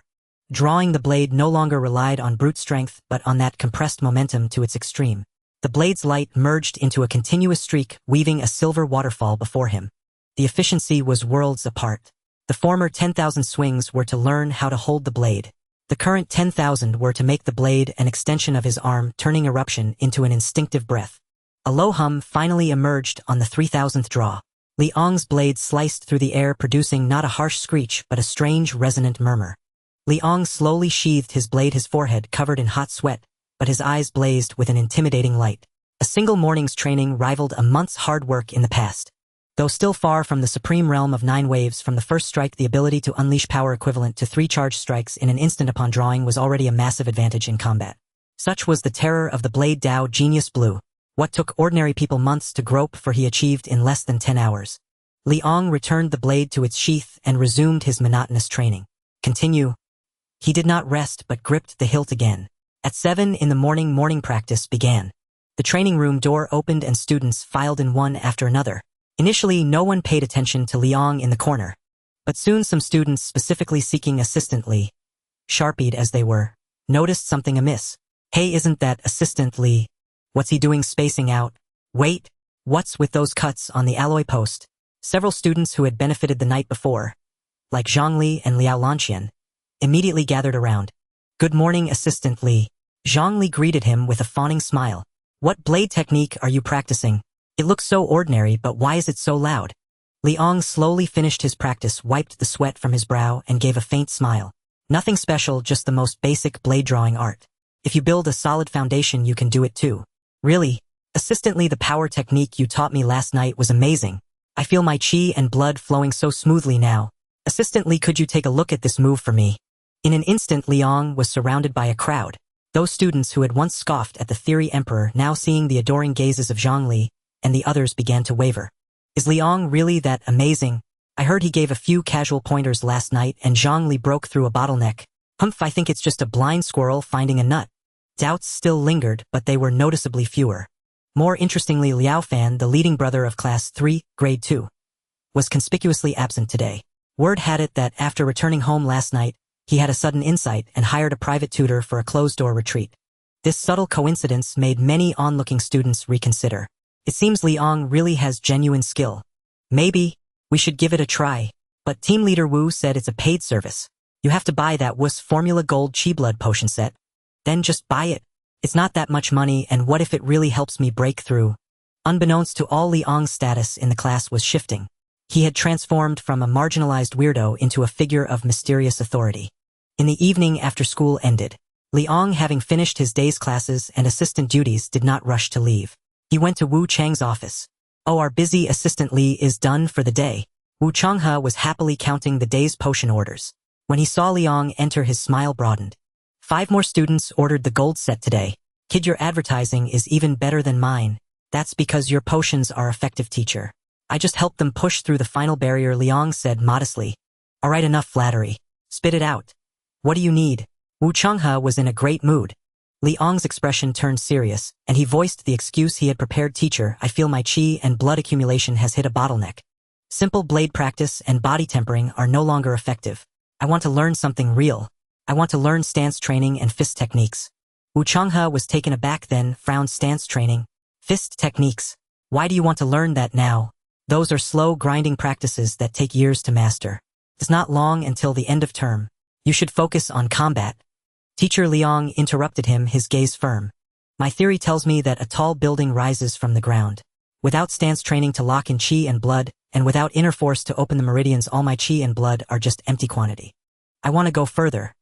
Not just for the final joint exam, but for the college entrance exam. Looking into Liang's ambitious eyes, Wu Changhe fell silent. He recalled the hidden injuries from his own youth driven by impatience. He thought of colleagues who had stagnated at the qi blood stage due to unstable foundations. Good. Wu Changhe slammed the table. You have vision. These days young people all want quick results. Few are willing to lay a solid foundation. Since you want to learn, I'll teach you. This Qiulong stance and Ba Jiquan were my signature skills back in the day. I planned to teach you after you got into college, but since you want it now, take them. With that, Wu Changhe took 2 yellowed manuals from the safe and solemnly handed them to Liang. Remember, stance training is tedious, fist techniques are fierce. Without great perseverance, you cannot master them. Thank you, teacher. Liang accepted the manuals with both hands relieved inside. With these 2 manuals as a cover, the stance training and power techniques he had learned in the simulator could finally be used openly. But Dai Lang Jiuchong would have to wait. It wasn't time yet. In the days that followed, Liang's life became even more disciplined and fulfilling. During the day, he attended classes and practiced martial arts. In the evening, he worked as a teaching assistant to earn money and build reputation. Late at night, in his rented room, he trained in Songfonghon Ba Jiquan and practiced the Qiulong stance. With the dual boost of hardworking and enduring and Blade Dao genius supplemented by 2 years of memory from the simulator, his progress was astonishingly fast. Though his qi and blood in reality remained disguised at the 7th level, his foundation was growing deep and solid at a terrifying rate. Time flew by. In the blink of an eye, a week passed. Late Sunday night, in his rented room, Liang closed the dog-eared copy of Cangfeng. He glanced at the system panel where the start simulation button had finally lit up. The cooldown was over. The 4th simulation. Liang stood up, walked to the window, and gazed into the pitch-black night. Wuyu City, Lu Qing, the Erosion Heart sect, the Lu family's secrets, and the mystery of the Sunken Gorge disappearances. This time I will peel back these layers of fog one by one. System start the 4th simulation. Please choose the talents to carry current talent slots 22. Hardworking green. Blade talent blue. Liang glanced at the randomly refreshed talent list this time. Left hand white, your left hand is more agile than your right. Cat slave white, you have an inexplicable attraction to feline creatures, easily getting rubbed against. Absolute pitch green, you can discern the pitch of any sound, even that of a mosquito. Deep sea phobia gray, you are afraid of deep water, even that of a bathtub. Chatty white, you feel stifled if you do not speak for a day. Night owl champion white, your dark circles are heavier than others, yet this does not affect your spirit. Directionally challenged gray, even with a map you cannot find north. Coriander allergen gray, any food containing coriander will make you vomit. Collector syndrome white, you like to collect strange little things like bottle caps. All these weird things. Liang shook his head helplessly. There isn't even a single green talent that could slightly enhance combat strength. Although absolute pitch is green, it is of no help to his current plans. It seems my luck was all used up on the last class evaluation. He hesitated no longer and directly locked onto the 2 talents he had already gotten used to. Talents have been loaded. 4th simulation starting. 2nd year, 1st semester, final accumulation and eruption. This year you are 17. In just half a year. By day, you play the diligent 4 stages of Qi and Blood, teaching assistant at school. During the process of guiding classmates in their cultivation, your understanding of fundamental martial arts deepens. You even helped a few wealthy students stuck in a bottleneck break through their realms, accumulating immense prestige in school. The name Li God is no longer a mockery but a mark of respect. At night, you engage in arduous training that ordinary people cannot imagine in the faculty dormitory. Hardworking makes you tireless, and blade talent allows you to learn quickly. You are already a genius with the foundation of the mystical water spirit body. With this body reshaped by a dimensional treasure, your training speed is astonishingly fast. What originally seemed like an insurmountable barrier of meridians for ordinary people under the nurturing of the mystical water's power feels like walking on flat ground. On the eve of the final exam, the Qi and Blood within you finally reach a critical point. You attend classes during the day, serve as a teaching assistant at night, and train hard until the early hours, sleeping only 4 hours a day yet still feeling energetic. Moreover, with the terrifying recovery ability of the mystical water spirit body, you start to frantically polish your Qi and Blood red gauze. Once, twice, 1,000 times. You use the gentle force of your water ability to continuously wash and purify the Qi and Blood within your body. The originally somewhat thin red gauze becomes thicker and more crystalline under your polishing. On the eve of the final exam, in the training room, you shudder. Boom! The red gauze on your body is no longer thin but more solid. It transforms into a layer of skin-tight armor like red crystal called Crimson Scaled Blood Garment. Defense power has tripled. The total amount of Qi and Blood has increased again. Qi and Blood 9 stages. Perfected. That's about it. You look at yourself in the mirror, feeling a power that seems capable of shaking mountains, a smile curling at the corners of your mouth. You are not lost in the rush of power. The school is still shrouded in the shadow of the heart corruption sect. You are well aware of the principle that a tree that stands out from the forest will be blown by the wind, especially before you have sufficient self-defense ability. You immediately activate the secret technique concealing the edge. With a thought, the terrifying fluctuations of Qi and Blood begin to compress and retract layer by layer. The originally sharp aura rapidly weakens, finally stabilizing at the level of Qi and Blood 7 stages perfected. Unless it is a strong expert in the opening Yuan realm proficient in probing techniques, no one can see through your disguise. Next, it's time to hand in the homework to Old Wu. Final exam, golden advertising spot. The final exam has arrived as scheduled. This time, all eyes in the school are focused on Class 3 of the second year. Everyone wants to see the rumored Li teaching assistant, who can turn decay into miracles. Can he lead this group of acknowledged underachievers to counterattack? The results did not disappoint them. It can even be said to be a shock. In the practical assessment, the students of Class 3 seem to be reborn. They no longer blindly squander their Qi and Blood. Every movement was as standard as a textbook. Zhang Li Wangchang and others performed exceptionally well under your guidance. They raised the class average score to the highest in the grade. As the last to appear, you become the focal point of the event. Your opponent is the peak student of Qi and Blood 6 stages from the neighboring class, known as the Iron Arm Ape, a strong offensive type. The opponent unleashed all their strength from the start, attempting to suppress you with a barrage of punches. But you merely stood still without drawing your blade. You dodged all their attacks with simple footwork as if strolling through a garden. Then, at the moment when the opponent's old strength was exhausted, and they revealed a flaw, you lightly struck out with a palm. Without using the power of 9 stages, you merely relied on the 7 stages of Qi and Blood along with the first layer of wave overlapping. Bang! The opponent flew out of the ring and couldn't get up for a long time. Liang wins. Qi and Blood 7 stages. Perfected, the referee exclaimed. The crowd erupted in astonishment. No one expected that just half a year ago you were still at Qi and Blood 4 stages, yet you truly reached 7 stages perfected. This speed of progress is simply astonishing. Just as everyone was cheering for you, you performed an action that left all the teachers and students dumbfounded. You did not leave the stage but in front of the principal, and all the teachers tore off your school uniform jacket. Underneath was a specially made, tight-fitting, quick-drying suit. And on the most prominent position of the shirt, in shining gold letters, it read, "Want to become stronger? Want to counterattack? Wu's golden proportion Qi and Blood potion, you deserve it." Even on the back it printed Wu Chang's contact number and an ordering QR code. Silence. The entire playground fell into an eerie silence. The next moment, puhaha, wow, this advertisement is too hardcore. Awesome, Li God is promoting with his face. But this effect, I also want to buy 2 bottles to try. Wu Changhe, sitting on the podium, was first taken aback, then his face turned red. Although you had mentioned that this would be the marketing approach, he thought it was just a joke. After all, while he allowed you to advertise, he didn't expect you to socially die like this. But seeing the fervent eyes of the parents around him, and the phones that had already started buzzing wildly. Wu Changhe couldn't help but smile broadly. This kid, truly a talent. My efforts were not in vain. After this incident you became famous throughout the school. Not just for your strength but also because of this bold operation. Afterwards Wu Changhe couldn't stop smiling. He waved his hand, raising your monthly allowance to 100,000. He also gave you an additional crystal card containing 200,000 federal coins as a bonus. Take this. It is what you deserve. With this money you don't need to work during winter break. Concentrate on training. Strive for a high school entrance exam sprint. Winter break blade power begins. Winter break has started. With money and time you did not choose to rest. You packed your bag and left Longnan City alone, entering the deep mountains for rigorous training. Your only goal is to thoroughly merge, concealing the edge and wave overlapping, and attempt to touch that envisioned blade power. In the winter, deep mountains, heavy snow seals the mountains and silence reigns. You practice your blade under the frozen waterfall and stand in a stance against the howling cold wind. The talent of blade talent showcases a terrifying dominance at this moment. You no longer cling to techniques. You begin to try to forget basic swordsmanship, forget wave overlapping 9 layers, and even forget the blade in your hand.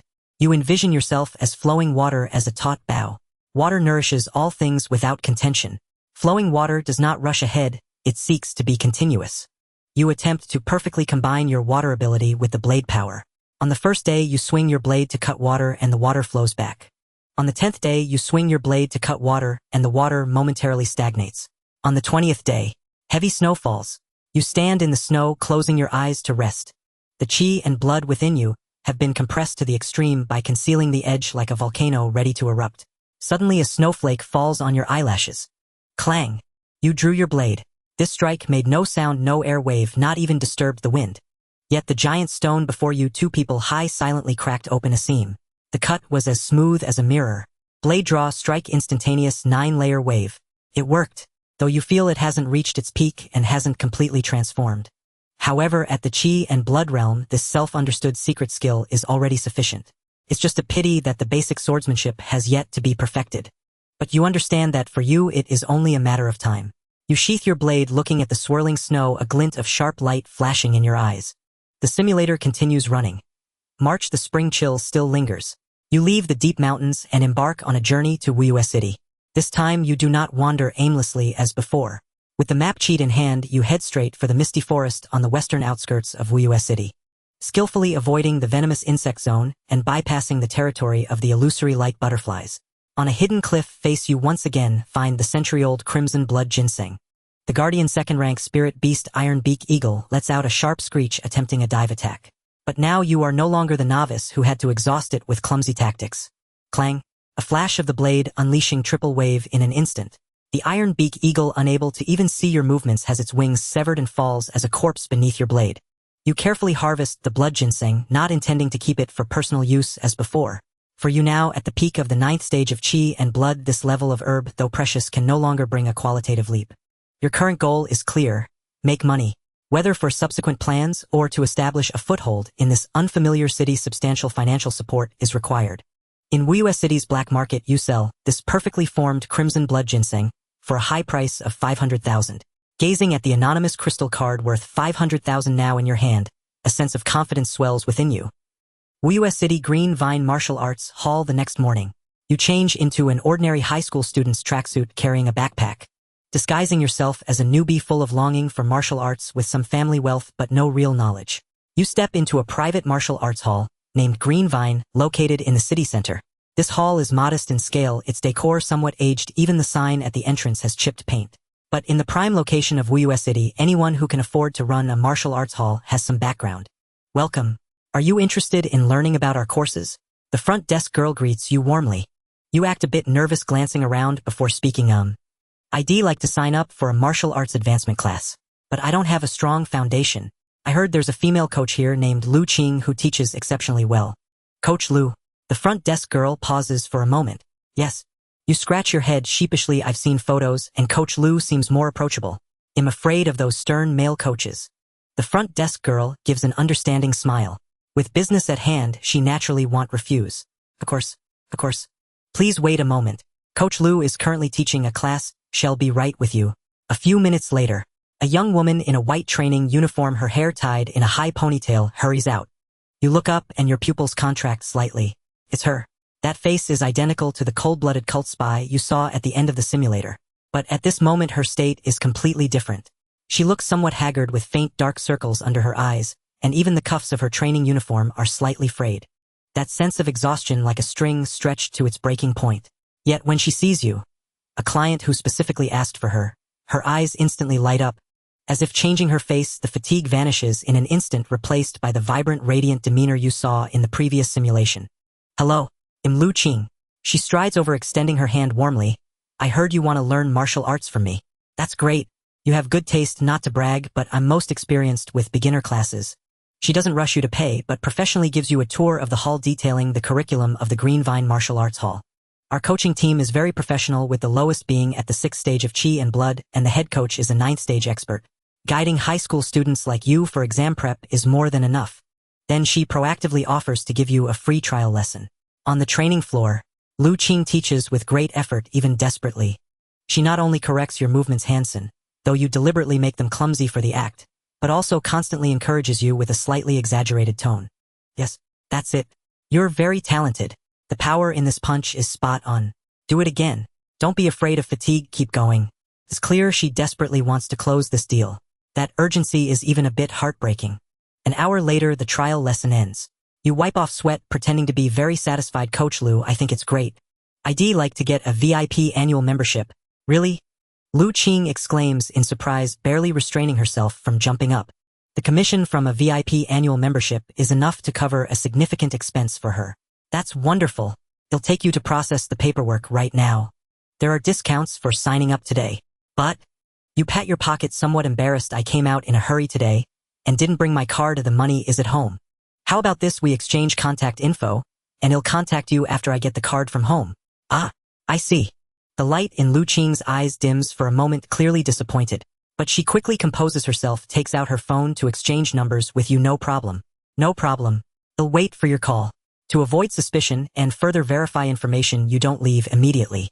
You sit in the rest area sipping water, pretending to be a curious kid, and start chatting with her.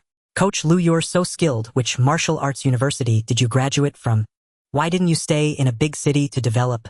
I see many accomplished seniors and juniors heading to first-tier cities.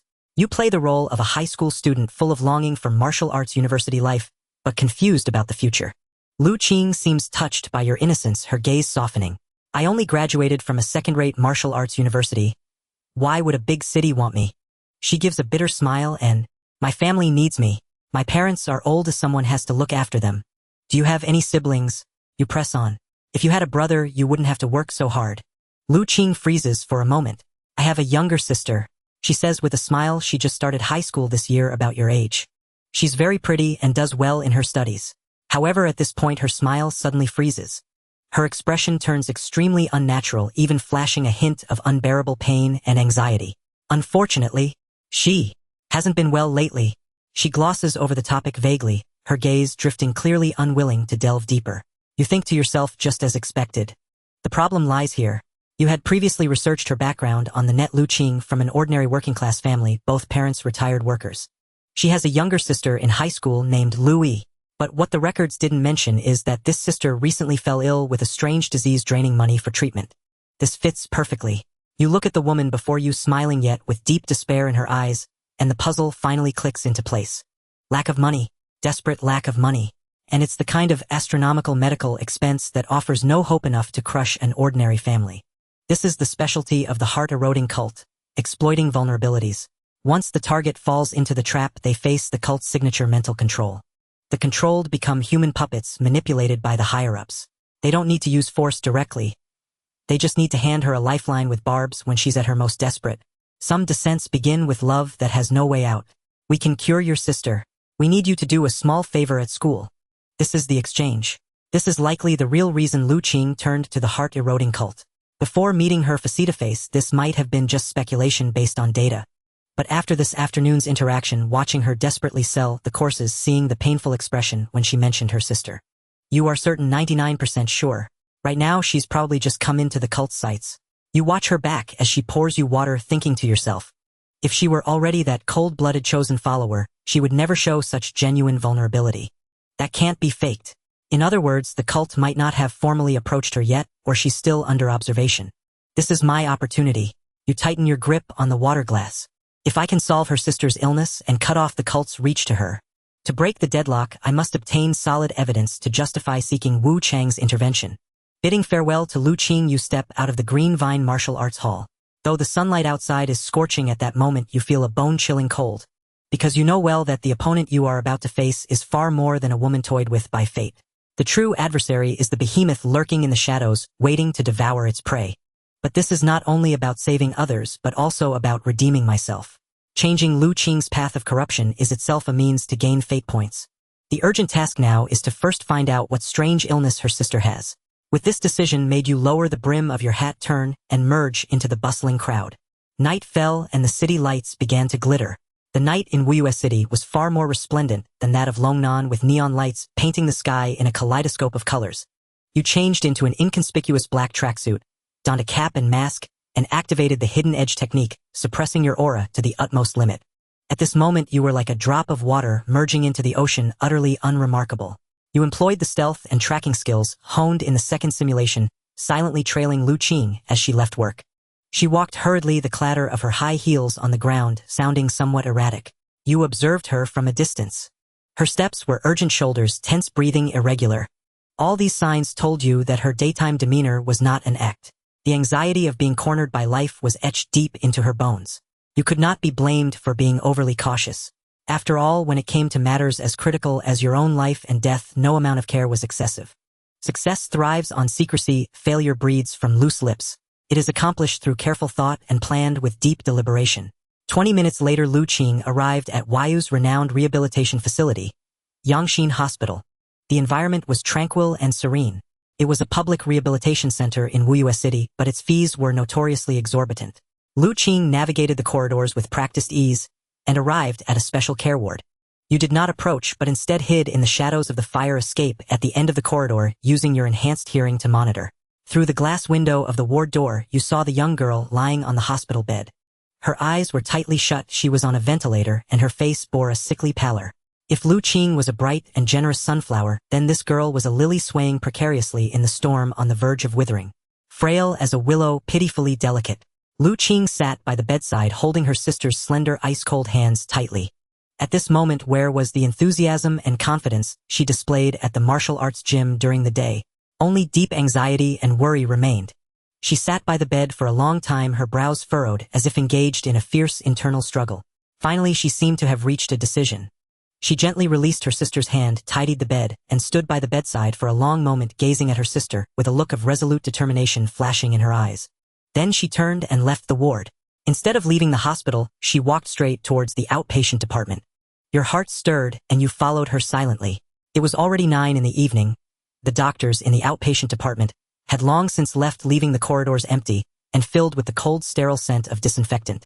But Lu Qing, as if in a trance, walked directly to the door of an office bearing the sign Specialist Clinic Zhang Dihai. She raised her hand to knock, her face a mask of readiness to abandon her dignity and beg. However, just as her knuckles were about to touch the cold door panel, she suddenly came to her senses. No light seeped through the crack in the door. It was completely silent inside. The immense mental pressure and desperate anxiety to save her sister had made her forget such a basic fact as the doctors have already gone home. Not here. Right, who would be here at this hour? She stared blankly at the closed door, the light in her eyes gradually dimming, then transforming into deeper despair. That closed door seemed to have also sealed off her sister's last chance at survival. Is there no other way? She stood frozen at the door for a long time, eventually pulling a crumpled business card from her pocket with trembling hands. It was a card Zhang Dihai had slipped her privately, saying that if she truly couldn't raise the money, she could call this number for special channels that could help.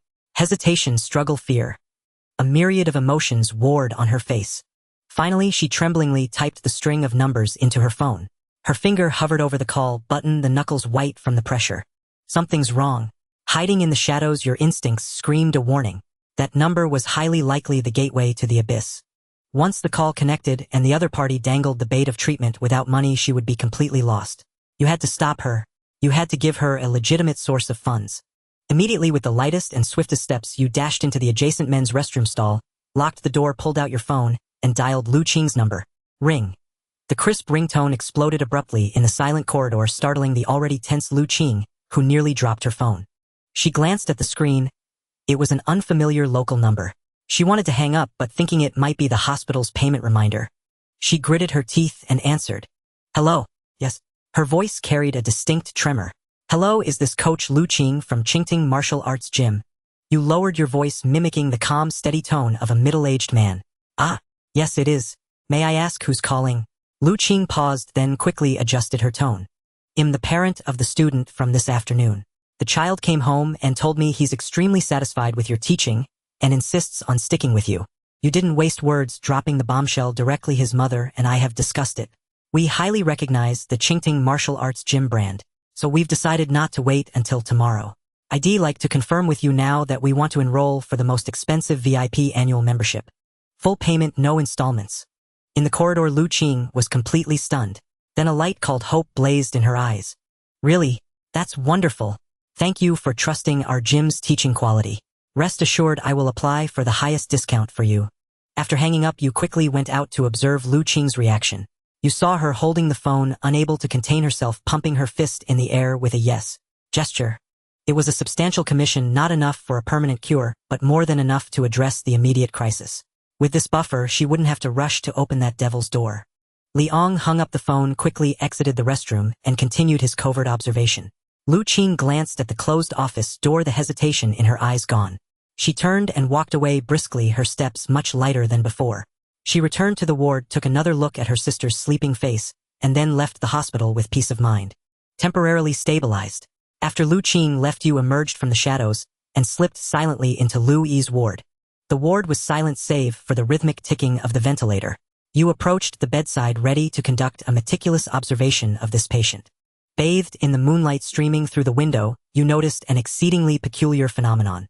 Lu Yi's once raven-black hair, starting from the tips, had taken on an eerie verdant green hue, creeping upward. That color was not from dye.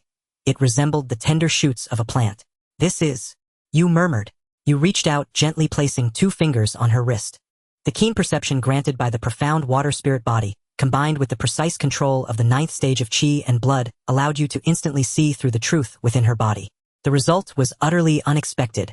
In your perception, Lu Yi's internal state was not the decline of qi and blood described in her medical chart. On the contrary, a vast, vibrant, and life-filled energy lay dormant deep within her dantian. This energy felt familiar. It resembled the power that had transformed your body when you acquired the dimensional treasure, the celestial river lotus, brimming with spiritual vitality. Yet there was a difference. This aura was perfectly fused with Lu Yi's life essence. It was not an alien presence, but an intrinsic part of her, an innate awakener. Your heart jolted. But then you discovered that this overwhelming life force, which should have granted her health and longevity, was tightly sealed deep within her dantian by a cold, obscure black energy. That sinister aura was all too familiar. It was the unique alien qi and blood of the heart erosion sect. This cultist qi and blood had formed intricate shackles, not only locking away her wood elemental power, but also severing the normal circulation through her meridians like a malignant parasite. This caused her to appear externally deficient in both qi and blood, with blocked meridians, presenting the classic illusion of blood withering syndrome. Such a refined technique. Is this the true foundation of the heart erosion sect? You marveled inwardly. Although this cult had been crippled by a martial saint 40 years ago, and now skulked in the sewers like a cornered rat, you could not deny that this was a vast sect with a dark 200-year legacy dating back to the 100 Nations War. Their top-tier combat power might have been lost, but these insidious, venomous arts of harm had been honed and perfected over 2 centuries, becoming immensely sophisticated and deeply covert. The caster did not even require a high martial realm or vast consumption of qi and blood. They only needed skill and sustained application to construct this near-perfect severance of qi and blood, especially against an ordinary person like Lu Yi, who had yet to practice martial arts and had no means of resistance. Deploying such a mature, evil technique was effortless. Heaven's gift, if not accepted, will bring calamity instead.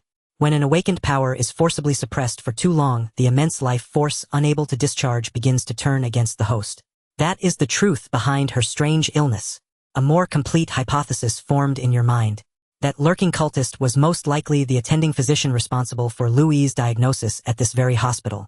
She had come to this nearby hospital for a checkup due to some discomfort, and this doctor had made the diagnosis. He had keenly recognized that the discomfort originated from the prelude to an awakening.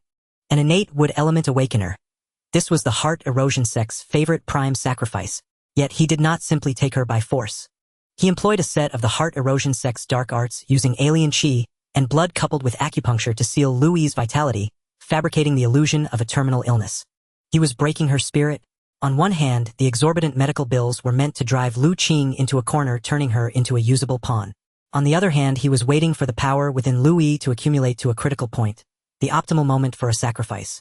So this is the heart erosion sect's true goal. In their eyes, Louis, with her wood elemental talent, was the main course. Her sister Lu Qing was merely an accompanying gift. As for why they are so cautious, you recalled the records. The heart erosion sect had been devastated by a martial saint 40 years ago, becoming a hunted rat. Times had changed. After 40 years of recuperation, they had barely recovered enough to dare extend their reach carefully from the borderlands into the interior. Wuyue City was not Longnan.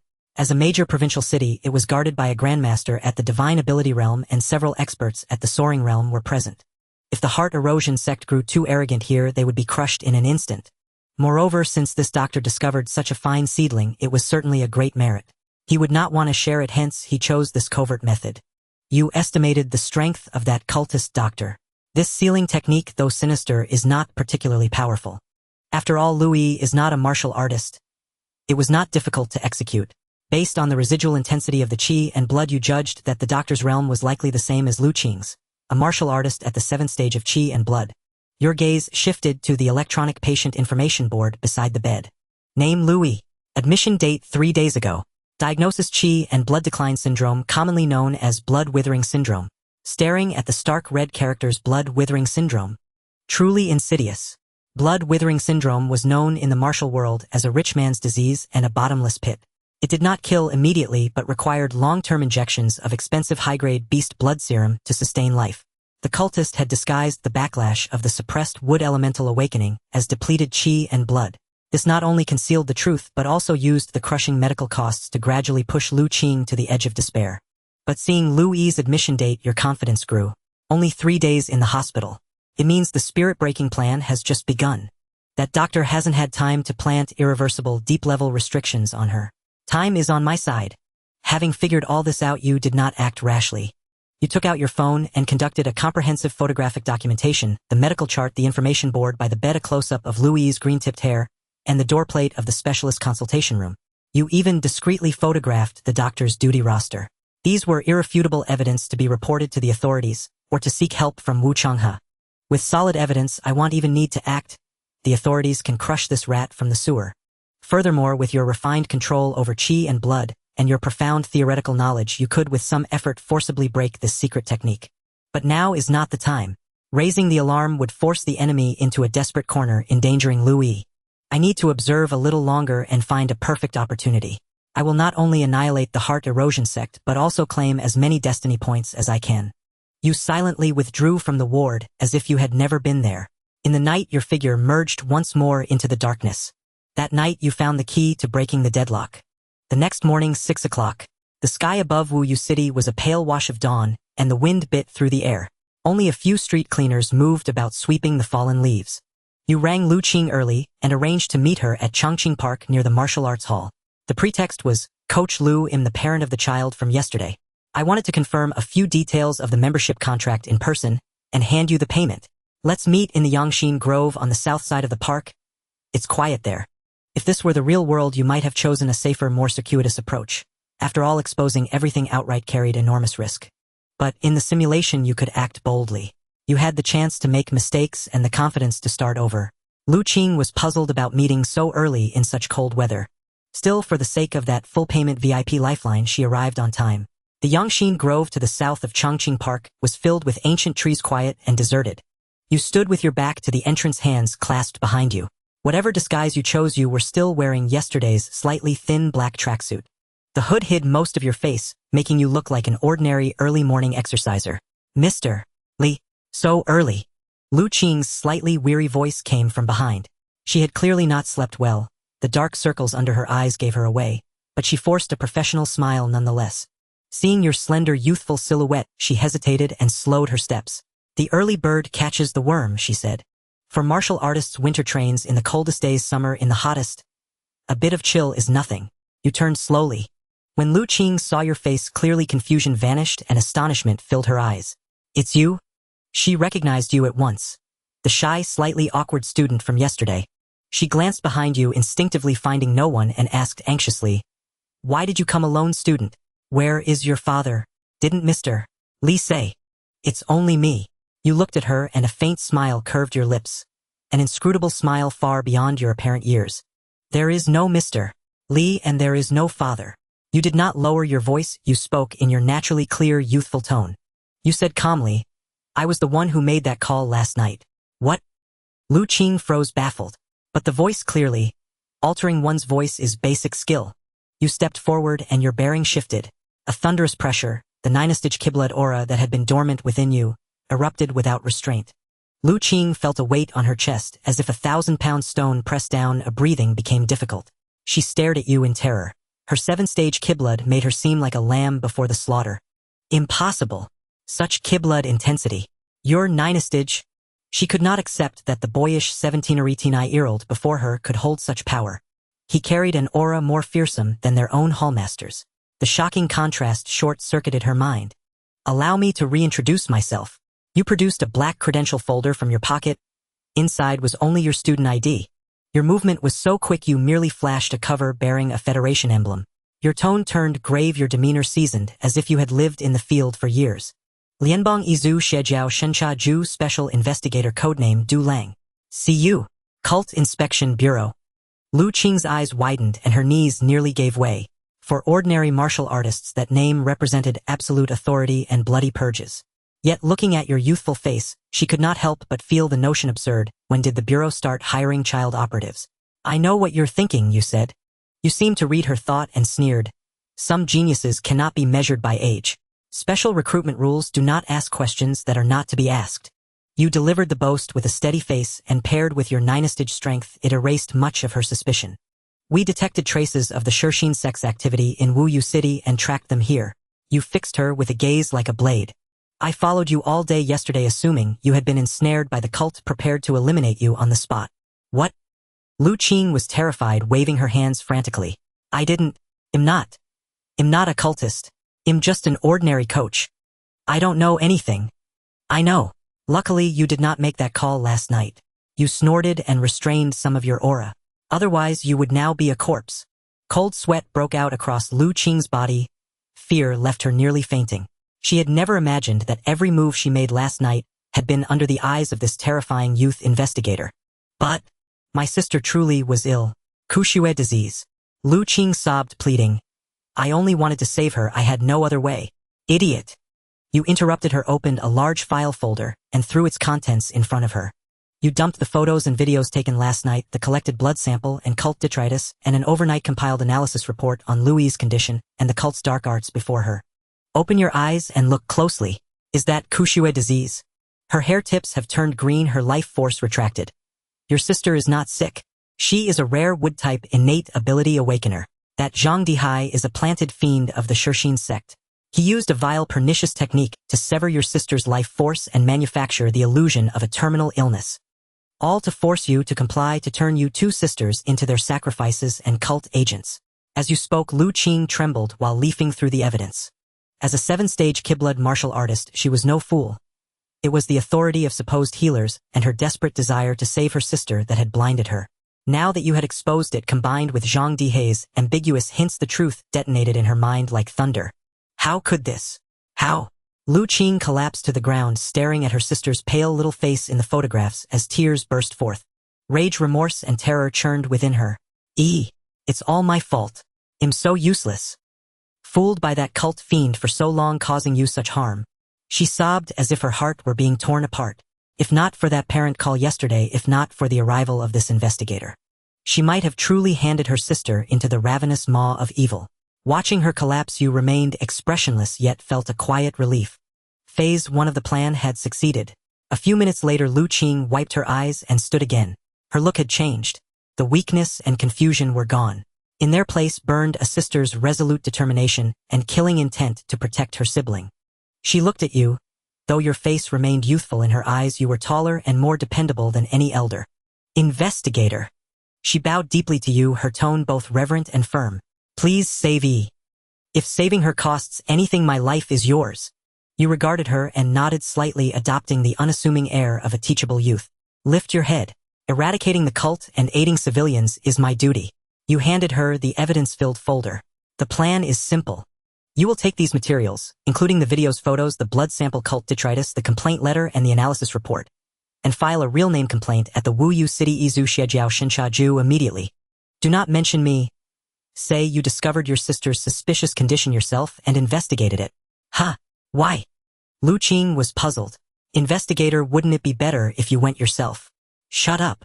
You shot her a cold glance, feigning inscrutability. I'm handling a cross-district case. My paperwork hasn't cleared, so I can't show my face. And you lowered your voice, making the reason seem mysterious. I don't trust the local branch. The Shershin sex infiltration runs deep. I cannot be sure there are no moles inside the bureau. That, in truth, was your real objective. In the previous simulation, you had seen how terrifying cult infiltration could be. Even Longnan City's key high school had been compromised. Who could guarantee the Wuyu City Bureau was clean? Although Wuyu seemed less compromised than Longnan, evidenced by Zhang Dihei's caution, what if the Bureau harbored another Lu Qing, like in the third simulation? This was also a test. It was not merely a report but a probe to feel the waters. You will file the complaint, loudly force the matter to be made public, so they have to investigate. If they acted swiftly and thundered in to rescue your sister, it would mean the branch could be trusted. If they stalled, evaded responsibility, or leaked information, a cold light crossed your eyes, then it will mean they are rotten to the core. In that case, you would immediately flee with your sister. You would personally step in and take them away. In truth, you left unsaid the other half if the Bureau proved trustworthy and could resolve Louis's crisis smoothly. Then you would dare to hand over the earth-shattering intelligence about the Longnan City Blood Shadow life substitution plan to that force, using Wuyu City's official hammer to smash the deadlock in Longnan. But if the Bureau was not to be trusted, you would abandon all plans at once and escape Wuyu City to find another path. Once bitten by a snake, one fears ropes for 10 years. I understand. Lu Qing's heart raced and her reverence deepened. And you, investigator? I'll go to the hospital. You straightened your collar. While you go to file the complaint, I will tail Zhang Dihai to ensure your sister's safety. At the first sign of trouble, I will act directly. But the performance must be convincing. You checked the time. The martial arts hall should be open now. We should first get that VIP annual card handled. Someone saw me yesterday, and Zhang Dihai may well have planted watchers on you. If you don't show up, it might arouse suspicion. After we get the card, well, go to the hospital together. I'll follow behind you, then wait while you file the complaint. I've arranged a car. It will take 10 minutes to reach the Bureau. Yes, I will follow every instruction, investigator. At this moment, Lu Qing obeyed your every word. Seeing the trust and gratitude in her eyes, you allowed yourself a small inward sigh of relief. The trap at the Bureau was set. Now it remained to see whether Wuyu City's official forces could be trusted. 800 M. Wuyu City Qingting Martial Arts Academy. A crisp electronic chime echoed from the reception kiosk. Beep. Card authenticated. Deducting 60000 federal credits. Your expression instantly shifted. From pained resignation at the exorbitant fee to one of guileless eagerness. Clutching your brand new VIP black and gold membership card like a starstruck high schooler, you practically skipped over to Coach Lu Qing, voice bright and clear. Coach Lu, I've officially enrolled. I'm your student from today onward. Please teach me your ultimate techniques. As you spoke, you deliberately performed an awkward yet earnest fistapalm salute, the very portrait of gullible wealth ripe for the taking. Nearby coaches lounging on break exchanged glances, half envious, half amused, thinking how absurdly fortunate Lu Qing was to have stumbled upon such an easily manipulated young heir. Lu Qing stared at you. A faint tick flickered at the corner of her eye. Seizing the pretext of escorting you to the changing room, she leaned in and hissed through clenched teeth, your face changing speed. It's criminal not to be on stage. That Coach Lu just gave me goosebumps. Full immersion is the only way to sell the act, Coach Lu. The paperwork is complete, and I've already crafted your cover story outdoor field instruction, to attune with natural chi currents. The vehicle waits at the rear gate. Let's go. 10 minutes later, an unremarkable taxi pulled up beside the side entrance of Wuyu First People's Hospital. Before stepping out, you issued your final directive. Remember the plan. Don't concern yourself with me. Just hold Zhang Dihai for 10 minutes. Then no matter what unfolds, proceed immediately to the Heretic Oversight Bureau. Understood. Lu Qing drew a slow, steadying breath, then composed her features into perfect anxiety and deference before striding purposefully toward the inpatient wing. You activated your Kai concealment technique and slipped after her, silent as mist. Yangxin Hospital Inpatient Wing 12th floor, Director's Office. Zhang Dihai sat behind his opulent desk idly twirling an expensive fountain pen. His office, lavishly appointed with marble mahogany and gold leaf, stood in jarring contrast to the overcrowded chaotic wards beyond its doors. Balding and bespectacled with thin gold frames, he projected the benign aura of a benevolent elder.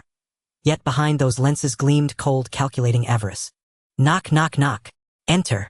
Lu Qing pushed open the door wearing just the right blend of obsequiousness and distress. Dar. Zhang, forgive the intrusion. I've gathered more funds. Could you please reconsider Yi's medication? Ah, it's little Lu. Zhang Dihai set down the pen with unhurried precision and gestured toward the chair opposite him. Not rushing to discuss money but sizing her up like a cat toying with prey. Let's not rush the matter of funds. Yi's condition is intricate. Relying solely on pharmaceuticals is unsustainable in the long term. He sighed heavily, feigning compassion, while inwardly sneering. In truth, this was an unexpected windfall. As a sleeper agent embedded by the corrosive heart cult within Wu Yu's medical infrastructure, his original mandate had been merely to collect rare blood type samples. Yet fate had delivered something far more precious. Lu Yi, an awakened latent wood element heteromancer, a peerless, pristine vessel brimming with life force. How much divine grace might such a sacrifice earn? He had yet to report this discovery to his superiors, the cult altar warden or the enigmatic arbiter, for he harbored private ambitions. The corrosive heart cult is under severe pressure across the Federation. Resources are scarce. If I deliver these two sisters directly upward, the lion's share of credit will go to my superiors. I'll be left with mere scraps. But if I first secure them, then use my medical expertise alongside forbidden cult techniques to extract the younger girl's vital essence. Perhaps I could break through to blood chi 8th or 9th tier, or even achieve Kai Yuan awakening. Then and only then would I present them as my offering. By then I'd wear the black robe or even the blood robe and ascend to the inner echelons of the cult. Greed surged within him like wildfire. He relished watching these insignificant insects writhe in despair, then beg prostrate and trembling for their lives. Little Lu, Zhang Dihai rose, circled the desk and approached, her voice dropping to a suggestive murmur. There are other ways besides money. Lost in his own fantasy of absolute dominion, he failed to notice that the heavy oak door behind him stood slightly ajar. He failed to notice the ghostly figure who had already slipped soundless and unseen into his sanctum, just as his hand lifted to rest upon Lu Qing's shoulder. Shoo! A whisper-thin whistle sliced the air behind his ear. Though his blood chi 7th tier cultivation stemmed from pharmaceutical enhancement alone, Zhang Dihai reacted instinctively, whirling around to snarl, "Who dares?" But his assailant moved beyond comprehension. A long, powerful hand clamped onto his Dazui acupoint at the base of his neck, like iron vice gripping bone. Boom! A terrifying spiral force laced with frigid abyssal aqua chi erupted into his body, shattering his fragile defenses like breached levees, precisely severing neural transmission along his cervical spine. Irk! No scream escaped. His eyes rolled back, his limbs went slack as noodles. You caught his collapsing form and lowered him gently into the executive chair. Mr. Li. Lu Qing clapped a hand over her mouth. Though braced for action, witnessing your instantaneous takedown of a cultist still sent her pulse racing. Shoo! You raised a finger to your lips, then continued without pause. Your fingertips shimmered with a soft cerulean glow as you struck key lethal points. Xinshu Qihai Guanyuan, with surgical precision. This was your self-forged technique, meridian sealing pulse strike, born from anatomical study and mastery of aqua chi during prior simulations. Aqua chi coalesced into countless microshackles, irrevocably blocking his chi circulation and paralyzing his vocal muscles. This wasn't part of the plan. Lu Qing faltered. Plans bend before reality. You gazed coldly at Zhang Dihai. Unconscious yet utterly immobilized, his vital energies locked down completely. He's a cult sleeper. What hidden failsafes might he possess? A panic beacon, a suicide trigger. Only by rendering him utterly inert, sealing every meridian, can we guarantee your sister's absolute safety. If he turns desperate and takes her hostage, all is lost. More crucially, you needed to depart immediately. It's now 1120 am. Lunch hour. Hallways are nearly empty. You glanced at your chronometer, voice unyielding. He is now a living corpse, incapable of awakening for 12 hours. Go to the Oversight Bureau now. Yes. Lu Qing met your calm, unwavering gaze, and her panic dissolved, replaced by sudden, profound resolve. She clenched her jaw and bolted from the office file bag clutched tight. With one last glance at Zhang Dihai, you staged the scene to mimic sudden collapse from overwork, then vanished like smoke. Wu Yu City Heretic Oversight Bureau. 1140 M. A fortress forged entirely of black alloy, its facade etched with defensive talismans. No crowds milled in the atrium, only occasional staff in deep gray uniforms moving with silent efficiency. Each carried an aura as sharp and chilling as drawn steel thick with battle-scarred lethality. Lu Qing stood rigid before the reception counter, knees trembling. An invisible tide of martial dread pressed upon her. Even as a blood-chi 7th-tier practitioner, she struggled to draw breath. What is it? File civil complaints at the Public Security Bureau next door. We handle no such matters. The one-eyed clerk didn't lift his gaze, voice as unyielding as granite. I'm filing a formal report. Lu Qing gripped the file bag until her knuckles blanched, shouting with every ounce of courage she possessed.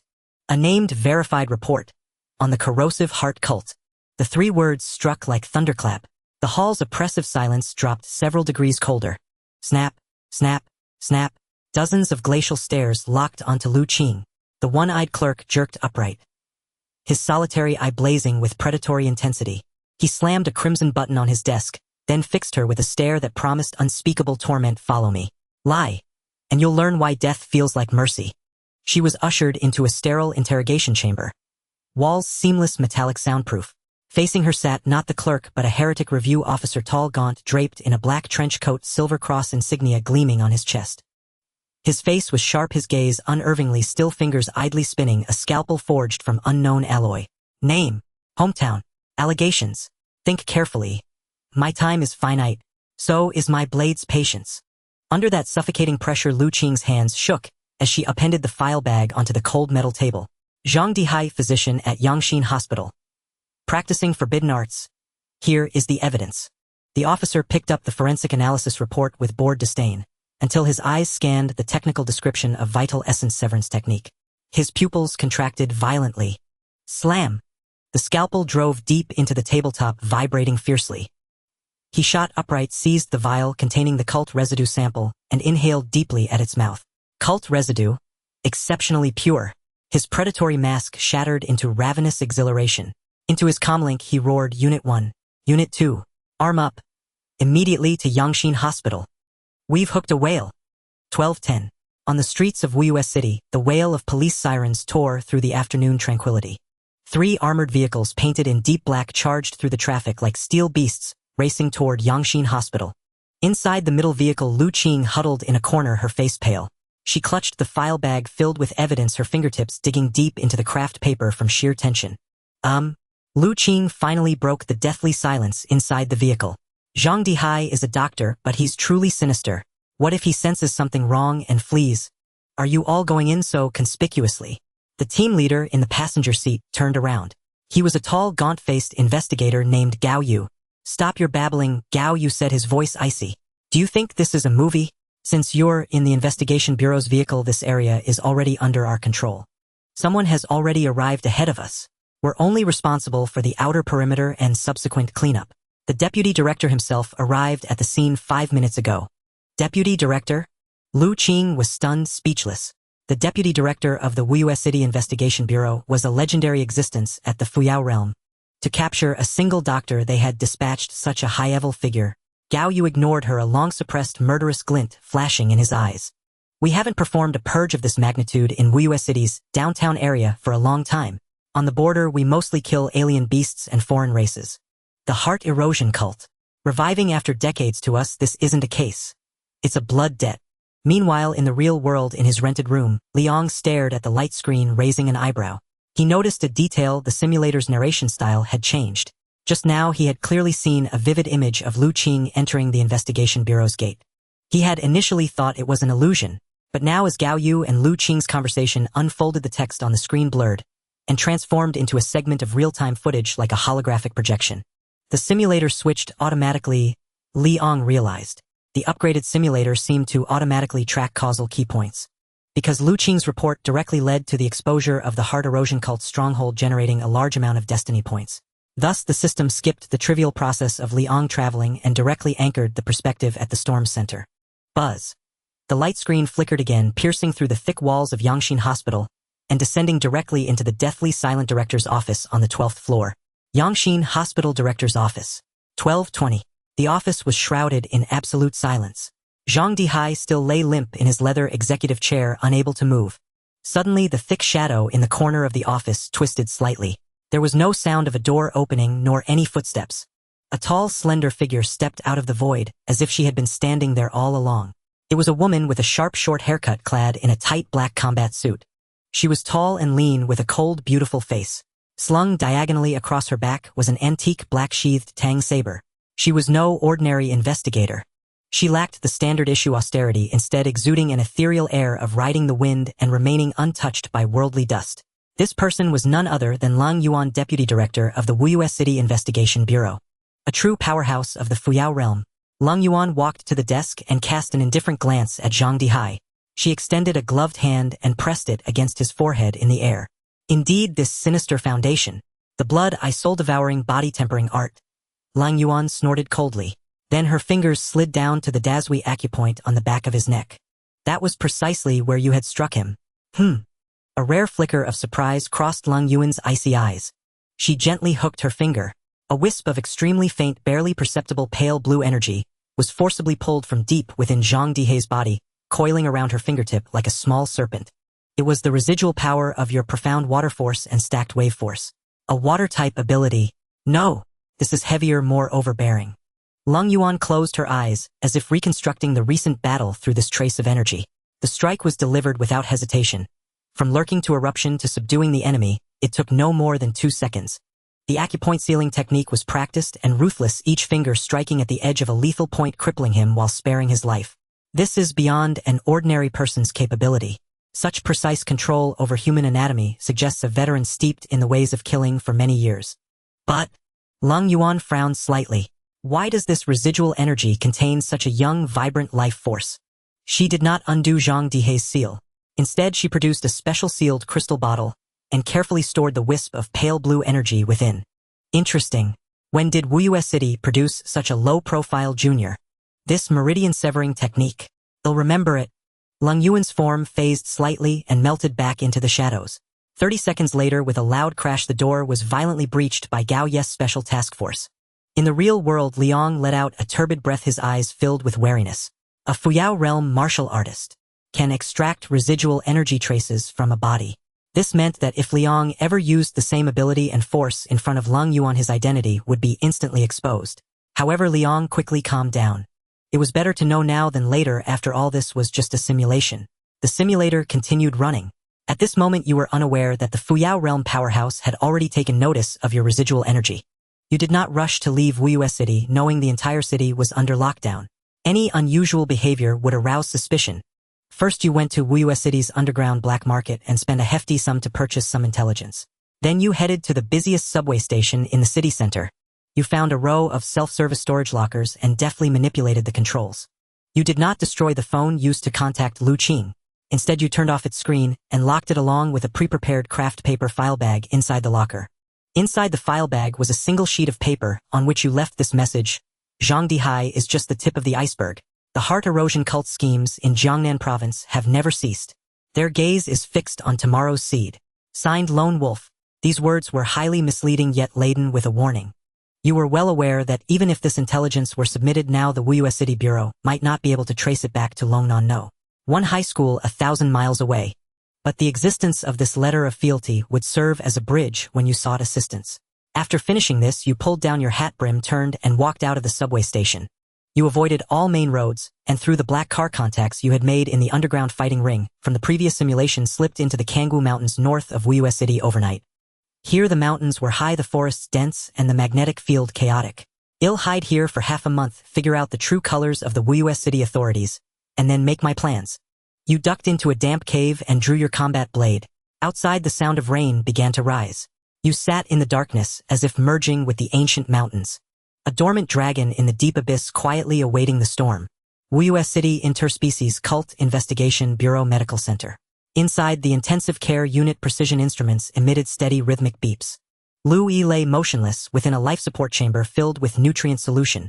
Her face was deathly pale, her breath so faint it seemed poised to vanish at any moment. Lu Qing stood outside the glass partition, palms pressed together against her forehead. Her knuckles whitened from clenched tension. Her eyes brimmed with desperate prayer and raw fear. Begin. Within the chamber, Lang Yuan stood beside the pod. She wore no austere combat uniform, only civilian attire, but her presence remained unyielding. Yet that icy aloof aura still silenced every medical staff member in the room. She extended a slender hand and gently placed her palm upon the pod's reinforced glass lid. Hum! A torrent of immaculate azure primordial energy surged from her palm, piercing effortlessly through thick glass and viscous nutrient fluid, tenderly enveloping Lu Yi's frail form. This was the hallmark technique of a Fuyao realm cultivator: primordial energy infusion, bone marrow cleansing, and meridian forging. In Long Yuan's perception, a dense emerald luminescence pulsed weakly within the girl's body, tightly bound and suppressed by several venomous black filaments. That was Zhang Dihai's vitality severance art. Break! Long Yuan's vermilion lips parted softly. Her azure energy coalesced into countless microscopically precise blades, severing each black filament with surgical exactitude. Boom! As the seal shattered, the pent-up wood elemental primordial essence within Lu Yi erupted, like a dormant seed drenched by long-awaited rain, bursting forth with astonishing vitality. Her withered blood and qi began to boil, her once stagnant meridians resumed rhythmic pulsation. Guided and safeguarded personally by a Fuyao realm master, a natural awakening process that would normally take weeks was accelerated beyond comprehension. Completed in just 20 minutes. The nutrient solution inside the life support chamber visibly clarified before their eyes. Click! The chamber door slid open automatically. The girl who had lain on the verge of extinction now slowly opened her eyes. In that instant, the entire ward seemed to brighten. Her hair transformed from the roots outward into a vibrant living jade green.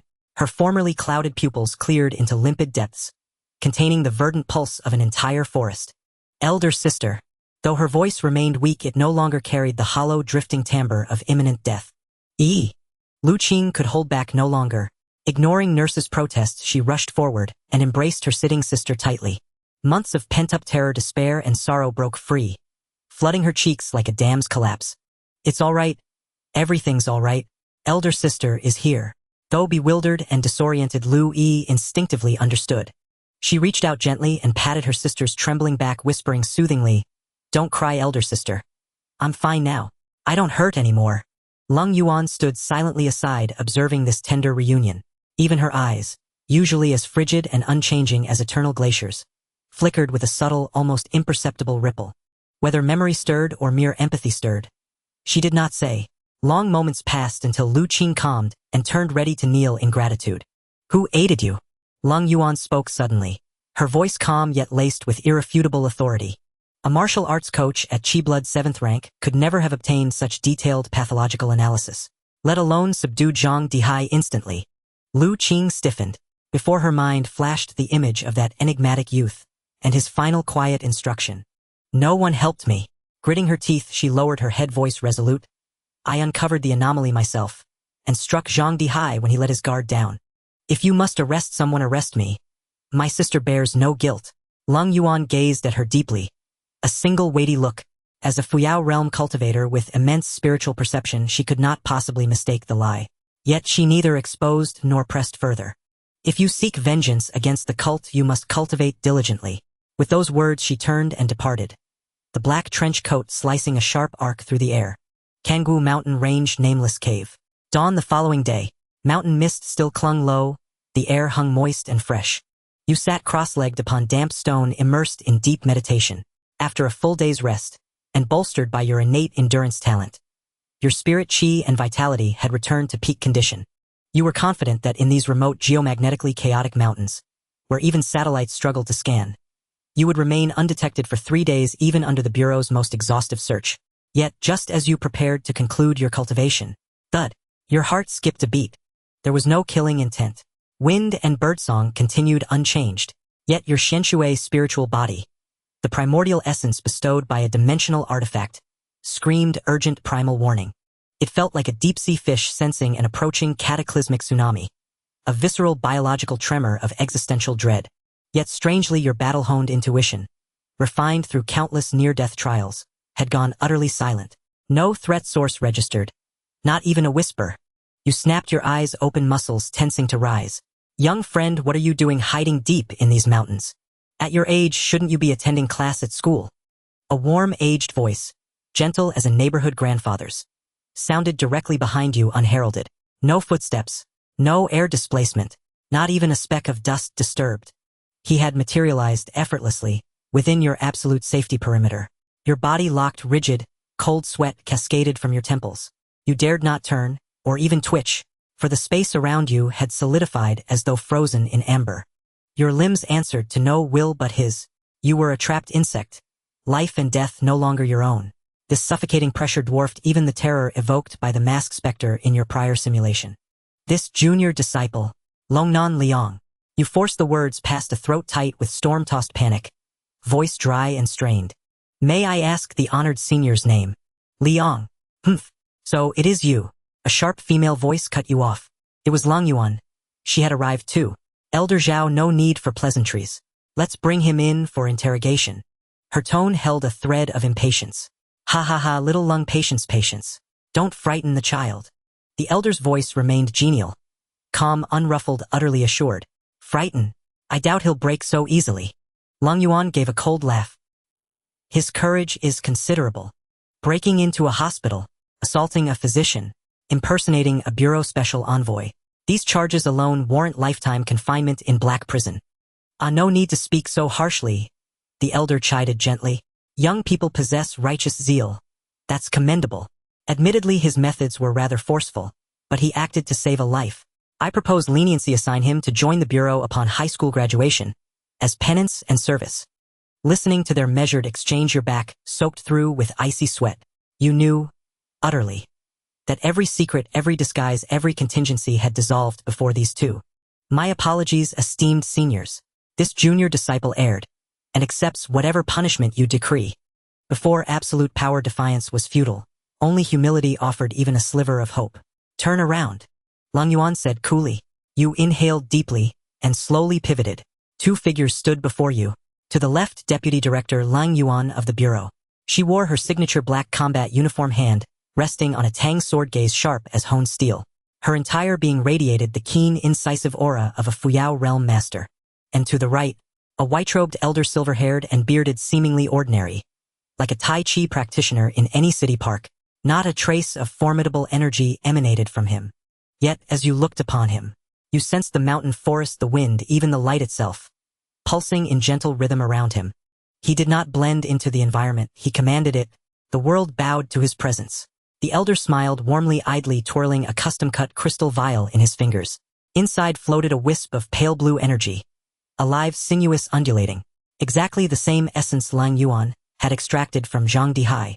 Allow me to introduce myself, the elder said, smiling. I am Zhao Zongtian, Director General of the Suzhou Hangzhou Interspecies Cult Investigation Bureau. Though you may address me simply as Elder Zhao. Your pupils contracted sharply. Director General of Suzhou Hangzhou, the supreme authority over all anti-cult operations across the entire Jiangnan province. Surprised to find the Bureau's Director General in such a remote wilderness. Zhao Zongtian seemed to read your thoughts. He tilted the vial slightly, then tapped its surface with a fingertip. Hum. An invisible thread unfurled from the vial, ignoring spatial distance entirely, and anchored itself directly to your brow. I'd come to Wuye City to visit an old friend. When little Lung mentioned this case, she was curious about the mysterious expert. So was I.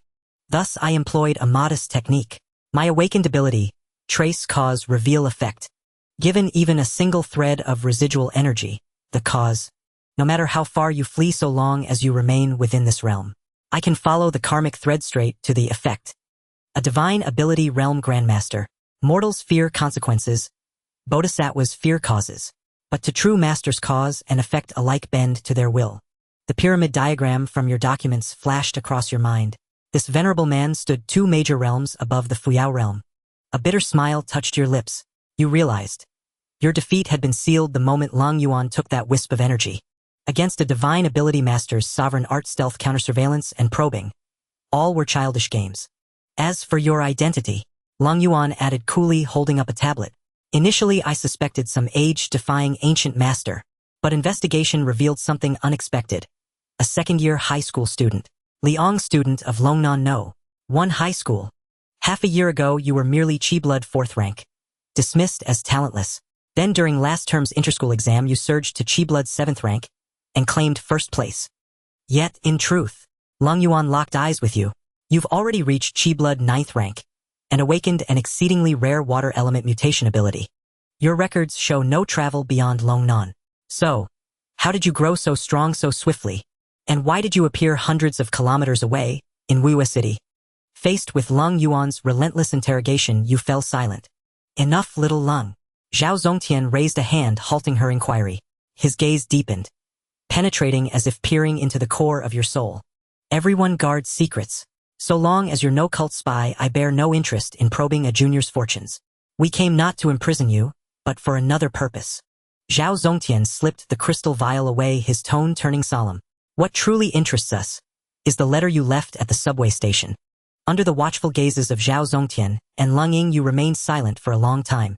Though you feigned composure on the surface, bowing your head, without a word, a tempest raged within your heart. Before deciding to lurk in the Kanggu Mountains, you had indeed anticipated the possibility of your position being exposed. You had also rehearsed contingency plans for being apprehended by the authorities. In your contingency plans, the worst-case scenario you could imagine was alarming a Shanghai Realm Grandmaster to come after you. That was the limit of your imagination. But you never expected that standing before you would be a legendary, divine ability realm cultivator. A terrifying existence perched at the apex of the Federation's pyramid, capable of altering rules and meddling with causality. Before him, even the slightest fluctuation in your heartbeat could be interpreted as a wealth of information. Lying before a god was a first for you in both your past and present lives. I have no choice but to gamble. This is the ultimate test of my acting skills. You clenched your jaw, speaking to yourself in your heart. Youngster, I know what you're worried about. Zhao Zongtian perceived your hesitation. The smile on his face gradually faded, and the amiable grandfatherly aura he had exuded vanished. You sensed the profound sorrow that came from a life weathered by time. In my life, I have fought against heretical cults like the heart-eroding sect for 60 years. 45 years ago, my wife self-destructed within a cult encirclement to cover my retreat. 10 years ago, my eldest son's identity was exposed during an undercover mission. They flayed him, ripped out his sinews, and made his skin into a human skin lantern hung in their shrine. The old man's voice was calm, but the air around him quivered faintly from the surge of his emotions. Even the mountain breeze seemed to carry the scent of blood. Which of us in the review bureau doesn't bear a blood debt of deep vengeance? Zhao Zongtian stared straight into your eyes, enunciating each word. If you can't trust this uniform, at least you can trust this old widower. As long as you are innocent, as long as your heart is with humanity, this old man will be your strongest shield. These words struck your heart like a hammer. You felt the immense weight behind the Grandmaster's words. This was no act.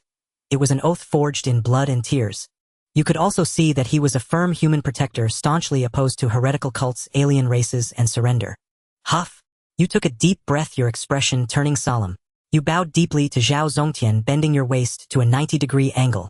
Grandmaster, your family is filled with martyrs clearing the path for humanity. Please accept this bow from your junior Liang. I never meant to question your stance, Grandmaster. It's just that I am too young. I haven't seen much of the world. I was simply stunned by the presence of you two.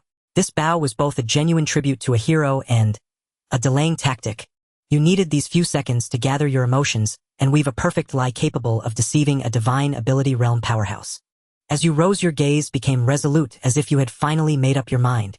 Esteemed seniors, this is a long story. You began your performance. Started half a year ago. I was only at the 4th stage of blood chi, then feeling stifled from martial arts training. Frustrated by my inability to advance, I was taking a solitary walk along the banks of the Long River to clear my mind. You slowed your pace, even describing the evening breeze and moonlight that day, trying to add authenticity to your story. Lung Ying, standing by, furrowed her brows, her face darkening. She was a woman of decisive action, and she detested such dawdling narration. Stop.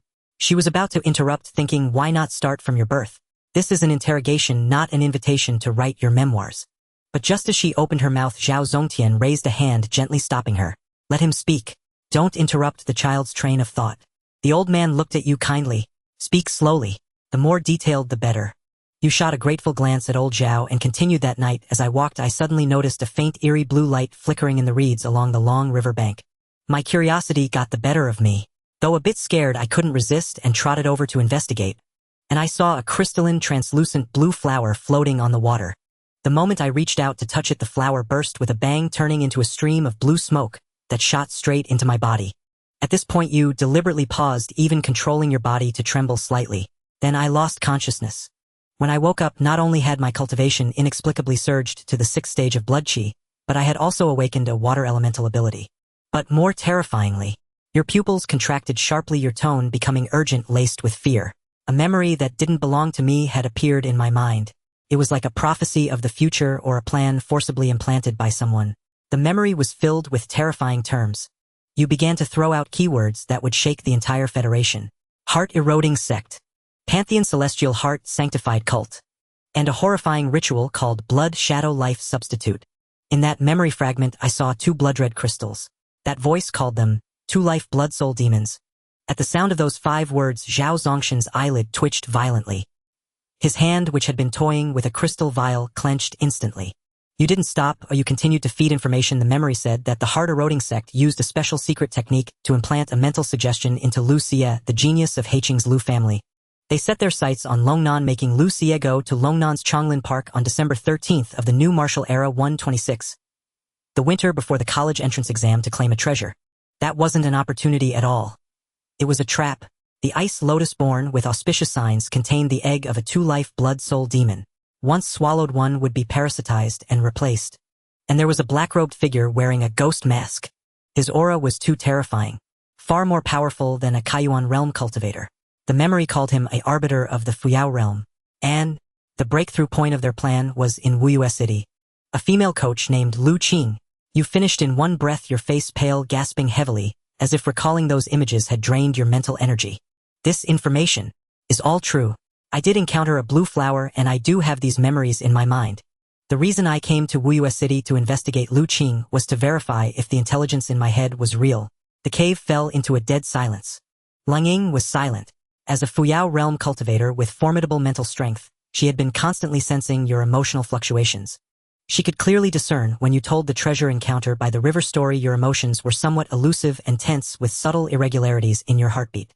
But when you mentioned specific details like blood shadow life, substitute 2-life blood soul demon, and ghost masked man, your fear, anger, and anxiety were utterly real, even causing your soul to tremble. A confession mixed with truth and falsehood like this is the hardest to completely refute. The most brilliant lie is 90% truth and 10% falsehood. Lang Ying judged in her heart because that fear of the heretical cult cannot be faked. As for Zhao Zongtian, his expression had turned grim to the extreme. From the moment he heard 2-life blood soul demon and Fuyao realm ghost masked man, the usually affable old man's aura began to churn violently. 2-life blood soul demon. What a grand scheme. That's a malevolent entity nearly extinct since ancient times, a filthy thing specifically used to steal humanity's fortune. I never thought they'd actually manage to create them, and two at that. What audacity. These heretical cultists dare to extend their hands into our highest academies to break the backbone of humanity from the root. Boom! Zhao Zongtian could no longer suppress the fury in his heart, and let out a roar. The sound was like a thunderbolt from the 9 heavens carrying the supreme will of a divine ability realm powerhouse. Logically, this roar should have been enough to shatter the cave, and even echo across the entire Kanggu Mountains. But you were astonished to find that the roar didn't travel outward. Not even a single weed at the cave entrance was stirred. Unbeknownst to you, the entire interior of the cave had been enveloped in a faint golden light barrier. The sounds of wind and birds outside vanished completely, as if this space had been temporarily erased from the world. That was one of Zhao Zongshan's divine abilities, the causal pure realm. He had activated his ability the moment you began to divulge the intelligence, severing all causal links between this place and the outside world. Huff! Zhao Zongtian let out a long breath, forcibly suppressing his rage. He turned his head and gave you a profound look. That gaze no longer held the previous scrutiny. Instead, it carried a hint of an elder's approval for a junior and a trace of barely perceptible emotion. Of course, he knew there was some embellishment in your words. But so what? For a grandmaster who cared for humanity, as long as your heart was in the right place. As long as the intelligence you brought was real, he was willing to cover for the other minor details. Liang, my boy. Zhao Zongtian stepped forward and patted your shoulder. His tone was gentle and earnest. You are very brave. I know you have secrets.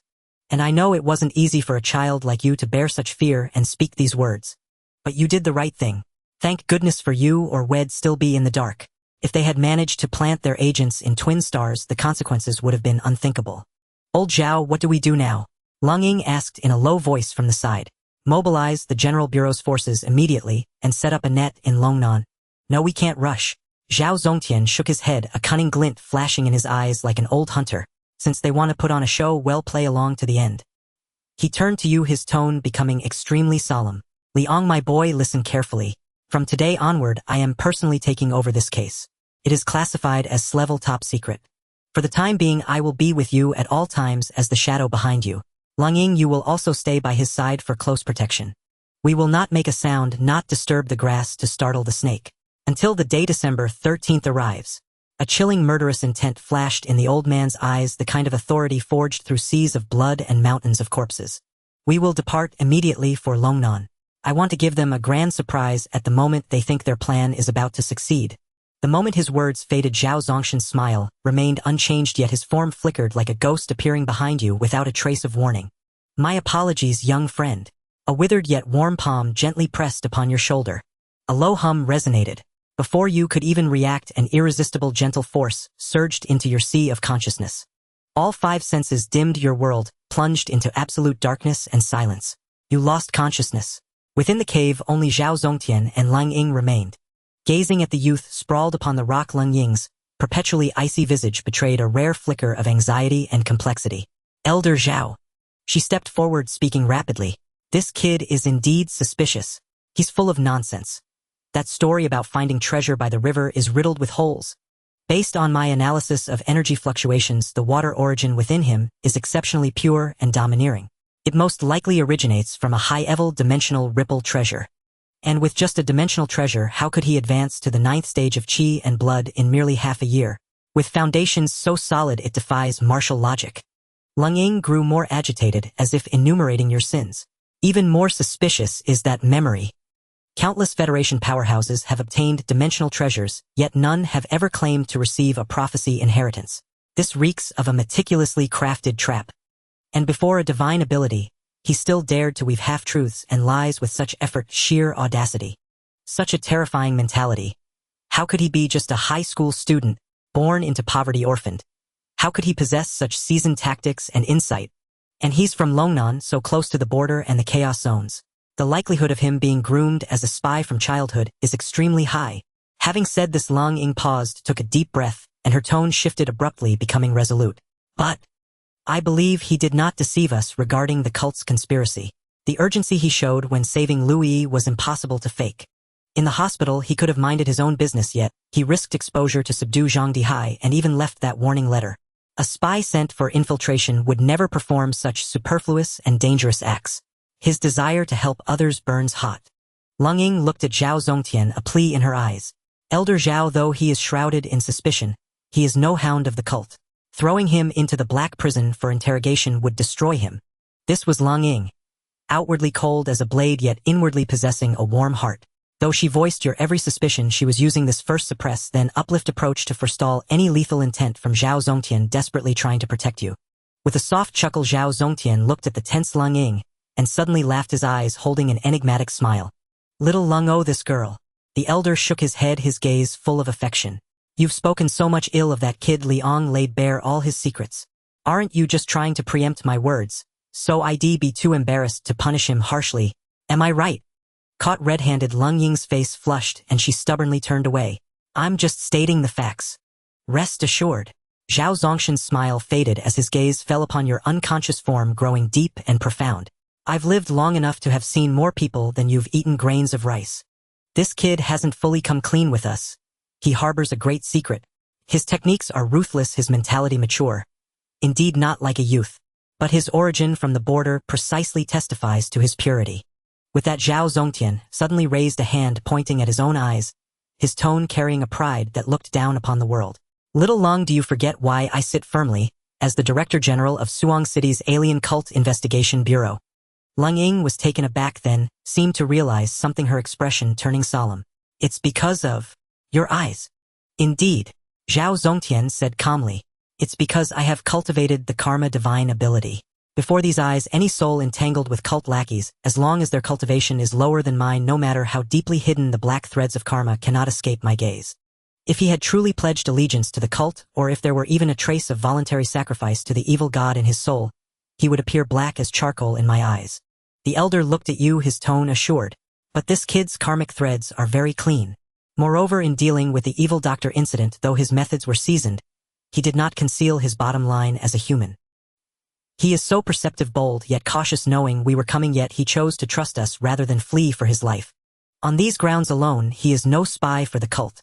The cult cannot cultivate such a seed. Hearing this, Lang Ying breathed a sigh of relief, but then asked in confusion, "Then what are you planning to do? If you trust him, why knock him unconscious?" Zhao Zongtian gave a bitter smile and sighed. "I am not punishing him. On the contrary, I aim to protect him. This kid is indeed a monstrous genius, his mind far beyond ordinary. But at the end of the day, he is still a high school student. Limited by age and experience, he is also merely a Qi and Blood Realm martial artist.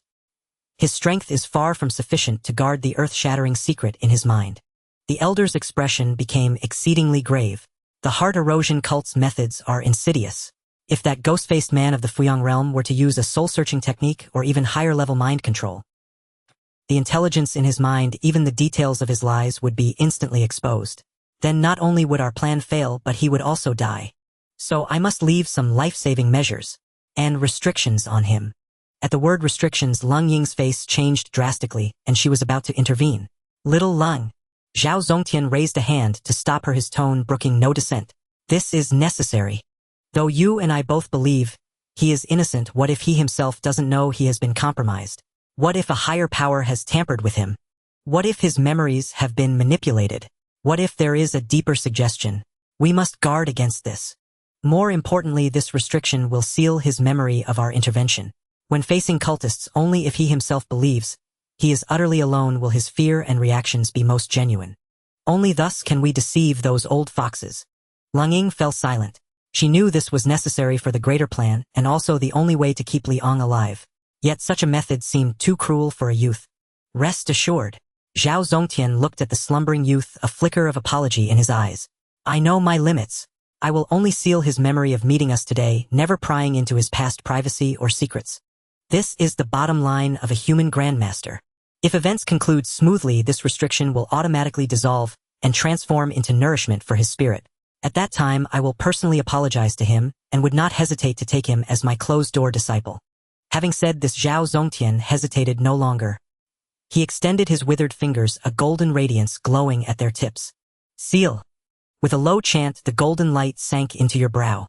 Deep within your sea of consciousness, a golden chain quietly took form.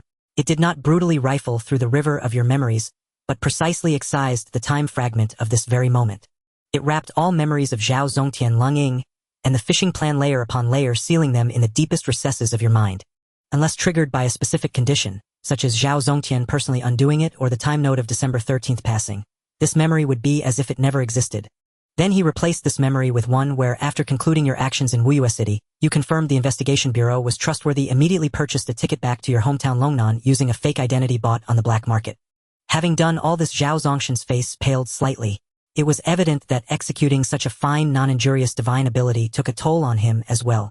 "All right, take him back to Longnan. Remember, from now on he is the bait and we are the hunters lurking in the shadows, deep within the Kangwu mountain range." Zhao Zongtian's withered hand pressed upon your shoulder, and the golden light of his divine ability, the karmic shackles, burst forth, instantly surging straight into the sea of consciousness within your brow. "Seal." With a low chant from the Grandmaster, an overwhelming force of laws tried to forcibly rewrite your cognition, stripping and sealing away the memories of the inspection bureau and the fishing plan, implanting a fabricated logic of returning from solitary training. Yet just as the golden light was about to touch your soul, deep within your mind, the long-dormant simulator suddenly blazed with radiance. "Warning. Mental interference detected. Initiating active defense mechanism. Defense successful.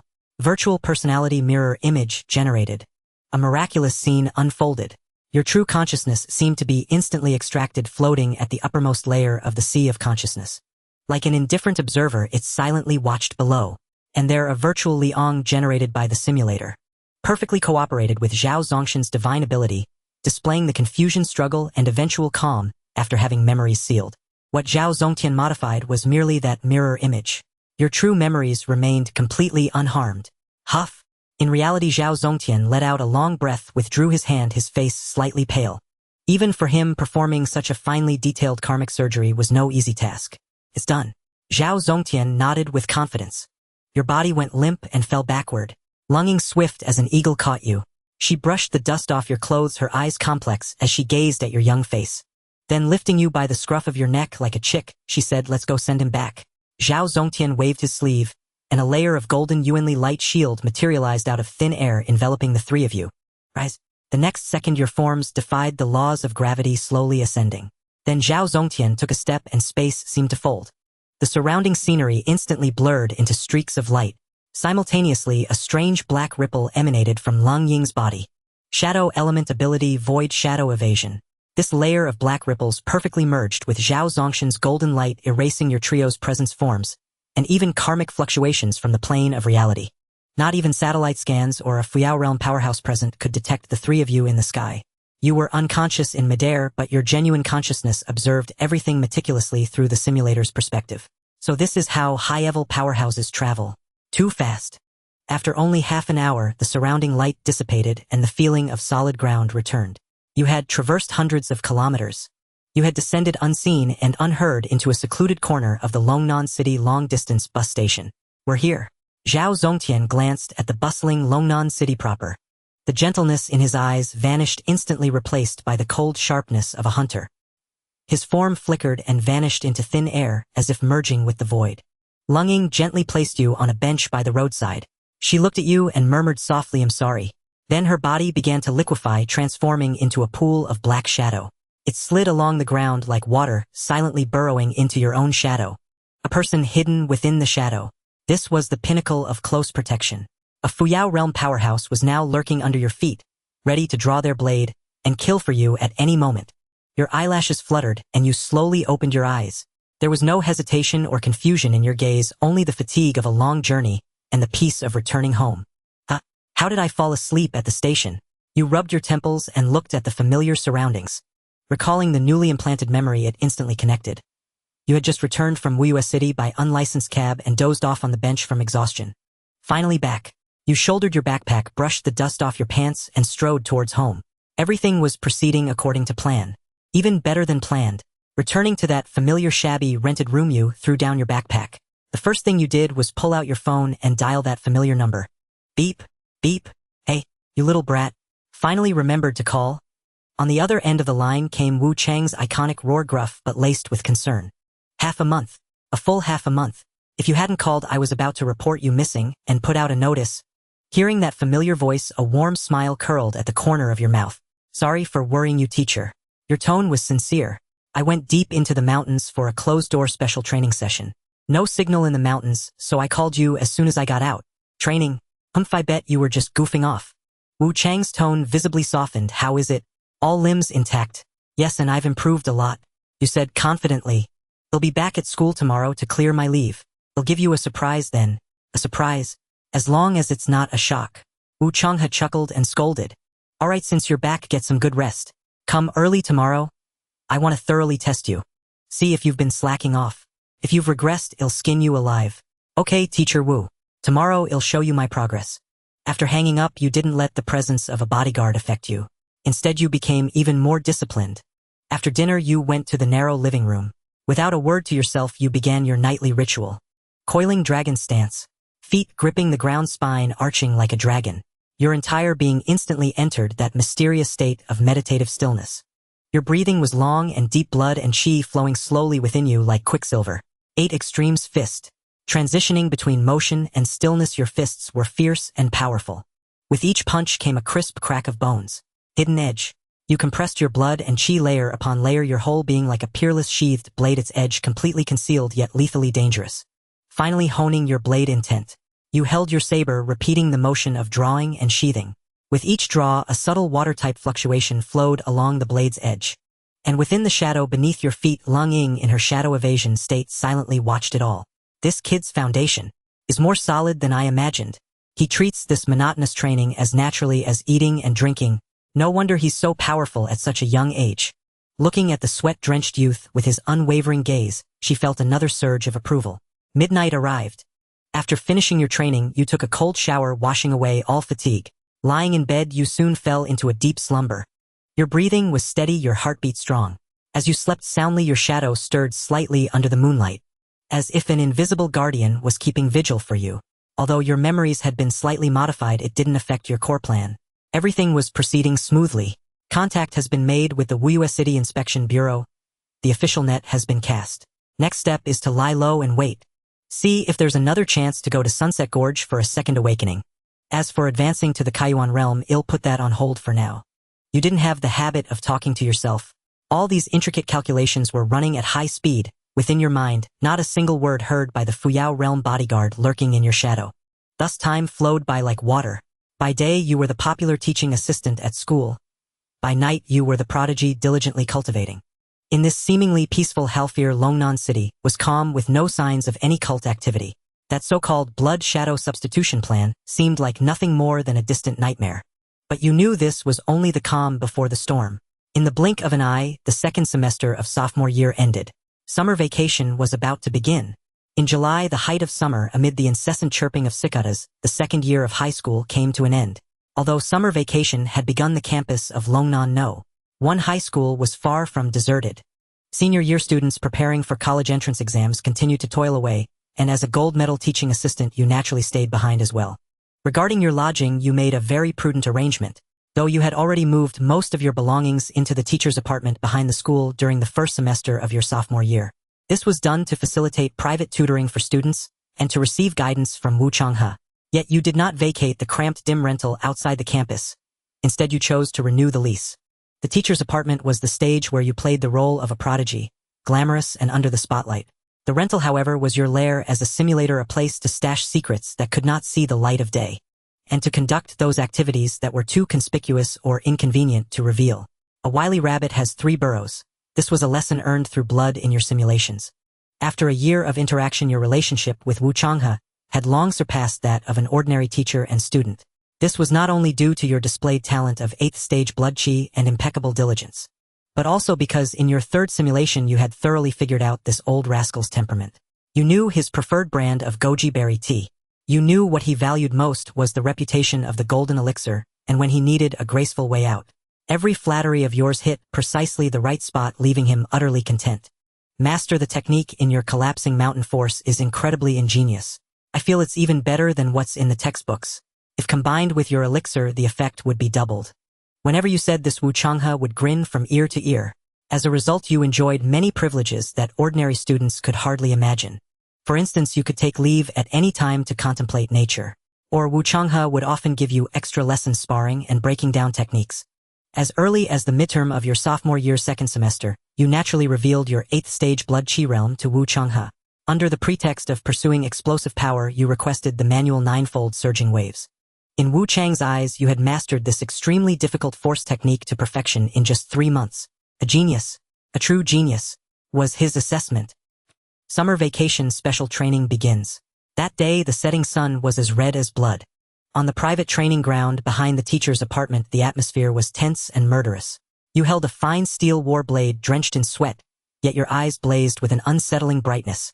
Standing opposite you was Wu Changhe holding an alloy long blade, his expression calm. Master, I've recently gained some new insights into swordsmanship. I'd like you to temper my blade intent, you said respectfully. Temper your blade intent. Wu Changhe raised an eyebrow, a playful smile curling at the corner of his mouth. Kid, you've got some nerve. You've only practiced the surging waves for a few days and you're already thinking of touching the threshold of intent. Alright, since you're determined, I'll grant your wish. But fair warning, since we're training intent, I won't hold back like usual. Come. The moment the words fell, Wu Chang's aura shifted. Though he suppressed his realm to the blood chi stage, he was after all a primordial opening realm expert. His decades of combat experience and insight were beyond the reach of any ordinary martial artist. Swish! With a casual swing of his long blade, the air screeched sharply.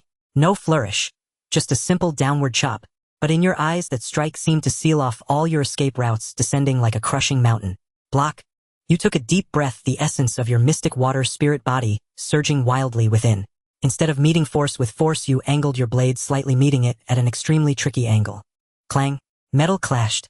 Your arm went numb, but your feet remained rooted. 30% of Wu Chang's heavy strike was deflected into the void by your blade's angle. The remaining 70% surged into your body, instantly neutralized by your river-like profound blood chi and the pliant power of the mystic water. Surprise flickered in Wu Chang's eyes. Interesting. Deflecting, dissolving force, seamless unity. Your defense is watertight, kid. But you can't forge blade intent by just taking hits. Since you can endure, ill up the ante. With a hearty laugh, Wu Changhe subtly channeled his primal energy. Though he only used a thread of primal energy to boost his speed, the scene instantly transformed. Swish, swish, swish, swish. His blade suddenly doubled in speed. The silver-white blade blurred before him, morphing into an unbroken sea of silver light that cascaded toward you like molten mercury. Pressure. Terrifying pressure. If the earlier strikes were gentle ripples, this was a cataclysmic tsunami. Your vision was filled with nothing but blade light, your ears with nothing but the sound of tearing air. Your defensive perimeter shrank inch by inch, your breath grew ragged, your stamina drained at an alarming rate. So this is the suppression of the primordial opening realm. You roared inwardly.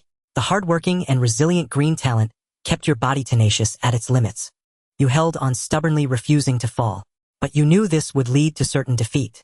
No. Defense is a means, not an end. What I need isn't a turtle shell. It's that one moment of counterattack. Under Wu Chang's impenetrable assault, your mind was stretched taut. The profound insight granted by Blade Prodigy Blue allowed you to seize a fleeting glimmer of inspiration amidst the suffocating pressure. You recalled the essence of concealed edge. Compress. Compress all your blood chi force and even the recoil from his oppression. Everything into the scabbard in your hand, into your dantian. Accumulate. Like a spring compressed to its limit, like floodwaters dammed to their peak. Now, in that instant when Wu Chang's barrage just ended, his old strength exhausted and new power not yet born, you made a move contrary to all logic. Facing Wu Chang's descending strike, instead of raising your blade to block you, sheathed it. Giving up.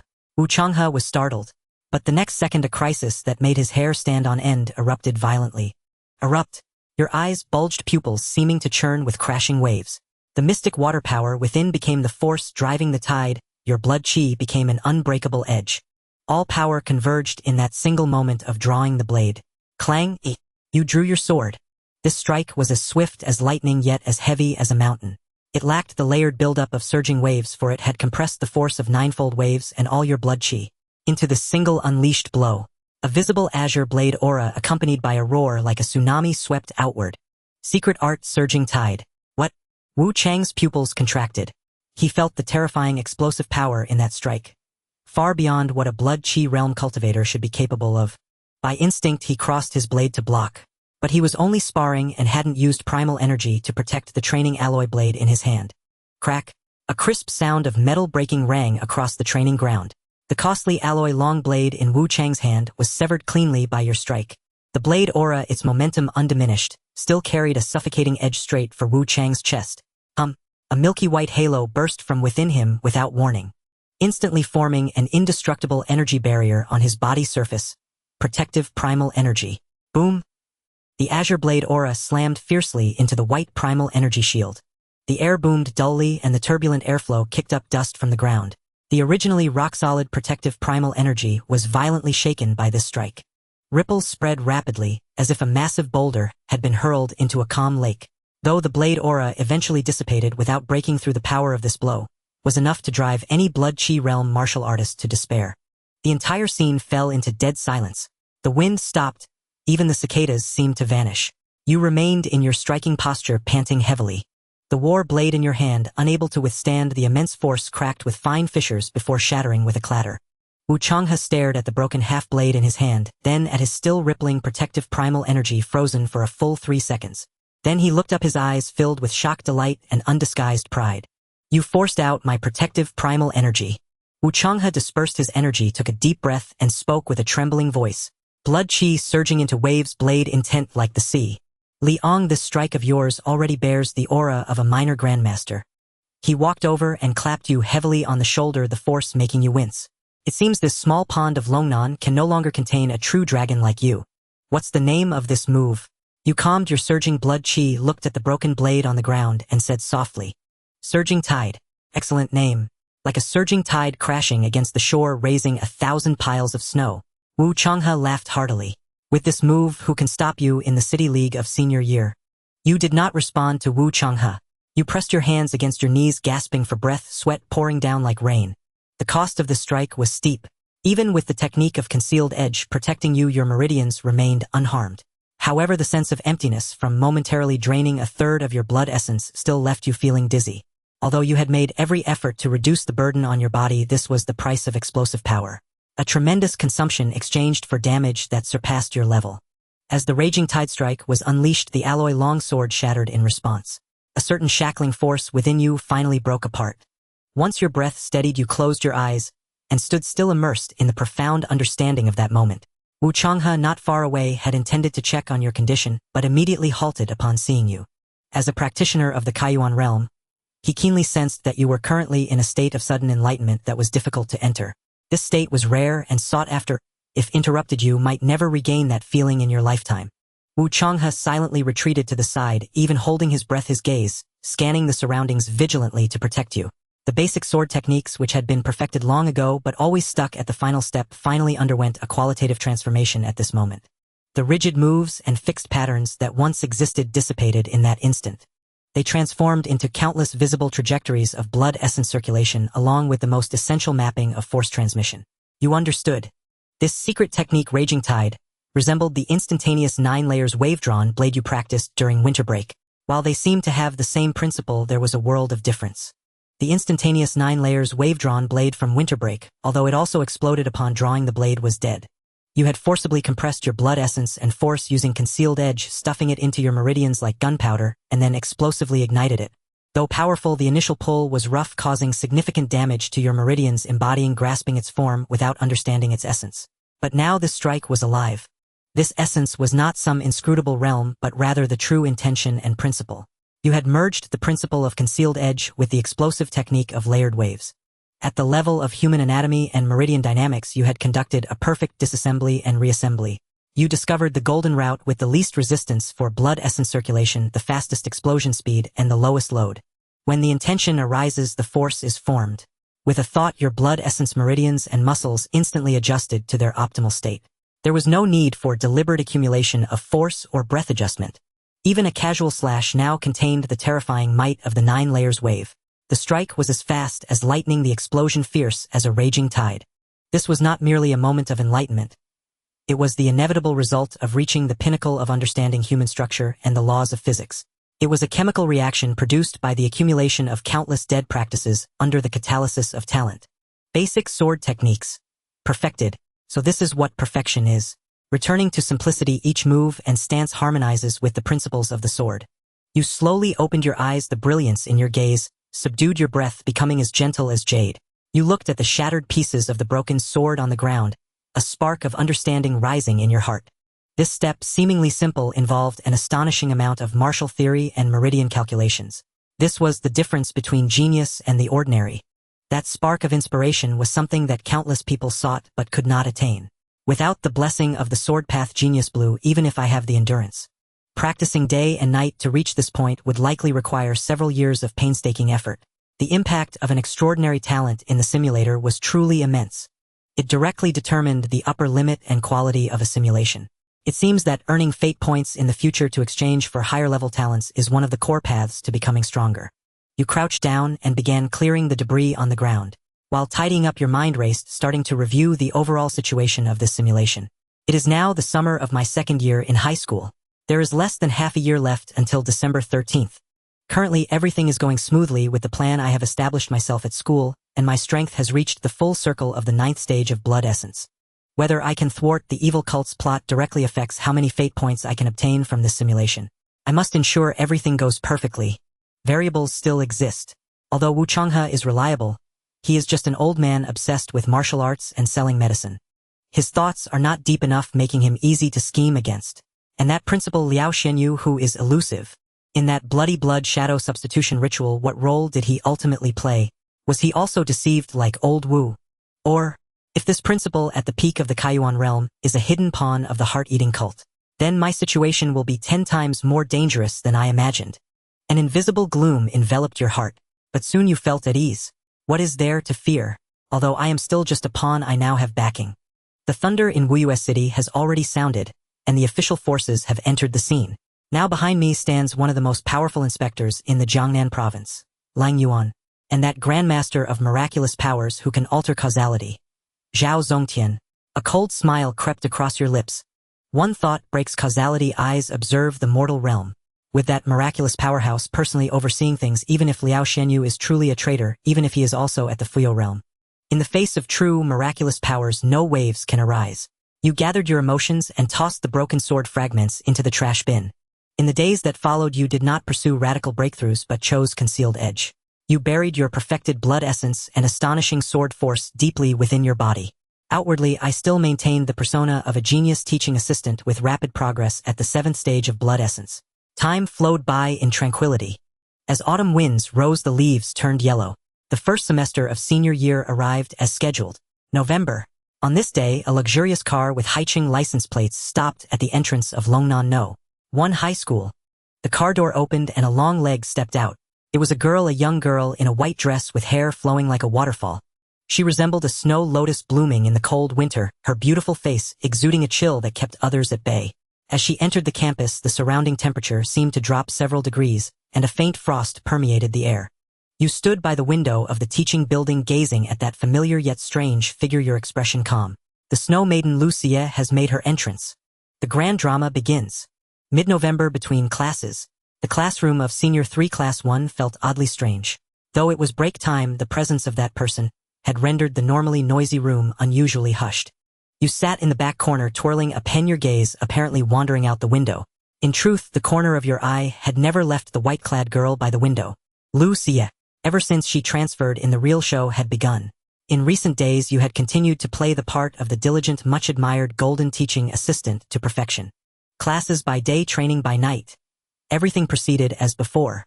Yet the careful I could not help but notice one detail: Wu Changhe had been meeting you less frequently of late. He used to appear unfailingly at the training hall during evening study, either cursing at someone or sipping tea. But this week he had been a fleeting presence, seen one moment and gone the next. Sometimes even the breakfast you brought him sat cooling and untouched. You sneered inwardly, so this was the hidden thread you had missed in the last simulation. You sneered silently. Principal Liao Shenyu and Wu Changhe must now be occupied coordinating with Lucia over the details of the Chonglin Park treasure retrieval. After all, for both the school and certain individuals, this was an irresistible windfall. Your gaze returned to Lucia. She kept her head bowed over a book, surrounded by an invisible wall of ice that seemed to freeze back any boy who tried to approach. But to you she was no aloof goddess. She was a target written coldly in a dossier. Your thoughts drifted back to long before, to the time you were still embedded in Wuyue City. You had chosen not to investigate Lucia locally in Longnan. It had been a crucial decision. Since Longnan City had been chosen by the Shirxin sect as the site for their blood shadow substitute operation, probing their core targets under the enemy's nose would have been suicide. The black markets and intelligence networks there were likely riddled with their informants. To search for their central objective beneath the enemy's gaze was certain death. So in the gaps of your time there, you spent a full 100,000 Federation credits to purchase intelligence from the underground informant in Wuyue City who styled himself all-knowing. You bought a detailed dossier on the Lu family of Haicheng. The file's contents floated up clearly in your mind. Target: Lucia. Gender: female. Age: 17. Hometown: Haicheng City. Core background: father Lu Mingtao, the legitimate head of the Lu clan in Haicheng, a genuine Shanghai realm master. Mother Yan Shui, an anomalous martial practitioner of the Fuyao realm. The resume was dazzling. Prime second-generation pedigree anywhere. But what followed reeked of blood. A year ago, Lu Mingtao and his wife vanished while exploring abyssal ruins and never returned. 3 months ago, the Federation officially declared them legally dead. With the confirmation of Lu Mingtao's death, fierce power struggles erupted within the Lu family. As the only daughter, Lucia inherited an immense fortune, but she was far too young and too low in realm to hold the mountain of wealth. According to the will Lu Mingtao left before his disappearance, the inheritance was vast, massive cultivation resources, company shares, and the Lu family's ice-based Yuanwu techniques. All of it would be unsealed when Lucia reached 18 this November. At the time, the news had set Haicheng ablaze with gossip. People joked that whoever married Lucia would instantly become one of Haicheng's great fortunes. After all, this was the legacy of a Shanghai realm master, a master father and a daughter who was a rare innate ice-type anomalous martial practitioner. If she matured, the lineage could yield 2 masters. What ought to have been a proud tale had become precarious with Lu Mingtao's disappearance. Lucia's future was suddenly fraught with uncertainty. Without her father's shelter, she was walking bait. The wolves within the clan and the tigers of outside forces watched her, waiting for the moment the inheritance unlocked to tear her apart. The pen in your hand stopped spinning. A genius, before truly growing, cannot guard a treasure mountain by herself. Which was why Lucia likely transferred to Longnan at such a critical hour, to take with her whatever movable wealth she could. She had gambled everything to seek that dimensional treasure. Her aim was clear: use rare materials and earthly treasures to rapidly force her chi and blood to the 9th stage. Coupled with the top-tier ice Yuanwu techniques, Her father had left her. She planned to step into the Kaiyuan realm in the shortest possible time. Only by reaching the Kaiyuan realm, opening the Boda's secret stores, and gaining Yuan power, would she have even a slender hope of self-preservation, and not be forced to hide like a stray dog. You looked at the quietly reading girl and felt a pang of regret. She thought she was overturning fate, yet she was walking step by step into a deeper abyss. This so-called dimensional ripple was nothing but a killing design the Shirshin sect had laid to exploit her psychological weakness. They intended to use her ravenous hunger for power to coax her into swallowing an egg disguised as a treasure. The egg of an Erming Shuahuan Yao. But your brow knitted. There were still gaps in the intelligence. What exactly did the Liu family possess that justified the Shirshin sect's elaborate scheming? Would they go so far as to deploy a precious Erming Shuahuan Yao and Principal Liao Xinyu? Were there special channels of interest between him, the Liu family, and the Shirshin sect? Why was he cooperating so readily? Questions piled up. By the usual logic, you should continue to lie low and watch, waiting for December 13th to deliver an official thunderous strike. But that yield would be too meager. Ambition flared in your eyes. In this simulation you would make a major haul, seize enough fate points. You would settle the grievance of the last simulation, of being trampled like an ant, reclaiming both principle and interest. If one genius like Liu Xie could stir the Shirshin sect into such action, then what if in the same place there were another prodigy? Stronger, younger, and without any background. You looked at your palm. 9 stages of chi and blood complete, a perfected water-based anomalous ability, consummate blade technique, and secret arts. In some respects you were now more valuable than Liu Xie, especially since this other prodigy appeared to have no backing at all, like an unclaimed flawless gem. Buy one get one free. If you were the masked man in the Shirshin sect and saw 2 peerless prodigies offered as a bundle, what would you do? Of course you would sweep them all up and leave none behind. Like that last simulation in the storm, holding the ritual in the alley. Was there not a risk of exposure? Yet they still acted. I will make myself a bait more tempting than Liu Xie, drawing all the arrangements and contingencies toward me. Now is the perfect moment. They should be preoccupied with Liu Xie. Adding me into the mix will unsettle their original plans. They will be forced to divert manpower to watch over me. I will stretch them thin and make them err in haste. The bolder the Shirshin sect's actions, the more they will expose. And when the net finally falls, the more I will claim. This is a prime opportunity to gain fate points. With that thought, you dismissed hesitation. You slapped the pen down on the desk and stood up. Classmates leapt in surprise and all eyes turned to you. The usually gentle and urbane assistantly now wore a smile of confidence verging on arrogance. You strode straight down the aisle toward the window seat. 1 step, 2 steps, and stopped at Liu Xie's desk. The entire class fell silent in an instant. Everyone widened their eyes, unsure what the normally low-key scholar intended. Liu Xie felt the shadow fall across her face. She lifted her head slowly. Those cold, clear eyes betrayed not the faintest ripple. Something? She asked evenly. You looked at her without preamble. In full view of everyone you extended a hand, your gaze blazing. Your voice rang clear through every corner of the classroom. Liu Xie, will you go out with me? The room erupted. Holy! Assistant Li has gone mad. A direct confession. That bold. This was Liu Xie, an heiress from Haicheng. How could he imagine success? Voices rose and fell, but you heard none of it. You only held her gaze. Liu Xie felt no surprise, no blush, no anger. Since arriving here, she had heard similar proposals countless times. Every presumptuous rich boy had struck a noseful of dust. She closed her book, and for the first time a faint, almost imperceptible curve lifted the corner of her mouth. It was the look of someone who had spotted an interesting prey. After all, the outwardly 7-stage completion of your chi and blood still made you a rare, high-quality opponent in this small place. Very well, she said. But we do it by my rules. She stood. Though she reached only to your chin, the aura of a peak 8-stage chi and blood was in no way diminished. She met your eyes and spoke deliberately. Beat me and I will go out with you. My boyfriend must be stronger than I am. That suits me perfectly. You smiled. This was no plea for love. It was the opening scene of the script you were writing. Through this battle, you would make the whole school, the principal, and the masked figure hidden in the shadows understand one thing Longnan know. One Hai harbored a monster more worthy of their attention than Liu Xie. After class, meet me at the combat hall. In the classroom, your words, see you at the practice platform after class, still linger in the air, resonating with an echo. You calmly return to your seat, flipping open the fundamentals of martial arts theory. On your desk, your expression focused. It felt as though the person who just boldly confessed to the ice-cold school beauty and even made a bet was not you. Suddenly, the shadow beneath your feet quivered slightly. The cold raven hidden within your shadow could no longer remain still. What is this kid really trying to do? Wasn't he supposed to be a steady, reserved, honest student who only buried himself in his books? Is this how his persona at school is portrayed? Provoke a daughter of a prestigious family, so openly especially a core target of the heart-devouring sect. Could this expose his identity? Or could it be that? A ridiculous suspicion surged in her heart. Is this kid too suppressed in his martial arts practice and now he's acting out? After all, he is only 17. Also, both his parents have died. He truly lacks love. At this age, it is indeed the peak of youth, yet also the most repressed time. Facing a beauty of this caliber, a moment of impulse is understandable. But still something isn't right. What does he really want to achieve? Cold Raven felt her worldview was being shaken. She even began to doubt whether she had chosen the wrong person to protect. How could someone so obsessed with love be the same person who dared to infiltrate a cult stronghold, a meticulous lone wolf? Forget it, it doesn't matter. Cold Raven sighed, helplessly stabilizing her stance once more. Let's just observe how things unfold. After all, Zhao Lao is up there to support us.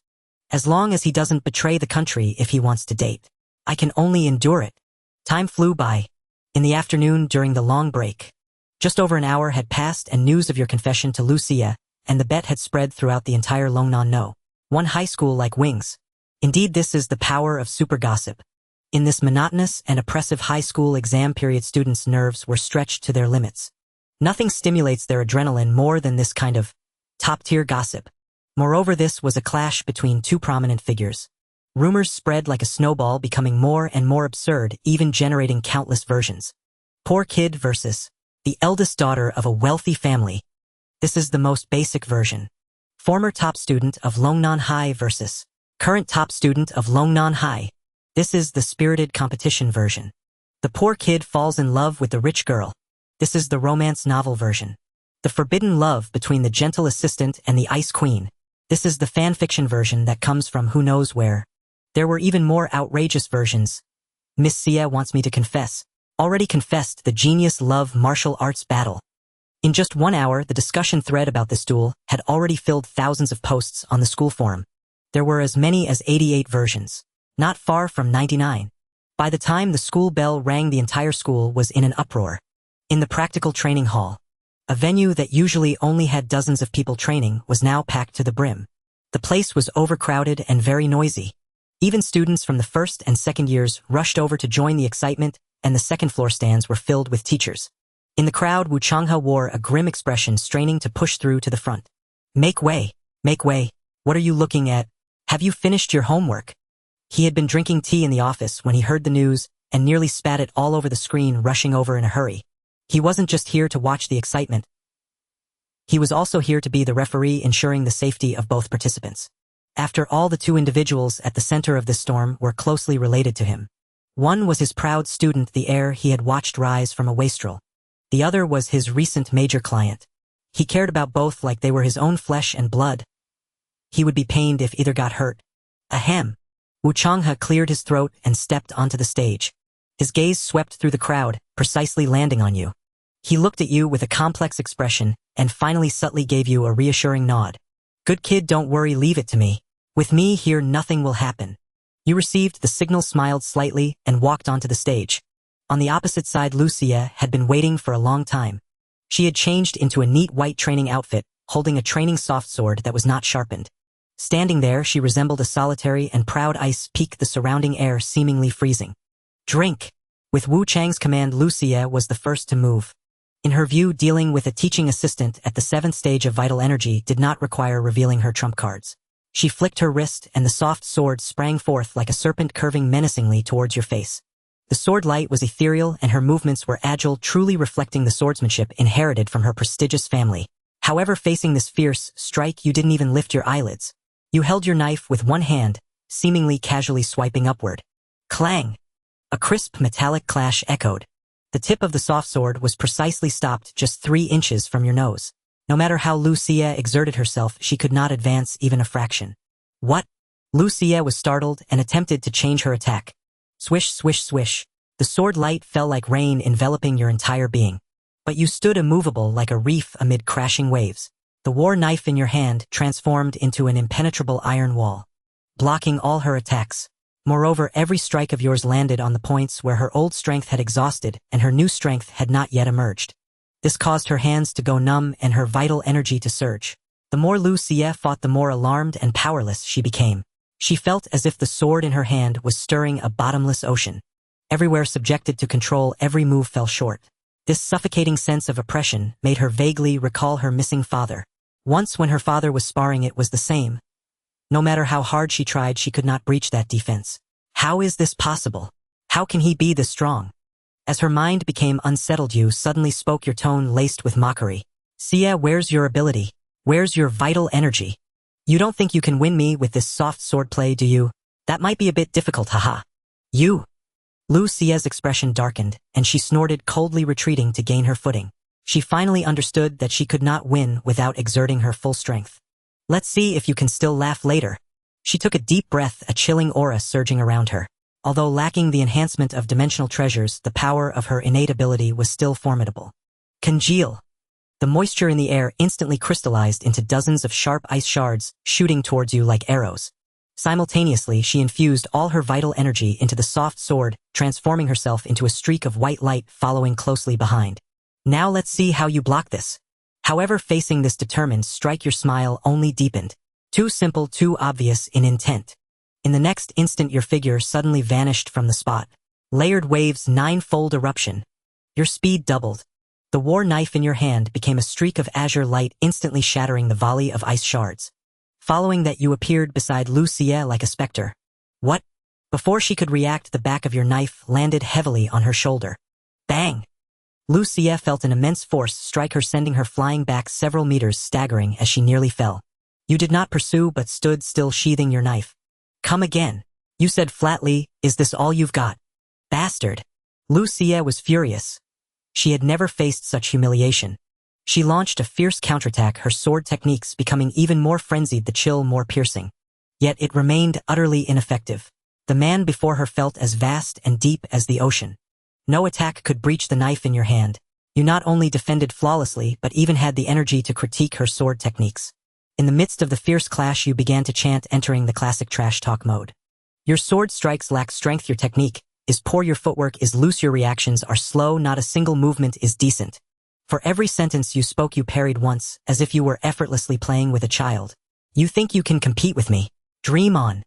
Go home and practice for another 10 years. These lines had been polished through repetition, a true delight for an old artist. At this moment, you were fully immersed in your performance. This continuous barrage of taunts, combined with your impeccable defense, felt like heavy hammers striking Lu Xie's heart. Shut up, shut up, shut up. Lu Xie's mindset completely collapsed. Ignoring everything, she urged her vital energy, trying to fight you to the death. But her eyes were uncontrollably red. Facing the overwhelming pressure akin to a towering mountain, along with your heart-piercing words, this proud girl, who had always had things go her way, finally broke. Lu Xie, you have cried in desperation. Even in battle, tears fell uncontrollably from the corners of her eyes, crystallizing into ice. That's enough. Looking at the opponent in front of you, who had been scolded to tears, your gaze sharpened. Your mindset has crumbled and flaws abound. Let me show you what true weapon technique looks like. Boom. You no longer held back. The phantom of scarlet scale blood armor, brought by the perfect 9th stage of vital energy, flashed and disappeared. You gripped your knife with both hands, harnessing the power of the ninefold layered waves and the force of the mysterious water, and struck down fiercely. Clang! The soft sword shook violently, and Lu Xie felt an overwhelming force surge towards her. She could no longer withstand it. Her body flew like a kite with a broken string, directly tossed to the edge of the arena. Cough, cough. She struggled to rise, her white clothing covered in dust, her hair disheveled. She lost. Completely lost. But she still refused to accept it. I can't lose. I still have to avenge my parents. I need to reclaim everything that belongs to me. Thinking of her missing parents, recalling the relatives and enemies in her family, who were like wolves and tigers, Lu Xie's nose-tinged tears uncontrollably fell down. Wiping her tears, she wobbled to her feet, looking at you with an expression of stubborn refusal. You little villain. Hiding your realm. Only using underhanded tricks. If you hadn't suppressed my realm, how could I have lost? Looking at her pitiful yet stubborn expression, you sighed. I knew you would say that. You shook your head, sheathing your knife, your body slightly crouching. Watch closely, this is what true swordsmanship looks like. Within the combat training hall, the clamor had yet to subside. You ignored the surrounding jeers and cheers. Phrases like, wishing you happiness, and assistant Lee is so handsome, were nothing but background noise to you. Your gaze discreetly swept across several corners of the venue. A few pairs of eyes there were exceptionally cold, well concealed, but unable to escape your intuition. Eyes of the corrosion heart sect. It seems the fish have caught the scent. A cold smirk flickered in your heart, yet your expression remained impassive. You walked over to Lucia and extended your hand. Can you still walk? Lucia wiped away her tears, stubbornly slapping your hand away. She tried to stand on her own, but her legs gave way, nearly causing her to fall again. Stubborn. You sighed, ignoring her protests. You directly hooked her arms, supporting her as you slowly descended the arena steps. Let go of me. I can walk by myself. Shut up. If you say another word, I'll carry you out on my shoulder and let the whole school see. Lucia immediately fell silent. Only her originally pale face was now as red as a ripe apple. The infirmary. It was the same familiar setting, the same familiar atmosphere. The school nurse was engrossed in a drama series. Hearing the commotion, she looked up. Her face lit up with amusement. Oh, it's you, kid. Long time no see. A rare guest. She studied your complexion. You look radiant, doesn't seem like you're sick. What, here to freeload some oxygen again? Not me. You pointed at Lucia, who was hanging her head. It's this female classmate. She had a little accident and fell. I brought her here to rest. A fall? The nurse gave a skeptical glance at the dust on Lucia's clothes. That's quite a technically skilled tumble. Lucia jerked her head up, shooting you a fierce glare. All right, that bed over there is free. Same old rules. The nurse waved her hand and went back to her drama. You helped Lucia to the innermost bed. No choice. I couldn't exactly tell the nurse I made you cry, could I? That would be so embarrassing. You teased in a low voice. You. Lucia was speechless with anger. She took off her shoes and curled up on the bed. Grabbing the white blanket, she pulled it directly over her head, wrapping herself into a white ball. A long time passed. A muffled voice came from under the blanket, thick with nasal congestion and a sense of grievance. Liang, do you think I'm a waste? Completely useless. With a family background so much better than yours, so many more resources, and even being a natural esper. Yet I'm so weak, so easily crushed. I couldn't even withstand a single move from you. Indeed, she was still wallowing in despair.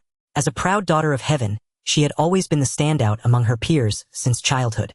Even in Haiching, she was the center of adoration.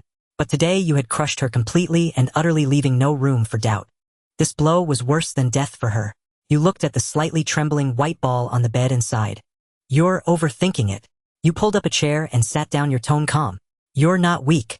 Among those in the blood chi realm, you count as a top-tier expert. Then you. It's just that I'm too strong. You shrugged, uttering the most arrogant words in the most casual tone. It's not your fault. You thought you were strong before simply because you hadn't met me yet. There was a few seconds of silence under the blanket. Then it suddenly jerked violently, as if the person inside was grinding her teeth. Thank you, Liang. After a long while, Lucia said in a muffled voice. Although your words are infuriating, you've helped me see myself clearly.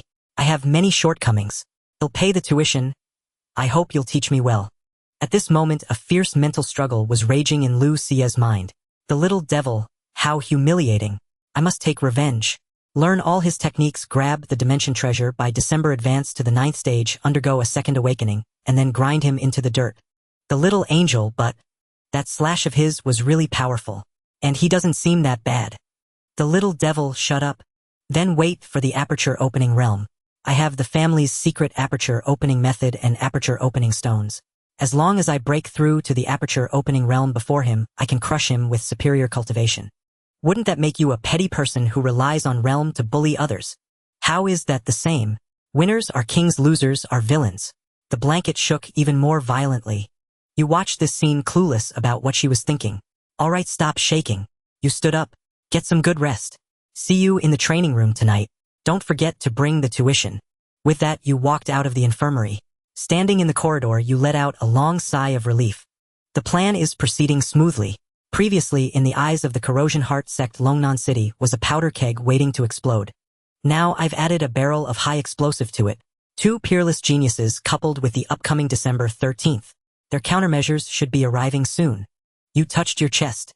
Although you were currently only at the blood chi realm, utterly inadequate against such a behemoth. But thinking of the Fuyao realm powerhouses Longing hidden in your shadow, and the unfathomable divine ability realm big shot Zhao Zongtian, your spine instantly straightened. Who is the hunter and who is the prey remains to be seen. Wu Chang's office. After leaving the infirmary, you quickly made your way to Wu Chang's office. Having caused such a huge commotion today, you had to give old Wu an explanation and placate this startled mentor. However, when you pushed open the door, you froze. The office was thick with the smell of alcohol. Wu Changha sat at his desk, clutching a roast chicken with a half-drunk bottle of fine wine before him. Seeing you enter, his face was ruddy, and he even let out a burp. Here. Good lad. Wu Changha pointed at you, his eyes crinkling into slits with laughter. Not only are you skilled in martial arts, but you're also good at picking up girls. That's the young lady of the Haicheng Lu family. Tisk, that's immense wealth. If you really manage to win her over, a little something that slips through her fingers would be enough for you to cultivate to the peak of the aperture opening realm. You looked at old Wu's unseemly behavior. The speech you had prepared got stuck in your throat, unable to utter a single word. Teacher, actually, All right. Wu Changha waved his hand, cutting off your explanation.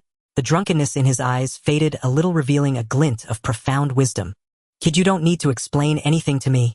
Ever since you comprehended that surging wave technique, I knew your realm was definitely beyond the 8th stage. You have secrets, I know that. But I won't ask and I won't interfere. Wu Changha stood up and walked over to you. He straightened your slightly disheveled collar. Everyone has their own path. All I know is that you are the finest student I, Wu Changha, have ever taught. That's enough. As long as you don't stray onto the wrong path, even if you tear a hole in the sky, this old bones of your teacher can help hold it up for a while. All right, don't waste your time here. He patted your back and pushed you out of the office. Go train. Now. And be gentler with the girl. Don't always draw your blade at the slightest thing or you'll die alone. Go on, don't disturb my drinking. Your future is boundless. Ha ha ha. Listening to the hearty laughter behind you, you stood in the corridor. You were silent for a long time, then finally bowed deeply towards the door. Teacher, rest assured. This time I will never let anyone harm you. After receiving Wu Chang's approval, you left the teaching building. Time flew by. In the blink of an eye, a week had passed. During the evening self-study session, the combat training hall was brightly lit, the atmosphere more fervent than usual. On the first arena, 2 figures were rapidly intertwining. With a crisp shout, Lu Xia's ice-crack patterned soft sword danced like a silver serpent. As the blade trembled, it conjured over a dozen illusory sword shadows, sealing off all her opponent's escape routes. After a week of special training under your guidance, her progress was tangible. After all, she was the daughter of a grandmaster. Though compared to you, a practical combatant forged through countless life-and-death battles, she indeed lacked the ruthlessness and instincts honed on the brink of death. Yet her foundation was exceedingly solid.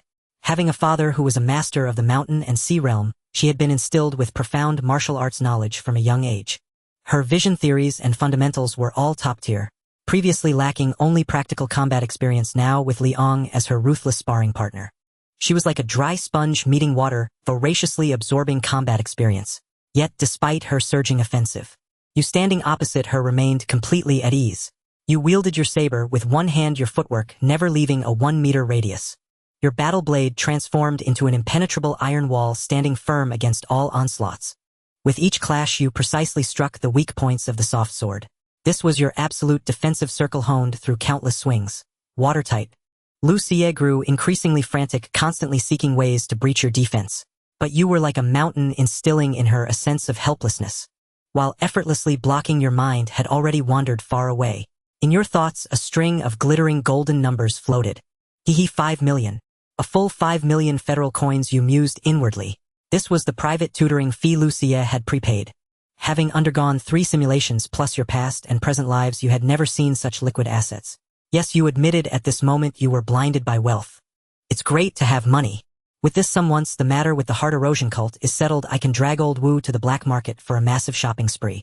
Those expensive high-grade beast blood essences and rare potions to aid in breaking through blood-chi barriers. I can get them all. You looked at the girl before you, whose swordplay was sharp yet eyes clear. Instead of feeling pressure, you found her radiating the aura of a benefactor. In your eyes, she was a moving treasure trove. I must hold tight to Lu Xia's thigh. She possessed not only federal coins, but also the accumulated heritage of the Lu family from Haicheng over the years. And the primordial martial arts method.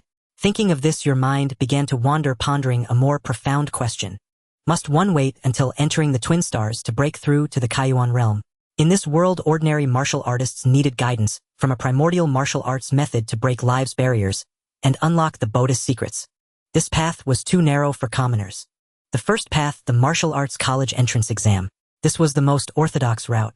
By getting into a top-tier martial arts university, the school would impart the corresponding method based on your aptitude. That was why everyone fought tooth and nail to get into university. The second path, pledging allegiance to a noble family. But this path was filled with humiliation. Noble families never pass down their methods to outsiders. Want to learn? Fine. Either marry into the family or become a relative by marriage.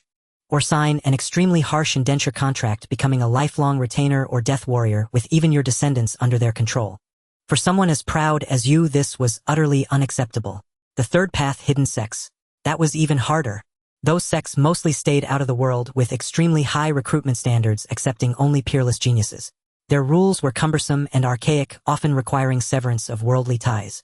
It was hard for modern people to adapt. The fourth path, official institutions like the Bureau of Investigation for Alien Cults and Evil Religions. But such institutions were mysterious and inaccessible to ordinary people. However, your gaze fell on Lu Xie. If I could, through transactions with Lu Xie, obtain the Lu family's ice-type primordial martial arts method or other treasures for reference. Or use that pledge of allegiance to exchange for a method from Grandmaster Zhao Zongtian. This is highly feasible.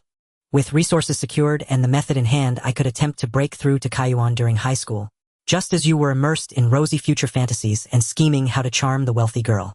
Your movements inevitably became mechanical. What are you daydreaming about? A sharp shout suddenly rang out. Lu Xie, seeing your absent-minded expression, with a strange grin on your lips, grew furious. Are you looking down on me? She gritted her teeth, a flash of annoyance in her eyes. Her soft sword suddenly accelerated, bursting with cold energy, as she thrust straight for your throat. You instantly sensed the killing intent. Looking up, you met Lu Xie's angry gaze. You immediately realized your fantasy time had gone too far, disrespecting the client. Sorry. A flicker of apology crossed your mind. You then composed yourself and smiled. Since that's the case, it'll get serious. You stopped merely blocking. Facing Lu Xie's impatient sword techniques born of anger, you shifted your baji steps, cutting into her inner circle like a phantom. Swords should be light and agile, but your plum blossom in snow is too forceful. Overdoing it, you flicked your wrist, striking the spine of her sword with the back of your blade, perfectly interrupting her rhythm. Then you began to guide her attacks deliberately, like a patient gardener pruning branches, gradually smoothing out the impatience in her swordplay. Yes, right there, ease up. Coordinate your footwork. Don't panic. The scene on the arena stunned the surrounding onlookers. Oh my! Assistant Instructor Li is so indulgent.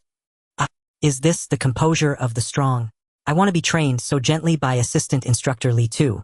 The male students watching your graceful movements were green with envy and jealousy. Getting paid and getting close to the school beauty under the guise of teaching. Li is living the dream. Among the girls, Liao Lanqian from Class 5, Senior 3, was hiding in a corner, clutching a nearly torn handkerchief, watching the increasingly synchronized pair on the arena. Her nose stung and her eyes reddened. The training continued late into the night. When the last sparring session ended, Lu Xie was too exhausted to lift a finger. You sat side by side with her on the rest mats in the corner of the training room. You casually tossed her a bottle of energy drink and a clean towel, wiping the slight sweat from your own forehead. Not bad, worthy of a genius from Haiching, you praised sincerely. You've improved a lot. Your footwork today is much steadier than yesterday. Let's call it a day. Get some rest. With that, you stood up without hesitation. Dusting off your pants, you're leaving. Lu Xie was startled. No. You pointed at the group of students staring at you eagerly from a distance. That was Zhang Li, Wangchong, and the others. My work isn't done yet. Those guys' movements are still a mess. I need to correct them. With that, you turned and walked toward the students, your face wearing that signature warm yet stern Assistant Instructor Li smile. Zhang Li, stand straight, slacking off again. 3 extra rounds of the body tempering technique today. Wangchong, straighten your back. Are you training to be a martial artist or a shrimp? Lu Xie sat on the mat holding the cold drink, drying her damp hair with the towel. Her gaze pierced through the crowd, watching your back as you earnestly taught the students.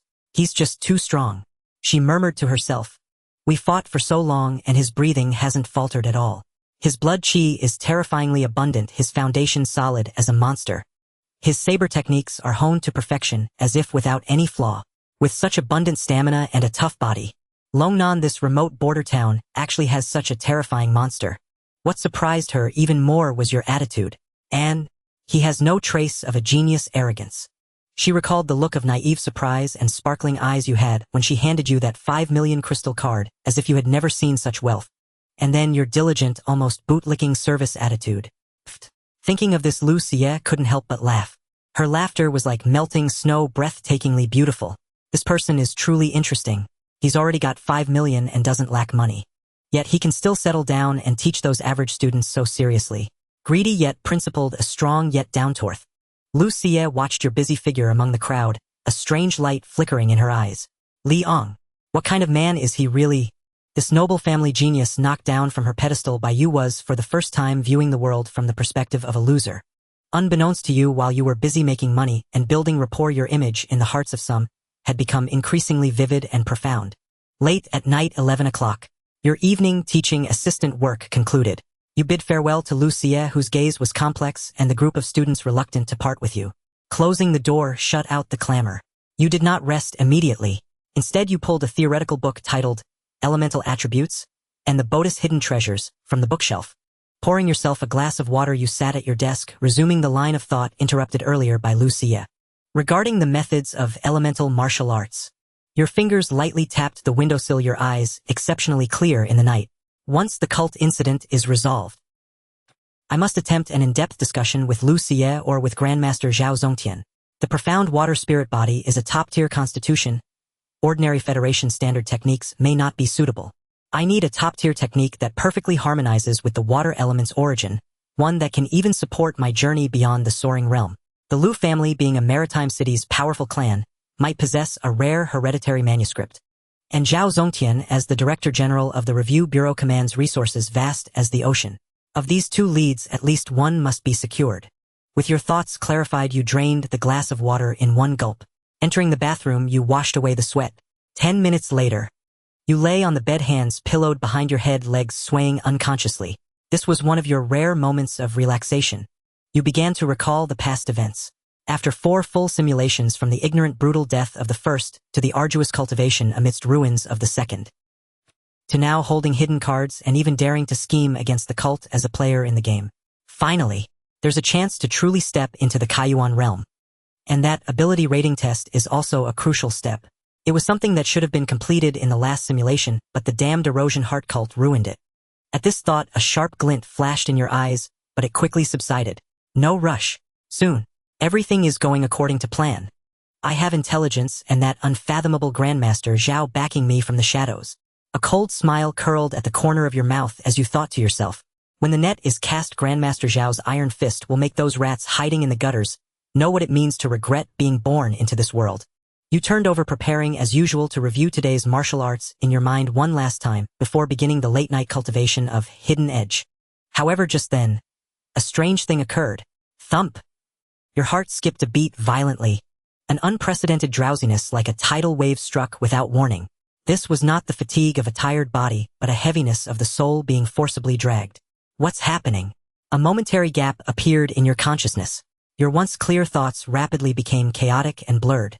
You tried to mobilize your blood energy to flush your brain, to use pain to stimulate your nerves. But your eyelids felt as heavy as 1,000 pounds, utterly uncontrollable. After just a few seconds, your eyes, which usually sparkled with shrewdness and vigilance, finally closed, unable to bear the weight. You fell into a deep sleep, and almost the moment your eyes shut, you began to dream. Meanwhile, inside the teacher's apartment, a dead silence reigned. Only the wall clock emitted a faint ticking sound. Just as your breathing became even, the shadow beside your bed suddenly trembled violently and unnaturally. A tall, pitch-black figure like black liquid leaked out from the shadow dimension. It condensed silently beside your bed. Lung Yuan removed her tactical mask, revealing a cold, beautiful face. But at this moment, her brows were tightly knitted. She extended a hand clad in a special tactical glove and gently pressed it against your forehead. Hum. A soft cyan glow of elemental energy radiated from her palm, carefully probing your condition. Something's wrong. Lung Yuan's gaze instantly sharpened. From the moment you began to feel drowsy, she had keenly sensed something amiss. She perceived an extremely abnormal fluctuation in your mental frequency. It was a fluctuation forcibly smoothed and suppressed by an external force. For Lung Yuan, who had been accompanying you closely and observing you in secret for countless days and nights, this was a very, very strange occurrence. She knew you too well. Liang, seemingly gentle, was in truth an extreme workaholic who was ruthlessly hard on himself. The word early sleep simply didn't exist in his dictionary. For you, with your freakish abundance of energy, 11 o'clock at night was just the start of your nocturnal activities. There was still the Kylan stake to stand, the 8 extremes fist to practice, and 10,000 sword draws to train. How could this kid possibly sleep now? Can he even fall asleep? Just sleeping like that without even turning off the light. Something was definitely wrong. Lang Yuan immediately increased her elemental output, meticulously examining your body. She didn't even spare the tiniest capillary. Yet the results left her even more perplexed. No poisoning, no internal injuries. The blood energy flowed steadily and powerfully. After a thorough examination, she found no physiological issues. Liang seemed to have simply and suddenly fallen asleep. Lang Yuan's face showed confusion, and its cold, beautiful expression slowly turned grim. Invisible enemies are the most dangerous. She made a prompt decision, intending to contact Zhao Zongtian via a secret technique to report the situation. Just then, a vast, gentle, divine thought crossed space. It resounded deep within her mind. It was Zhao Zongtian's voice. "Don't panic, little Lung." The old man's tone was inscrutable, yet it carried a reassuring calm. "This is the erosion heart cult finally making a move." "A move?" Lang Yuan asked in her mind. "Indeed. If this old man isn't mistaken, this should be the mental suggestion technique Liang mentioned earlier." Zhao Zongtian's voice grew deep. "Liang has been too dazzling these past 6 months. Given his displayed talent and temperament, entering the Twin Stars in the martial arts college entrance exam is practically a foregone conclusion. Think about it, a commoner genius with a clean background and exceptional talent like this. Once he grows up, he will surely become one of the new banners for Federation Commoner Martial Artists. And he's also the orphan of a martyr. The Erosion Heart cult wants to infiltrate the aristocratic families, have Lu Xie as their pawn. On the commoner side, they've set their sights on Liang. The aristocratic faction has their hidden agents, and the commoner genius faction can also have a hidden agent. Betting on both sides, they support each other. Humph, what a clever scheme. Zhao Zongtian's tone carried a chilling malevolence. These cult bastards. Their insidious and vile tricks are truly endless. If not for Liang's early warning, and if this old man hadn't seen it with his own eyes, it would indeed be unimaginable that they could cast their net so early and lay it so deep. So what now? Should we wake him? Lang Yuan looked at the frowning youth on the bed with some concern. No. Turn their trick against them. I have it under control. That restriction will transform the cult's mental suggestion. Hell be fine. Zhao Zongtian said coldly soon. Let these beastly creatures revel in their smugness for a few more days. Let them keep jumping, keep prancing. Only when the fish bites the hook firmly can we catch the real big one. The more that come out, the better. This old man will sweep them all up in one net. The voice faded. Lang Yuan silently listened to these words, clearly sensing the Grandmaster's fury. She withdrew her hand, looking at Liang, who even in deep sleep still had tightly knit brows as if enduring some nightmare. Her gaze became exceptionally complex. No wonder. Lang Yuan sighed inwardly. No wonder this kid was so cautious before almost neurotic. In such a dangerous environment, facing such difficult circumstances, secretly watched by such a vast evil organization. No matter how cautious, even how paranoid, it's not too much. She recalled the story you fabricated about finding a treasure by the river. She also remembered your killing techniques, which were even more ruthless than those of many seasoned martial artists. Liang, how much have you suffered to reach this point? It certainly wasn't as easy as the story you told. What luck finding treasures. You must have earned all this with your life, right? Looking at your young face, Lang Yuan felt an indescribable pang of sorrow in her heart. But there's no help for it. This is the backdrop of this world, this cruel. Even if you are exceptionally talented, even if you found a human grandmaster as a backer, so what? You're still not fully trusted, still have your memories sealed, and are used as bait to fish. Because you are weak, because you have no background. As a soaring realm powerhouse who had fought through mountains of corpses and seas of blood, Lang Yuan was accustomed to the fall of geniuses. But at this moment she felt an expectation for this youth that transcended the mission itself. The hope of an elder for a junior. Keep it up, Liang kid. She reached out and gently tucked the corner of your blanket, her movements so soft they belied her identity as a stern reviewer. Once you get through this with your talent and that almost self-destructive dedication to training, you will have a place in the Federation's high echelons. Remember, in this world, no one can be relied upon, everything depends on yourself. Only when your own martial realm has risen, only when you are strong enough to ignore the rules can you truly control your own destiny and not be manipulated by others at will. Lang Yuan cast one last complex look at Liang, a look filled with pity, encouragement, and expectation. Then her figure flickered, and she once again transformed into a pool of thick shadow slipping under your bed. The room fell silent once more, and at this very moment you were having a strange dream. As that eerie drowsiness dragged your consciousness deep into the abyss, A faint, almost imperceptible hum resonated from the depths of your mind. High-dimensional mental intrusion detected. Defense protocol initiated. Virtual persona container being constructed. In an instant, your primary consciousness was extracted and suspended high above the vaulted ceiling of your inner realm. You observed, utterly calm, utterly detached, as a dream unfolded beneath you. And there in the depths below stood Xiao Liang, a meticulously simulated persona, imbued with all the memories and emotions of your former self. He was reliving a carefully woven nightmare, one now flowing backward in time, rewinding to over a decade earlier. It was a place on the outskirts of Longnan City, the Zio orphanage, dim, damp, and overcrowded. This was Xiao Liang's most indelible impression of childhood. In the dormitory where peeling plaster clung precariously to crumbling walls, a musty mold-laden odor hung perpetually in the air. The windows were high and narrow, admitting only miserly slivers of light. Each day demanded more than just grueling chores. Scrubbing an endless stack of dishes, washing bed sheets stiff with ice-cold water. It also meant enduring the orphanage director's sullen, cruel face, and the stinging lash of his rattan cane at the slightest misstep. Eat, eat. All you ever do is eat. Why can't you work with half that enthusiasm? With those words, a spoonful of thin, icy rice gruel slammed into his chipped iron bowl. Hunger gnawed at Xiao Liang's stomach like a ravenous rodent. That searing hollow ache drove him night after night to curl into a tight ball, biting silently into his threadbare quilt as tears fell unchecked. Those days stretched like torture. Each second an eternity, each dawn merely the prelude to another endless night. Yet even in that hell a fragile light endured. It came every Friday evening, the one moment the orphans truly anticipated, the only one they ever did. For on that day, a public welfare hospital partnered with the orphanage. A young doctor would arrive to conduct routine physical examinations for the children. His name was Li Yeming. He had fair, delicate skin and a slender frame, his nose perched behind thick black-rimmed glasses. His face always wore a guileless, boyish grin. Unlike the director, fierce and forbidding, or other adults whose eyes held only disdain, he was more than a physician to these children.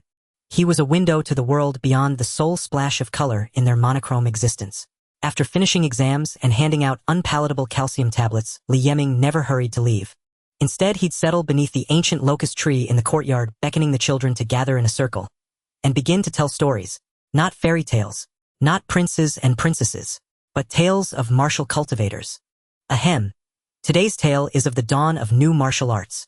Though his storytelling lacked polish, the children listened rapt. Li Yeming adjusted his glasses. His eyes gleamed with quiet fervor. Long, long ago, before towering walls rose, before monstrous tribes roamed freely devouring humankind, it was Saint of martial arts Tang Linyuan who stepped forth. Like a celestial being, he shattered his enemies with a single fist. He drove those fiends back into the abyss and carved out new realms for our people, securing the peace we enjoy today. And more.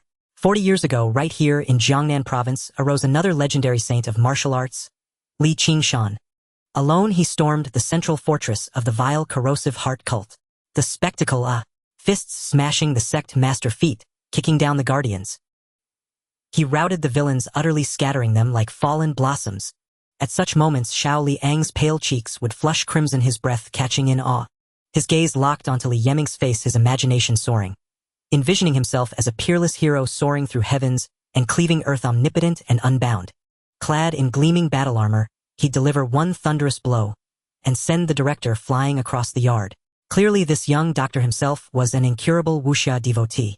At climactic moments, he'd leap to his feet, striking exaggerated martial postures he'd copied from television. Flashy, theatrical, utterly impractical. Behold, the black tiger snatches the heart. Oof! As a junior resident physician who spent his days seated, his body was stiff and untrained. He'd often jolt mid-motion, knees aching, lower back seizing, while his oversized glasses slid crookedly to one side, lending him the comical air of a clumsy duck. Heh. Close enough. My form's not perfect, but grasp the spirit. Grasp the spirit. Grinning sheepishly, he'd push his glasses back up and scratch the nape of his neck. The children erupted in unrestrained laughter, the rarest, purest sound within those grim walls. Sometimes emboldened by his example, Xiao Liang would step forward from the circle, throwing wild punches, flailing awkward palms. His movements were lopsided, jerky, like some bizarre improvised dance. Haha, Liang, you look just like a monkey. Ugly, not nearly as graceful as Dr. Li. Mocking laughter pierced Xiao Liang's heart like needles. Shame flooded him. He bowed his head, face burning scarlet. fingers clenched tightly around the frayed hem of his tattered shirt. He wished desperately for a crack in the earth to swallow him whole. Then warmth. A broad, gentle hand settled upon his tousled hair. Who said that? Dr. Li Yeming stepped forward, shielding Xiao Liang, his expression stern. He addressed the others with mock gravity. I think Liang did splendidly. That stance. There's already a trace of my own mastery in it. He'll surely become a great hero someday. Then he knelt, meeting Xiao Liang's eyes directly, voice earnest. Liang, excellent. Just like that. A true martial cultivator dares to throw the first punch. Really? Xiao Liang lifted his face. Eyes wide with hope, brimming with tears. Absolutely. Doctors never lie. That warmth, the steady heat of that hand, became the sole comfort of his childhood. And within him it planted a seed, the seed of a dream. This rhythm endured for years. Whenever the director struck him without cause, or when hunger twisted his gut so fiercely he could not sleep, Xiao Liang would slip away to the orphanage's neglected rear garden, lying upon a cracked stone slab, gazing upward at the sliver of sky hemmed in by 4 towering walls. There he vowed inwardly again and again, when I grow up and become a martial cultivator, I'll have enough to eat, and warm clothes to wear. I'll defeat these wicked adults. Banish the director so all my friends here can feast on meat. And I'll show Dr. Li, the one with the black-rimmed glasses. I'll grow mighty enough that he'll proudly declare, truly, he is my disciple. Once the sting of bruises dulled and his stomach grew accustomed to its fiery emptiness, Xiao Liang would return to his cold, barren room and drift into dreams, eagerly awaiting next Friday and the doctor's return. However, the good times did not last long. Gradually, Dr. Li's visits became less and less frequent. From an unwavering once a week, it changed to once every half a month, then once a month. The last time he saw him was on a late autumn evening when the wind carried a bone-chilling cold. That day Li Yeming came. He had become very thin, emaciated to the point of being skin and bones. The black-rimmed glasses that once gave him an scholarly air now hung before his sunken eye sockets. They looked exceptionally large, as if they might slip off at any moment. His complexion was sallow and his lips were drained of all color. Yet the silly, naive smile remained on his face. Only in his eyes were there hints of weariness he could not conceal and reluctance. He did not do his usual checkups, but instead called the children over to him. He patted little Liang's head, his voice very soft. The doctor is going on a long trip. In the future I may rarely be able to come see you all. Where are you going? To a place far, far away. But don't worry. If someday I, the doctor, can also become a martial artist, then I'll strike it rich. When that happens, I'll buy lots and lots of food, toys, and picture books to send to you all. That way, even if I'm not here, you won't be lonely. That was the last story he left for little Liang, and also a fantasy he held for his own life. On the day he left, he specifically called little Liang aside. He pressed a copy of the basic manual of martial arts, its cover nearly falling off into his hands. Little Liang, this book is for you. Remember, eat well and strive to survive. Those were the last words he left for little Liang. After that, he never came again. The hospital never sent another doctor either. Little Liang became increasingly withdrawn. His only hobby every day was to hide in a corner, poring over that tattered basic manual of martial arts again and again. Those dry texts and complex diagrams of human meridians, which seemed like a cryptic scripture to other children, became his spiritual sustenance, his only link to that warm figure. Slowly, as he grew older, little Liang discovered that he seemed to possess a special talent. He could remember everything he read or heard, and he could form his own unique understanding of it. Those abstruse theories seemed to automatically construct diagrams in his mind. Relying on this precocious intellect, he stood out in the occasional public classes held at the orphanage. The teachers began to be amazed by his intelligence, started paying attention to him, and his treatment gradually improved. Liang ate better than the other kids and had better things too. Although he wanted to share with his former companions, he slowly noticed that their gazes toward him had changed. Jealousy, alienation, ostracism. He was isolated. At the age of 10, a turning point arrived. A wealthy family took a liking to him and wanted to adopt him. The director was overjoyed, as it meant a substantial donation fee. On the day before his departure, little Liang finally overheard the truth from the old director and a few caretakers chatting. He learned the truth about the young doctor's departure years ago. You mean that Li Yeming died long ago? Heard he had a terminal illness, something called qi and blood depletion syndrome, commonly known as blood withering. That disease is fatal. Once you get it, it's very hard to cure unless a powerful expert is willing to expend their own vital origin to treat you. And I heard that martial artists never get this disease. And it's very rare to begin with, only afflicting a tiny number of frail, ordinary people. What a pity so young. If he had been a martial artist, he wouldn't have died so obscurely in a rented room. His body wasn't found until it started to stink. These words pierced little Liang's heart like a sharp blade. They reshaped his soul. Dead. Dr. Li is dead. Because he wasn't a martial artist. Because he was poor. Because he was weak. From that moment on, becoming a martial artist was no longer a dream but an obsession. A survival instinct etched into his bones, a maddening craving to defy death and mediocrity. I must become a martial artist. As long as I become a martial artist, I won't be short of money. As long as I become a martial artist, I won't get sick. As long as I become a martial artist, I won't end up like Dr. Li. Dying so silently, rotting away in a corner. However, fate played another joke on him. The family that adopted him absolutely could not accept Liang's desire to become a martial artist. They were in business, and their purpose in adopting Liang was simple. They only wanted to cultivate a loyal company manager from childhood for their own future biological son, who was destined to practice martial arts. Obedient dog. Practice martial arts. That's for young masters. You just need to learn how to keep accounts and serve people. The slap from his foster father shattered little Liang's pride and also woke him up. Just as little Liang was almost in despair, forced to accept this reality, people from the federal government showed up at his door. It turned out that his biological parents had not abandoned him. Although they weren't martial artists either, they were secret employees of the Federation. When he was just 3 years old, they had to hide their son in the orphanage to carry out a top-secret mission. During that mission, they were killed, having been dead for a full 6 years. It was only recently, when a government employee was sorting through old files, that they discovered little Liang forgotten in a corner. The bequests were simple: an old house in Longnan City, a pension of 100,000 yuan, and one precious opportunity: eligibility to attend a federal public school. Little Liang did not hesitate for a moment. Because he was the orphan of a martyr, the federal government could become his guardian. He refused his foster parents' pleas to stay. He resolutely left that wealthy yet suffocating home and returned to Longnan City. He sold that old house, exchanged it for his first batch of martial arts resources, and moved into a cheap, cramped rented room. He began to study like a madman and practice martial arts like an ascetic monk. No talent, then he would make up for it with his life.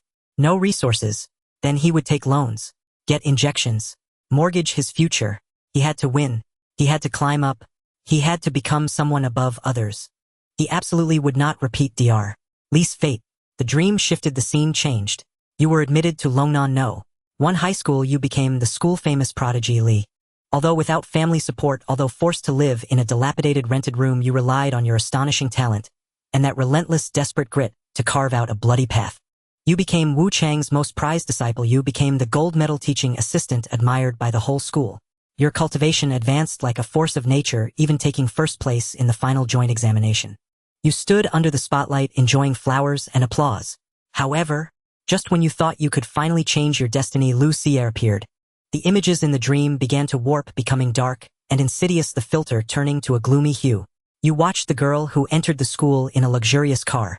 You watched the cultivation resources. She casually took out top-grade items you couldn't afford even after months of being a teaching assistant. You watched the Mountain Ansi realm family background behind her, and the Kaiyuan realm that was beyond your reach, the smooth, paved road beneath her feet. An uncontrollable surge of jealousy and resentment grew wildly in your heart. Why? The you in the dream looked at your own hands covered in calluses and scars, then at Lu Xie's hands untouched by any rough work. I sleep only 4 hours a day, train until I cough up blood just to achieve what I have today. And her? She was born at the finish line. She doesn't need to fight tooth and nail, doesn't need to read anyone's expressions. Even if she loses to me, she can go back unscathed and continue being the lofty young lady of a noble clan. An allowance of 5 million, a family heritage, primordial martial art, innate abilities. Why is the world so unjust? If I had her resources, if I had her background, I would be 10 times stronger than I am now. I would be the most dazzling son in the Federation. In the dream, the visage of the once-spirited genius Liang gradually twisted. His eyes were bloodshot, filled with extreme resentment against the injustice of fate. Just then, a seductive voice, seemingly from an abyss, sounded perfectly in your ear. Do you feel it too? This nauseating injustice. You are clearly a piece of uncut jade yet buried in the dust, while those mediocrities, because of their birth, sit high above. Want to change all this? Want to possess resources even more top-grade than that so-called noble daughter? Want to fully realize your talent and trample everyone under your feet? Go, child. On the night of December 13th, go to Chonglin Park. There you will find everything you desire. There lies a miracle that will free you from groveling for resources.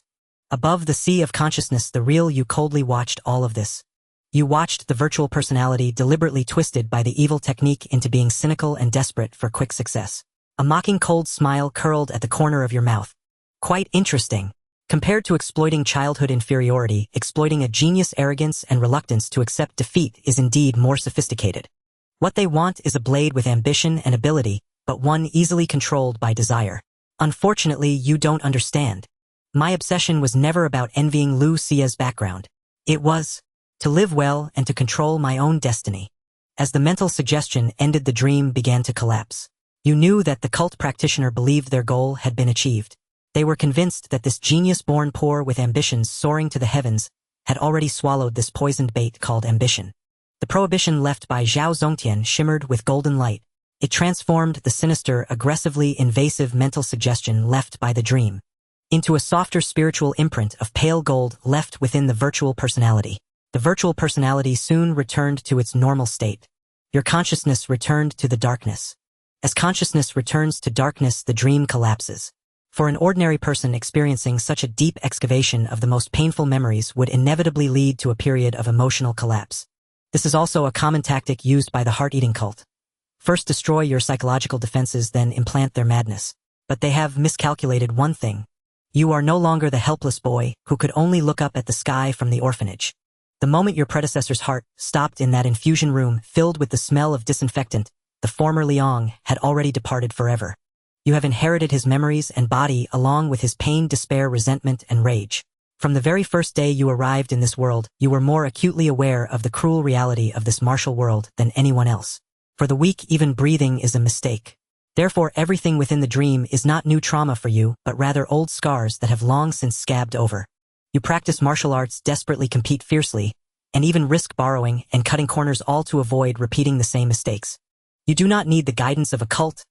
You possess an intense desire to grow stronger more than anyone else.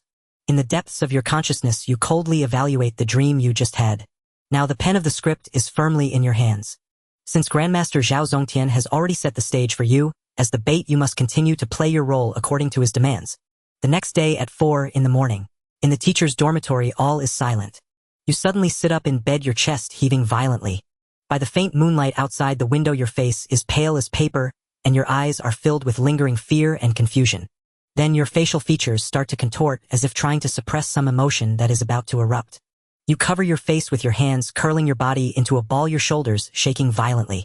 Silent tears surge out from between your fingers, dripping onto the sheets, a mixture of accusations against fate's unfairness, and an extreme desire for power along with complex emotions, recalling the tragic experiences of your childhood. Just 30 seconds have passed. When you lower your hands, the tear stains remain on your face. But that pair of eyes instantly regains a calmness and coldness akin to a deep pool. All weakness, fear, and confusion vanish in that moment. In their place is a chilling rationality. You do not turn on the light, but instead barefoot you quickly walk to the desk. You skillfully pull open the drawer and feel around for a slightly loose wooden board at the bottom. With a gentle press, the board pops open, revealing a hidden compartment. Inside lies an old button phone and a brand new anonymous SIM card. This is the prop you have long prepared for this moment. You insert the card and turn on the phone, without a moment's hesitation, dialing the number from memory. The phone rings twice before being answered. Hello. The familiar voice of Lu Qing comes through the receiver. Though it is 4 in the morning, her voice is very clear, as if she has been waiting for this call. I am Longnan Liang.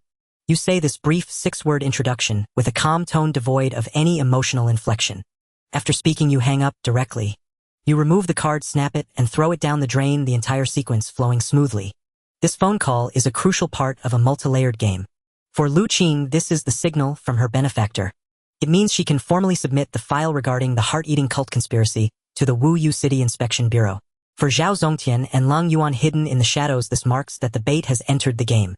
As for yourself, this is merely one of the many acts in the play. Having completed all this, you walk into the bathroom and wash your face vigorously with cold water. The reflection in the mirror shows a boy with deep-set eyes. It's time to go to school. At 5 in the morning in the practical training hall, as the first rays of dawn shine upon the campus, you are already standing before the alloy pile. Clang! The battle knife is drawn, emitting a sharp glint. Today you practice with fierce intensity. To everyone, including the cold Yuan who hides in your shadow, you seem no different from the previous Liang. You are still that hardworking genius nearly to the point of self-abuse. But in the eyes of the heart-eating cult, you are the perfect vessel that has already been implanted with suggestions and is about to fall. You await the arrival of December 13th to bathe in divine grace at Changlin Park. In the eyes of Zhao Zongtian and Lung Yuan, you are that exceptionally talented yet blissfully ignorant brave bait. Everyone thinks they see through you. Everyone believes you are under their control. Logically speaking, as someone with the soul of an adult who has experienced multiple simulations of life and death, you pride yourself on your calmness and rationality unchanged even when faced with the imminent collapse of a mountain. Before this, even when pursued by a powerful opponent in the Ka Yuan realm, you never lost your composure. But today, for some reason, your heart cannot settle. Perhaps it is that damn dream from last night. Though you are not truly under the mental control of the cult, it did indeed tear open the scars that had long since scabbed over in your heart, leaving you to relive the despair that your predecessor experienced. Or perhaps, life has simply been too oppressive lately, pretending to be the perfect genius at school, acting as the obedient student in front of teachers, playing the prey in front of enemies and the bait in front of allies. You wear layer upon layer of masks, uttering one lie after another. Every step must be carefully calculated, every word must be weighed repeatedly. You are on the verge of forgetting what the real Liang who simply wanted to live looked like. And you feel that invisible net above your head is tightening. That suffocating feeling, as if struggling does nothing but keep you trapped on the board, makes you want to scream, want to howl. The pent-up frustration in your heart blocks your chest, unable to dissipate for a long time. Huff, huff. Your breathing grows heavy and your eyes gradually bloodshot. Since reason cannot suppress it, then let the blade be the outlet. The administrative building, 5th floor. The corridor was covered with a thick red carpet, making almost no sound as one walked on it, creating an unsettling silence.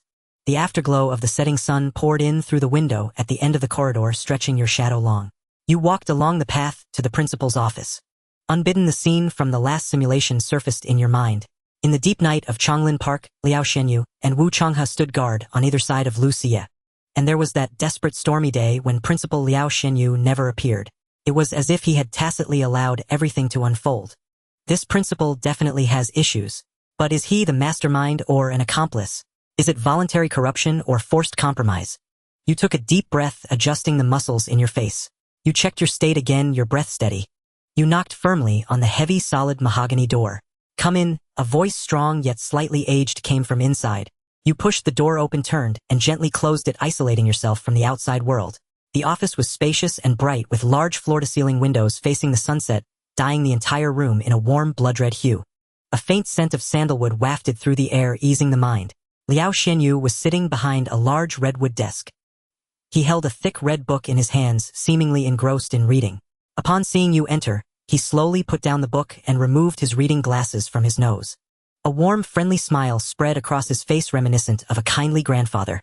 "Oh, Liang, you're here," he said, standing up and walking around the desk without any airs of authority. Instead, he gestured towards the leather sofa beside him with a welcoming demeanor, as if treating a family member. "Come, have a seat, don't be shy." He even walked over to the water dispenser, poured you a glass of warm water, and handed it to you. "Thank you, Principal." You accepted the cup with both hands, feeling a bit anxious. "It's nothing, I didn't call you here for official business, just to chat casually." Liao Xianyu sat back in the chair opposite you, his hands clasped on his knees, his gaze warm as he regarded you. "Are you getting used to living in the teacher's dormitory? That place is an old building. Although it's quiet, the facilities might be a bit outdated. Is the heating adequate? Is the water heater working well? If there's anything lacking, just let the logistics department know or tell me directly. You're a precious gem in our school, and you shouldn't suffer in your daily life." Faced with this unexpected warmth and concern, you were surprised but felt a sense of gratitude. "Thank you for your concern, Principal. Everything is great. The environment in the teacher's dormitory is excellent for cultivation, much better than the place I rented before." That's good to hear." Liao Xianyu nodded, shifting the conversation back to your work. "I heard your assistant is doing remarkably well. Even Wu, that stubborn mule, speaks highly of you, saying your lectures are clearer than his. Those students with poor foundations have made significant progress lately. I looked at the reports and the average scores are close to that of the key classes. This is all thanks to your efforts. You're too kind, Principal." You scratched your head, feeling slightly embarrassed. "Actually, it's also because the students are putting in effort and Mr. Wu's potions are indeed effective. I merely played a guiding role. Our excessive humility is pride in disguise. Liao Xianyu chuckled, waving his hand. You have the ability, the responsibility, and what's more, a heart willing to help your classmates. This is wonderful. This is the benchmark for our Longnan No. 1 high school. I've seen your file. You come from a humble background with both parents deceased, yet you've managed to reach this point through sheer determination. Liang, you are likely the most outstanding and inspiring student since our school's establishment. For the next 10 minutes, the office was filled with a warm atmosphere of teachers' kindness and students' gratitude. Liao Xinyu chatted like a garrulous elder, discussing everything from your daily life to future university plans. He even asked if you had enough money to spend and if you needed the school to approve a living allowance. Such meticulous care, if it were offered to an ordinary student, would likely bring them to tears, opening their heart to him. Yet at this moment, a layer of cold sweat trickled down your back. This old fox is using words to manipulate my emotions, making me lower my guard. You were inwardly alarmed, not daring to show even the slightest hint of complacency. Just as you were still pondering, you thought, what exactly does Liao Xinyu want? Why didn't he chat with me earlier or later? Why did he choose now right after the dream hint? What is his true intention? Liao Xianyu's tone suddenly shifted without warning. Liang, what do you think of Lu Xia? Here it comes. Your heart raced, knowing the main act was about to begin. You adjusted your sitting posture and replied gently as always. Xia is a genius from Haicheng, gifted and graceful. A very good classmate. Although we have had some minor frictions, I've learned a lot from her. She is very strong. Indeed. Liao Xianyu narrowed his eyes, slightly, his fingers tapping lightly on the armrest of the sofa. Lu Xia is indeed a good student. She has high talent, a good family background, and ample resources. She is like a princess born with a silver spoon, wanting for nothing. At this point, he suddenly paused, lowering his voice a few notches with a seductive timbre. However, such a genius has easily fallen to your hands. Liang, have you ever thought, if you had the same background, the same resources, the same starting point as her, how far could you go now? This statement was like a poisoned thorn, precisely striking at the soft spot of the false persona planted in your subconscious during the dream hint. It was a remarkably sophisticated psychological assault. He was attempting to awaken the seed sown in your subconscious last night. Your pupils constricted sharply, and your face momentarily flashed with an unnatural stiffness. But you quickly masked it, forcing a smile. Principal, you jest. I merely relied on my higher realm and happened to win a single match against Xia. A moment's victory doesn't count for much, the road ahead is still long, and I just need to focus on doing my best. Is that so? The road ahead. Liao Xianyu did not respond to your words. His smile gradually faded, replaced by a blank expression. He picked up the heavy red book from the table again and opened its pages. He extracted a slightly worn, yellowed note from it. Then, looking at the note, he began to read in a monotone, mechanical voice.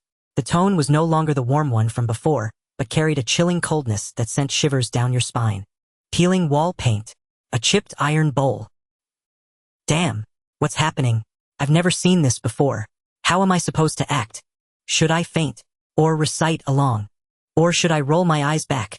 Because the life simulator has completely blocked the mental suggestion, your consciousness is terrifyingly lucid. You don't feel hypnotized at all. You have no idea how someone affected is supposed to react. This is a performance with an unknown script, and the audience is a powerhouse at the peak of the Kaiyuan realm. Cold sweat instantly soaks your back. In this critical moment, just as you are about to reveal yourself from not knowing how to play along. Buzz. The virtual personality kicks in again. Secret command detected. Virtual personality taking over. As Liao Xianyu recites, your gaze begins to grow vacant. Your once tense body gradually relaxes, finally becoming stiff. The slipping glasses.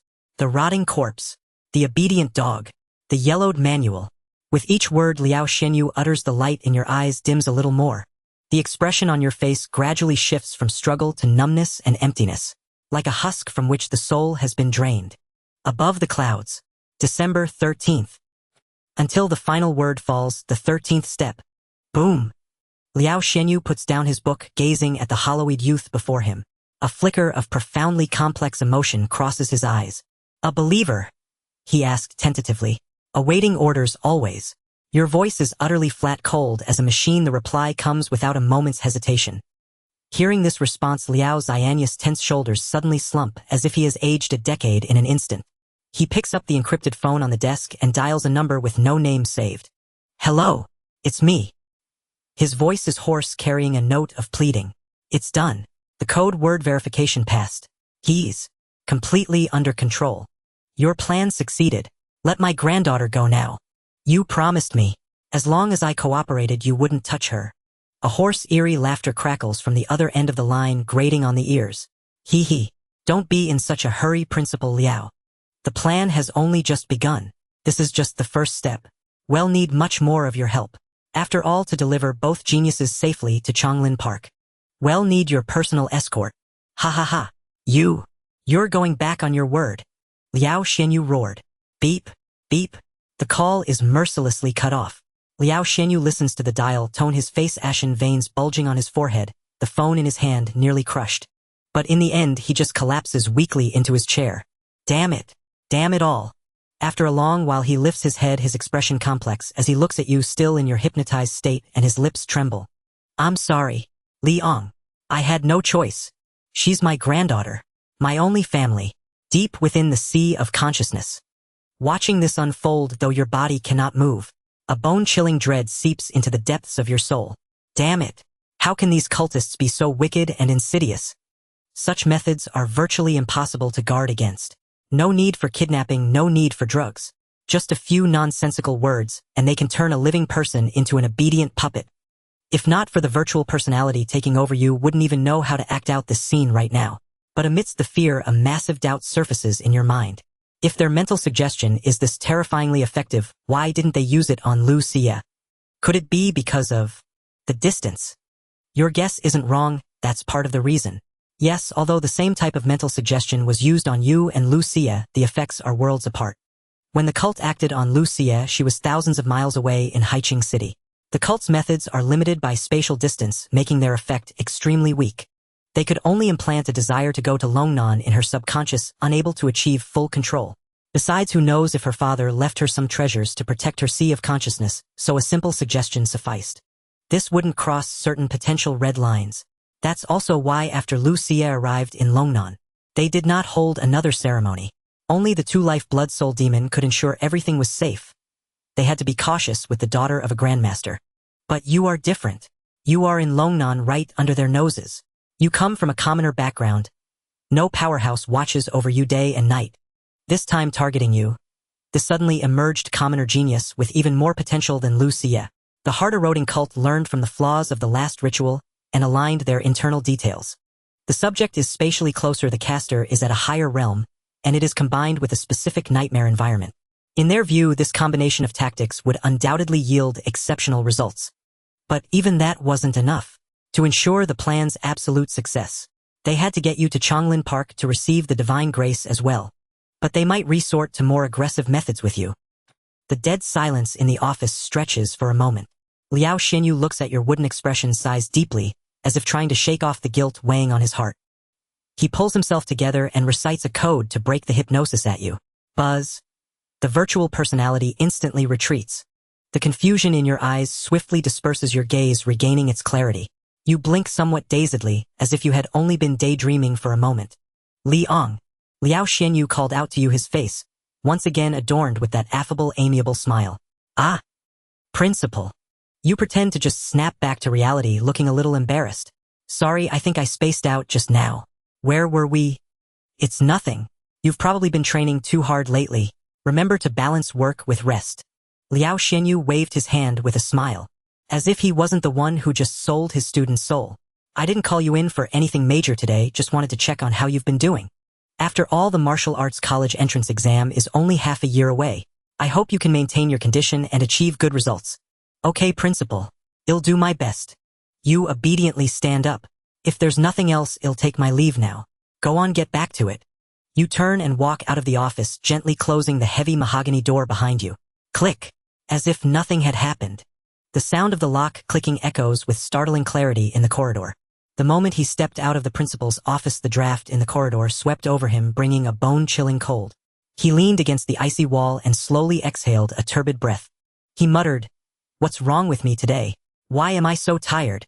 Yet in his heart he thought, indeed, the final piece of the puzzle in his mind had finally fallen into place. Liao Xianyu was a puppet under duress. The web of the cult had been fully cast. And in their eyes, he and Lu Xia were nothing but lambs awaiting slaughter. Do they really think Longnan is their private backyard? Do they believe that controlling a principle allows them to do whatever they please? Little do they know that there are always heavens beyond heavens and officials beyond officials. He recalled the farce that had been disguised as a confession but was actually a disruption. Looking back, that move had been perfectly executed. Only by making himself appear a more valuable target than Lucia, only by muddying the waters could he force the hidden specters to reveal themselves prematurely. Moreover, he stroked his chin, recalling the vast Haiqing Lu family inheritance behind Lucia. Although the confession was just a ruse, that 5 million was truly tempting. Composing himself, he did not immediately return to the dormitory. Today's performance was not yet over. Since he had been struck by the spiritual whisper, he should now exhibit the fatigue of a soul under siege. He adjusted his breathing, making his complexion appear even paler. A hint of well-timed weariness crept into his eyes. Then, dragging his heavy steps, he knocked on the door of Wu Chang's office. Knock, knock. Come in. He pushed the door open. Wu Changhe, who had been studying a new formula, looked up and saw his staggering appearance. Startled, he almost dropped the test tube in his hand. You little rascal. What happened to you? Wu Changhe rushed over in 3 strides, grabbing him firmly, his brows deeply furrowed. Why do you look like you've lost your soul? Your face is so pale. Teacher, I feel a bit tired, he said hoarsely. Maybe I've been training too hard lately. My spirit is a bit drained. I want to ask for leave. I might not make it to tonight's training. Seeing him like this, Wu Changhe felt both distressed and angry. You little brat. I've told you so many times not to push yourself this hard. I've warned you again and again that martial arts require balance between tension and relaxation, but you never listen. Despite his anger, he gently guided him to a chair and made him sit down. He poured a cup of hot water and pressed it into his hands. See now, you've truly worn yourself out before you learn to rest. You're still a growing child, not a machine made of iron. Enough, enough. Don't say another word. Go back to bed immediately. I'll personally train those little rascals tonight. If anyone dares to slack off, I'll skin them alive. Thank you, teacher. He held the warm water, a smile spreading across his face. In this chessboard full of schemes, only this hot-tempered old man truly cared for him. After parting with Wu Changhe, he arrived at the combat training hall.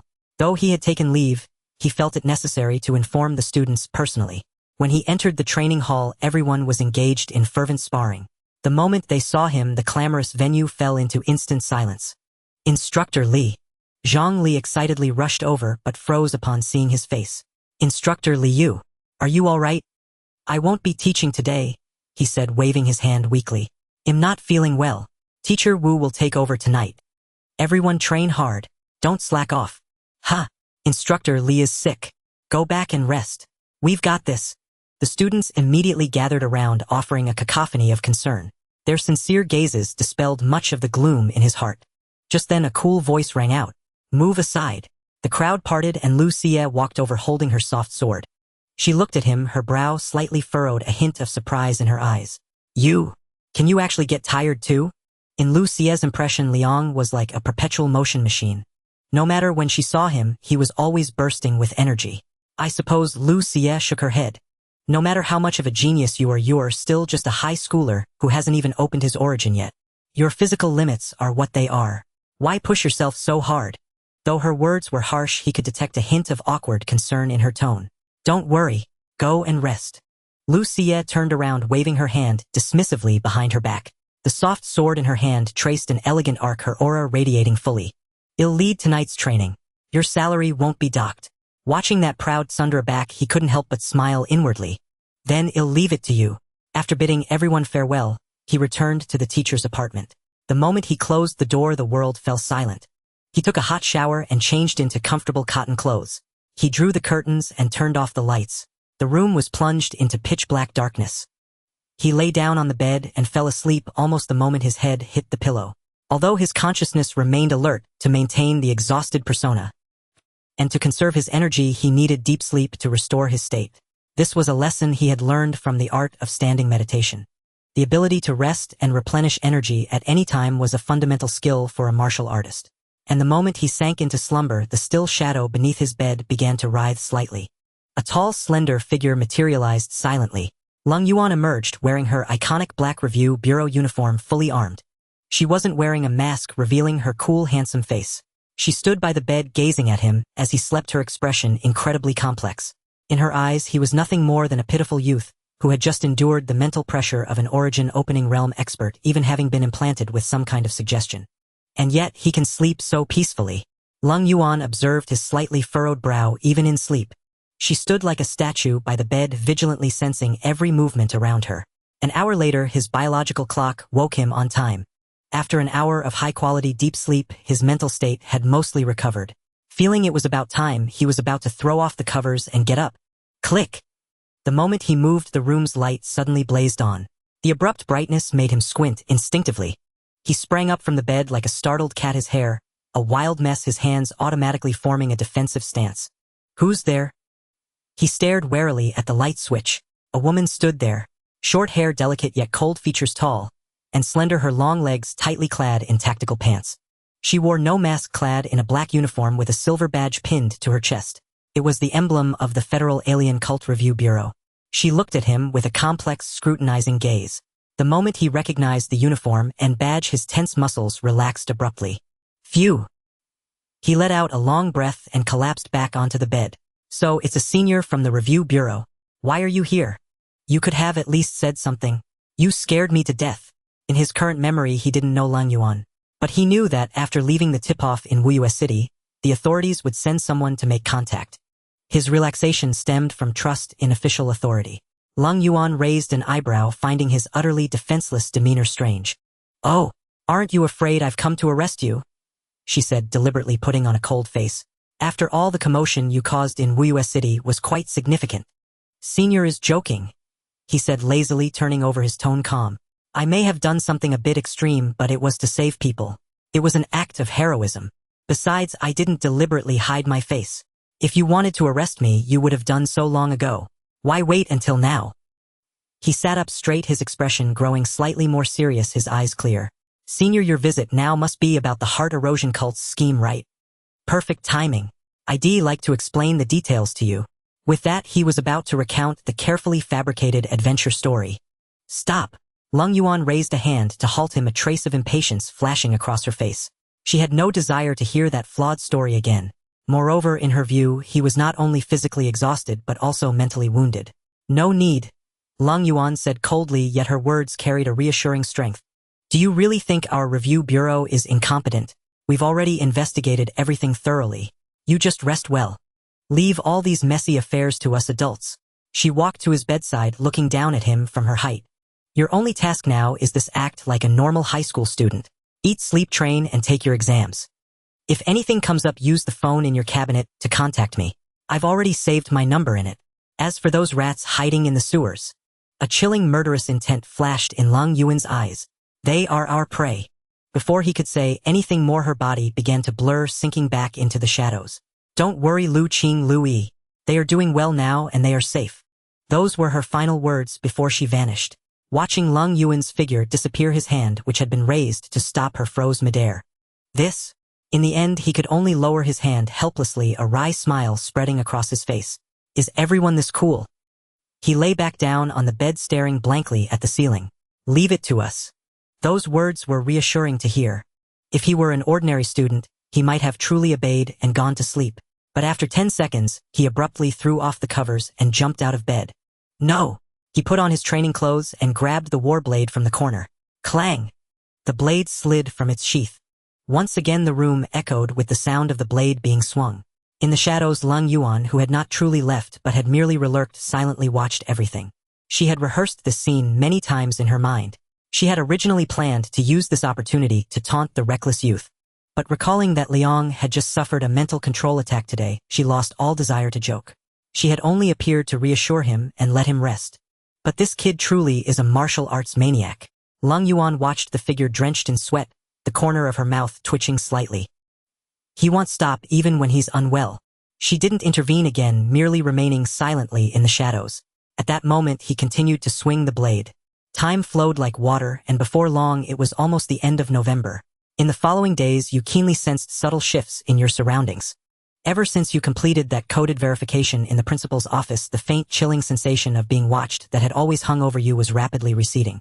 Before, whether you were eating in the cafeteria or strolling on the playground, you always felt as if a pair of sinister eyes were fixed on your back. But now that prickling sensation on your skin had vanished. Perhaps they believed you as a pawn were completely under control and no longer required surveillance. Was it because of absolute confidence in their own ritual? Or were they short on manpower? You speculated that this might also be a signal. That masked figure and the black-robed cultists lurking in the shadows were probably busy setting up their ceremonial array at Chonglin Park, where the dimensional rift was about to descend. After all, December 13th was only a few days away, but this was just a fragment of information you had captured. You showed no signs of abnormality. You still went to class-led training and cultivated as usual day by day. Before you knew it, the calendar had turned to November 30th. Late autumn had passed and early winter was approaching. A biting chill had already crept into the air of Longnan City. Inside the combat training hall, Liang, is this what you call a qualitative change? In the rest area, Lu Xie wiped her sweat and looked at you with some dissatisfaction. These past few days, all you've had me do is repeat these basic moves. You haven't taught me anything. Is my money that easy to earn? You took a sip of water, looking at the somewhat impatient heiress before you. After half a month of getting along, the tension between you had eased considerably. Although she was still proud and still regarded you as a rival she had to defeat, she had begun to subconsciously rely on your guidance in martial arts. Don't rush. You put down your cup and asked casually, "By the way, there's something I wanted to ask you." The energy circulation path of the ice ability you used that day was quite unique. Is that your Lu family's hereditary technique? Lu Xie shot you a wary glance. What do you want? To steal my techniques? Just an exchange. You shrugged. As you know, I've reached the pinnacle of the 9th level of Qi and blood. The next step is to break through to Kaiyuan. You're water type, I'm ice type. We share the same origin. I just wanted to ask about information on top-tier water type primordial martial techniques. You're looking for a primordial martial technique. Lu Xie suddenly understood, a hint of slyness flashing in her eyes. This is confidential information. Top-tier primordial martial techniques can't be found on the open market. However, she changed her tone. It's not impossible to discuss. How about this, on the 20th of next month, right before the final exams, we have another match. Regardless of victory or defeat, I'll be willing to discuss this topic with you in depth. But for now, no discussion. Lu Xie lifted her chin and pointed at the sword in her hand. For now, focus on improving your teaching quality. I'm a VIP who paid in full. If you don't live up to the price, I'll go to Teacher Wu and complain about you. Seeing her capitalist boss pushing for work expression, you shook your head. Fine, we'll see on the 20th. You stood up, walked over to her, and your expression turned serious. Since you want to learn the real deal, I'll tell you. Why do you think after all this training you still can't beat me? You casually picked up a wooden stick and assumed a starting stance. Your swordsmanship was tailor-made by your father, wasn't it? So what? Lu Xie replied with some pride. Every move of this Frost Han sword perfectly matches my body and my force habits. Exactly, the technique is excellent and the compatibility is perfect. You nodded, then abruptly changed the subject, hitting the nail on the head. But the number of times you've swung your sword is far too few. Lu Xie was taken aback. Too few? I practice 2 hours every day. 2 hours? You shook your head and held up a finger. That's too little. Before you met me, you spent most of your time meditating, refining Qi and blood, and breaking through bottlenecks. You were too eager to reach the 9th level and neglected the polishing of the sword techniques themselves. Did you think that since it was a custom-made technique, you could master it with just a little practice and didn't need to invest more time? Lu Xie opened her mouth but couldn't refute. Indeed, as a prodigy, she had always looked down on such tedious, repetitive training. That's the problem. You tapped her wrist lightly with the wooden stick. The way of the weapon is like carving and polishing. It requires meticulous refinement. Right now, your sword strikes are controlled by your mind. Your eyes see, and opening your brain sends a command, the nerves transmit the signal, and only then do your muscles react. This process, no matter how fast, still takes 0.1 seconds. In a real life or death struggle, that's 0.1 seconds is the difference between life and death. You thrust the stick forward, abruptly stopping it right before her brow. Lu Xie blinked, staring at you. But for me, my blade is controlled by instinct. My sword doesn't need to go through my brain. The moment my skin senses a change in the airflow, the blade has already struck. That's why you always feel I don't follow the rules, and that I'm always a hair faster than you. Because your thinking is your delay. Lu Xie stood frozen in place. She recalled that last battle, remembering your blade light that was as pervasive as mercury. So the gap wasn't just in realm but also in these most basic, most tedious fundamentals. Then, what should I do? She bit her lip, unwilling to accept it. It's simple. You raised a finger, your tone brooking no argument. Swing your sword at least 10,000 times every day. What? Lu Xie's eyes widened. 10,000 times? You said coldly, when you've practiced this sword technique to the point where you don't want to practice anymore, where it makes you sick, where you're even swinging your sword in your dreams. That's when you'll be qualified to beat me. This was classic grindset thinking. It was through this almost masochistic repetition that you had perfected the basic blade technique. Lu Xie looked at you, her expression shifting. She wanted to argue that it was a crude method, a waste of time. But seeing your calm, placid eyes and recalling the humiliation of being sent flying by your blade that day. Fine. She took a deep breath, a blazing fighting spirit igniting in her eyes. 10,000 times it is. I refuse to believe I'm inferior to you. In the time that followed, a stubborn silhouette became a fixture in the corner of the training hall.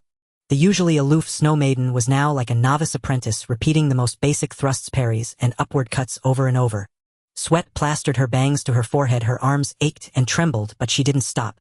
When tired, she would glance over at you, who was instructing other students.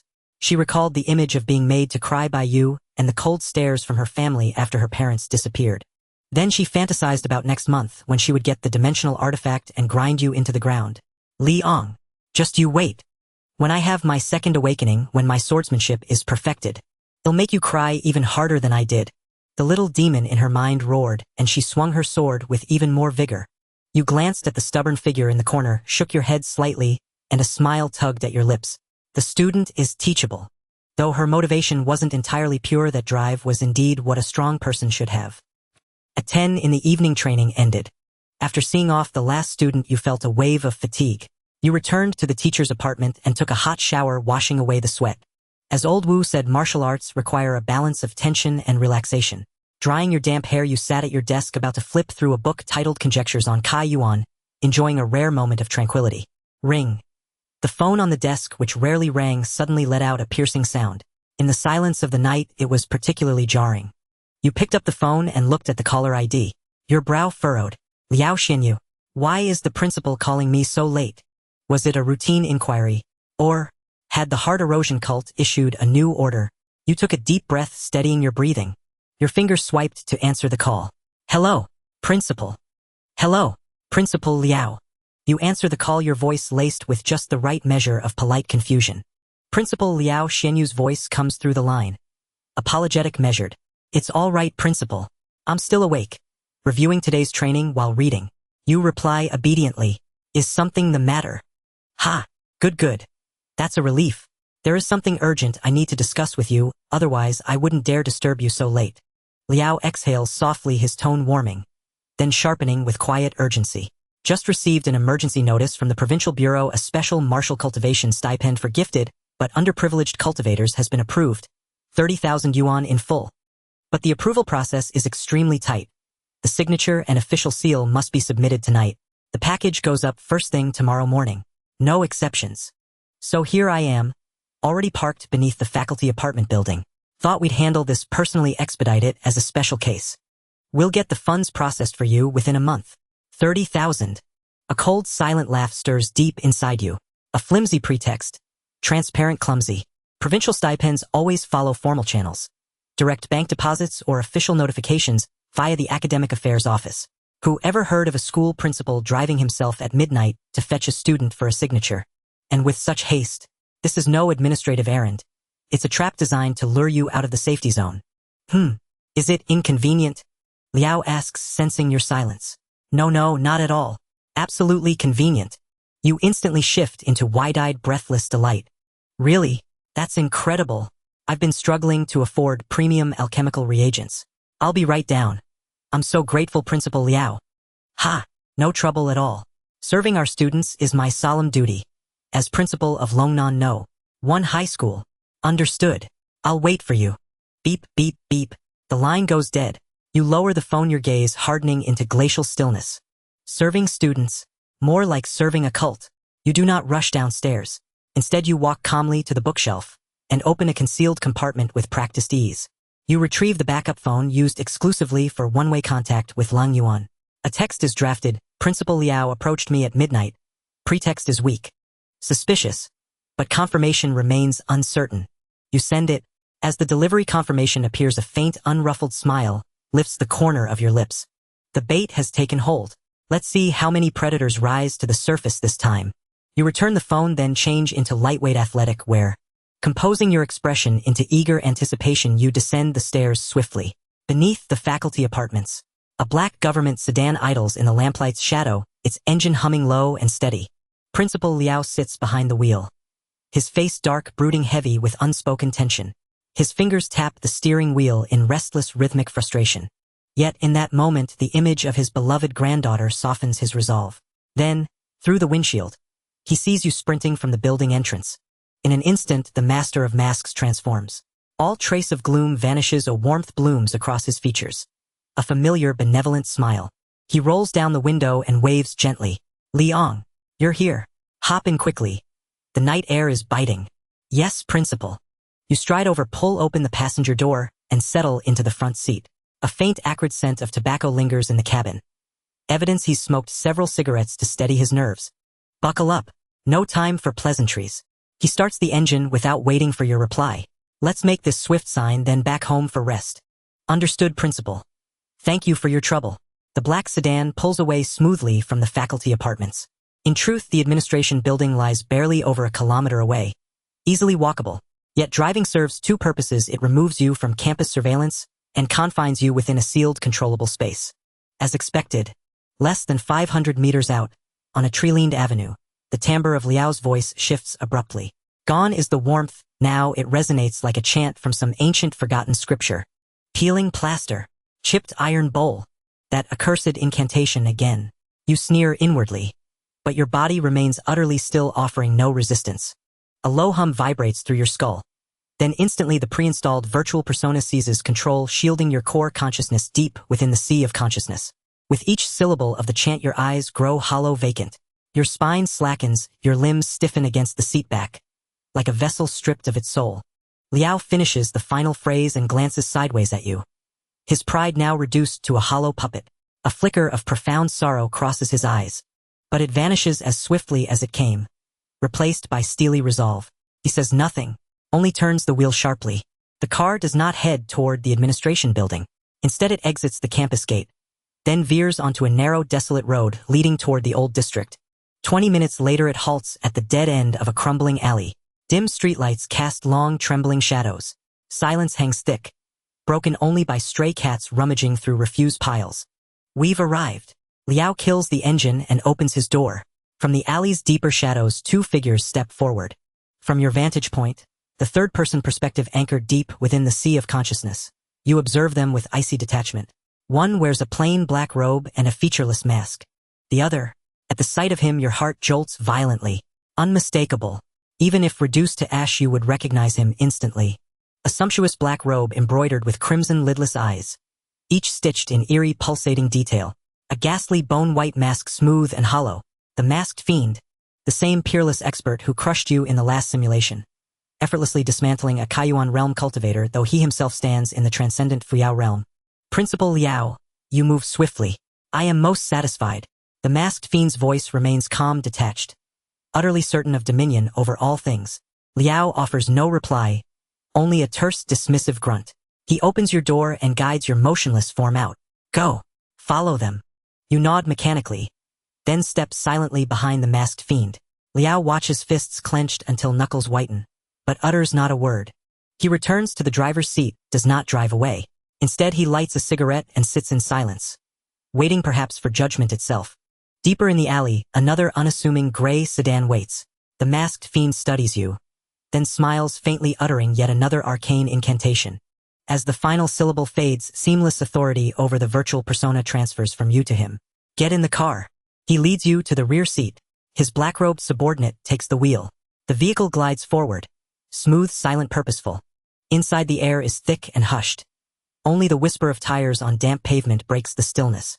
The driver glances into the rearview mirror at your blank, statue-like stillness, and finally speaks. Exalted arbiter, must this ritual truly proceed tonight? For a mere blank vessel still under probation, his voice carries genuine concern. Does such grand ceremony, even venturing there, not heighten exposure risk? Silence. The masked fiend leans back, voice glacial. This is the sovereign's command. Ask no questions. Execute flawlessly. The sovereign. The subordinate shrinks slightly. The new sovereign requires a right to elevate the sect's morale. The masked fiend turns his head, those crimson eyes glowing faintly through the eye slits of his mask, fixing upon you. And this is also the divine progeny's initiation ceremony.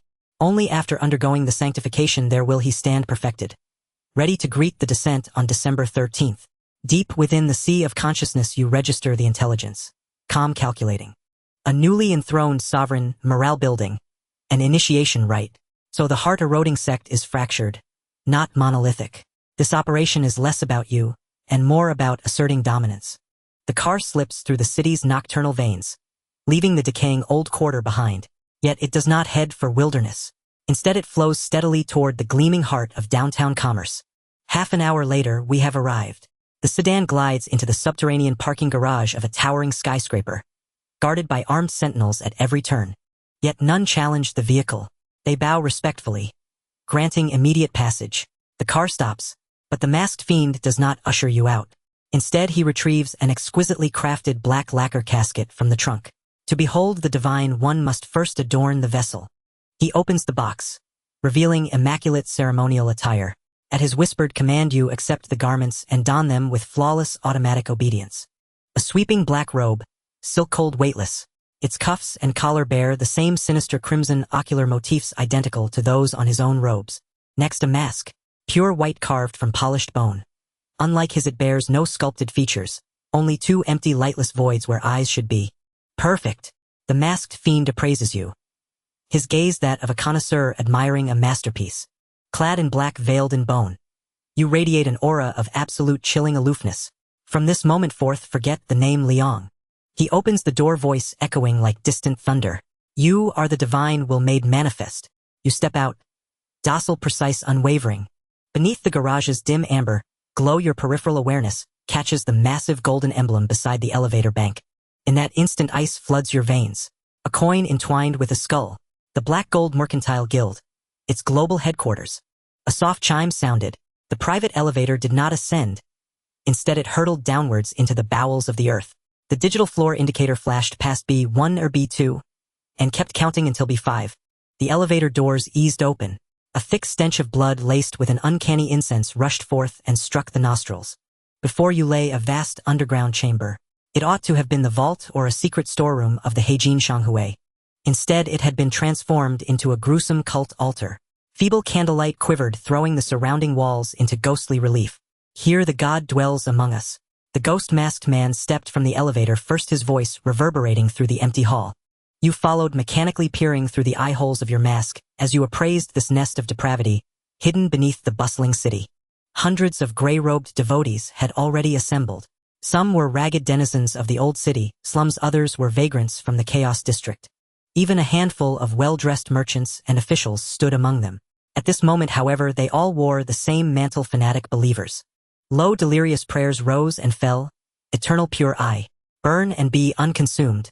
Flesh suffers. Ascend to bliss. Their cadence swelling into a nauseating roar. Their gazes blazed with fanaticism, as if at a single command from the high ghost-masked man, they would not hesitate to rend open their own chests. Fewer than 1,000 you calmly assessed from the depths of your consciousness. It seems the records were not wrong.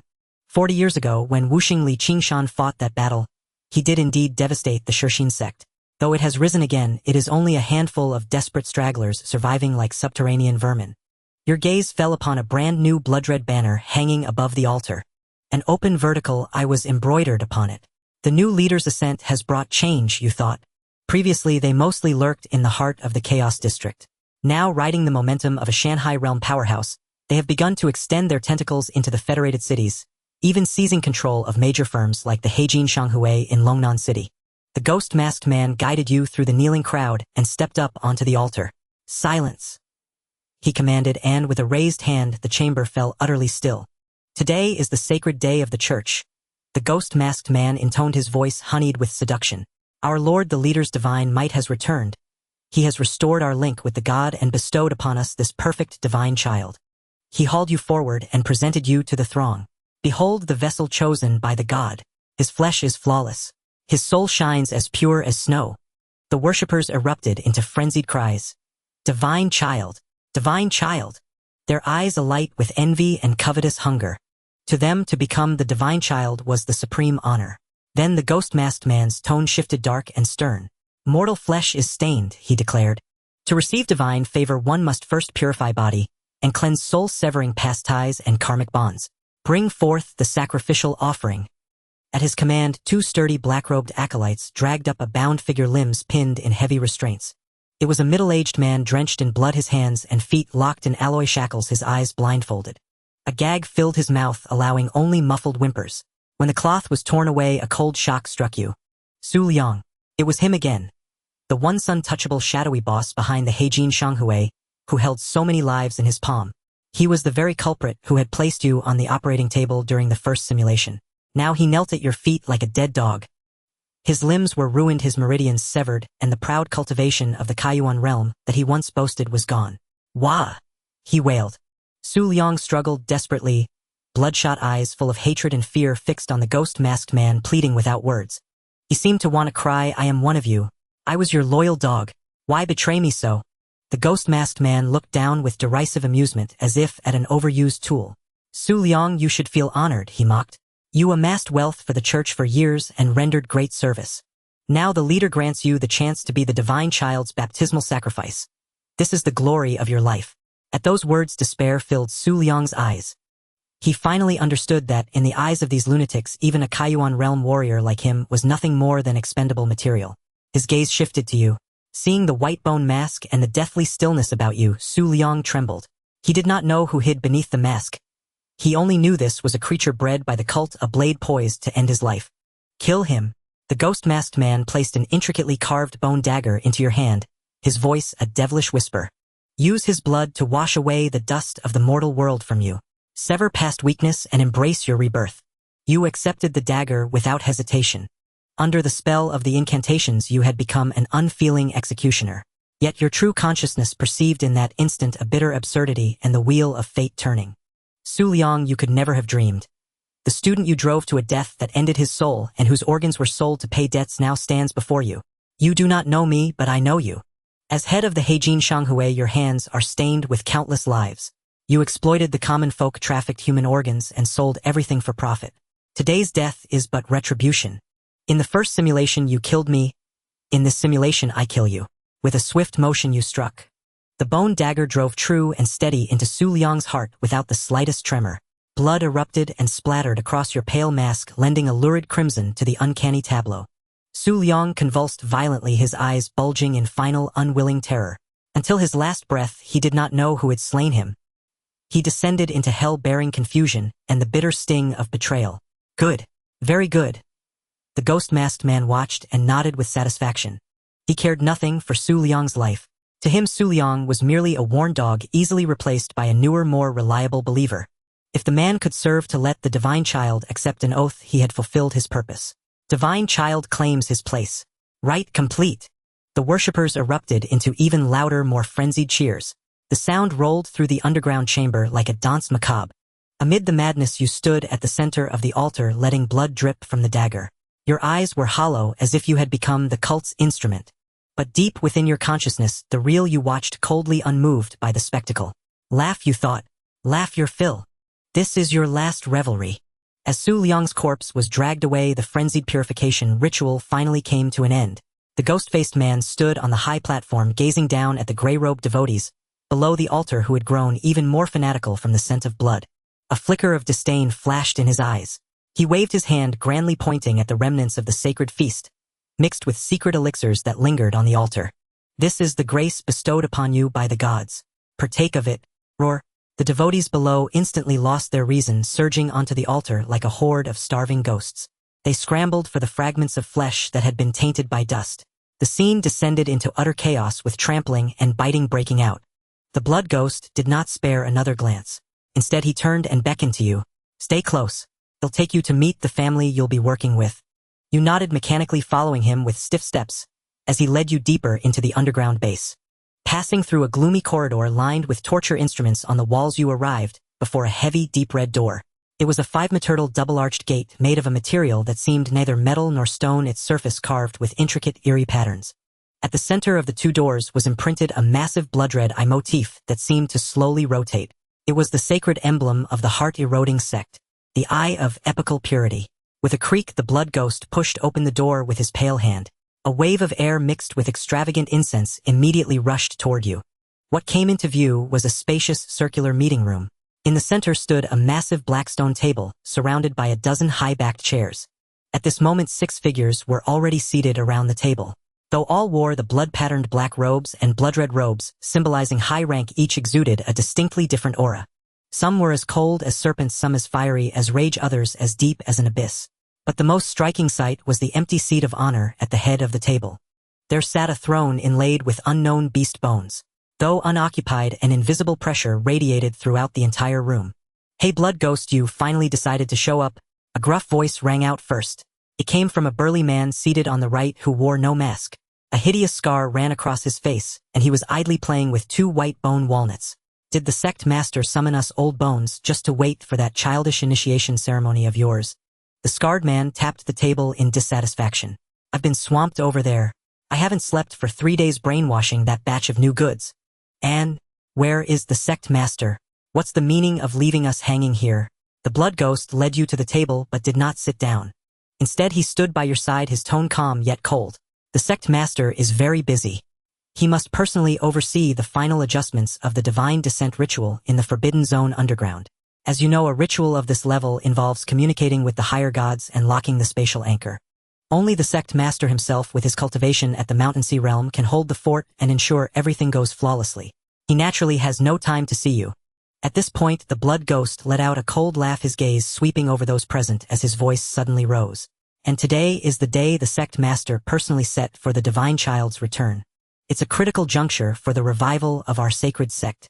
"What, Mangu? Are you saying that without the sect master's orders, or knowing he's absent, you dare not come?" As these words fell, the air in the meeting room instantly froze.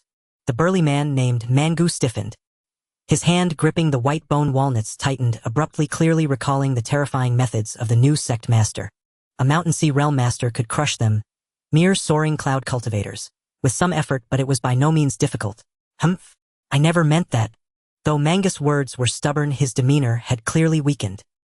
He muttered and turned his head aside. "I came, didn't I? Don't try to pin that on me. Heh heh." Just then, a sardonic laugh came from the left. The speaker was a gaunt, black-robed figure with a sinister gaze. In his eyes, 2 pupils eerily rotated, sending chills down one's spine. "The Arbiter Wantong. Blood ghost, don't try to scare us honest folks with the sect master's realm."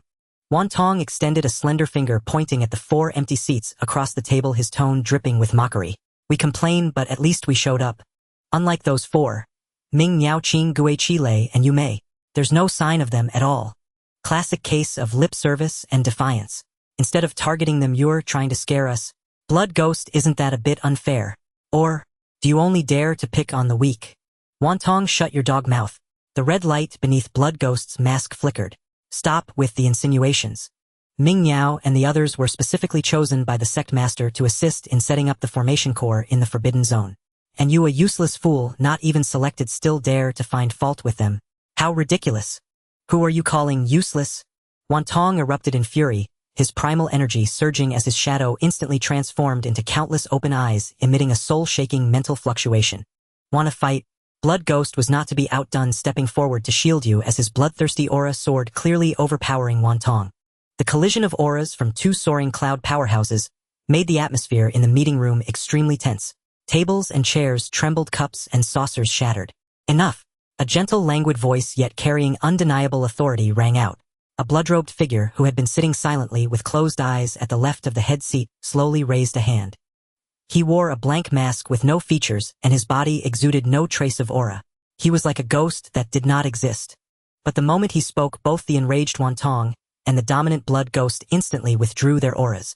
"The altar keeper Mian Sui." Blood ghost Wantong, calm down. Mian Sui's voice was soft, yet it effortlessly dissolved the conflict between them. "Don't you see what day it is?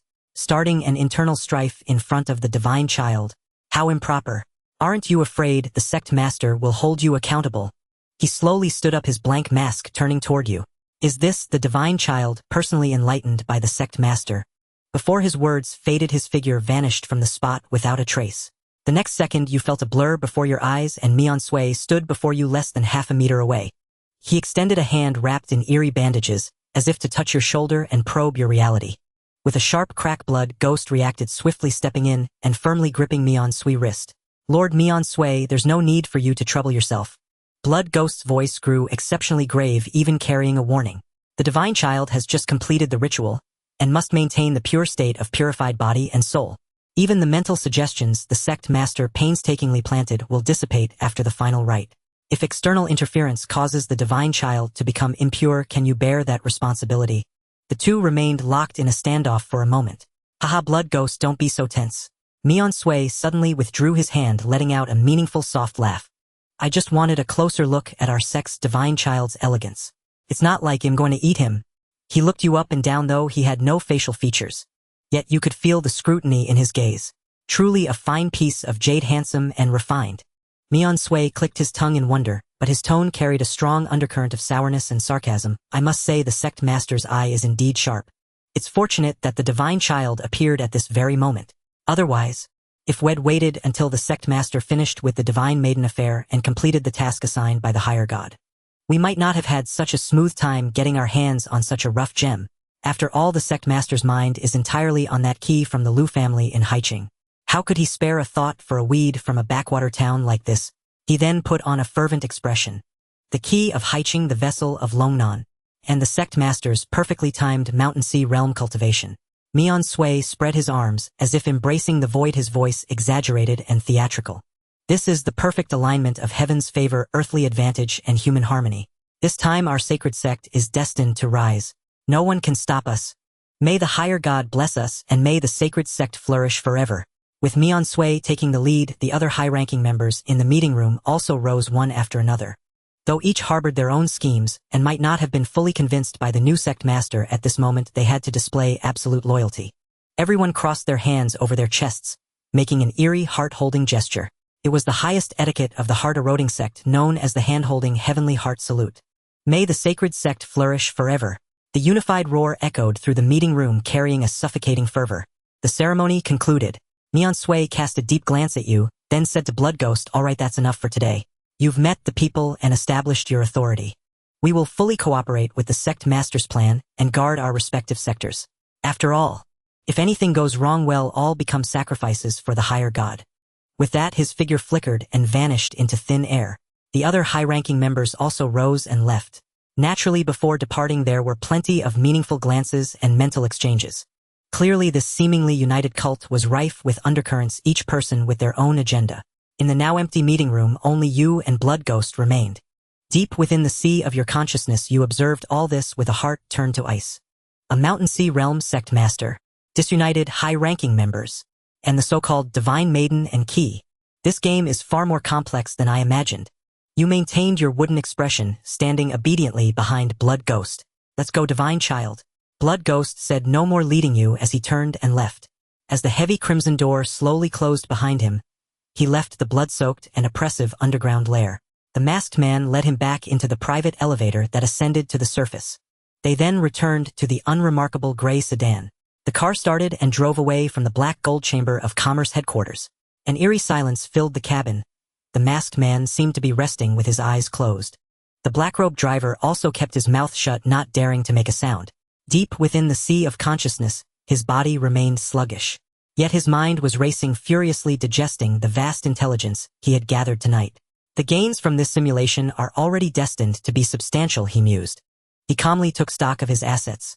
First, the lair of the Heart Erosion sect in Longnan City was pinpointed the 5th underground floor of the Black Gold Chamber of Commerce headquarters. Second, the enemy's high-level structure had also surfaced. Aside from the mysterious new sect master at the Mountain Sea realm, he had already identified 6 of the remaining 10 high-ranking members at the Soaring Cloud realm. Lang Yuan and Zhao Zongtian might have already placed marks on these individuals. As for the remaining, for though he hadn't seen them, he knew their code names. The Heart Erosion sect has been dormant for 40 years, he reflected, relying on remnants scattered across the land and a century of legacy. They have managed to build a formidable force over these decades. He analyzed the subtle attitudes and verbal clashes of those in the meeting room. But judging by the situation, they've likely been operating independently, each ruling their own territory for a long time. It's only recently, with the emergence of a new Mountain Sea realm sect master, that these high-ranking heretics scattered in chaotic zones or dark corners of the Federation have been forcibly united through absolute suppression. The benefit is strength in numbers multiplying the resources and combat power at their disposal. However, the drawback is equally obvious. A pack of hungry wolves accustomed to giving orders suddenly has an unquestionable leader above them. Being ordered around and bearing the risk of exposure must chafe at them. Each harbors their own agenda. They are united in appearance but divided at heart. That is their greatest weakness. A cold sneer crossed his mind, but it didn't matter anymore. They had no future. Their lair is already marked by the review bureau. The sect's downfall is imminent. Now they are nothing but grasshoppers clinging to the end of autumn. His thoughts turned to the most critical juncture. December 13th. Given their preparations, they've truly spared no expense to ensure the success of the blood shadow substitute plan. It's not just targeting Lucia. Now they've included me. They've prepared two-dimensional treasures as bait. These were no mere cabbages. They were treasures that could drive countless martial artists mad. Producing two at once meant the dimensional ripple about to erupt at Chonglin Park was far larger than imagined. I wonder though, are these dimensional treasures genuine? He recalled the last simulation where Lucia swallowed the ice, lotus, her power surging as crimson gauze draped over her. They are most likely real. After all, to host a parasitic entity like the two-life blood soul fiend, the vessel must be powerful enough. The dimensional treasure is both bait and a catalyst to strengthen the vessel. But a deadly poison lies within. Is it worth taking this toxic bait just to covet a treasure? He quickly made a decision. It was not necessary. The cost outweighed the gain. In this simulation, he had far more important matters to attend to. Even if I can't purge the influence of the two-life blood soul fiend from the dimensional treasure, I could attempt a second awakening at Sunset Gorge. Though dangerous, at least there are no heretical schemes there. Moreover, I have yet to acquire the primal martial method. That is the key to the primordial opening realm, the foundation of qualitative change. Gambling my life for a dimensional treasure of uncertain authenticity is not worth it. Especially when there is still great room for improvement in this simulation. A second awakening is far less important than undergoing ability testing and obtaining the right primal martial method. Then advancing to the primordial opening realm is crucial. Realm is everything. And I must live longer this time. Only by surviving can I gather more intelligence. As he pondered, the car gradually slowed down. We're here. The round trip of this ritual hadn't taken much time. After all, it was merely a formality, a chance for him to make an appearance before the sect followers. The car stopped at the familiar entrance of a dilapidated alley. In the same spot, Liao Xianya's black official car was still parked there. The window was now open. Under the dim streetlight, he could see 5 or 6 cigarettes, but scattered on the ground below the window. Liao Xianyu was leaning back in his seat, a nearly burnt-out cigarette between his fingers, his eyes flickering in the darkness. When he saw the car carrying Blood Ghost approach, his body jolted. He immediately stubbed out his cigarette, pushed open the door, and strode quickly to meet them. The masked man lowered the window. He's back unharmed. Liao Xianyu ignored the masked man and anxiously looked at you in the back seat, seeing you still sitting there seemingly intact, though your expression was blank. And at least your limbs were whole with no visible bloodstains.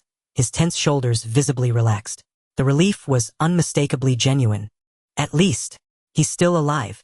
Though it was a hollow self-consolation in his heart, as long as the student hadn't died by his hand, his guilt felt 1 degree lighter.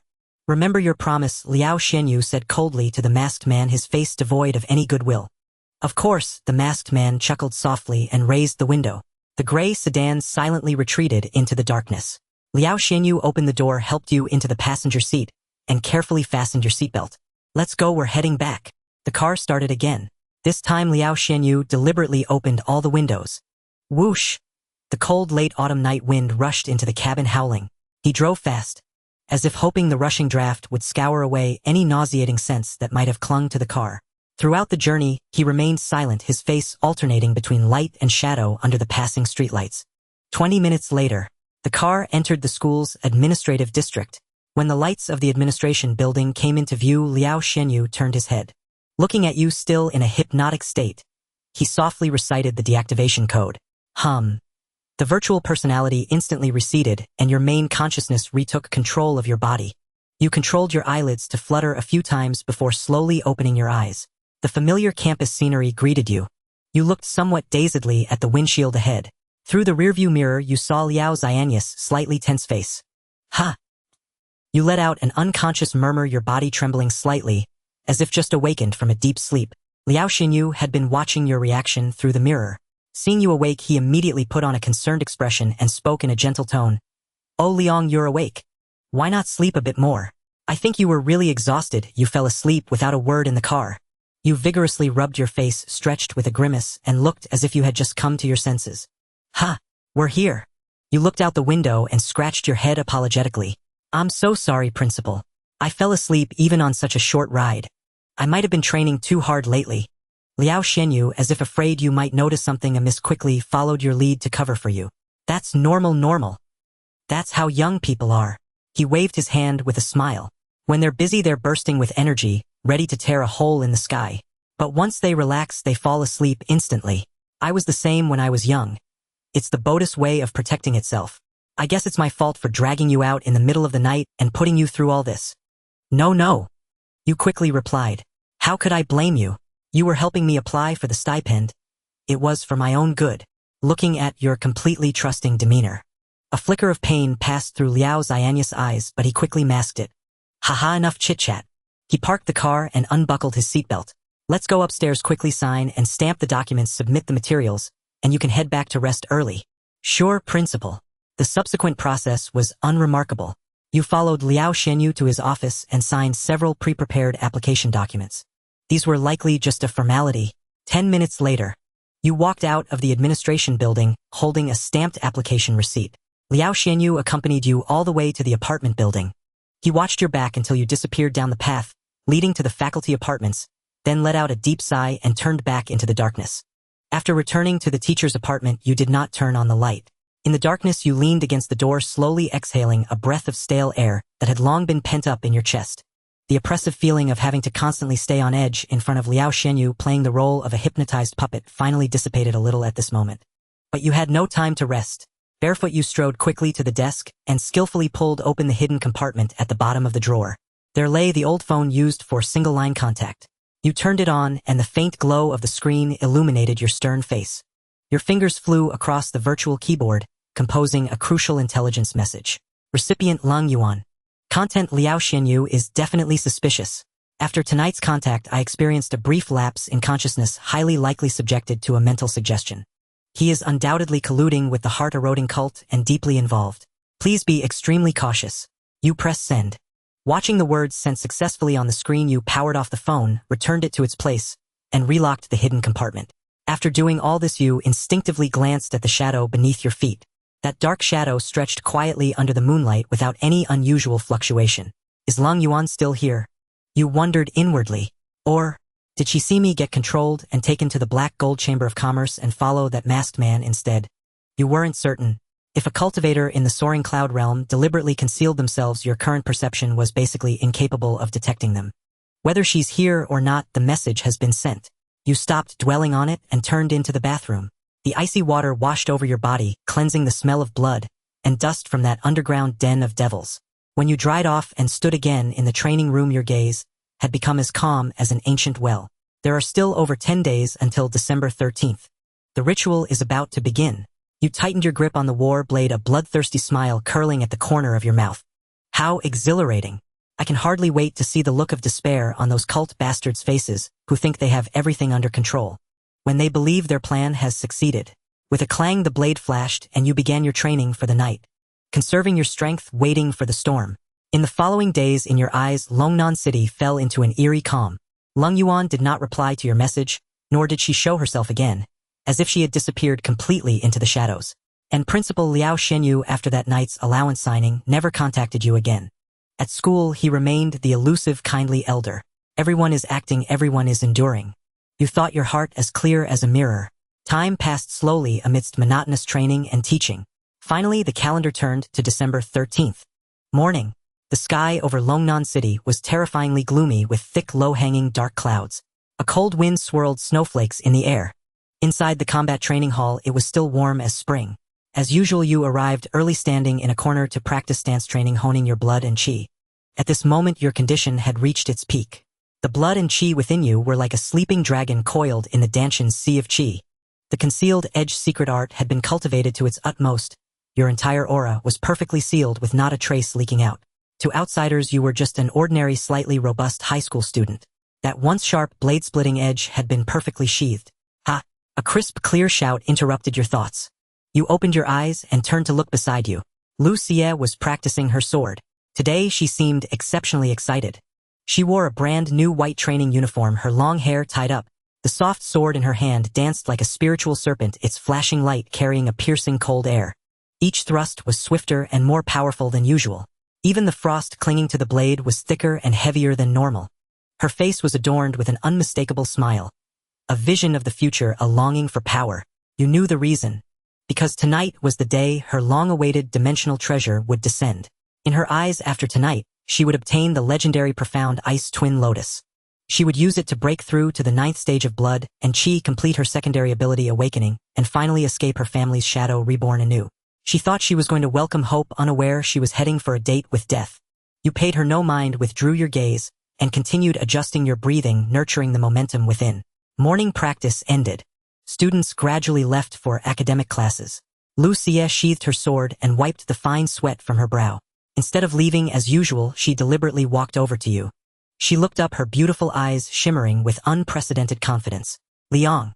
She called out the corners of her mouth, lifting slightly, her expression radiant and proud, carrying the characteristic haughtiness of a young lady from a prestigious family.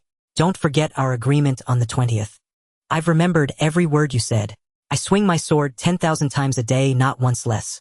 When the time comes, don't lose too badly. Looking at her confident demeanor, you felt a twinge of emotion. At this moment, after nearly a month of hellish sword training, Lu Xie's swordsmanship had advanced rapidly.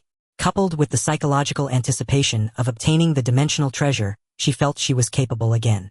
The shadow your slash had left in her heart seemed to have been completely blown away by the impending bright future. Don't worry, I won't forget. You smiled gently like a true teacher looking at his proud student. Keep being stubborn. Lu Xie snorted lightly and turned to leave. Her ponytail swung in an elegant arc behind her, her steps light. You watched her back, a flicker of pity deep in your eyes. Enjoy this final happiness while you can. After tonight, this world will become entirely different for you. The day passed quickly yet seemed slow. You sat in the classroom listening to the teacher's lecture, but your mind had long flown to Chonglin Park, several kilometers away. Finally, night fell. In the evening, at the end of school, the sky was completely dark. Heavy snow fell, blanketing the entire campus in silver. You went to the classroom of Senior 3 Class 1 and found the homeroom teacher Wang Heng. Teacher Wang, I'd like to ask for leave. You said, your expression as calm as ever. Because Wu Changhe was not in the office today. Barring any surprises, this Kaiyuan realm powerhouse should already be with Liao Xianyu, heading to Chonglin Park for final deployment. What's wrong? Not feeling well? Wang Heng asked with concern, cherishing you, his student, greatly. No, just some personal matters at home. I want to go back and handle them early. You made up a casual excuse. Alright, go ahead. Be careful on the road, it's slippery in the snow. Wang Heng didn't ask further and readily signed the leave slip. With the slip in hand, you didn't leave the school directly but first went to the combat training hall. Inside, the students who had bought VIP packages were warming up, waiting for the evening's special training. You clapped your hands to draw everyone's attention. Everyone, a quick announcement. You wore an apologetic smile on your face. I have an urgent matter tonight and group leader Wu is also away. So, tonight's off. Wow, really? Long live assistant instructor Li. Finally a night off. I've been training so hard my bones feel like they're falling apart. The students burst into cheers. In this high-pressure exam preparation period, stealing a moment of leisure was the greatest happiness. They were happy as under your devilish instruction their results had already improved significantly. Missing one day of practice didn't matter. It was a good chance to rest and eat a nice meal. Watching these carefree, cheering students, you smiled. Alright, everyone disperse. Be careful on the way. You waved your hand, turned, and walked out of the noisy training hall. As soon as you stepped outside, the biting cold wind mixed with snowflakes hit your face. The entire campus was very quiet and empty. You pulled up the collar of your windbreaker, covering half your face, leaving only your eyes exposed. You walked against the flow of students leaving school, step by step toward the gate. Liao Xianyu, Wu Changhe, Lu Xie, and the heart-eroding cult. Everyone is heading to that place. The stage is set, the actors are in position. You walked out of the school gate, your figure gradually disappearing into the blizzard. The climax of this grand drama is about to unfold. Late at night, Chonglin Park. A blizzard rages, ever more fiercely blanketing the entire world in blinding white. You lie concealed within the canopy of a distant tree, snow accumulating silently upon your tactical jacket. Your breath is barely perceptible, your heartbeat slowed to an unnervingly low rhythm. You have become one with the ancient lifeless trunk. indistinguishable from the winter stillness itself. At this moment your gaze rests coldly upon the anxious figure pacing inside the pavilion at the lake's center. Lucia continues her frantic search. Her hair disheveled, her expression twisted by a feverish pathological obsession. Seconds bleed into minutes. 15 minutes pass. A deep resonant hum vibrates through the silence. Within the depths of your consciousness, the long-dormant virtual persona suddenly shudders awake. An invisible, irresistible impulse surges forth from the core of your soul. The suggestion implanted by the corrosive heart cult has taken effect. In this instant it crystallizes into raw primal instinct, commanding your limbs, overriding your will. Go to the lakeshore. There lies everything you desire. Were you truly enslaved, you would now be consumed by blind ecstatic frenzy. But as an observer, detached, deliberate, you yield only just enough. Your form darts forward like a shadowed lynx. Veiled by wind and snow, you traverse the frozen expanse in 3 silent leaps, landing deep within the timbered shadows beside the icebound lake. The moment your feet settle upon the preordained spot, a sharp, brittle crack echoes. Not in the air but in the fabric of fate itself, as if an unseen covenant had just been sealed. The golden spiritual mark left behind by Zhao Zongtian, etched deep within your mind, shatters simultaneously with the black mental suggestion planted by the corrosive heart cult. Both dissolve into shimmering motes of light, vanishing without trace. Karma fulfilled. The bait has entered the trap. At that very instant, Lucia, standing motionless atop the frozen lake, seems to sense something. She halts abruptly, her eyes glazing over as they lock onto the ice beneath her feet. In the next breath, a deafening roar erupts, unheralded, cataclysmic. The earth heaves violently beneath Chonglin Park. Across the lake, the thick, multi-foot-thick ice fractures instantly, spiderwebbing across its surface before exploding outward in a thunderous detonation. 2 blinding pillars of light lance skyward, cleaving through the blizzard and piercing the heavens themselves. The left pillar glows icy blue, crystalline, frigid, so cold it seems to freeze the very air, and space around it begins to stiffen, to solidify. The right pillar burns deep sapphire, undulating like ocean tides, pulsing with immense primordial vitality. Reality warps visibly where the 2 beams intersect. Space itself twisting, breathing, bending. 2 extraordinary blossoms, radiating sanctity and time-worn antiquity, emerge slowly from the light, pressing their way from ethereal illusion into tangible existence. Zhenbing twin lotus, illusory water lily, dual-dimensional treasures, manifesting in unison. My God! Truly a miracle wrested from heaven and earth. Wu Changhe and Liao Xianyu, hidden guardians watching from the periphery, stare in awe at this divine spectacle. Even as those who knew the ritual would unfold, they cannot suppress their astonishment. Such artifacts command reverence. Even a single glance stirs profound wonder. And Lucia, standing at the epicenter of the storm, sees nothing but the ice lotus. Mine, it's mine. Consumed by insatiable longing, she forgets all danger surrounding her. Her body flashes forward, a streak of white light, rushing headlong toward the pavilion's heart. Her hand reaches out, desperate to grasp the flower that calls to her with fatal allure. Simultaneously you surge forward, cooperating flawlessly, your target fixed on the illusory water lily. This is the precise moment the corrosive heart cult has waited for. Yet, at the exact instant Lucia's fingertip hovers a breath away from the petal, the entire world freezes. Not metaphorically, but physically, absolutely, irrevocably still. Snowflakes hang suspended midair, each delicate lattice rendered with crystalline clarity. Shards of shattered ice hover above the water's surface, arrested mid-explosion. Lucia's forward lunge is locked in place. A living statue, her face frozen in ecstatic fervor. Even you are immobilized, pinned by an incomprehensible transcendent force. Your eyes cannot blink. Your breath cannot stir. Even the twin celestial pillars stand frozen. Light no longer flowing, no longer burning. Merely there. Silence descends. Absolute, total, suffocating. Wind, water, heartbeat. All vanish. This is the signature of a divine ability realm master. Within this monochrome tableau of absolute stillness, only one figure moves. From the void, a silhouette materializes. Gradual, inevitable, sovereign. He walks upon wind, and the wind obeys, ceasing beneath his feet. He stands upon empty air, and space bows folding gently beneath his stance. An elder, his hair and beard pure white as mountain frost. He wears a simple white martial robe. Yet now it is stained with vast, shocking swathes of blood. Blood drips from his face, clings to his beard, oozes between his fingers.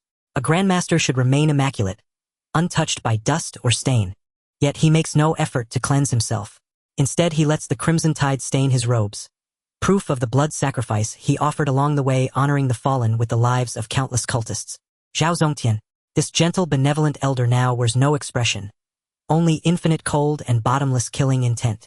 His presence bears a pressure more terrifying than any monstrous beast you have ever encountered. 10,000 times greater. Clutched in his left hand hangs a grotesque four-eyed skull, the arbitrator known as Wan Tong. In his right hand dangles another severed head, the arbitrator known as Shui Gui, its cracked demonic mask still affixed, eyes wide open in eternal defiance. Thus he floats, holding aloft the heads of two Fuyao realm masters, as though he were a god of judgment descending upon mortal sin. Time itself seems to hold its breath. Suddenly, a colossal malevolent crimson beam erupts from the dense forest at the park's heart, ripping violently through the stagnant spatial seal. A streak of blood-red light tears skyward, blindingly fast, desperate to flee this death trap. It is Tianxin, the new patriarch of the corrosive heart cult. A Shanghai realm expert, he sensed Zhao Zongtian's arrival as an inescapable herald of annihilation. Without hesitation, not even glancing at his own followers, he ignites his vital essence and flees. You think to run? Zhao Zongtian does not turn. He simply raises a single finger toward the fleeing light and speaks one word. Still, no incantation, no flourish, just that one syllable, pure absolute authority. The lightning-swift crimson streak halts midair, jolted as if striking an invisible wall of sorrow itself. No matter how it writhes, twists, or surges, it cannot budge a single inch. Then, Zhao Zongtian lowers his finger. Spiritual energy coalesces in the void, condensing into a 10-hanglong golden spear, blazing radiant, forged from pure Tao essence. Fall, a shriek of tearing air. The golden spear pierces the crimson blur through the abdomen, instantaneous and flawless. A scream, raw, agonized, echoing across the night, shatters the frozen snowflakes hanging in the air. The Shanghai realm patriarch, robed in gold-embroidered crimson, once untouchable, now hangs impaled like a pinned insect. He crashes downward, slamming hard into the earth, kicking up a violent plume of dust and debris. He thrashes wildly, but the golden spear weighs heavier than mountains, pinning him utterly unmoving, unbreakable. One finger, subduing a Shanghai realm sovereign. This is divine ability. With the newly appointed cult leader Tianxin pinned to the ground, the so-called ambush had effectively come to an end. Zhao Zongtian hovered in midair, casting a cold glance at the two severed heads in his hands. With a sudden clench of his fists, the two heads, once belonging to Fuyao realm powerhouses, exploded into a mist of blood that slowly drifted down. He took a deep breath as if savoring the scent of blood. Then, spreading his arms wide, Zhao Zongtian summoned the two-dimensional treasures that had been suspended before Lu Xie and Yu. As if drawn by an irresistible force, they tore free from their original trajectories. Two golden streams of primal energy enveloped them, hurtling through the air toward Zhao Zongtian's hands. Merge. Zhao Zongtian pressed his palms together, and the two golden spheres fused into one. Then, extending a finger, he gently hooked it within the light. Two piercing shrieks erupted from the flower pistils. From within the dimensional treasures, he forcibly extracted two blood crystals, radiating ominous crimson light, and a blood-red karmic thread connected to the void. These were the two life blood soul demons, hidden inside along with the backdoor left by the evil cult. Having dealt with all that, Zhao Zongtian casually left the golden sphere, containing the two purified dimensional treasures, hovering in midair. In the next instant, he flashed before Tianxin, who was still pinned to the ground. The newly appointed cult leader of the heart-eroding sect was now disheveled, with a gaping hole in his abdomen oozing black blood. His eyes were filled with terror and venom. You're Zhao Zongtian. How can you be here? Tianxin howled. Without a word, Zhao Zongtian grabbed his head with an expressionless face. Soul search. A terrifying divine sense surged into Tianxin's sea of consciousness, forcibly rifling through his memories. Tianxin's body convulsed violently, his eyes rolling back as foam bubbled from his mouth. Yet as the search progressed, Zhao Zongtian's brow furrowed deeper.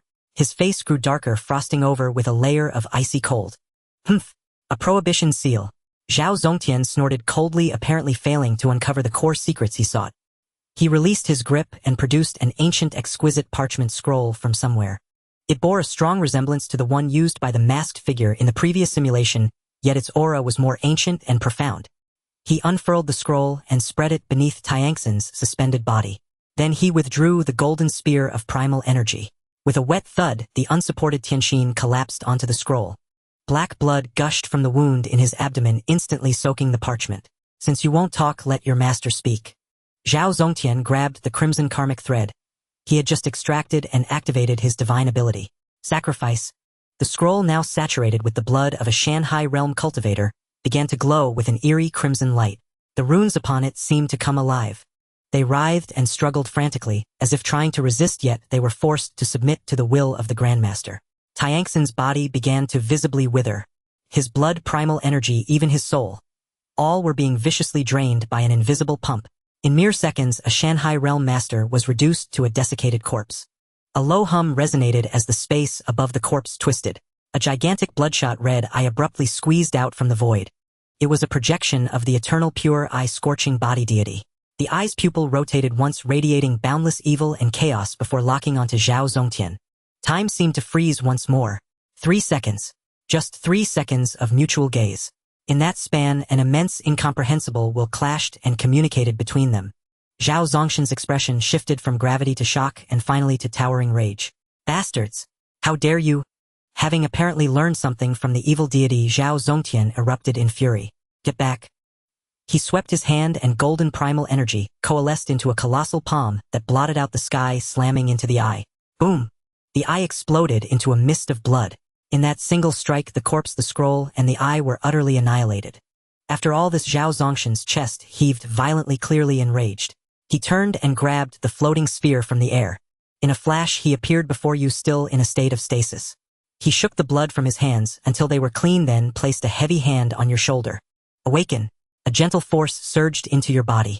You gasped sharply, snapping back to reality from that suffocating state of dulled senses and helplessness. Though you didn't vomit or faint, cold sweat dripped down you. Bracing your hands on your knees, you panted heavily, your heart pounding wildly. So this was the oppressive aura of the divine ability realm. How terrifying. Just as you were about to thank him, you noticed that Zhao Zongtian's gaze toward you had changed. Gone was the earlier appreciation and closeness, replaced by an extreme coldness and distance. There was even a hint of wariness. Young Liang. Zhao Zongtian tossed the sphere, containing the two-dimensional treasures, along with an ancient book, casually before you. I don't know who stands behind you, nor what role you play in this game. The old man's voice was as cold as ice. These are your deserved rewards. Take them and be careful. With that, he turned away from you. He slowly flew to the 3 others standing on the frozen lake. With a wave of his hand, he broke Liao Xianyu's limbs from a distance. Liao Xianyu, now back to normal, was dazed for a few seconds before the searing pain in his limbs made him realize his situation. He didn't scream or beg for mercy. Kneeling on the ice, drenched in cold sweat, his face instead bore an expression of relieved release. He slowly looked up at Zhao Zongtian in the air, a flicker of guilt in his eyes. Grandmaster, I conspired with the evil cult and persecuted my own students. I deserve death. Please, Grandmaster, grant me death. He slammed his head against the ice with a dull thud, blood staining the frozen surface. Zhao Zongtian looked down at him from on high, his eyes devoid of any emotion. As you wish. He placed his hand on Liao Xianyu's crown. With a surge of force, Liao Xianyu's body went limp, collapsing sideways onto the ice, his life extinguished. Then Zhao Zongtian released the restraints on Lu Xie and Wu Changhe. Wu Changhe, a Kaiyuan realm expert, staggered a few steps before steadying himself, staring blankly at the carnage around him. Lu Xie, however, fared worse. She collapsed to the ground, pale-faced, and began to retch violently. Zhao Zongtian paid them no heed. He cast one last profound glance at you standing in the distance, his eyes complex and unreadable. Then, transforming into a streak of golden light, he burst through the clouds and flew into the distance. Today, Grandmaster Zhao Zongtian's mood seemed to have soured to the extreme. As the dust settled over Chonglin Park, Liang's consciousness did not come to a halt. The omniscient perspective surged forth once more. Like a deity looking down from above, it gazed into another storm eye at the center of Longnan City. Time began to rewind, returning to a moment earlier. Longnan City, headquarters of the Black Gold Chamber of Commerce. At this moment, the Black Gold building was illuminated, as if it were daytime, by countless police lights and searchlights.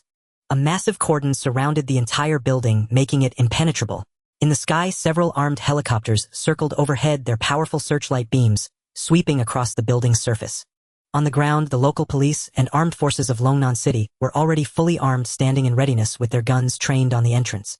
Although only 2 people had come from Wuyue City, they held in their hands the highest order personally issued by the governor of Jiangnan province.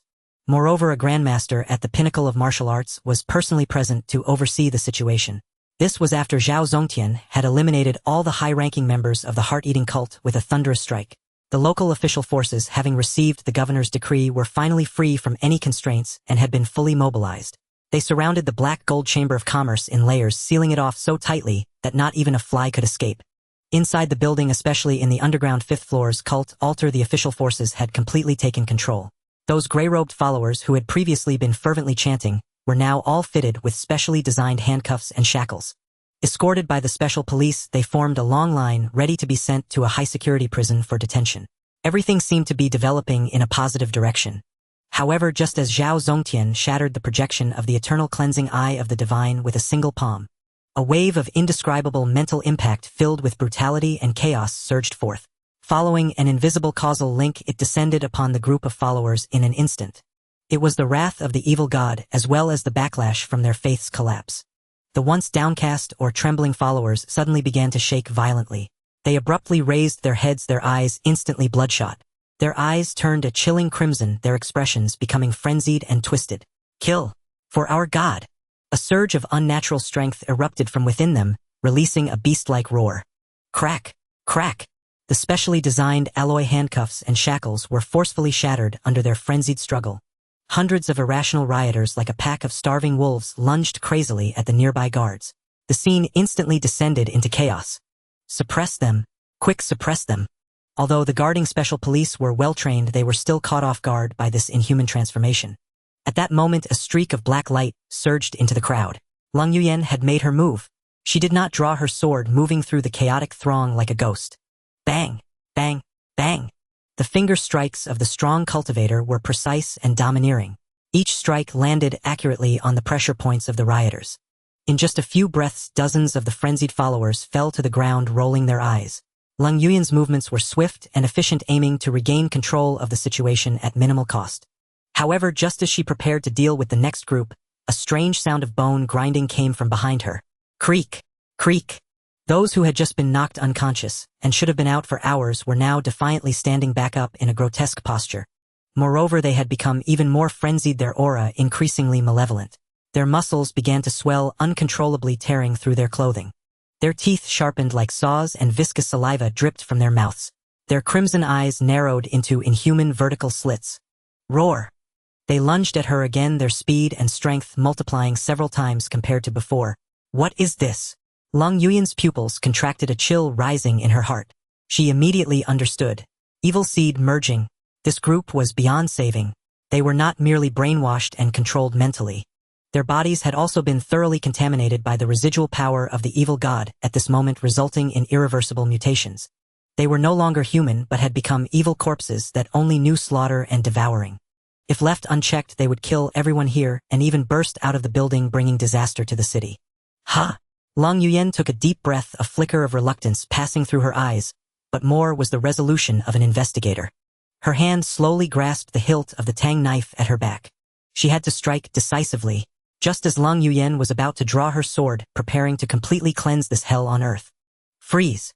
A voice old and calm, yet seemingly containing the truths of heaven and earth, suddenly resonated within the underground space. As the word fell, it was as if the entire world had been paused. Neither the clawing, distorted faces of the mutated followers, nor the poised Lung Yuyan, nor the terrified, retreating police officers and federal employees around them.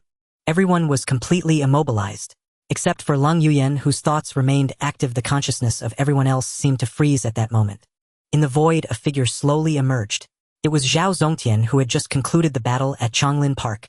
He still wore the blood-stained white training attire, but the killing intent on him had completely retracted.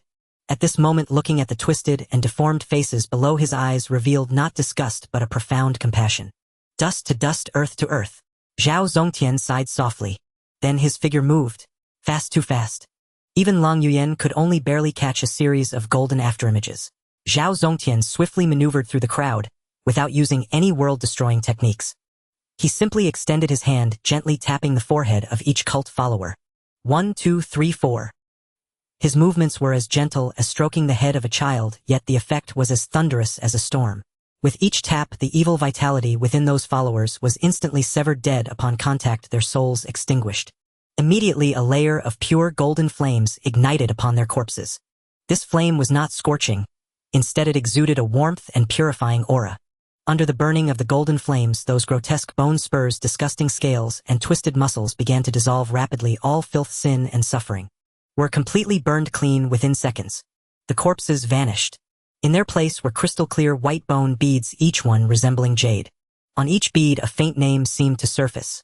In just a few minutes, all the cultists in the hall had disappeared. Only 976 white bone beads remained quietly suspended in the air. They emitted a soft glow, resembling a starry river underground. Among these people were ignorant civilians misled by the cult as well as vagrants forcibly taken. Some were businessmen who had willingly plunged into darkness for profit, while others like Su Liang were heinous accomplices.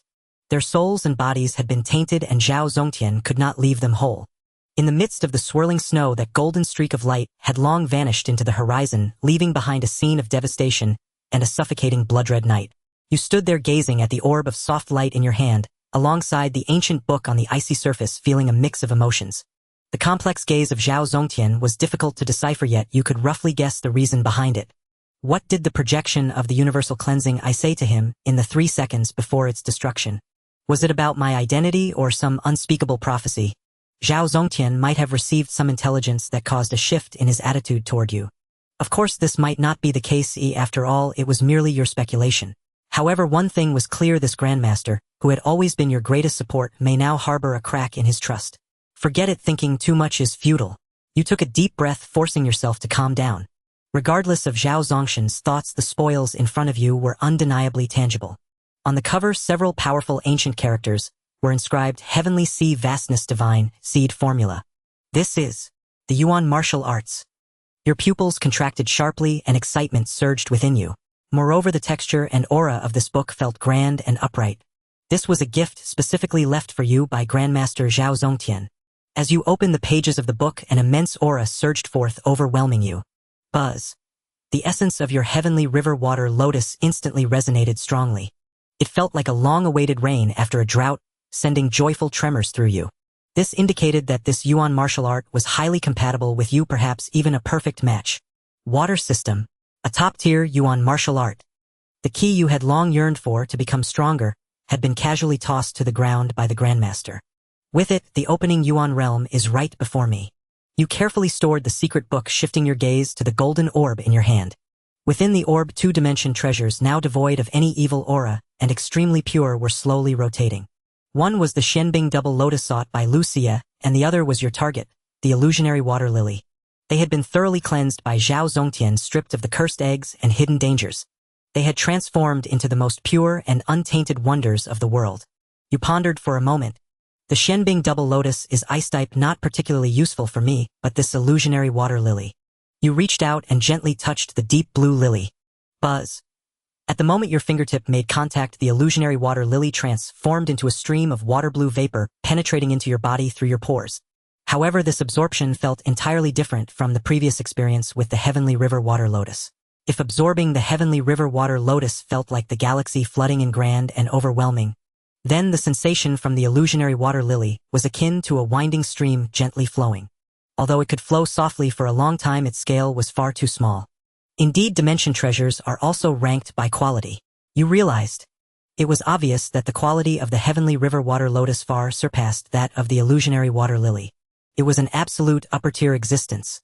This absorption did not leave the essence of the 2-dimension treasures within you. At the moment the illusionary water lily entered your dantian, the essence of the heavenly river water lotus that resided deep in your chi sea stirred. It showed no signs of rejection, but instead directly captured and devoured it. The essence of the illusionary water lily was first absorbed by the heavenly river water lotus.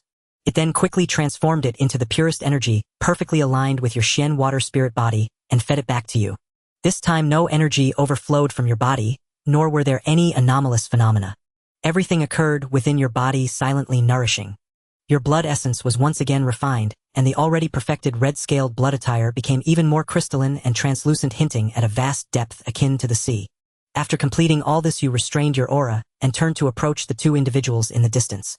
On the icy lake, Wu Changhe and Lucia had just returned to their senses from the shock of the recent events. Just moments ago, Zhao Zongtian had conveyed the entire sequence of events to them through his divine sense. That you were the bait in the operation, the principal had been taken hostage, and the plot of the evil cult, among other details. Seeing you approach, Wu Changhe swiftly came over. This usually carefree man now looked filled with fear and anxiety.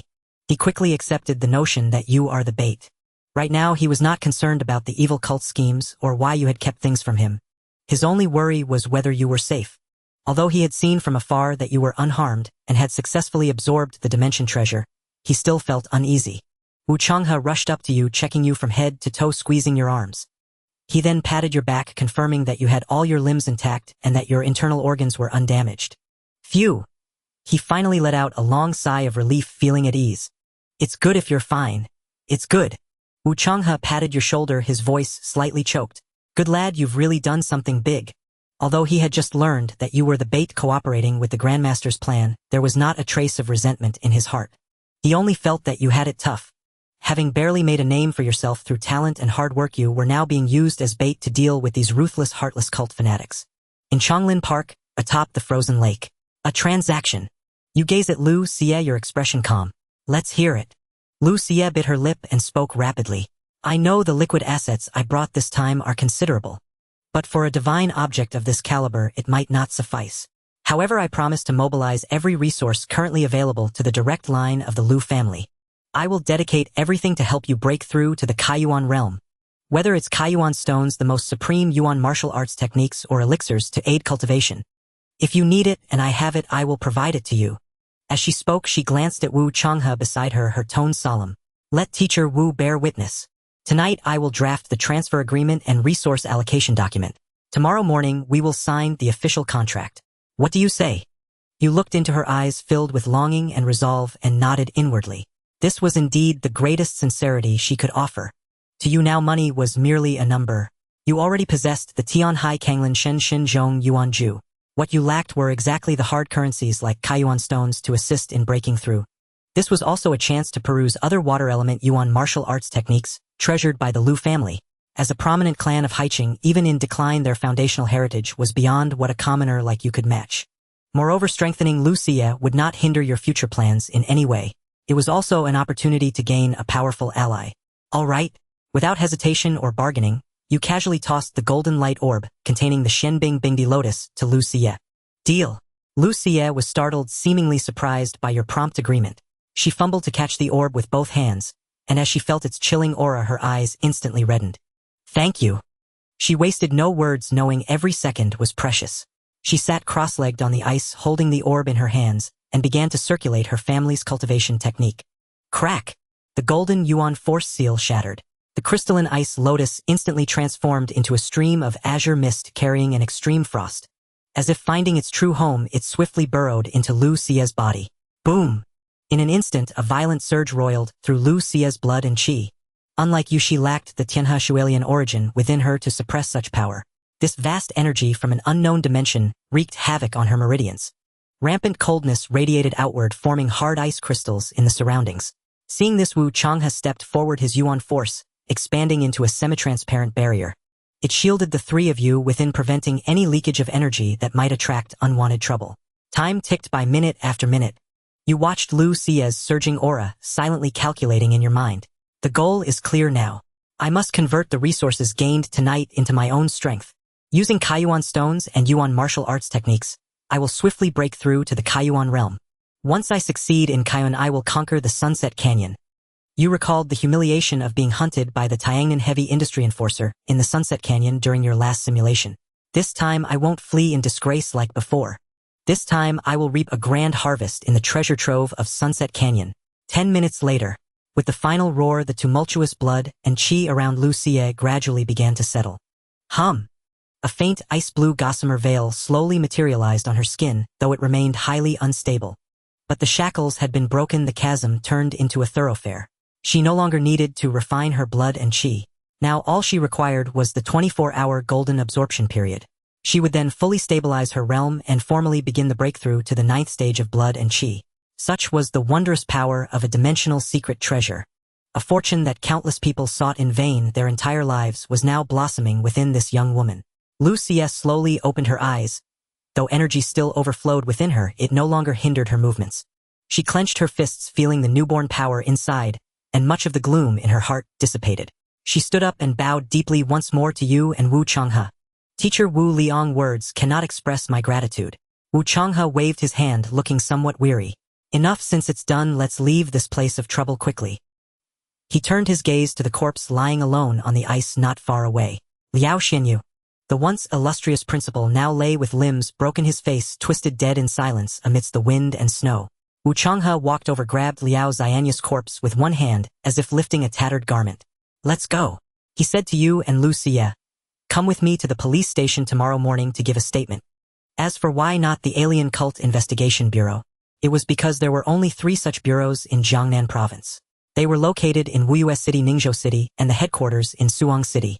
Longnan, a small place, had a branch decades ago, but it was withdrawn as the cults went dormant. The 3 of them left Chonglin Park. Outside the park, a black sedan had been waiting for some time. The door opened and a middle-aged woman with a haggard face and tear stains rushed out. "Xie, Xie." It was Lu Xie's Aunt Yen Yen. She appeared to be in her 30s, merely an ordinary blood and Qi realm martial artist. She was originally a writer living a peaceful life, but after her sister and brother-in-law met with misfortune recently, Yen Yen, as Lu Xie's true family, had taken on the duty of caring for her niece. After receiving Wu Chang's call and learning her niece had been attacked by a cult, she rushed here frantic with worry to wait for Lu Xie. Seeing Lu Xie emerge unharmed, Yen Yan's anxious heart finally eased as she tightly embraced her. They exchanged a few brief words. After respectfully bowing to Yu and Wu Changhe in thanks, Yen Yen led Lu Xie into the car. They swiftly departed from what she deemed a perilous place. As for Yu got into Wu Chang's car. On the way back to the teacher's apartment, Wu Changhe remained silent, listening to Yu recount the entire chain of events. While driving, he occasionally glanced through the rearview mirror at the corpse covered with black cloth in the back seat. Through the divine thoughts imparted by the Grandmaster, he had already grasped the gist of tonight's events. Yet after hearing your detailed account, he was still both shocked and enraged. Shocked that the cults were so powerful, daring to weave such a massive conspiracy against his student in Longnan, and that the Heartsbane cult had even deployed all their forces. Enraged at his old comrade, Liao Xianyu. Old Liao, old Liao. Wu Chang's fingers gripped the steering wheel tightly, his knuckles turning white. "We've worked together for decades, and you've been a diligent principal all these years. How could you at the very end commit such an utterly foolish act? Colluding with cults, persecuting students. You're burying all your life's achievements in the mud. Thank goodness Liang is unharmed. You were so foolish." The car echoed with Wu Chang's suppressed roar, but gradually his anger faded, leaving only deep despondency and helplessness. He recalled Liao Xianyu's face, which still bore a hint of relief even in death. "I know you did it for your granddaughter, but once some things happen, they can never be undone." Wu Changhe stared at the streetlights ahead, his eyes reddening, lost in endless regret for his old friend who had strayed down the wrong path. Yet he also knew the true nature of this tragedy. Tonight Liao Xianyu had died, and the granddaughter for whom he had sold his soul had actually perished in the black gold chamber of commerce's purification. In that blazing golden flame, she had turned into a cold bone bead. Her life had faded away with the wind. Liao Xianyu had become a cult lackey for the sake of his granddaughter. But if earlier he had devoted more attention to his orphan granddaughter. No, some might think so, but that was merely the surface. The true root lay in when the vast cult machine began to churn, when powerhouses of the Shanhai realm and Fuyao realm turned their gaze here. He could not protect her. That was the crux of the problem. The car stopped at the foot of the teacher's apartment building. "We're here." Wu Changhe took a deep breath, reverting to his usual demeanor, though his voice still carried fatigue. "Get some rest early. Let's let tonight's matter rest for now. We have to go to the police station tomorrow, so you should turn in early." With that, he waved goodbye and drove off. You knew he was headed to the crematorium, to bid his old friend a final farewell, and to deal with this lamentable karmic entanglement. Back in your room, you closed the door and turned on the light. You sat quietly at your desk, listening to the wind and snow outside, your mind gradually calming. It's over. This grand drama against the Heartsbane cult has finally drawn to a close. The cult's stronghold in Longnan has been uprooted, the threat of Liao Xianyu eliminated, and Lu Xie has become an ally. The Grandmaster and Lang Ying have gone to attend to their own affairs. After the dizzying series of events tonight, you finally have the time to thoroughly inventory your gains. In the dead of night, within the teacher's apartment, the wind and snow continued to howl outside the window, enveloping the entire world in a vast expanse of white. Yet the room was utterly silent, save for the sound of your own somewhat heavy heartbeat. Thump, thump, thump. You sat at the desk, your hands trembling slightly, holding the ancient book titled The Heavenly Sea and Songlong Body Spirit Seed Essence Art. At this moment you forgot the bloody slaughter just now in Chonglin Park. You forgot the tragedy of Liao Xianyu's death on the icy surface. Your eyes held only this book. You recalled the complex look in Zhao Zongshan's eyes as he left.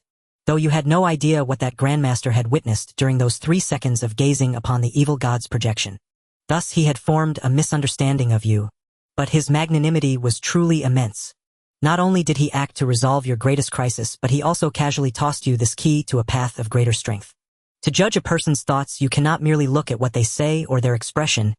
You must observe what they do. You took a deep breath, calming your surging emotions.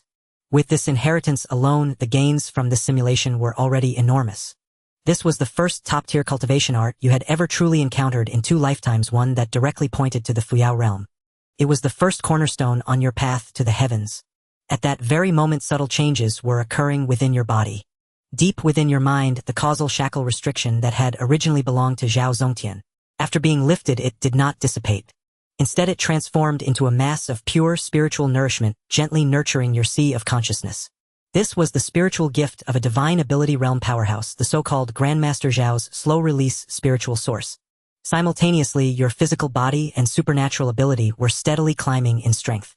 This was because the pure energy converted after the phantom water lily was devoured by the heavenly river lotus was now nourishing your entire body.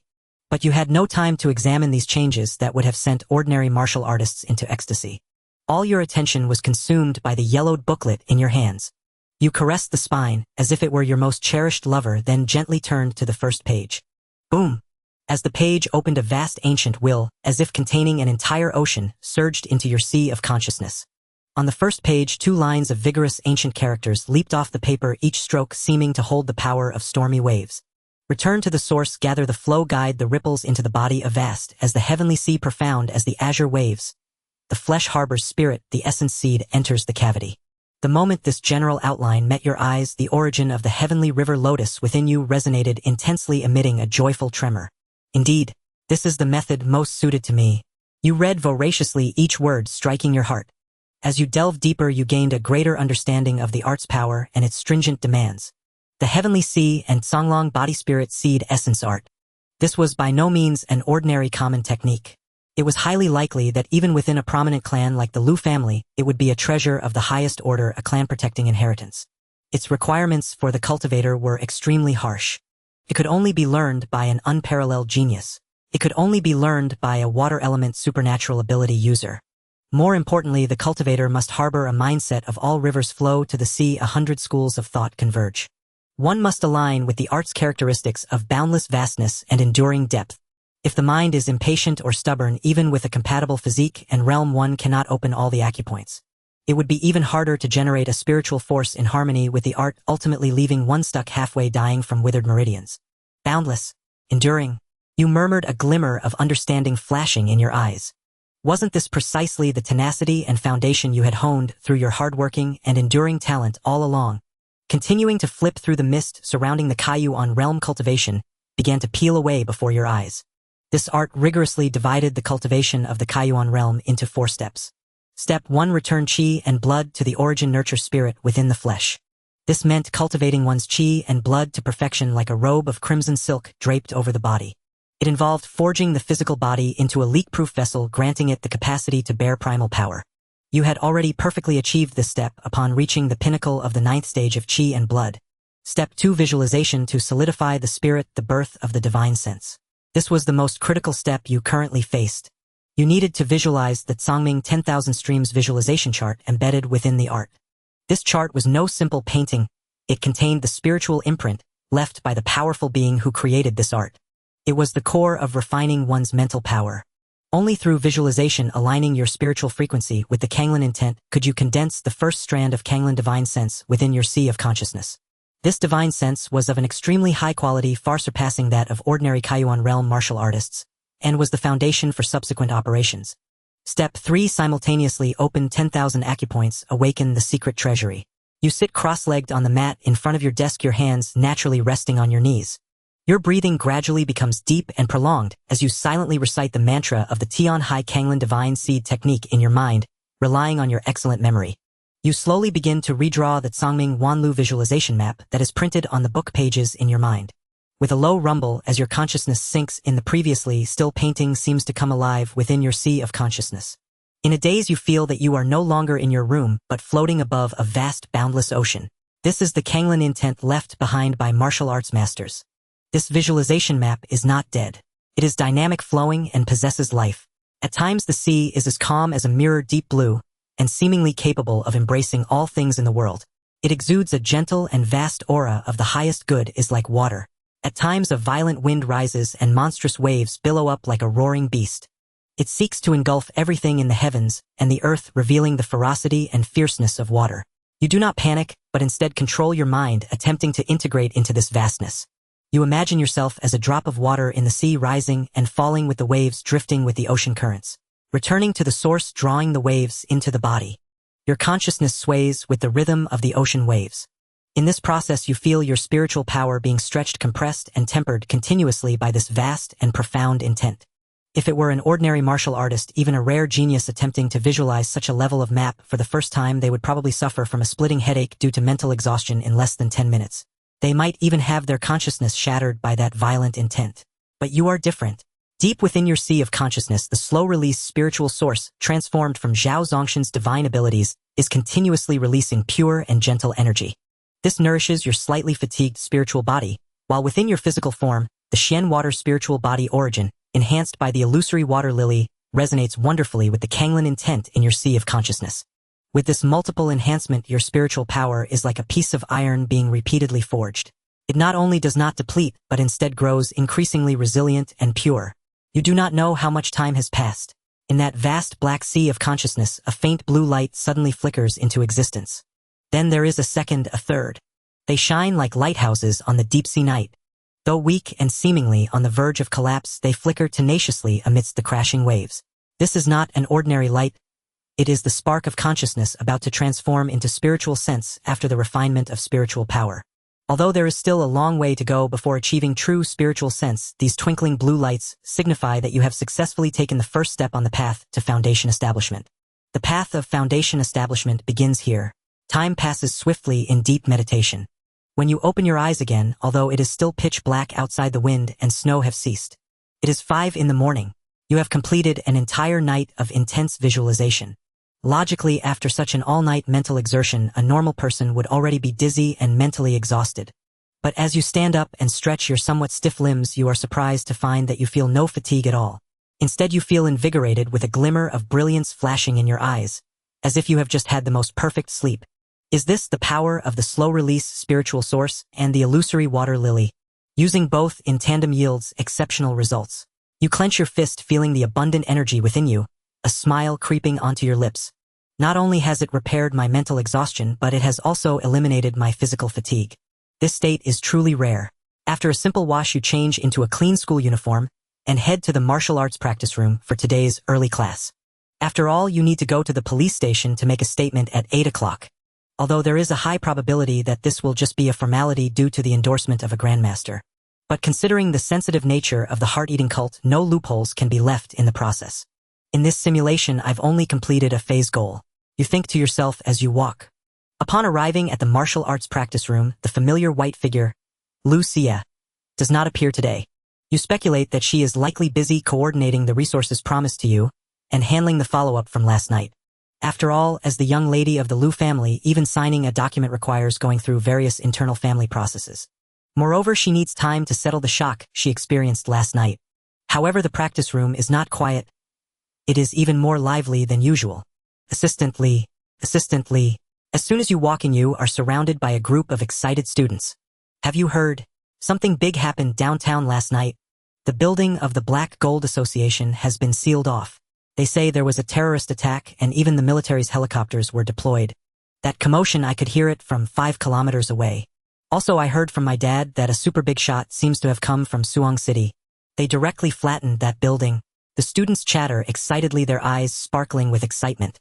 For these students living in an ivory tower, such events are more thrilling than movies. Assistant Li, you are well informed. Do you know the inside story?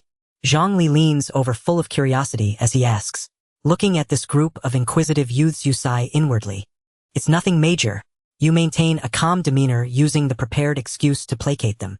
It's said that the Alien Cult Review Bureau from Suong City came here to investigate the case. A great master from the divine ability realm is personally overseeing and cooperating with our local police. They have eradicated a group of lurking cult terrorists. Divine ability realm? Great master. These words immediately cause an uproar among the crowd. For these students who haven't even reached the 7th stage of their martial arts journey, the divine ability realm is like a legendary figure. The kind of existence that only appears in textbooks and news, and they can't believe it has truly descended beside them. Oh my god. I'm actually breathing the same air as a great master. So cool. I heard great masters can move mountains and fill seas. Is that true? No wonder it was such a big deal. It turns out there were divine beings fighting. Looking at the enthusiastic classmates, you can only shake your head in resignation. After satisfactorily misleading this group of curious kids, you finish the early practice. At 7:30 you arrive at the administrative building to wait for Wu Changhe and Lu Xie. The early winter morning is somewhat cold, still retaining the chill from last night's snow. Standing on the steps you watch the bustling traffic outside the school gate, as your thoughts begin to drift uncontrollably. Last night, the commotion at the Black Gold Association building was so loud. In just one night, such a significant event is already known by everyone in Longnan. Wu Changhe steered the black sedan with steady composure. Lu Xie sat in the rear seat, clutching tightly a meticulously prepared resource list. She took a deep breath and handed her tablet to you, seated in the front passenger seat.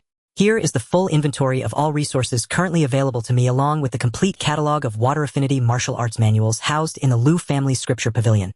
Please review it. Let me know if anything else is needed. You accepted the tablet without hesitation and began scanning its contents with focused attention. Wu Changhe glanced at you through the rearview mirror, but remained silent, assuming the quiet role of an impartial witness. The list was extensive, densely packed with rare and precious materials. At the very top stood the legendary Kaiyuan stone, a commodity so coveted it had no fixed market price. It increased one's chances of breaking through into the Kaiyuan realm by 30%. For ordinary martial artists, it was a treasured artifact beyond dreams. Yet your gaze lingered on it for only a fleeting moment before moving downward.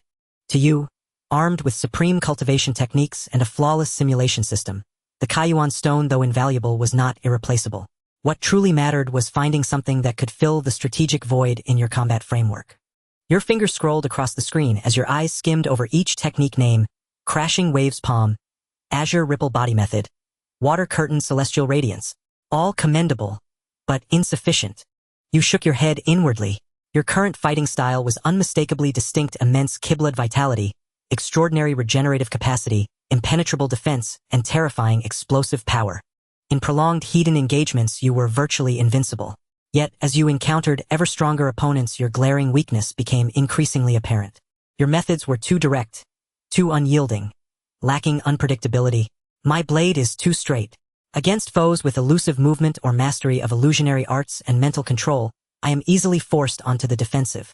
I need a technique capable of seizing tempo, bewildering adversaries, and asserting dominance within the crucible of combat. At that instant your eyes locked upon a martial art, titled Water Moon Mirror Lantern Saber Art. Water Moon Mirror Lantern Saber Art. Rank Water Attribute Primordial Martial Saber Art. Description: a uniquely esoteric illusion-based water affinity saber technique. Core principle: channel pure water element primordial energy through meridians into the saber and its radiant edge. Harness water's refractive fluid and illusory properties to manifest the ephemeral phantoms of flowers reflected in water, the moon mirrored in a pool. Combat effect causes the saber's visual length to fluctuate, erratically inducing severe spatial disorientation. At its pinnacle, it enables the creation of fully realized lifelike water shadow clones, indistinguishable from reality, impossible to anticipate. Annotation: its momentum resembles surging ocean waves, deceptively supple yet concealing lethal sharpness within its yielding grace. Only those with exceptionally high affinity for water may cultivate it. This is it. Your eyes blazed with sudden intensity. This saber art aligned perfectly with your tactical vision. What I lack isn't raw power. I lack unpredictability. Put plainly, I'm simply not cunning enough. Instantly your mind conjured vivid battle scenarios unfolding in the near future. When you draw your blade, your enemy perceives only one weapon. Yet in truth, there are countless unseen blades. He believes you strike left, but that is merely a refracted illusion. The true edge already rests against his throat, combined with your surging waves, burst, and the concealment of hidden edge. This is the ultimate killing art. Let your foe lose himself between illusion and reality, then deliver thunderous judgment at the moment of utter despair. Without cunning, how does one survive in this merciless world? You nodded in quiet satisfaction, mentally affixing a bold checkmark beside this saber art. Then you resumed scrolling down the resource list. As your gaze fell upon the cultivation consumables section, your pupils contracted slightly. Water attribute primordial sand. 1 kilogram supplied monthly. Primordial sand. And water aligned. You understood its worth instantly. It was a premium auxiliary material used by Kayuan realm cultivators to nurture acupoints and stabilize the primordial seed. It dramatically accelerated the opening of acupoints. An ordinary Kayuan realm practitioner might struggle to acquire even 1 liang per year. Its market price had long since soared beyond reach. Yet Lu Xie had pledged supply by the kilogram. A truly staggering commitment. You rapidly calculated the implications in your mind. Your Heaven Sea Azure Wave Body Divine Seed Cultivation Art required the activation of 144 acupoints, a quadruple investment compared to the norm. Thus your consumption rate was likewise fourfold, or greater. Without this batch of primordial sand, relying solely on gradual self-cultivation would delay progress indefinitely. Just this single item alone costs millions of Federation credits per month, and even money cannot guarantee acquisition. You lifted your gaze and met Lu Xie's eyes in the rearview mirror. She watched you anxiously, her hands clasped tightly together, her expression edged with subtle tension. Liao, I know. Compared to divine treasures like the frozen ice twin lotus, these offerings may still seem meager. Lu Xie spoke softly, her voice trembling almost imperceptibly. These resources represented nearly everything she could divert from Longnan, after reserving what she herself required for cultivation. After all, she was no longer the once unassailable heiress of the Lu clan. Her father had vanished, internal strife had fractured the family, and though her father's former allies offered guarded support, they were not bloodkin. Every favor expended diminished their goodwill irrevocably. She now resembled a fallen aristocrat guarding a mountain of gold, yet too cautious to spend a single coin. Yet this was more than mere transaction. It was her strategic investment in an alliance. She feared your dissatisfaction, dreaded losing you, her sole remaining ally. Powerful, trustworthy, and intimately known. What if he rejects it? What else can I offer? My shares? Or... As these thoughts swirled, you set the tablet aside and flashed her a brilliant smile. It's more than enough. You turned to face her, watching her shoulders relax in visible relief, then teased lightly, what? Is my appetite truly so enormous that even the illustrious Miss Lu of Haiqing fears she cannot satisfy me? Hearing that familiar long-absent banter, Lu Xie froze, then instantly melted into ease. With a playful roll of her eyes, her old haughty charm re-emerged. As if you don't know, I'm not who I used to be. Confined to Longnan until the martial arts Gaokao, I can't go anywhere. Back then, I wouldn't have deigned to glance at such trifles. Watching her defiant words mask a quiet sorrow in her eyes, you softened your tone. No longer teasing but tender. There. Look at those melancholy little eyes. You waved a hand lightly. The cult crisis is resolved, the dimensional treasure secured. You've even ascended to the 9th rank as a fortuitous side effect. What is there to worry about? Your future gleams with boundless promise. And regarding our earlier wager, you paused, holding her gaze. We'll skip the arena match on the 20th. Lu Xie blinked in surprise. Why? Not out of disdain, you replied, shaking your head. But because I trust you understand the gulf between us now. What you need now is consolidation. Not sparring with me for punishment. You must transform your sudden surge of power into real-world combat mastery. You pointed to yourself. Train under me properly. Even mastering just 1 or 2/10 of my skill will serve you for life. Humph. Arrogant show-off. Lu Xie regarded your cocksure grin. Ready with a retort, yet the words dissolved into a soft, genuine laugh. She quietly assented. This was true trust. Forged in the crucible of betrayal and peril, not written in ink but etched in shared survival. Had you not intervened, she might already have been replaced by that monstrous blood-soul demon. Such life-and-death bonds proved stronger than any contract. Of course, a formal contract would still be signed. Later, you and Lu Xie followed Wu Changhe to the Longnan Municipal Police Bureau. The process was remarkably streamlined, nearly perfunctory. Following the script left by Zhao Zongtian the previous night, you recounted a carefully refined version of events. For instance, you'd stumbled upon anomalies by chance. Ultimately, a mysterious grandmaster descended from the heavens to resolve the crisis. As for specifics, everything was instructed by Grandmaster Zhao Zongtian. Merely invoking that august name silenced every lingering question.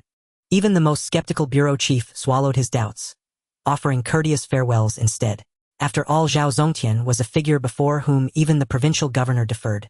That afternoon, you and Lu Xie met your respective legal representatives in a secluded tea house. Together they verified every clause of the resource transfer agreement before signing and sealing it formally. As crimson seal paste pressed onto the parchment, the vast trove of resources officially transferred into your possession. Pleasure doing business. You shook hands with Lu Xie. Pleasure doing business. Thus concluded on the surface the harrowing blood shadow substitution incident. Whatever deeper conspiracies lay buried beneath mattered little. For now the immediate threat had receded. Within this simulation danger was temporarily neutralized. Plenty of time remained to probe those hidden layers later. For now the paramount imperative was self-cultivation. Martial realm advancement remained the bedrock of all strength. In the days that followed you resumed your ordinary student life classes by day, coaching sessions by evening, rigorous cultivation deep into the night. Though outwardly tranquil, your heart brimmed with anticipation. 1 week later a black transport vehicle halted beneath your faculty apartment building. Several uniformed staff carried sealed metallic crates into your room. The lids opened. Lustrous Kayuan stones, shimmering water-tinged primordial sand, and the rare ancient manual, Water Moon Mirror Lantern Saber Art. Gazing upon this wealth overflowing your chamber, you drew a slow, deep breath. Your eyes alight with fervent resolve. All preparations complete. Outside the window lay the familiar campus scenery, occasionally filled with the distant shouts of students on the playground brimming with youthful exuberance. This past week you have not rushed to make a breakthrough, but rather like a patient craftsman you have been meticulously honing your state. Even though the gradual release of spiritual source left by Master Zhao continuously nourishes your sea of consciousness, and the enhanced illusory water lily spiritual body resonates with you at all times. You have grown increasingly familiar with the vast visualization diagram in the heavenly sea Kanglin essence seed technique. Every time you close your eyes, that boundless ocean becomes clearer in your mind. However, this is ultimately a slow process. At the current pace, to genuinely condense the first qualified Kanglin divine thought will require at least another week or two of refinement. Time waits for no one. You gazed at the tightly sealed metal boxes that had just been delivered, a glint of sharp light flashing in your eyes. The resources promised by Lu Xie have finally arrived. You skillfully opened one of the most exquisite black gold wooden boxes. As the lid opened, a refreshing chill instantly filled the entire room. Even the floating dust in the air seemed to pause for a moment. At the center of the box lay a gemstone the size of an egg, a peculiar stone that emanated a deep azure hue. It was not motionless, or its surface shimmered with layers of faint fluorescence breathing gently. As you gazed at its center, it felt as though you were staring into the depths of a marine eye. You reached out, gently cradling it in your palm. The touch was icy, penetrating to the bone, instantly lifting your spirits. But then there came a soft touch akin to mutton fat jade. It was not the hardness of stone you had imagined, but rather felt like a mass of high-density water gel. A top-notch water-attributed Kayuan stone. This is the key to a new realm, a catalyst to accelerate my spiritual transformation. Holding this invaluable treasure, feeling the pure energy contained within your thoughts, inevitably drifted back a few days. That afternoon when you had just comprehended the barrier of divine thought and sought Wu Changhe for guidance on breakthroughs. 3 days ago in Wu Chang's office, the afternoon sunlight spilled onto the cluttered desk, the aroma of tea wafting through the air. Wu Changhe held a purple clay teapot in his hands, looking at you sitting across the table with a mixture of satisfaction and a hint of a complex feeling, as if thinking, my little pig has finally found the cabbage. TSK, TSK, TSK. Old Wu circled around you twice, smacking his lips and saying, I never expected this day would come so quickly for you, kid. I was planning to put my old face on the line and borrow some money from a few old friends in Suzhou and Hangzhou to gather my coffin funds to help you find a regular Kayuan stone on the black market. He shook his head, looking at you with a mischievous grin. Unexpectedly, you managed to con a top-notch item from Liu's girl yourself. Truly impressive. What did I always say? Build a good relationship with Lu Xie, and you'll surely reap the rewards. See, it came true, right? Listening to old Wu's teasing tone, you couldn't help but roll your eyes. Teacher, what do you mean by con? What do you mean by reaping rewards? You make it sound like I'm some sort of gigolo living off others. You retorted with a hint of annoyance. I traded this with real gold and silver, a dimensional treasure. It was a fair transaction. This is a deal that she would struggle to find even with a lantern. Old Wu, you know this, so why say it like that? Ha ha ha. Alright, I won't tease you anymore. Wu Changhe laughed a few times, then his expression turned unusually serious. The reason I joked with you is that I fear your journey has been too smooth. I fear you might forget the importance of resources and lose your sense of reverence. You silently complained in your heart. Smooth. Where has it been smooth?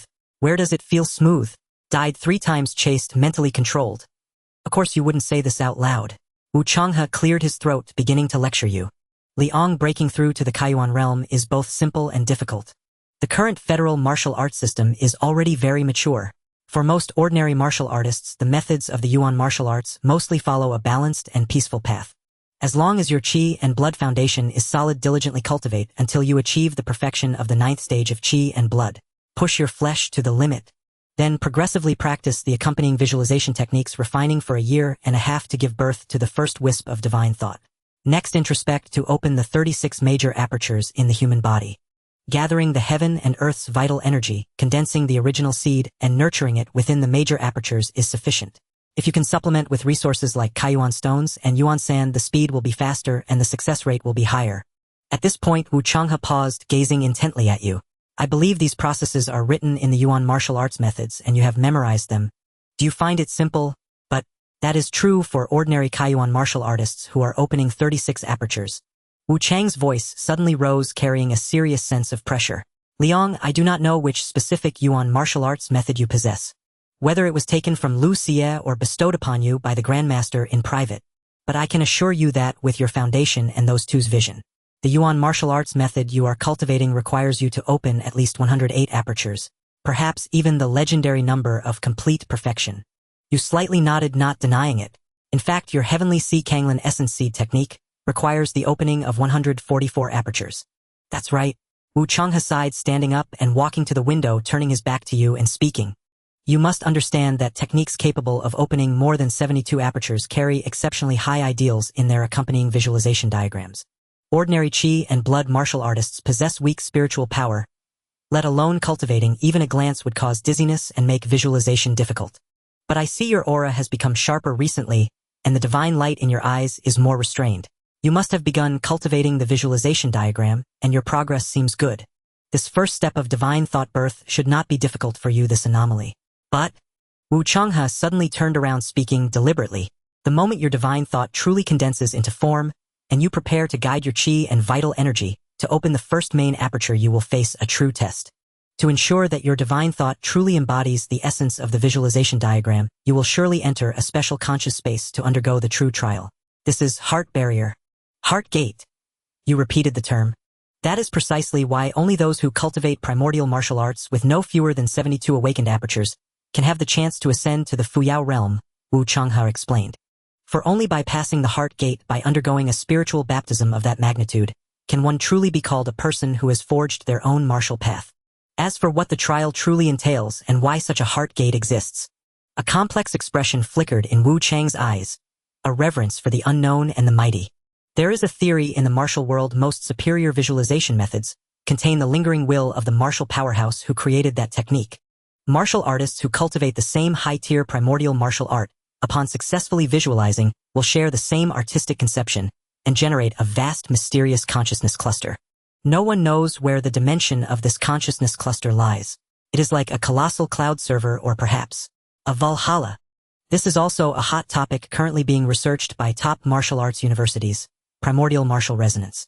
Only by passing the trial and gaining the cluster's recognition can one join it, borrowing that inherited power to break the stubborn locks of the human Bodhi's hidden treasures.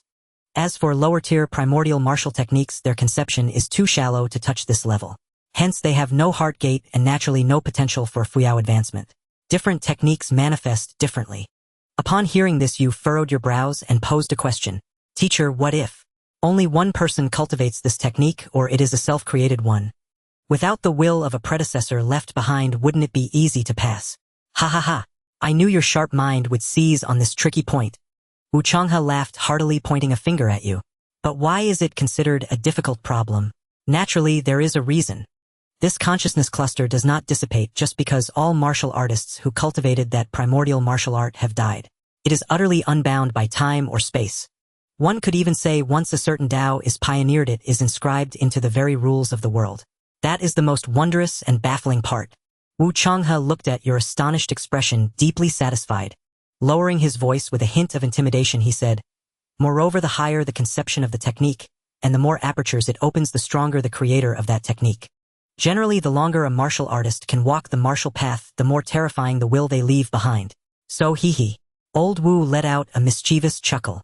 You, my boy, might have to face the spiritual imprints left by former grandmasters, great grandmasters, or even a martial saint.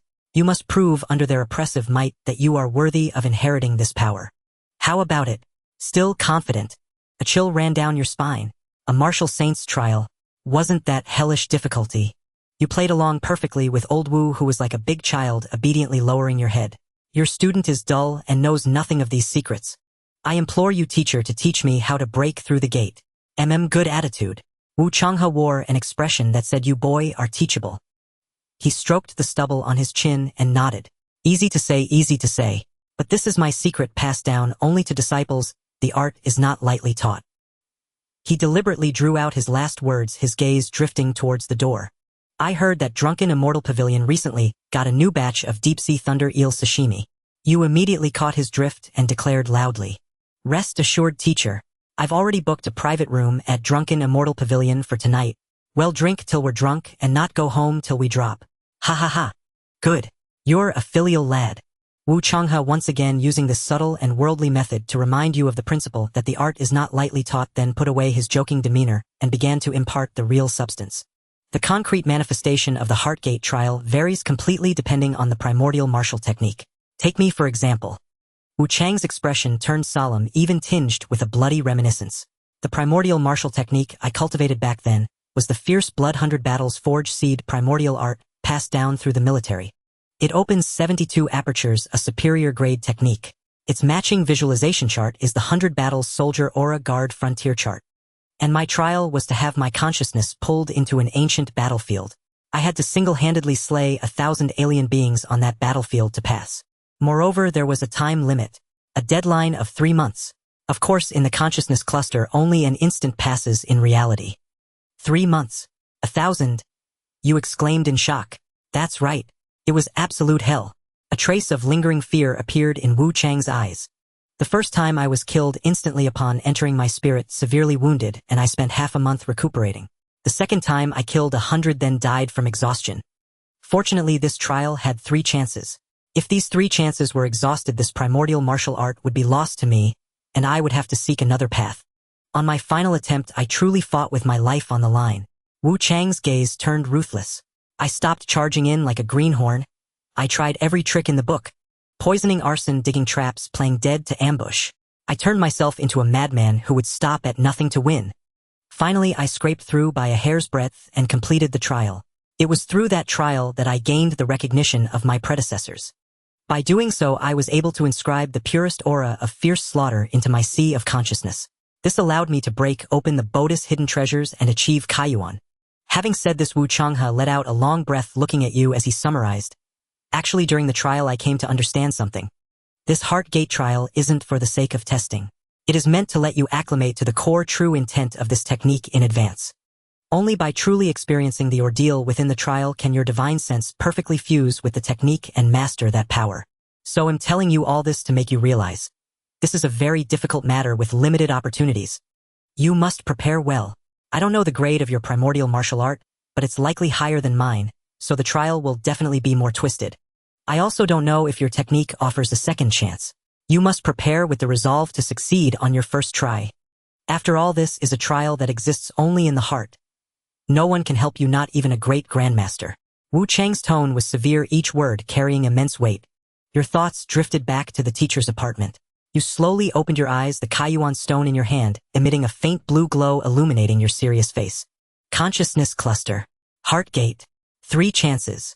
A confident smirk curled at the corner of your mouth. For others, using up 3 chances is a dead end. But for me, with the simulator, I have countless opportunities.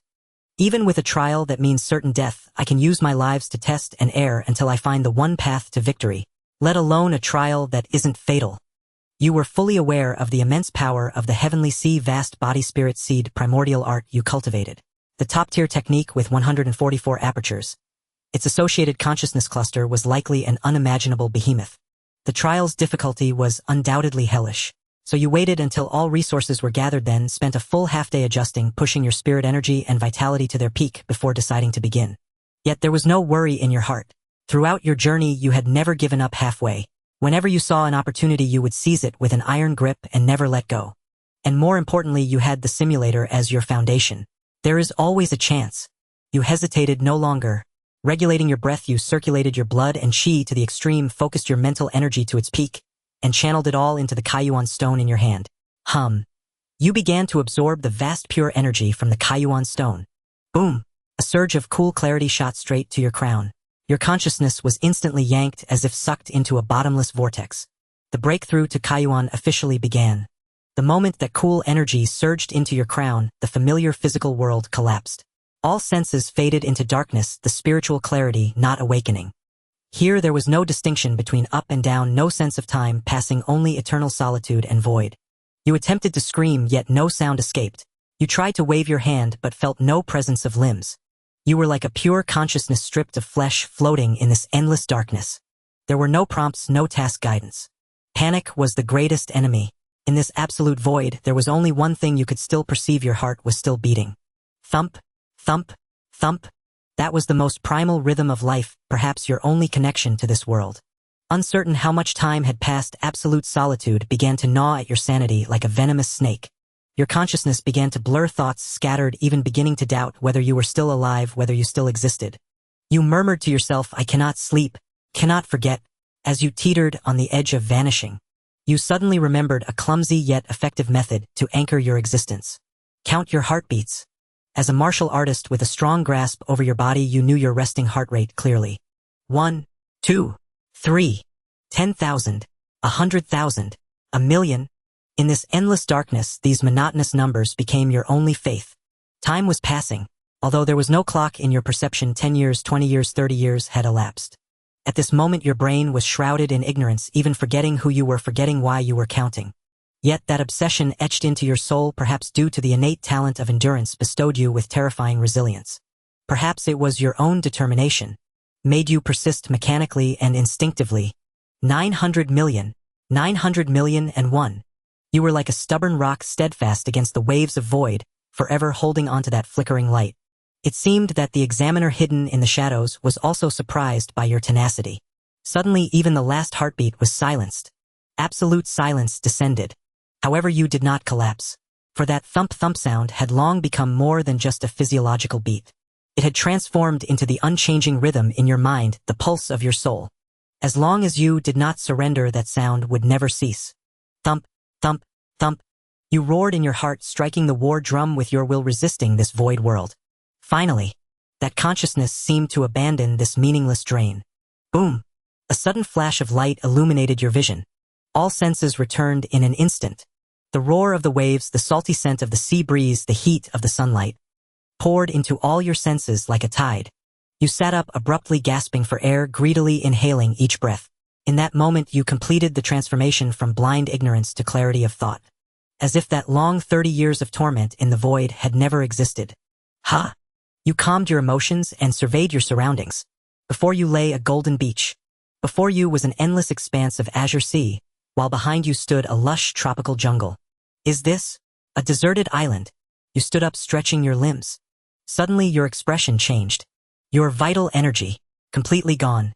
The 9 stages of vital energy cultivation, you prided yourself on the Shen water spiritual body. All had vanished. At this moment you were just an ordinary person with relatively good health. Deprived of power, stranded on an island for survival. The open source, the spiritual pivot of heaven and earth, the profound gateway of martial arts, shattering illusions and revealing truths, guiding the essence back to its origin. The realm of open source is not merely an extension of blood and energy, but a state of coexistence and mutual nurturing of the physical body, consciousness, and vital essence. You suddenly open your eyes. A resonating hum emanates from the depths of your consciousness, as the newly born Kanglan divine thought emits a clear and melodious vibration. It is like the first cry of a newborn baby to the world. You cannot afford to ponder the riddle left by that blue strange life regarding apostles and exiles. At this moment, all your thoughts are drawn by this entirely new force. Inner vision.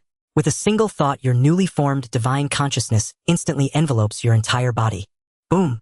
In your perception, the once pitch-black interior of your body, which could only be felt, now appears illuminated by countless lights. Inner vision.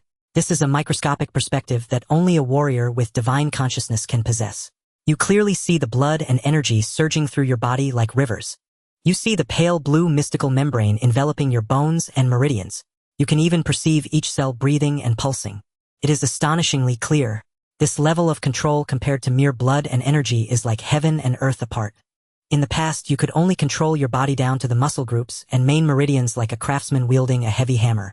But now you can clearly see the trembling of every minute blood vessel and the process of hematopoiesis deep within your bones. You can even sense the slight rhythm of each cell as it breathes. This is merely the initial formation of divine consciousness. This is open source.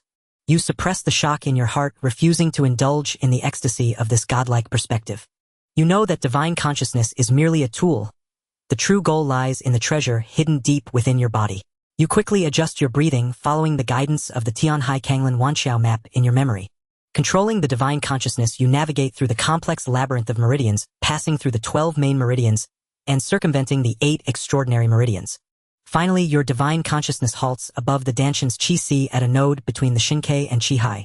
There lies the first main acupoint recorded in the Tianhai Kanglin method, the Zhonghai acupoint. Under the microscopic perspective of divine consciousness, this place is not empty. Instead, it is a dense grayish mass of qi. It floats between flesh and blood, yet does not belong to them. It resembles an unhatched egg, chaotic, within, not yet differentiated between clarity and turbidity. As if in the primordial state before the heavens and earth were opened.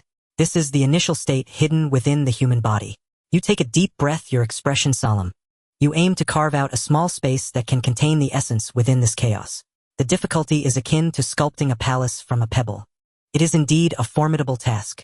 Let's begin. You grip tightly the chilly premium water attribute open source stone with your left hand. With your right hand, you grasp a handful of water attribute essence sand that radiates a shimmering aquatic sheen. Step 3. Open all acupoints, awaken the hidden spirit. You murmur inwardly, your gaze sharpening. Guide. Under the pull of your divine consciousness, the open source stone in your left hand suddenly shines with a blinding blue light. A pure and ultimate energy rushes in wildly through your labor palace point. Simultaneously, the essence sand in your right hand transforms into countless small blue streams of light. Like sharp grinding wheels, they rush through the meridians. The two forces converge outside the Zhonghai acupoint, with divine consciousness as the guide and vital essence as the blade. Open for me. You control this raging energy under the precise guidance of divine consciousness. It transforms into an indestructible sword, fiercely piercing into that gray chaos. Boom! A sound akin to the creation of the heavens and the earth erupts within your mind. This is not a sound of hearing, but a tremor from the depths of your soul. Your body trembles violently, every bone emitting a painful creaking sound under this impact. If it were an ordinary 9th stage of blood and energy, one shock would surely be unbearable. But with your Shen Shui spirit body and solid foundation, you endure this impact. In your divine consciousness, that vital essence sword cuts through the chaos like a hot knife through butter. The once lifeless gray mist begins to churn violently and shatter. The pure qi rises, forming the heavens of the acupoint. The turbid qi descends, forming the earth of the acupoint. A void the size of a grain of rice, yet radiating an infinite pulling force, is forcibly opened within the chaos. This is the acupoint space. With the heavens and earth newly opened, the separation is clear above and below. You feel overwhelming joy in your heart, but dare not be careless.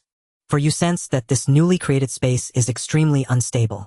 The surrounding chaotic qi flows are madly compressing, attempting to close it again. Wanna close? Not so easily. Step 4. Insert the vital seed, solidify the foundation. You do not dare to slacken for a moment, immediately proceeding to the next step. Blood and energy. Divine consciousness. Come. You frantically mobilize the thoroughly prepared mercury-like dense vital energy within you. Mixing with the newly born Kanglin divine consciousness, you pour it all into this nascent space. This is a precise and grand undertaking. Using Kanglin blood and energy as the clay, the heavy force of blood surges into the acupoint. It adheres to the unstable walls of the acupoint, reinforcing and hardening them to prevent collapse.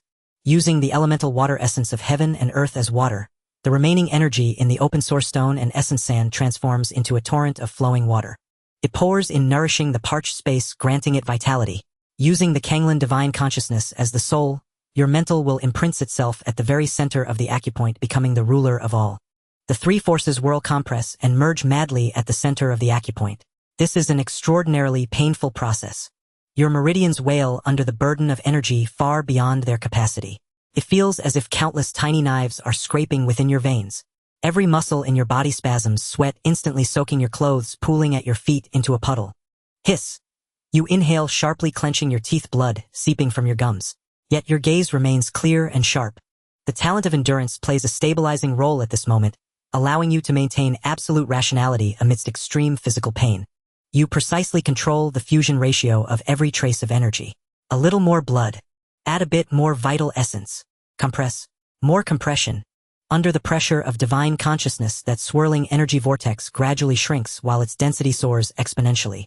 From gas to liquid finally, transforming into solid. Consolidate. With your final thought you strike the final note. Buzz. The swirling vortex suddenly collapses towards the center, producing a crisp sound. A point of dazzling deep blue light ignites at the center of the Songhai acupoint, illuminating the entire chaotic space. The vital seed has formed. It is a seed as clear and translucent as a sapphire shaped like a diamond. Its surface is naturally etched with intricate and profound Kanglen patterns, a manifestation of the rules. It floats quietly at the center of the acupoint, radiating an enchanting aura. Then it moves. Thump. It beats like a newborn heart, forcefully pulsing once. With this pulse, a strange pulling force instantly erupts. The elemental essence of heaven and earth drifting in the air seems to respond to a king's call, wildly surging into your body, merging into that vital seed. Through the seed's absorption, transformation, and purification, streams of azure energy filled with spirituality and might erupt from the seed. Vital force. This is energy more advanced, purer, and more destructive than blood and energy. This azure vital force flows through your meridians. Wherever it passes, the original blood seems to have met a commander, cheering joyfully and merging, undergoing a qualitative change. Your bones become more crystalline, your muscles tighter, and even beneath your skin a glimmer of water flows.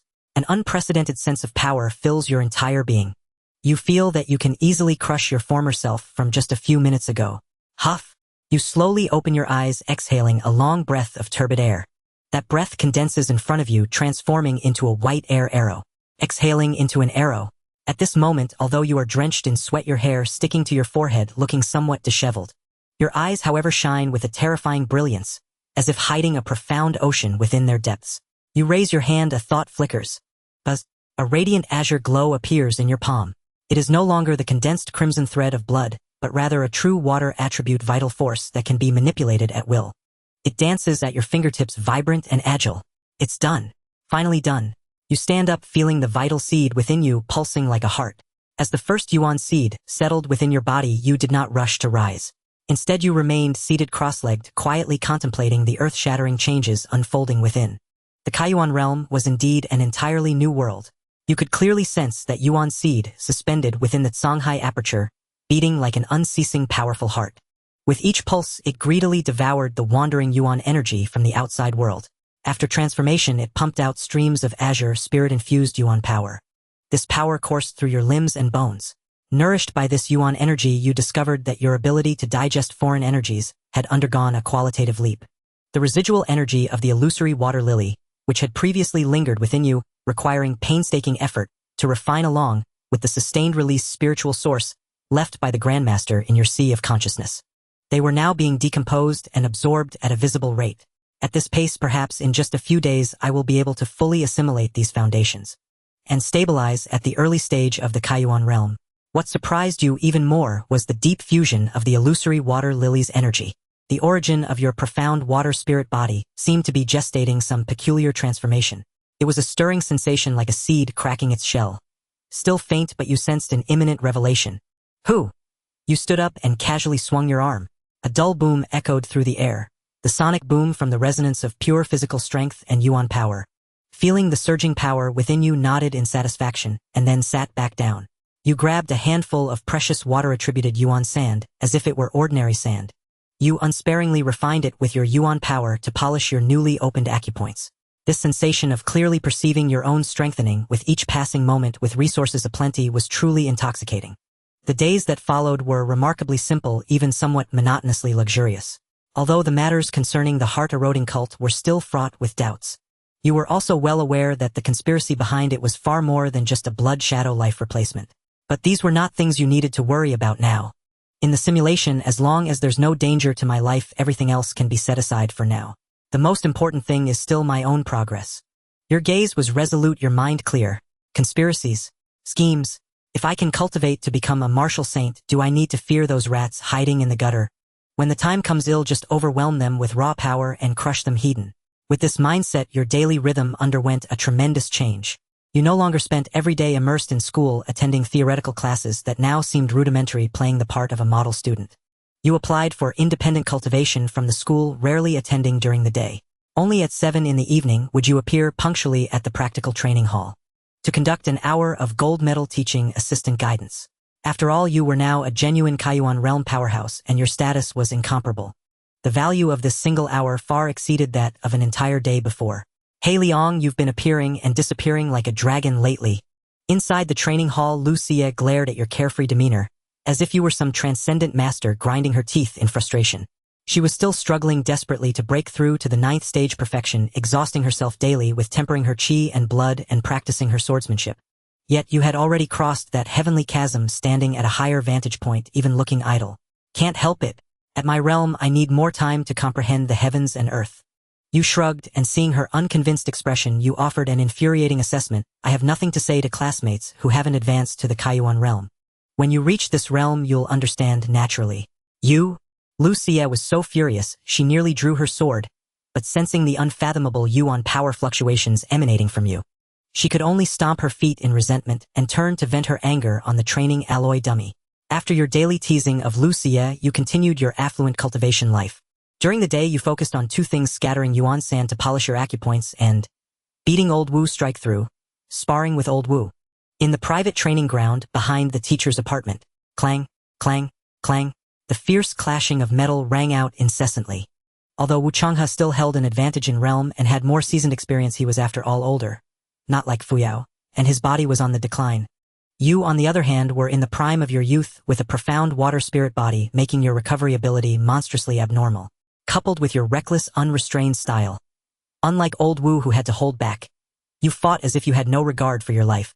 Often after an hour of practice, Old Wu would be panting heavily, while you were still full of energy, shouting 300 more rounds.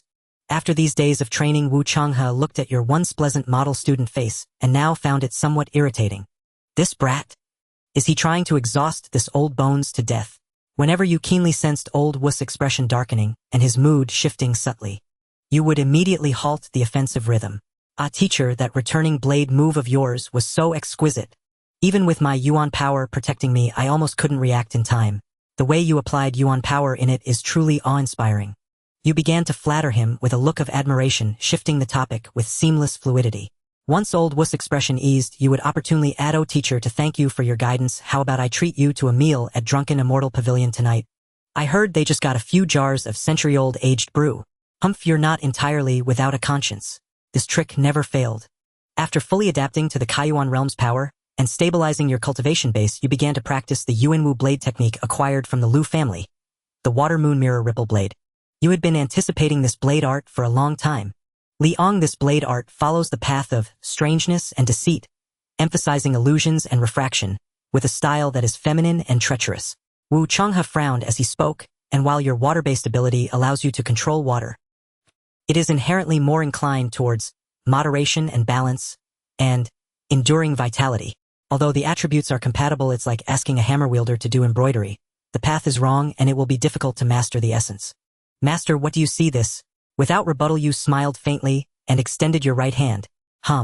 With a thought, the origin of the heavenly river lotus, which had fully absorbed the illusory water lily, trembled slightly within your body. Water elements in the surrounding air instantly converged. But this time, instead of forming into streams or spheres, they transformed into an extremely dense white mist. The mist spread rapidly, instantly enveloping an area of 10 meters. Within it, visibility dropped to near zero, and even sounds and scents were muffled. Your figure within the mist became faint and elusive, as if it could vanish into the air at any moment. Your presence was diminished to the extreme, a deception not just for the eyes but for all senses. This was similar to the inconspicuous bystander green gift you obtained in your second simulation, but more active and controllable. And this, you flicked a few droplets of water which shot out and formed several tiny irregular water mirrors in the air. Through the complex refraction of light between the mist and these mirrors, a blurry humanoid phantom was projected beside you. The phantom mirrored your movements, and though it was still crude, the chaotic interplay of light and shadow had already taken its initial form. This? Wu Changhe's eyes widened in astonishment. Is this a new change in your ability? Exactly. You nodded.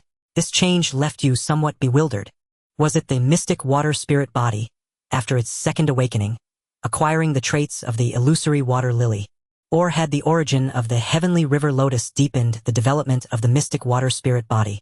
But none of that mattered. What mattered was the excellent result. After familiarizing yourself with this branch ability, you also roughly understood why the heart-eroding cult had chosen the illusory water lily for their vessels. This inherent characteristic of illusion's concealment and the ability to create phantom forms was practically a divine skill tailor-made for operatives needing to execute infiltration and assassination missions. For survival and ambushing, it was almost unbeatable. You kid, you're a genius. Is this how a genius thinks? Wu Changhe's excitement now surpassed yours. The worry in his eyes had transformed into fervent anticipation. The special effects of the water ability combined with the application of Yuan force techniques. This is a perfect match. Quick, start practicing. I can't wait to see what this blade art looks like at its peak. Seeing Lao Wu even more excited than you couldn't help but laugh. This guy was indeed a pure martial arts fanatic. After all, he was someone who could cultivate and open 72 acupoints in martial arts, a Kai Yuan realm martial artist once destined for greatness. People like him invariably had an almost obsessive dedication to the martial path. And so the special training began. Liang, come, give it your all. Wu Changhe roared, standing in the center of the training ground, with a long blade, his Yuan power surging around him. You focused your mind channeling the azure Yuan power within you along the meridian paths of the water moon mirror ripple blade, mixing it with the ambient water mist, and pouring it all into the long blade in your hand. Instantly a layer of shimmering water light flickered across the steel blade. Then it became translucent, fading into the air. Forgive my impertinence. You lunged forward in a swift step, the blade edge silently slicing towards Wu Changhe's ribs. Initially your attacks were a bit clumsy, but with the Blade Dao genius blue talent operating at full throttle, your comprehension of this blade art advanced at an astonishing speed. The flow of Yuan power, the refraction angles of the mist, the timing of phantom generation. These complex data were rapidly deconstructed and reassembled in your mind. 10 minutes later, your techniques had become bizarre and unpredictable. Clang, clang, clang. Wu Changhe wielded his long blade, parrying your attacks. Gradually, he began to feel the pressure. In terms of pure blood energy utilization and simple blade technique variations, Wu Changhe was actually inferior to you. But his strength lay in his profound Yuan power and his masterful skill in its application. This was the seasoned cunning accumulated over decades of ups and downs. In theory, he should have been able to suppress you, but what sent chills down his spine was that every one of your strikes was evolving. With each clash of blades amidst the pervasive mist and chaotic light and shadow, your blade began to fluctuate in length. A blade clearly only 3 feet long would seem to extend to 5 feet when swung. A strike aimed at the left shoulder would mysteriously appear at the right leg. Even more absurdly, as the fight reached its peak, Wu Changhe was startled to see you with 4 arms wielding 2 blades, attacking him simultaneously from 2 different treacherous angles. This illusion, it's too real.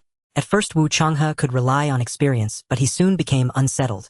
He narrowly dodged several strikes, cold sweat beading on his forehead. However, you were still a novice. In the high-intensity sparring, your multitasking of Yuan power abilities and blade techniques was still a bit lacking. Occasionally, there would be slip-ups where the mist dissipated or the phantom stuttered. A flaw. Wu Changhe's eyes lit up. He had just breathed a sigh of relief, ready to counterattack. But in the next second, you showed him the meaning of despair. A sharp light flashed in your eyes. I understand. In that instant of error, you had grasped an inspiration. The flaw in the illusion vanished instantly, and the originally ethereal shadow suddenly solidified. With fierce killing intent, it viciously struck at Wu Changhe's defensive blind spot. Damn it! Wu Changhe yelped, forced to hastily use his protective Yuan power to withstand the blow. This cycle continued for a long time. Creating phantom forms required storing a large number of actual samples in the mind to achieve verisimilitude. So you continuously varied your techniques, constantly accumulating samples. In early February, the harsh winter had not yet faded. More than a month had passed since the heart-eating sect incident. Inside the teacher's apartment, the heating was ample. You sat cross-legged on the cultivation mat, staring at the nearly empty bottle of water element origin, sand in your hand, your brow slightly furrowed. Too slow. Far too slow. In the past month, your cultivation progress had plummeted dramatically. In the first half of the month, thanks to the spiritual gifts left by the Grand Master after the heart-eating sect incident, and the residual energy of the illusory water lily within you, you surged forward like a raging torrent, consecutively opening 5 main acupoints. That feeling of power surging made you momentarily believe that the Foundation establishment realm was nothing extraordinary. However, in the latter half of the month, as the external forces dwindled, relying solely on the gradual absorption of the origin sand and refining your chi and blood, your speed was instantly reverted to its original state. For a full 15 days, you tirelessly practiced day and night, consuming a large amount of resources provided by Lucia. Yet you barely managed to open the 6th main acupoint. Although the difficulty of opening main acupoints was indeed far greater than that of auxiliary and hidden acupoints. Moreover, when the number of acupoints reached 36, the speed of opening acupoints would increase exponentially. However, all this required resources, and the existing resources were like water from a dry well dwindling with each use. At this speed, to fully open the 144 acupoints required by the Heavenly Sea Kanglin Body Divine Seed technique, it will take at least 3 to 4 years, if not longer. You stood up and paced back and forth in the room, your mind racing with calculations of gains and losses. Although this is already incredibly fast for an ordinary foundation establishment cultivator. Many graduates from top martial arts universities may not even reach full foundation establishment before graduation. But I do not wish to be like that. I want to take the fast track in the simulations. After all, while the resources in Lucia's hands are abundant, they are ultimately finite, and there will come a day when they run out. Once I find myself in a situation of eating the mountains and rivers, this game will become extremely difficult to play. Your gaze shifted to the window, looking towards the distant southern horizon. There lay the direction of the Tiannan province and the location of the Sunset Canyon. You recalled the scene from the last simulation. A massive purple beam shot up into the sky, and the upside-down mountains crumbled with at least 6 brilliantly colored dimensional treasures scattered throughout the canyon. If I could obtain a few more treasures of that caliber, like the heavenly river water lotus, even if they are slightly inferior, they would allow my progress to surge once again. Of course, you also clearly remembered the chilling information. All the martial artists who approached the central purple beam, including that foundation establishment elder, had completely disappeared, never to return. That place definitely harbors great terror. However, your eyes gradually sharpened. Opportunities have always coexisted with risks. If I cannot even dare to take this little risk in the simulator, then what have I been training in martial arts for all these years? Isn't the struggle for the meaning of Kanglin in vain? Martial paths must contend.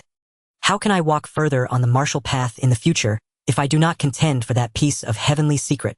Moreover, in the simulation you had played the role of the obedient student for far too long in Longnan. Although respected and esteemed, the desire for battle within you was becoming increasingly difficult to suppress. And you still had not avenged the grudge from that last simulation.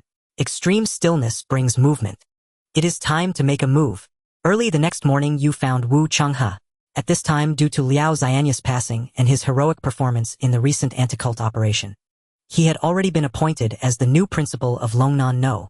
1 High School. Teacher, I want to apply for off-campus training.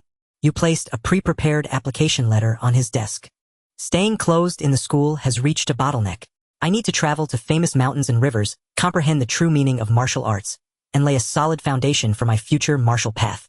Wu Changhe looked at you with some reluctance and concern. But he understood better than anyone the principle that a true dragon cannot be nurtured in a greenhouse. Go ahead, fledgling eagles must leave the nest. With a bold stroke, he approved your request. Immediately after you contacted Lu Xie again. I need to go to Tiannan province. Advance me the entire share of origin sand for the next 3 months. Although Lu Xie was surprised by your urgency, she did not ask further. She now had unconditional trust in you. She promptly arranged for the Lu family's secret channel to send that invaluable batch of resources to your designated safe house. After doing all this, you boarded the high-speed train to Chiang County.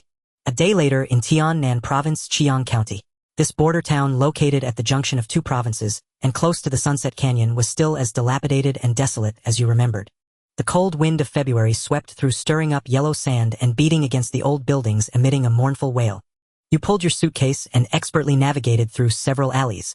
You arrived at a vacant old house on the outskirts of the county, the closest to the entrance of the Sunset Canyon. You glanced around before heading towards the owner's home. Knock, knock, knock. The rusty iron door emitted a dull sound. After a while, the door opened. An old man, thin and dressed in a worn cotton vest, peered out holding a tobacco pipe. He squinted his eyes, scanning you up and down, a flicker of wariness and curiosity flashing in his gaze. In this desolate place where even a ghost could not be seen, how could such a young person with delicate skin and flesh come knocking? Renting a house. The old man exhaled a puff of smoke, his voice hoarse. Yes, I want to rent it for half a year. You set down your suitcase, wearing that signature harmless student smile. You took out a forged student ID from your pocket. You borrowed the identity of the 4 university students you encountered in the last simulation at Taihu. Hello sir, I am a student from the archaeology department of Jinling University. I heard from my tutor that there are some rare ancient geological relics and rock structures in the Sunset Canyon here. I specifically came to conduct research for my thesis. Archaeology department. University student. The old man looked at you, suspiciously glancing at the ID. Although you wore plain glasses and appeared scholarly, speaking politely, he still sensed something was off. Young man, it's not that I want to scare you. This place is not safe. There was just a beast tied recently, and we haven't recovered from it yet. You a scholar come here? The old man's words were cut off abruptly as he suddenly choked on his words.